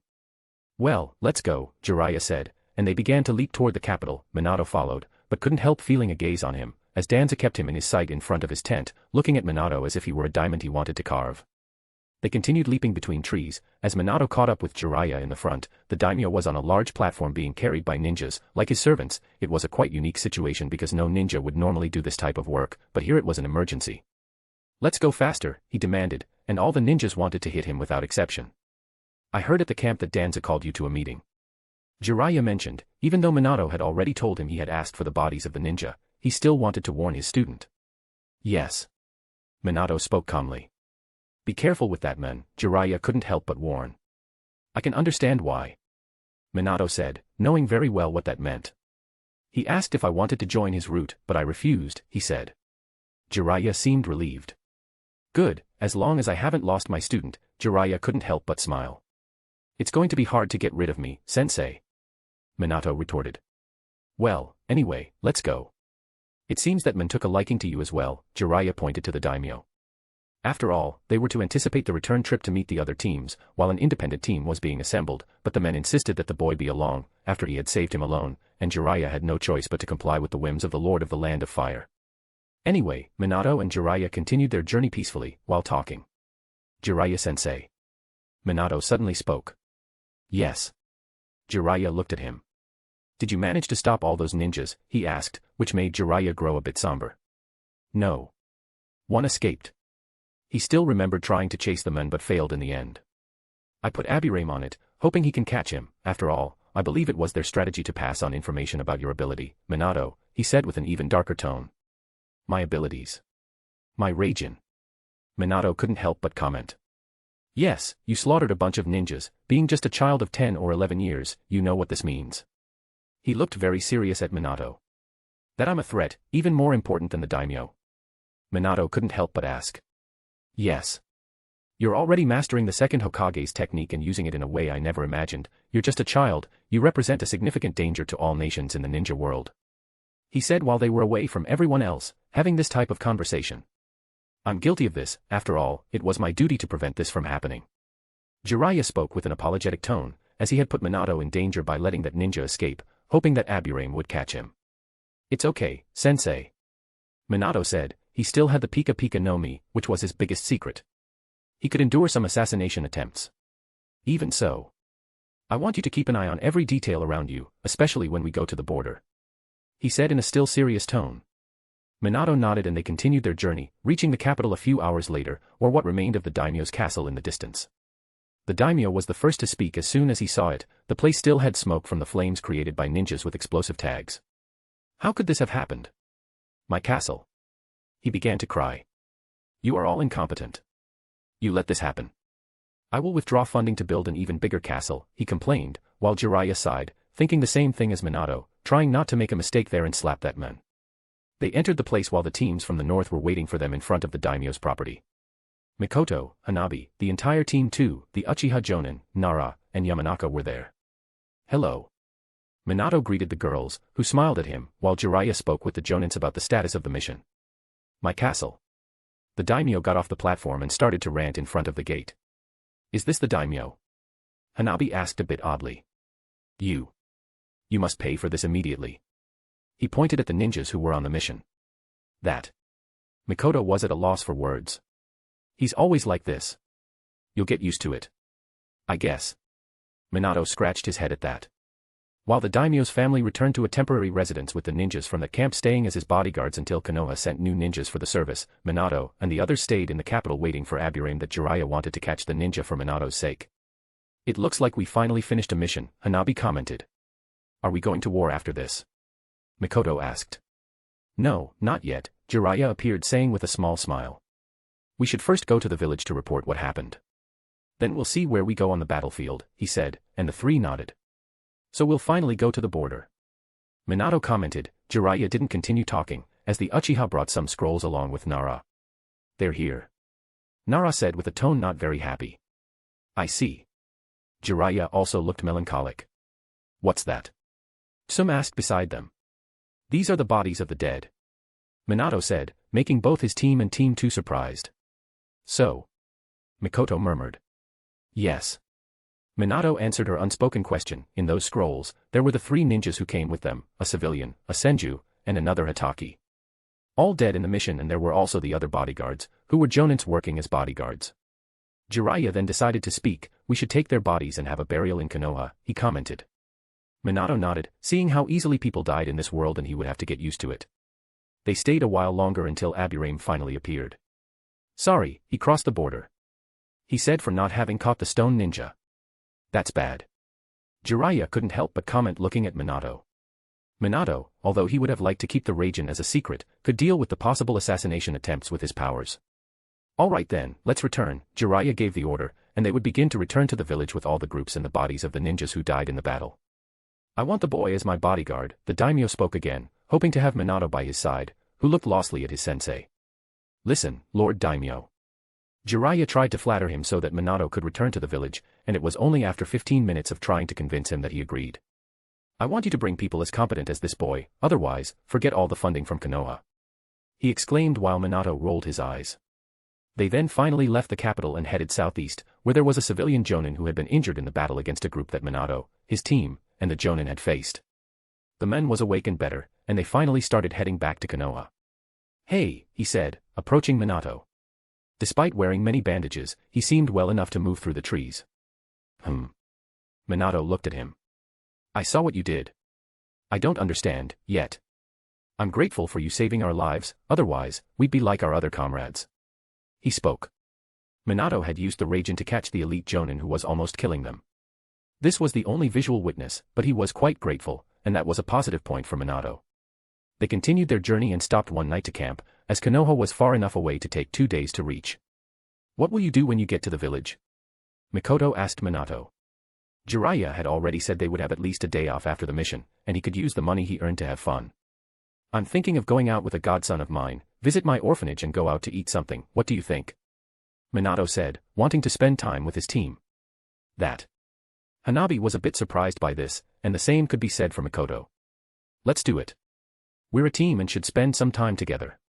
Minato said after all they would be at war soon, so they had to enjoy the little free time they had. All right. Mikoto said in the end, and Hanabi also nodded. Cool. I'll be waiting for you guys then. Minato said with a smile. They went to keep watch and then sleep soon after. The next day, they continued their path until late afternoon, as they finally arrived in the village area. Finally, we're back. Minato commented as they reached the village. The first mission they undertook had finally ended. Unfortunately, it wasn't easy and there had been some fatalities among the team, but still, it could be said to have been a success. Chapter 95, Konoha 01. Third-person POV. Fire Country, Year 36. Everyone finally arrived at the gate of Konoha. Even Aburame and Yamanaka had joined the group coming to the village instead of returning to the battlefield. The gate guards soon saw Team 7, Team 2, the 2 men from the battlefield along with Nara's team, Uchiha, and the civilian approaching the village gate. Sumambu spotted this from hidden locations and immediately went to inform the Hokage about it, while the group began moving towards the gate. Jiraiya. The men at the gate greeted him as a student of the Hokage, but at that time they did not treat him with the honorific Sama since he was not yet a legendary Sannin. After greeting the men, they were finally inside the village. Jiraiya turned to everyone, the Jonins will come with me to the Hokage's tower, as for you. He looked at the Genins, especially his own students. Well, you go to your homes, take a bath and rest a bit, I will meet with you later, he said as everyone nodded and then dispersed. We will go later, Minato told his team, while the girls nodded and each went their separate ways. Minato soon started walking towards his apartment, just before he began leaping across rooftops, quickly reaching his destination. He arrived in front of his door while hearing a door open nearby and saw the old lady, looking at him at that moment with an unpleasant gleam in her eyes. You're finally back, I've missed you, she said with a toothless smile that immediately sent shivers down Minato's spine. In this world, nothing scared Minato more than this woman, so he quickly opened his door and vanished from the old lady's sight. I'll have to make a clone to watch the door later. He couldn't help but comment with a sigh now inside. He looked around and his apartment was no different than before, after all, the mission had lasted only a few days. He then went to the kitchen, prepared a pot of hot water and threw in some raw ramen, while he went to the bathroom to take a shower, changing into casual new clothes and returning to eat his meal. He ate quietly alone and finished up by setting aside the dishes to wash later. After that, he let himself fall onto the bed heading to the bedroom. Finally back. I hope to see Kushina soon and see how she is. He murmured, longing to see the redhead, but today would not be the day for that, after all, he wanted to rest after the intense long days and would meet his team later. Meanwhile, in the Hokage's office, the place was filled with all the Jonins from the mission, passing their reports to the Hokage. While he quickly read through them all, at the end, he murmured, "Well." Turning back to look at all the ninjas, he continued, "Anyway, you can go rest. I just want to talk to my student," Hiruzen commented as everyone began to withdraw, earning a break for the next few days during their stay in the village. As soon as Jiraiya was left alone in the office, Hiruzen raised his hand and pulled out a pipe, which he lit and began to smoke quietly while his gaze returned to the window, blowing out smoke. Jiraiya remained silent the entire time. "It seems it was exactly as you informed me," Hiruzen commented while turning back to look at Jiraiya. His student had already sent a frog with information about the mission along with his report. This procedure was a common way to review the reports of all involved and discover new details and viewpoints from others. "It seems we got out of a big mess, even Demeo was captured in the end, which is quite concerning," Hiruzen commented. "I will double the guard, already preparing some teams to head to the capital by the end of the afternoon and even moving some major ninjas from the border," Hiruzen added. "About the deceased." Jiraiya was about to comment, but the Hokage spoke before he could finish. "Don't worry, I've already informed the clans about their deaths, especially the Senju clan, with another member being killed. Tomorrow we will hold a proper funeral with the bodies you brought. They will not be forgotten, for their deaths were not in vain," Hiruzen commented. There were not just 3 fatalities, but all the security personnel guarding Demeo had also died. "They deserve it," Jiraiya couldn't help but comment, and Hiruzen felt it, as this mission had removed a significant burden from Konoha's neck, especially since the village would have been in a very bad position with Demeo being taken to another enemy country. Hiruzen changed his usually calm expression and looked at Jiraiya at that moment with a much more serious gaze. "I knew there were some things the Jonins hadn't mentioned, but it all makes sense with all the reports, and you know how hard it is for me to believe what I read, that one of the boys who just graduated from the academy eliminated an entire squad, which was a force made up of 2 nations." Hiruzen commented, waiting for Jiraiya's response, but continued his train of thought. "I know he was a super prodigy on the Bell test you conducted, but still, he should be at least at your level to do such things," the Hokage commented, while Jiraiya remained neutral. Jiraiya sighed, knowing that Minato's performance would soon be discovered and it would draw attention. He had mastered the jutsu and used it in a way he never imagined. He had to admit that the boy made the Raijin proficient for combat like never before seen. He mastered that jutsu. Jiraiya finally admitted at the end, having no reason to hide this technique. Hiruzen looked doubtfully at his student, but then his eyes widened. "The jutsu of the second Hokage?" he asked immediately. "Yes, hard to believe, isn't it? He's just a child. But you had to have seen what I witnessed. I saw him killing ninjas with that jutsu like I never imagined before. I didn't even know the jutsu could be used in that way the boy did," Jiraiya admitted, still remembering how Minato easily killed his opponents, with all his kunais and seals thrown through the forest in the midst of the fight, where he teleported with ease in that space and deceived even experienced Jonin with his super speed. "So, he learned the jutsu and you're saying he used it in a different way?" Hiruzen repeated, but more to himself than to his student. After all, even though the jutsu was used by the second Hokage, his teacher used it only to teleport from one place to another. It was never a jutsu used in intense combat, only for emergencies during fights. Jiraiya continued speaking. "It's hard to explain, of course, the boy, besides mastering the jutsu, knows how to use it with maximum efficiency. It's not just that the boy managed to eliminate an entire squad, he also saved the very Demeo without harming him at all," Jiraiya spoke proudly. There was also the issue of those holes Minato left in his last battle, but he would speak with the boy later. After all, he said he was mastering a new jutsu. "Interesting, really interesting," Hiruzen murmured, a bit pleased. "Anyway, it seems we have an even greater talent than I expected," he said and was satisfied, as Minato seemed very loyal to the village. "But something happened, a ninja escaped and he fought against Minato and survived, escaping from me when I asked the boy to go after our feudal lord. Probably the boy's jutsu scared them so much that they even issued a mission to pass the information about what they saw to the stone village." Jiraiya spoke with a somber tone. Hiruzen took another puff on his cigar, maintaining a thoughtful expression. "That seems bad. Probably the boy will be a target if this information gets out during the war." "Yes, but I will protect him. After all, it was my fault. I let him escape," Jiraiya spoke with a guilty tone. "That's all right, I will give you authority when you go to war. It's in the village's interest for the boy to grow. After all, we need strong people in tough times," Hiruzen said. "Now you may go, rest a bit. I want you on one of the borders soon, so you better prepare," Hiruzen spoke, and Jiraiya nodded, leaving the room. Meanwhile, outside the Leaf Village, or rather, outside the Land of Fire, a man approached his village in the Land of Stone as the sole survivor of an entire mission. There were more ninjas who were responsible for creating diversions in the capital cities, according to their plans, but the Aburame ninja acted quickly and captured everyone, leaving only him alive. As soon as he crossed the border, being pursued until then, the stone ninjas let him through, and he went into the interior of the country, until he finally saw the gates of the stone village. He sighed, quickened his pace, and didn't stop until he reached the Kage's building, a place where he was stopped by the village's Umbu. "You are not authorized to approach the Tsukage," the Umbu said, but the ninja simply handed over a report to the Umbu, who took it and disappeared. He had to wait 2 minutes before the Umbu returned. "You may enter," he said, and the survivor went inside, approaching the office door before opening it. Owanoki was flying using his hats while looking out one of the windows, his village visible behind him. "Tsukage-sama," the ninja immediately kneeled, while the Kage did not move. "All of them died," he stated calmly, while the ninja trembled a bit with this, as it wasn't easy being the only survivor. "Yes, the mission was a failure.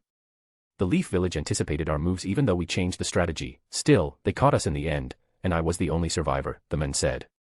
"Were you the only survivor, or did they ask you to come here?" Owanoki asked, turning his sharp gaze to the ninja. The boy felt a bit embarrassed but nodded. "Yes, they said there was very important information that my leader told me to bring here to the village," he said. Owanoki maintained a curious look, landing on the ground trying to understand what he was talking about. "What are you talking about, boy?" he asked, and the ninja took a scroll from his pocket, handing it to his Kage. He opened it and began to read calmly, until his eyes started to widen with the information. "This can't be true," he said immediately. Chapter 96, Konoha 02. Third-person POV. Fire Country, Year 36. In Konoha, unaware that he was being discussed in another country, Minato slowly woke up at this moment. As he saw that it was already getting dark, he got up with some yawns and began changing clothes. He was preparing to go to the place where they had agreed to meet everyone.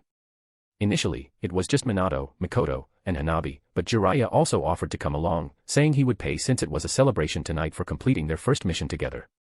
He quickly left home, thinking about what he would do in his time in the village over the next few days. He wouldn't see Kushina tonight, but tomorrow he would visit her, after attending the funeral that would take place with the Jonins who died and paying some tribute to them. He also wanted to see Mito, Dewey's wife, and little Guy, not forgetting to visit Madame Garit and make a small visit to the orphanage, which he hadn't done in a long time. "I want to make the most of this time because after this, I won't be coming back here anytime soon." Minato knew the war would keep him away from the village for a long time and in constant danger, the same could be said for his companions, so he really wanted to see all his acquaintances. As he walked through the slightly busy but still active village, even in wartime, with civilians wanting to spend time with their family, he encountered someone along the way. The Hyuga girl was wearing an outfit that was a mix of traditional and casual styles at the same time. Minato looked at her and smiled. "Hello, Hanabi." He greeted her as the girl gave a tight smile. "How are you?" she asked. "I'm good, a bit rested, and you, did you rest?" He returned the question. "Not much, I had to help my grandfather as soon as I arrived, but I'm here." She spoke and Minato nodded. "Let's go then," Minato said, and they headed to the village center. The place they had agreed to meet was none other than the very own Ramen Ichiraku. The pair finally arrived at the location, while Mikoto was at the entrance, arriving along with them, wearing a discreet black dress. "Hello." As soon as they greeted each other, they entered and saw Jiraiya already seated at one of the tables. "Come here, my students." He waved as he noticed them approaching and taking their seats. "Well, you can order whatever you want. After this mission, I'll hold a small celebration on my account," he continued. "And speaking of which, here is the money from the mission you all earned."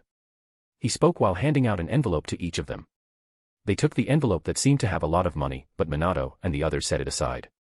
"Excuse me, what will you order?" A pregnant woman attended to them. It was none other than Tuchi's wife, who appeared to be pregnant with Ayam. They began to order something to eat. And the food came while they talked and started eating, enjoying that night, socializing calmly among themselves, but nothing extravagant. After they were satisfied and Jiraiya paid the bill, they all started heading back to their homes. Meanwhile, Minato arrived at his apartment through the window, not the door, wary of encountering that old pervert again. The apartment was dark and he couldn't help but look at his pocket, curious, wanting to know how much he had received. Then, he took the envelope, but didn't need to open it to count the notes, using only his observation haki. His expression frowned while his eyes widened at what he saw inside the envelope. All this money. He couldn't believe it. After all, he had earned so much money that he wouldn't make this much selling his explosive seal for years. Hanabi and Mikoto were also surprised as soon as they opened the envelope, beginning to count the bills. However, Minato received a large portion as a bonus made by Demeo himself for him. After all, it was he who had rescued his family from that situation. "With this, I can accelerate my plans." Minato couldn't help but think, he wanted to use the money for something important, so he needed a large amount and was happy to have gotten a little closer to his goal. He then lay down on his bed and fell asleep content, but despite his happiness, the following day did not bring the same mood back. After resting, Minato learned about the funeral that would take place in a secluded area near the academy, where the famous Memorial Stone of Heroes was located, engraved with the names of people who died as heroes during these dark times. The event took place there as a tribute, but the bodies went to the people of their own clan, where they would have a burial on their own lands. Minato dressed in black clothes and left his apartment heading for the village center near the academy. The place was reasonably filled with people also wearing dark mourning clothes. The place would be larger if we weren't in wars. After all, many friends and relatives of these ninjas were on the front lines fighting for the land of fire. Minato sighed and approached. He sensed Mikoto, Hanabi, Jiraiya already there before him, as well as Team 2 and all the jonins who participated in the mission. He felt a bit melancholic looking at the stone with the bodies wrapped in front of it. Why? There was a woman crying in front of one of the bodies. It was a sad scene for Minato, especially when a woman holding a baby in her arms appeared to be a civilian. Another woman was crying with a 7-year-old boy. Given the boy's white hair, definitely must be the son of the men from the Hitaki clan who went out with Minato and the others on the mission. Although he did not know these men well, they were still fellow villagers and had gone through the same mission. Would they have survived if I hadn't pulled Jiraiya from the capital? Minato couldn't help but comment while pondering the possibility that they might still be alive. He was so thoughtful about this that he did not notice a shadow covering the morning sun over him at that moment. I know what you're thinking. Jiraiya appeared beside him, and Minato was surprised to see his sensei looking at him seriously. And before Minato could say anything, Jiraiya continued. Don't blame yourself, it won't change what happened. I was in the middle of a mission, and my duty was to be with my team. I shouldn't have left all the work to you. After all, you were facing jonins. And even though I don't know how things would have turned out if you hadn't pulled me from the capital, I know you wouldn't have managed well with those Stone Village ninjas attacking the city in the west, and it might have been Mikoto-san or Hanabi-san who could have died. He spoke while Minato thought about the girls also present. Jiraiya sighed and continued. However, most importantly, their deaths were not in vain. This is the life of a shinobi, Minato, but at least we made their lives worth something. We completed the mission and prevented the worst from happening, so don't let regret consume you or the what-ifs. Move forward. We always have to make decisions that lead to bad consequences, but we must always choose the best path for us and our companions. He spoke. Minato thought for a moment and, in the end, nodded in agreement with his sensei's reasoning. I think you're right, sensei. He might have lost one of his companions in the West City fight if it weren't for Jiraiya. There's no way to know how his choices affected the future, but he would certainly choose to bring Jiraiya back rather than see Mikoto or Hanabi die on the battlefield. That's good, boy. Stay strong and firm, and a bright future will open up for you. Jiraiya said, and Minato nodded. Jiraiya began to walk toward the front of the crowd, leaving Minato there. Minato. But it didn't take long for Minato to feel the presence and hear the voice of someone special, and he turned to see the girl with red hair, wearing a mourning cloak. She looked a bit emotional at Minato. Hello, Kushina, Minato said, maintaining a slight smile. She simply approached him and leaned against his shoulder. Mito-sama asked me to come see the funeral, since she couldn't be here due to. She seemed unable to finish her sentence. She feels very sorry for the death of a senju. After all, he was her family, Kushina commented. I understand, it's not a simple time. Minato commented. He himself was disturbed seeing the widows at the site with children left fatherless, and he almost blamed himself for what happened. Hiruzen appeared at that moment, approaching the fallen bodies, not only the ninjas who participated with Minato, but also all the daimyo security guards who had died. Thus, there were many children without fathers and wives mourning the loss of their husbands.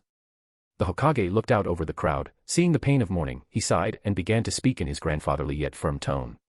My dear citizens of Konoha, today we gather here to pay our final respects to those who sacrificed their lives for our village and country. Looking around, I see the weight of loss, but I also witness the strength and courage that define our community.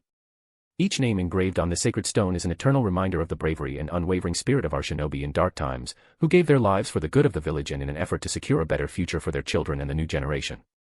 We know the shadow of war is long and harsh, but each of our fallen has left behind a legacy of honor and duty. They did not die in vain. Their lives and sacrifices are the reason we have not suffered a major blow. They fought to protect the daimyo of fire. Their sacrifice was enough to keep the enemy occupied before our main teams arrived in time to control the situation.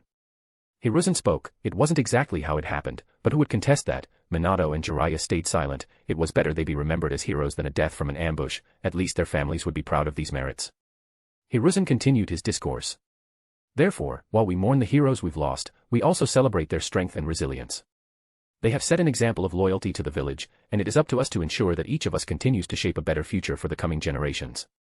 May the fire in us be as the will of fire that burned in them. He finally finished his speech as some clapped while others merely cried for their loss.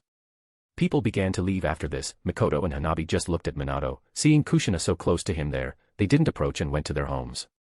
Minato looked at Kushina, who seemed quite sad. Let's get out of here, Minato said. He wanted to talk to her and know how she was, probably not very well given that Mito's time was ending. They left the place together, heading to the Hokage's stone as they always did in situations where the mood was not very pleasant.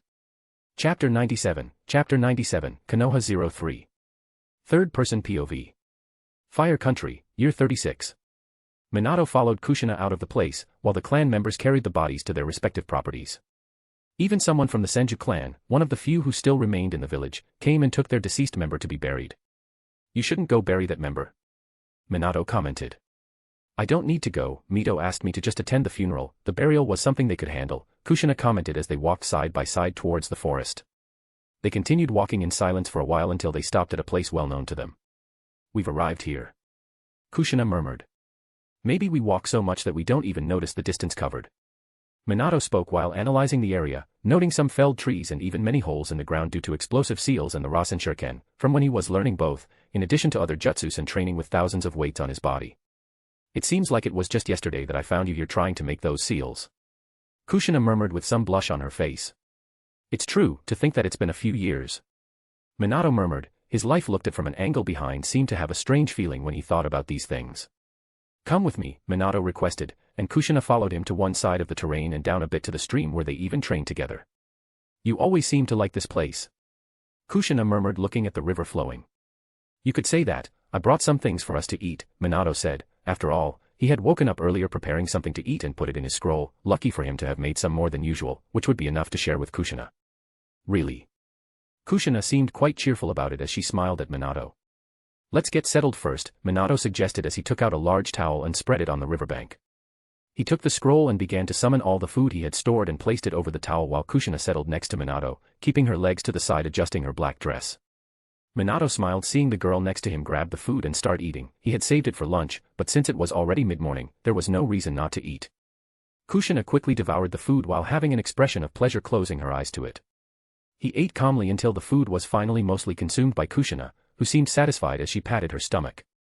This was great, she spoke and looked at Minato, who had his eyes on the river and found it peculiar. This stream, you know, ever since I've known you, you've always looked strangely at these waters. Is there something special about them besides your training? She asked curiously, and Minato nodded without taking his eyes off the waters. It's where everything started, he commented calmly, still remembering that day. A few years before meeting Kushina or even before entering the academy, it was one of the first moments he realized he was in this world. His tone seemed melancholic, and even Kushina looked at him surprised, not understanding what his words meant. She just moved closer to him, placing her shoulder against his. They spent some time there in silence, until she decided to break it. And how was your mission? I heard some things yesterday from myths. I heard you saved the Daimyo. Yes, we managed to rescue him in the end, Minato nodded. No, she countered. I'm saying that you managed to save the Lord of Fire alone, that's what she was talking about. She commented. Well, that's true, he nodded, speaking in a calm tone. But that's incredible, Minato. You don't seem to be acting like the ninja who saved the most important person in this country. No wonder those ninjas were looking at you at the funeral, she spoke. After all, there were many looks directed at Minato and many gossips throughout the morning that Minato even overheard, but didn't pay much attention. Well, I just did what was best for the village, and that's what I'll always do, Minato spoke sincerely. He didn't have much more to gain besides the region of the village. Something that now he already had. The only thing Minato needed is just to stay strong and strengthen what he was already good at, so that he can face all the challenges that would come forward during his life. I think you're already a hero, Minato, she said with admiration and went back to asking about his colleagues. How were Hanabi and Mikoto? Kushina was curious. The mission was quite challenging in some parts. But they were of great help often with their own abilities. I had to lead them for a while until Sensei came back to command us. We stayed in many different cities and even went to an event at a street festival in a town near the capital. It was quite fun. There were Chinese dragons and people wearing costumes and masks, Minato said. A festival with costumes and masks. This seemed to affect Kushina a bit, as she ended up having a somewhat sad expression. But I'm glad you had fun. She smiled with her eyes closed, but clearly seemed a bit bothered. Who knows, one day. I'd also love to go to the festival with you, she commented. Minato heard this and nodded his head. The girl was stuck in the village and would be for a long time. Why don't we leave the village for a bit? Minato suddenly had an idea and asked her, deciding to have a whole day with the girl. What do you mean by that? She asked him, startled, as he just smiled. He looked at his towel and decided to pack it up while Kushina was a bit stunned as she got up, wondering what he meant. And Minato, what did you mean by that? I don't understand, Date Bane. She exclaimed in her unique way, but Minato ignored it and managed to pack up everything and put them back into his scroll. He just looked at her and smiled and, before she realized, he touched her hand and the next moment they had disappeared. What is this, Kushina? She yelled surprised, finding herself on the south coast at that moment. Minato had used his seal to the place where he had trained with Girin for many days. We are precisely in the south of the country, he said with a small smile, a bit tired from the amount of chakra he spent to teleport them. Minato, did you really bring me here? Kushina murmured, not believing she was outside the village. She knew it was possible to do this thanks to the technique Minato had learned, but she never expected that she would just leave the village like that. Oh, it looks like he noticed us, Minato murmured, and Kushina looked curious as from the water emerged the blue carp with horns. Minato, hello. Girin shouted, feeling the joy of seeing the old friend. Hello, Girin. I see you haven't taken off the weights, so you're training. Minato looked satisfied, while Kushina was stunned. A talking fish, she murmured. Wow. You brought someone else, he commented, looking at Kushina on the shore and turned his attention back to Minato. This girl, is she by any chance your girlfriend? He seemed startled by the question, making Minato raise an eyebrow at that, while Kushina became embarrassed. Minato ignored Girin's face and shook his head with that. Well, it's complicated, he said and continued. Anyway, as for one thing, I had a few days off, but I returned to the village. However, I will be leaving soon for a long time. We won't see each other during this period, Minato commented, and Girin seemed to nod with that. I see, I'm still training. I keep putting more of these strange weights with seals, but I'm feeling stronger. Soon, I will be fit to pass the test of my clan, he spoke with some confidence. Minato, what is this fish and how can it talk? She approached them, looking at Girin with curiosity. This is Girin, a member of the Carp clan. I met him right here. We have been training together ever since. Minato said. Interesting, she murmured. Anyway, Minato spoke, let's enjoy. You are now out of Konoha and no one knows about it. So we can spend some time here and I will ensure that you are safe. He spoke, and Kushina seemed hesitant at first, but soon nodded. After all, it had been many years since she saw the sea, which she used to do a lot when she was in Uzushio-gakure as a child, since she lived on an island. Now is a good opportunity to do that. Minato ended up spending time also talking with Girin, while Kushina walked here and there, running and playing, she looking more like a girl than her current years could say, as she let that child side manifest. Hours had passed and Minato was already recharged with his full chakra pool. Seeing that they had spent many hours there, due to the sun beginning to set at this moment, Minato had already fished some fish with Girin crying, seeing his kin being cremated and eaten by Minato and Kushina. In the end, he turned to Kushina. Time to go, he said, and the girl, a bit dirty after eating her fish, nodded. He said goodbye to Girin, who waved his fin as if it were an arm, and said, see you later, I hope to see you again soon. When we meet again, you will be impressed by my strength, he said, showing the weight stuck to his back. I hope so, Girin. See you later, Minato said and disappeared with Kushina. The girl expected to find herself in the village again, however, they were in a completely different place. Minato, what is this, she murmured, seeing that they were in a strange city, while Minato was on the ground, regaining his strength, since he had teleported them from the south to here, on the other side of the country. He hardly had any chakra reserves left to bring a person this far. Well, you said you wanted to go to the festival. If they haven't finished, after what happened with the capital, we can enjoy the place, Minato spoke after recovering, breathing heavily, and Kushina seemed quite intrigued by that. But Minato, I'm all dirty, Date Bane. She yelled at him, since she didn't want to go on a sort of date with him in that state, after having run and explored the beach all afternoon. It's okay. Let's stop at a store and buy a dress for you, he said, and she felt somewhat relieved. But Minato, are you going to spend money like that on me? She hesitated, not wanting him to spend the money he worked hard to earn. For you, Kushina. It's no problem, he said with a smile as the girl didn't know where to hide her face with that. Okay, if you say so. She murmured softly. In the end, Kushina appeared all dressed up and, surprisingly, there was an event with a different theme that night. It was a celebration of joy for the return of the daimyo and the safety of his family by the ninjas of Konoha. It was something that all the northern cities were celebrating, after the terrible kidnapping and attack in the capital.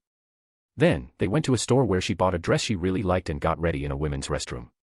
Minato made it a point to use the money he had earned on the mission, which was a very high amount for him to worry about. You look beautiful, Minato said with a smile, still wearing his morning clothes. However, since they were discreet clothes, he did not mind continuing to wear them. Thank you. She said again, embarrassed by the compliment. Shall we go to the festival? She asked with some enthusiasm, and Minato felt the same, and both started their evening together. Chapter 98, Konoha 04. Third-person POV. Fire Country, Year 36. It was a bit late when Minato appeared with Kushina at his house in Konoha. Ha ha ha ha. That was so amazing. I've never seen a festival like this in Konoha. Kushina exclaimed, laughing while still wearing her outfit. Glad you enjoyed it. Minato said with a small smile to Kushina. We could do this more often. She said. Yes, we will do it again when we have the opportunity. Minato commented, nodding. Anyway, let's take her home. He told her and she nodded. Leaving the apartment, they walked through the streets of Konoha while some women looked strangely at Kushina's dress, wondering why she was wearing it.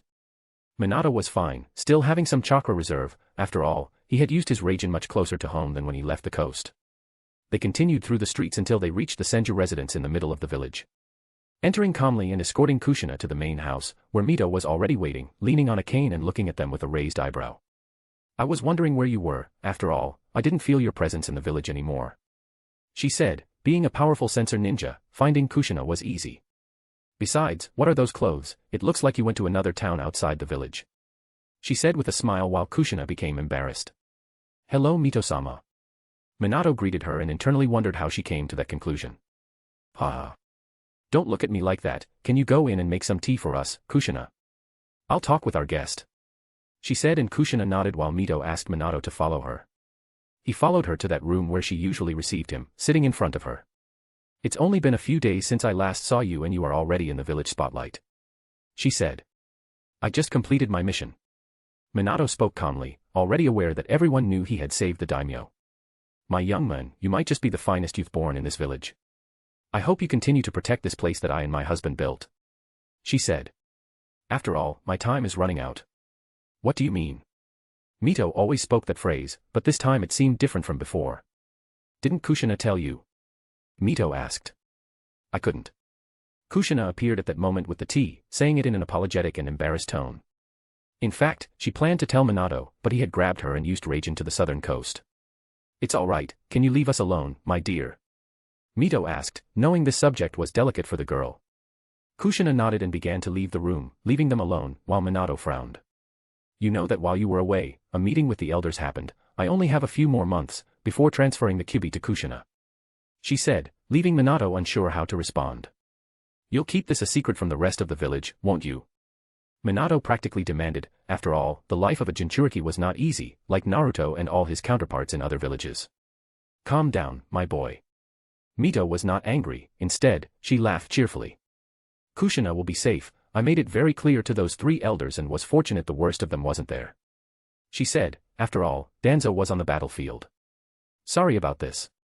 Minato said with a sigh. It's okay, as I've always told you, I'm happy that Kushina has someone like you by her side. She said and smiled.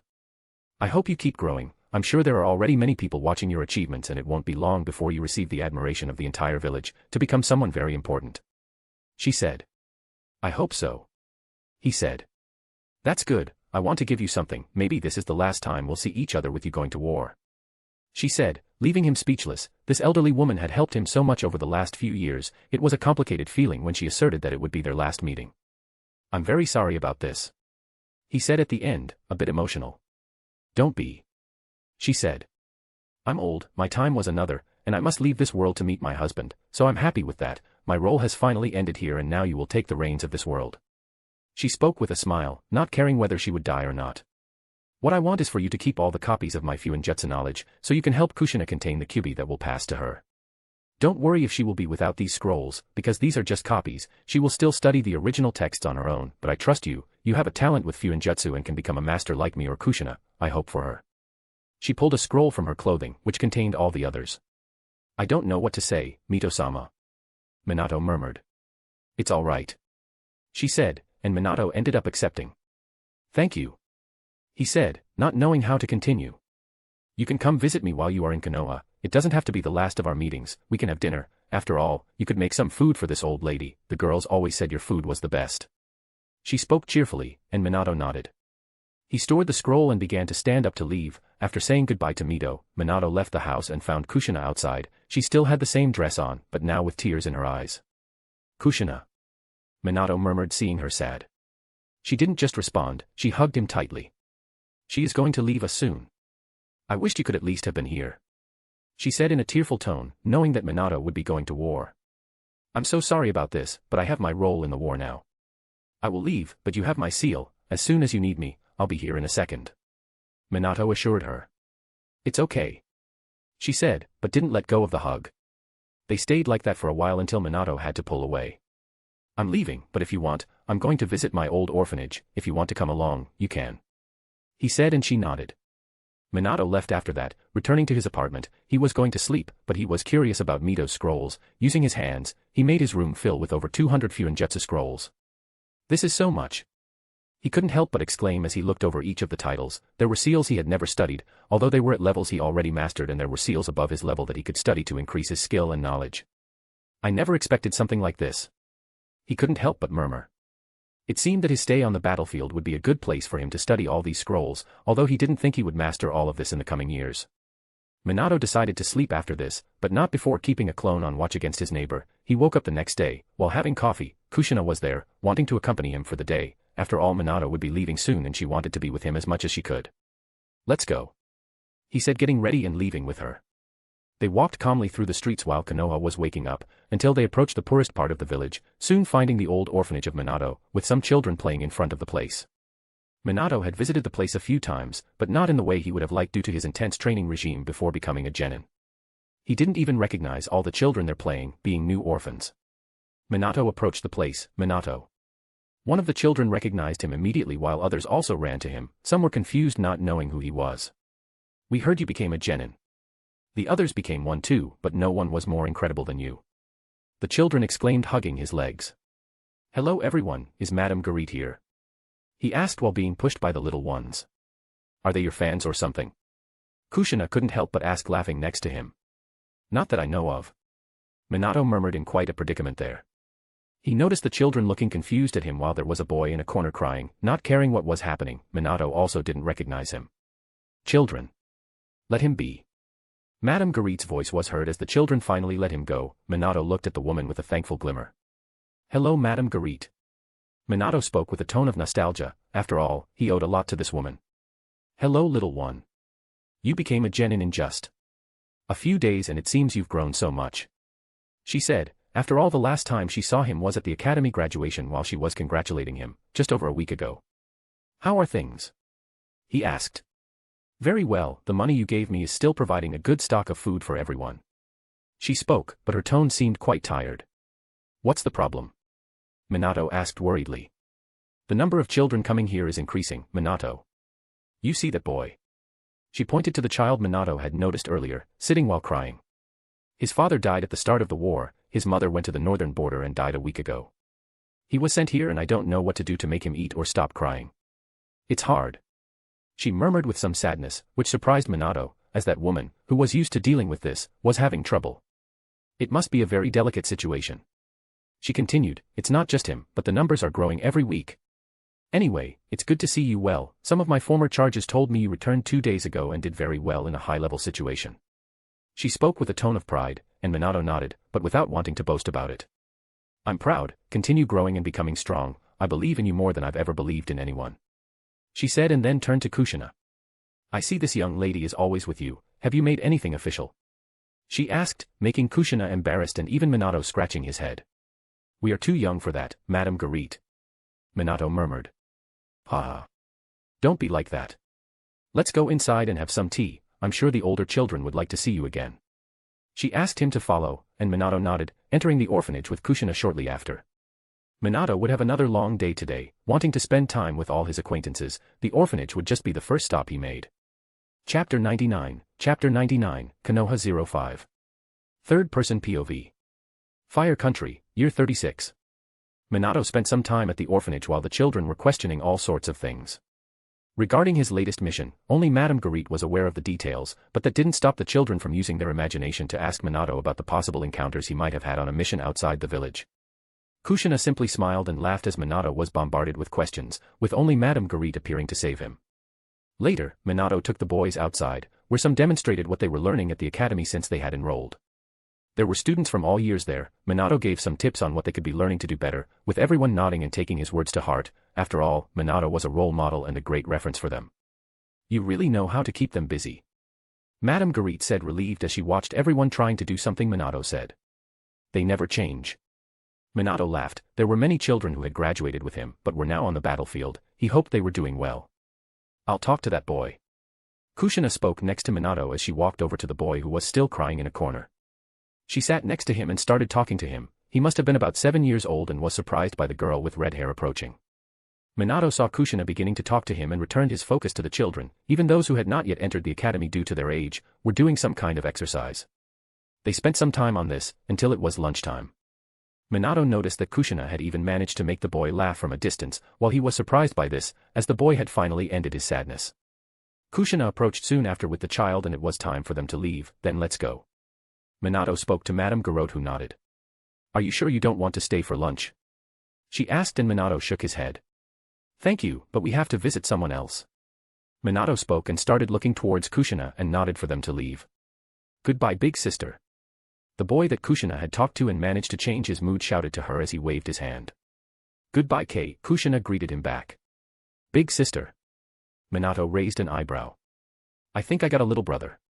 Kushina spoke in a cheerful tone. That's good. What did you do to cheer him up? Minato asked curiously. I told him that I was going to lose someone close to me too, and I knew it was very hard for me. I said I could be his big sister. She spoke cheerfully. He accepted and laughed at some of my jokes and even my catchphrase, Date Bane. She laughed. That's good. Minato nodded and they continued on their way to Ramen Ichiraku. They had lunch together there, and once they finished, they continued on their way to Guy's house to see how his mother and the boy were doing. They approached another remote corner of the village at a small house built on a vacant lot. Who lives here? Kushina asked curiously. She didn't know much about Due. My godson. Minato said, surprising Kushina with this revelation. What? You have a godson? She asked, surprised as they approached and saw a boy grumbling on the side of the house.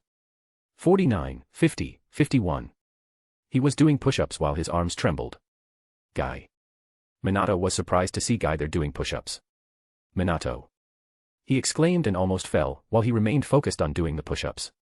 Sorry, Minato, I must finish this. After all, I made a promise if I do 100 push-ups, my mother will be well. He exclaimed with effort as he reached number 60. Your mother? What happened to her? Minato seemed worried. 61, she's 62, bad off today. 63, I don't know what happened. HM. He grumbled as he strained with each push-up, but on the last one, he lost his strength and fell to the ground. Damn. I didn't manage to fulfill my promise. She won't get well. He started to cry. Calm down, Guy, tell me what's happening here. Minato exclaimed to the crying boy, not understanding the logic he has to say that his mother will be cured with him doing push-ups. Kushina also looked quite lost there, but did not speak up. She became ill a few days ago. He said. How is she? Did you use the money I gave you? Minato asked, wanting to know what the doctors had told the boy, already sensing that the woman was bedridden, wondering why she hadn't been taken to a hospital. I used it to buy medicine, but no one came to see her. He spoke in a sad tone. Why didn't anyone come to see her? Minato exclaimed, infuriated by this. I went to the hospital to ask for help, but they said I couldn't afford a room when they saw my surname. He said, after all, his father was known to be low-ranking, who performed very simple missions and spent most of his time training. Many considered him lazy. Damn. Minato was angry. After all, there was no one to take care of them while he was away. Minato. Kushina was surprised by Minato's anger, as it was rare for him to show it. Let's see her. Minato requested after taking a deep breath, and Guy decided to take them to his house while he wiped his tears. They entered the house and the little boy led them to the bed where a woman lay with a cloth on her forehead. She was not doing well at all. Her fever is high, how could they leave her like this? Minato commented and looked at Guy. No one wanted to come see her or take her to the hospital. I spent all the money on medicine. Guy said.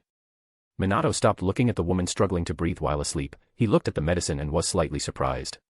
You spent all that money on this? He asked. Yes. I just asked for medicines that would make my mother well. The man was very happy and gave me a box of medicine. Guy recalled from his visit to the market. That bastard. He cheated you. Minato growled again, seeing that the men had given basic medicine to the child when it was worth thousands of times less than the money Minato had given to both. This. Even Kushina couldn't believe what she was seeing.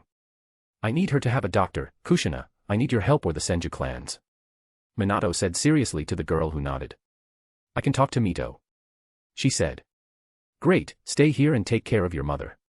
Minato spoke quickly before grabbing Kushina's arm and disappearing the next moment, reappearing near the Senju clan as he had a seal there. They immediately entered the place and Mito was already waiting for them in the main house, curious about their visit. I understand. She listened to their problem and seemed quite thoughtful. Cat. She spoke and a ninja appeared at her side with a cat mask, from the Umbu. I need you to bring a doctor for this young man and accompany him to the house of the woman he mentioned, check her condition and arrange a room in the hospital, the Senju clan will cover the total cost. She said, and the Umbu disappeared, a ninja who hovered around her during the day to be exclusively at her service. I can pay for any cost. Minato said. I know, but let this old woman do you this favor. Another thing, I heard about your adventures yesterday with Kushina, it seems quite interesting. She spoke while Kushina was embarrassed for having told this to Mito. Minato wasn't angry about this, after all, he knew that Mito was already aware of him using the Raijin and how she felt Kushina's disappearance, she quickly connected the dots. Then she continued. I would like if you could fulfill this old woman's wish, I'd like to see the sea one last time in this life, I would ask to see my clan, but that's not possible, maybe going to the south coast as you did with Kushina would be quite interesting, maybe I can meet that fish that Kushina said talks and is your friend. She said, after all, Minato was an opportunity for her to leave the village after decades being confined there. Yes, I can do that easily, Mito-sama. Minato said, he didn't even need her doing him a favor, he would do it easily at any time she asked. That's good, can you do that tomorrow? She asked and he nodded. A moment later, the same Umbu returned and a woman dressed in white came with him. I brought her, Mito-sama, the Umbu said. Great, accompany this young man and see the woman, she instructed the medical woman. Yes, she replied and looked at Minato. Come with me, Minato said and jumped onto the rooftops with Kushina and the doctor following closely behind. They arrived at Dui's house, where Guy was still crying in front of his mother on the bed. The doctor examined her and pressed her chest while releasing green chakra. After a while, she relaxed her furrowed brow and turned back to Minato. Based on the symptoms described and the rapid deterioration over a few days, this woman has septic shock. This condition typically results from an infection that spreads rapidly and affects the body's response, leading to severe symptoms like high fever, difficulty breathing, and low blood pressure, which can lead to organ failure and other critical conditions if not treated promptly, she explained while Guy looked on in despair. She's not going to die, is she? He asked in a frightened tone. The woman was surprised by the boy's outburst, but Minato knew her condition was very serious. Treatment for septic shock requires intensive care, which she needs a hospital room for urgently. I can improve her condition a bit before taking her to the hospital, she informed. Do whatever is necessary, Minato said. The woman nodded and began to release healing chakra, slightly improving the woman's condition, while Guy looked distressed. I'll take her now. I can't receive visitors today with her condition, but starting tomorrow, you can go to the main hospital in Konoha, she informed as she began to carry the woman away in a state with much better breathing. Mom. Guy exclaimed as he saw his mother being taken away and Minato touched his shoulder. She'll be well now, and you can't stay here alone, Minato spoke to the little guy and looked at Kushina, can I leave him with you? I'll be going to war and his mother doesn't seem like she'll be well anytime soon, he said and Kushina nodded. Yes, he can stay at the Senju residence, there are many free places there. It wouldn't be bad to have another younger brother, she said with a small smile to Guy, since Minato was his godfather, she thought that made her his godmother too. Minato nodded at Kushina's confirmation and they began to leave with the boy as they locked up the house. Guy still seemed distressed, but Minato said he would give him special training to become strong and he seemed to perk up at the idea of moving to a new place with strangers. As they were starting to leave, an Umbu appeared in front of Minato. Guy was scared, while Minato and Kushina had already sensed the Umbu's presence. Minato Namikaze. The Hokage requires your presence tomorrow at his office, he informed and Minato nodded, already anticipating that this moment would come while he was in Konoha.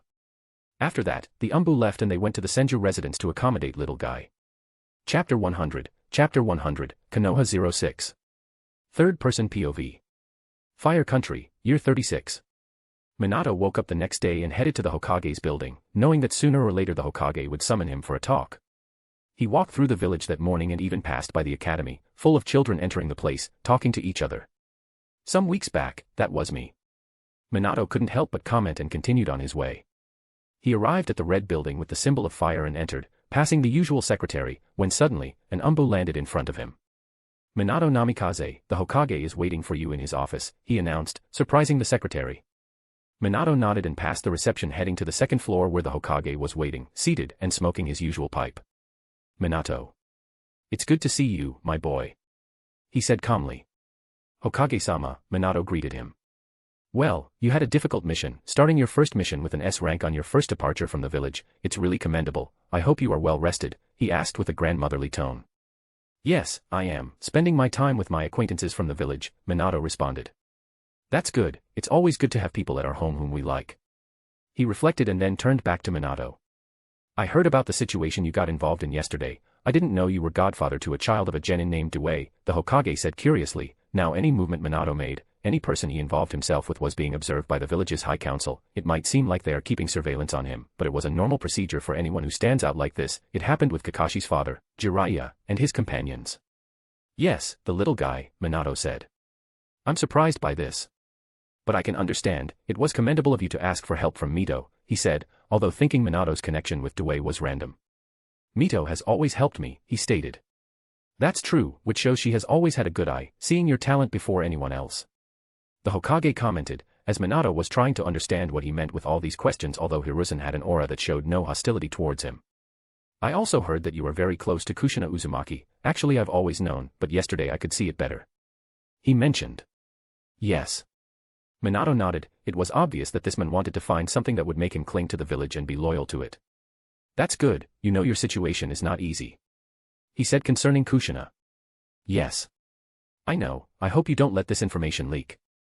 Minato spoke with a different tone, making Hiruzen raise an eyebrow to that. This boy is threatening me. He couldn't help but think given Minato's stance. The Hokage sighed and dismissed it.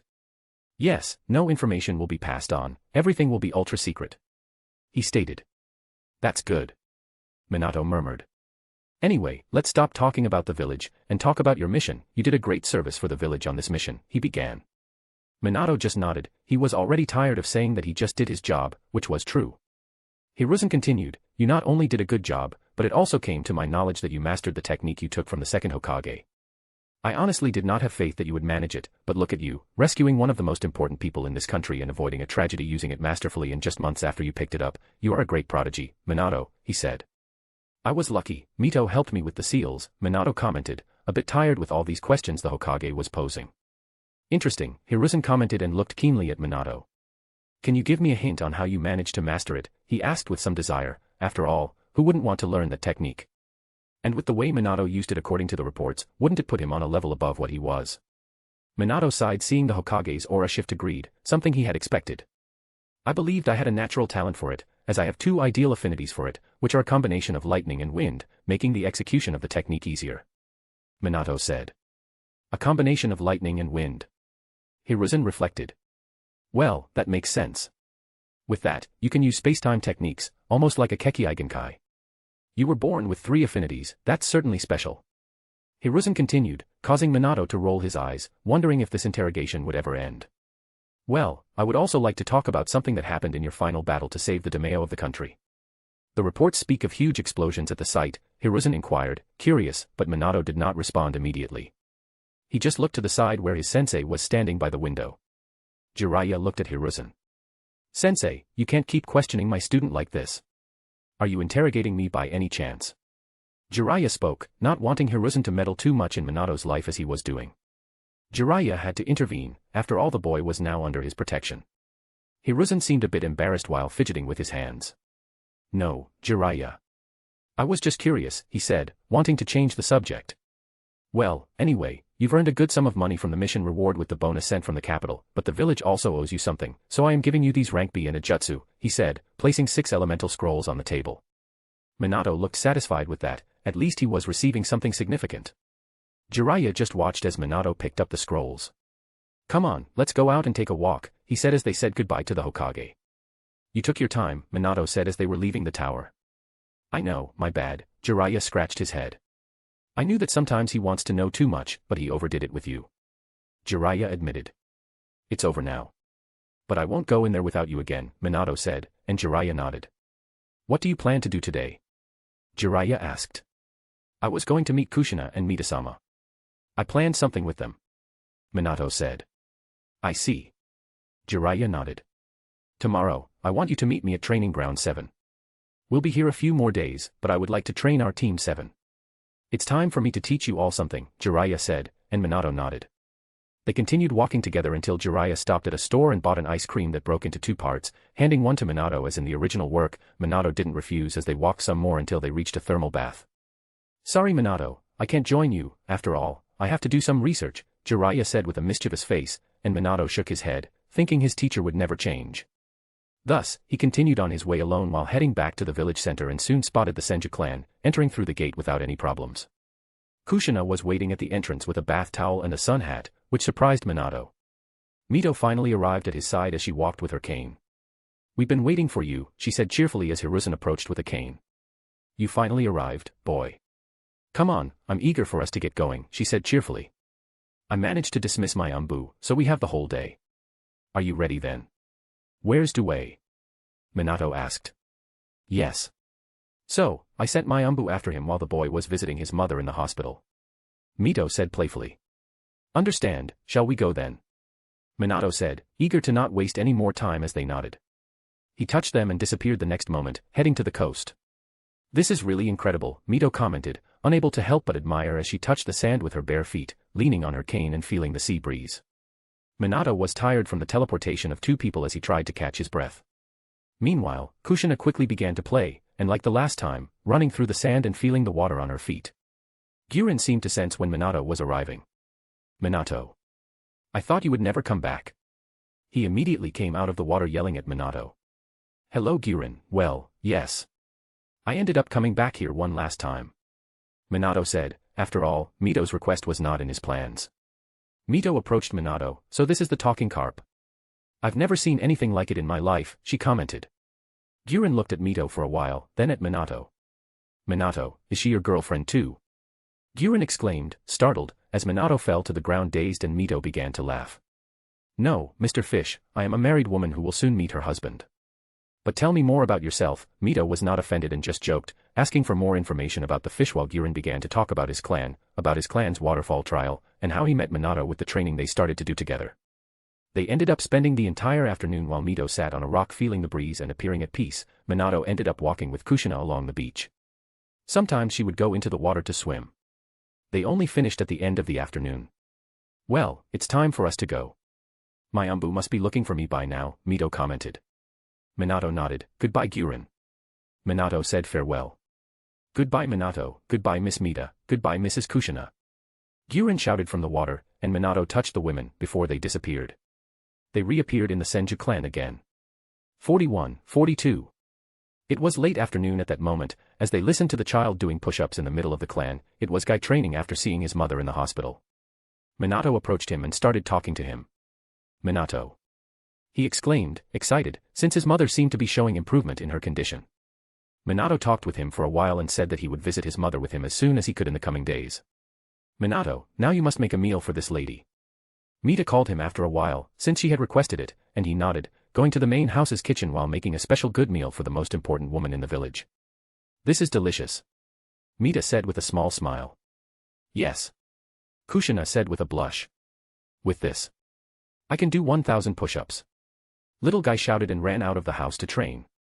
"He's very exaggerated," Minato murmured. He spent some more time talking with the Uzumaki women and it was late. "Well, it's time for me to go, I hope he'll be okay here," Minato said of the boy continuing the training still in the middle of the place, even though it had already gotten dark. "It's okay, although I've never seen any boy so energetic, we'll take care of him," Mito said and Minato nodded. "So I'm going." Minato said goodbye and disappeared, reappearing in his room going straight to bed after changing. He then went to rest. After all, tomorrow he would meet with his team for training that his teacher had mentioned.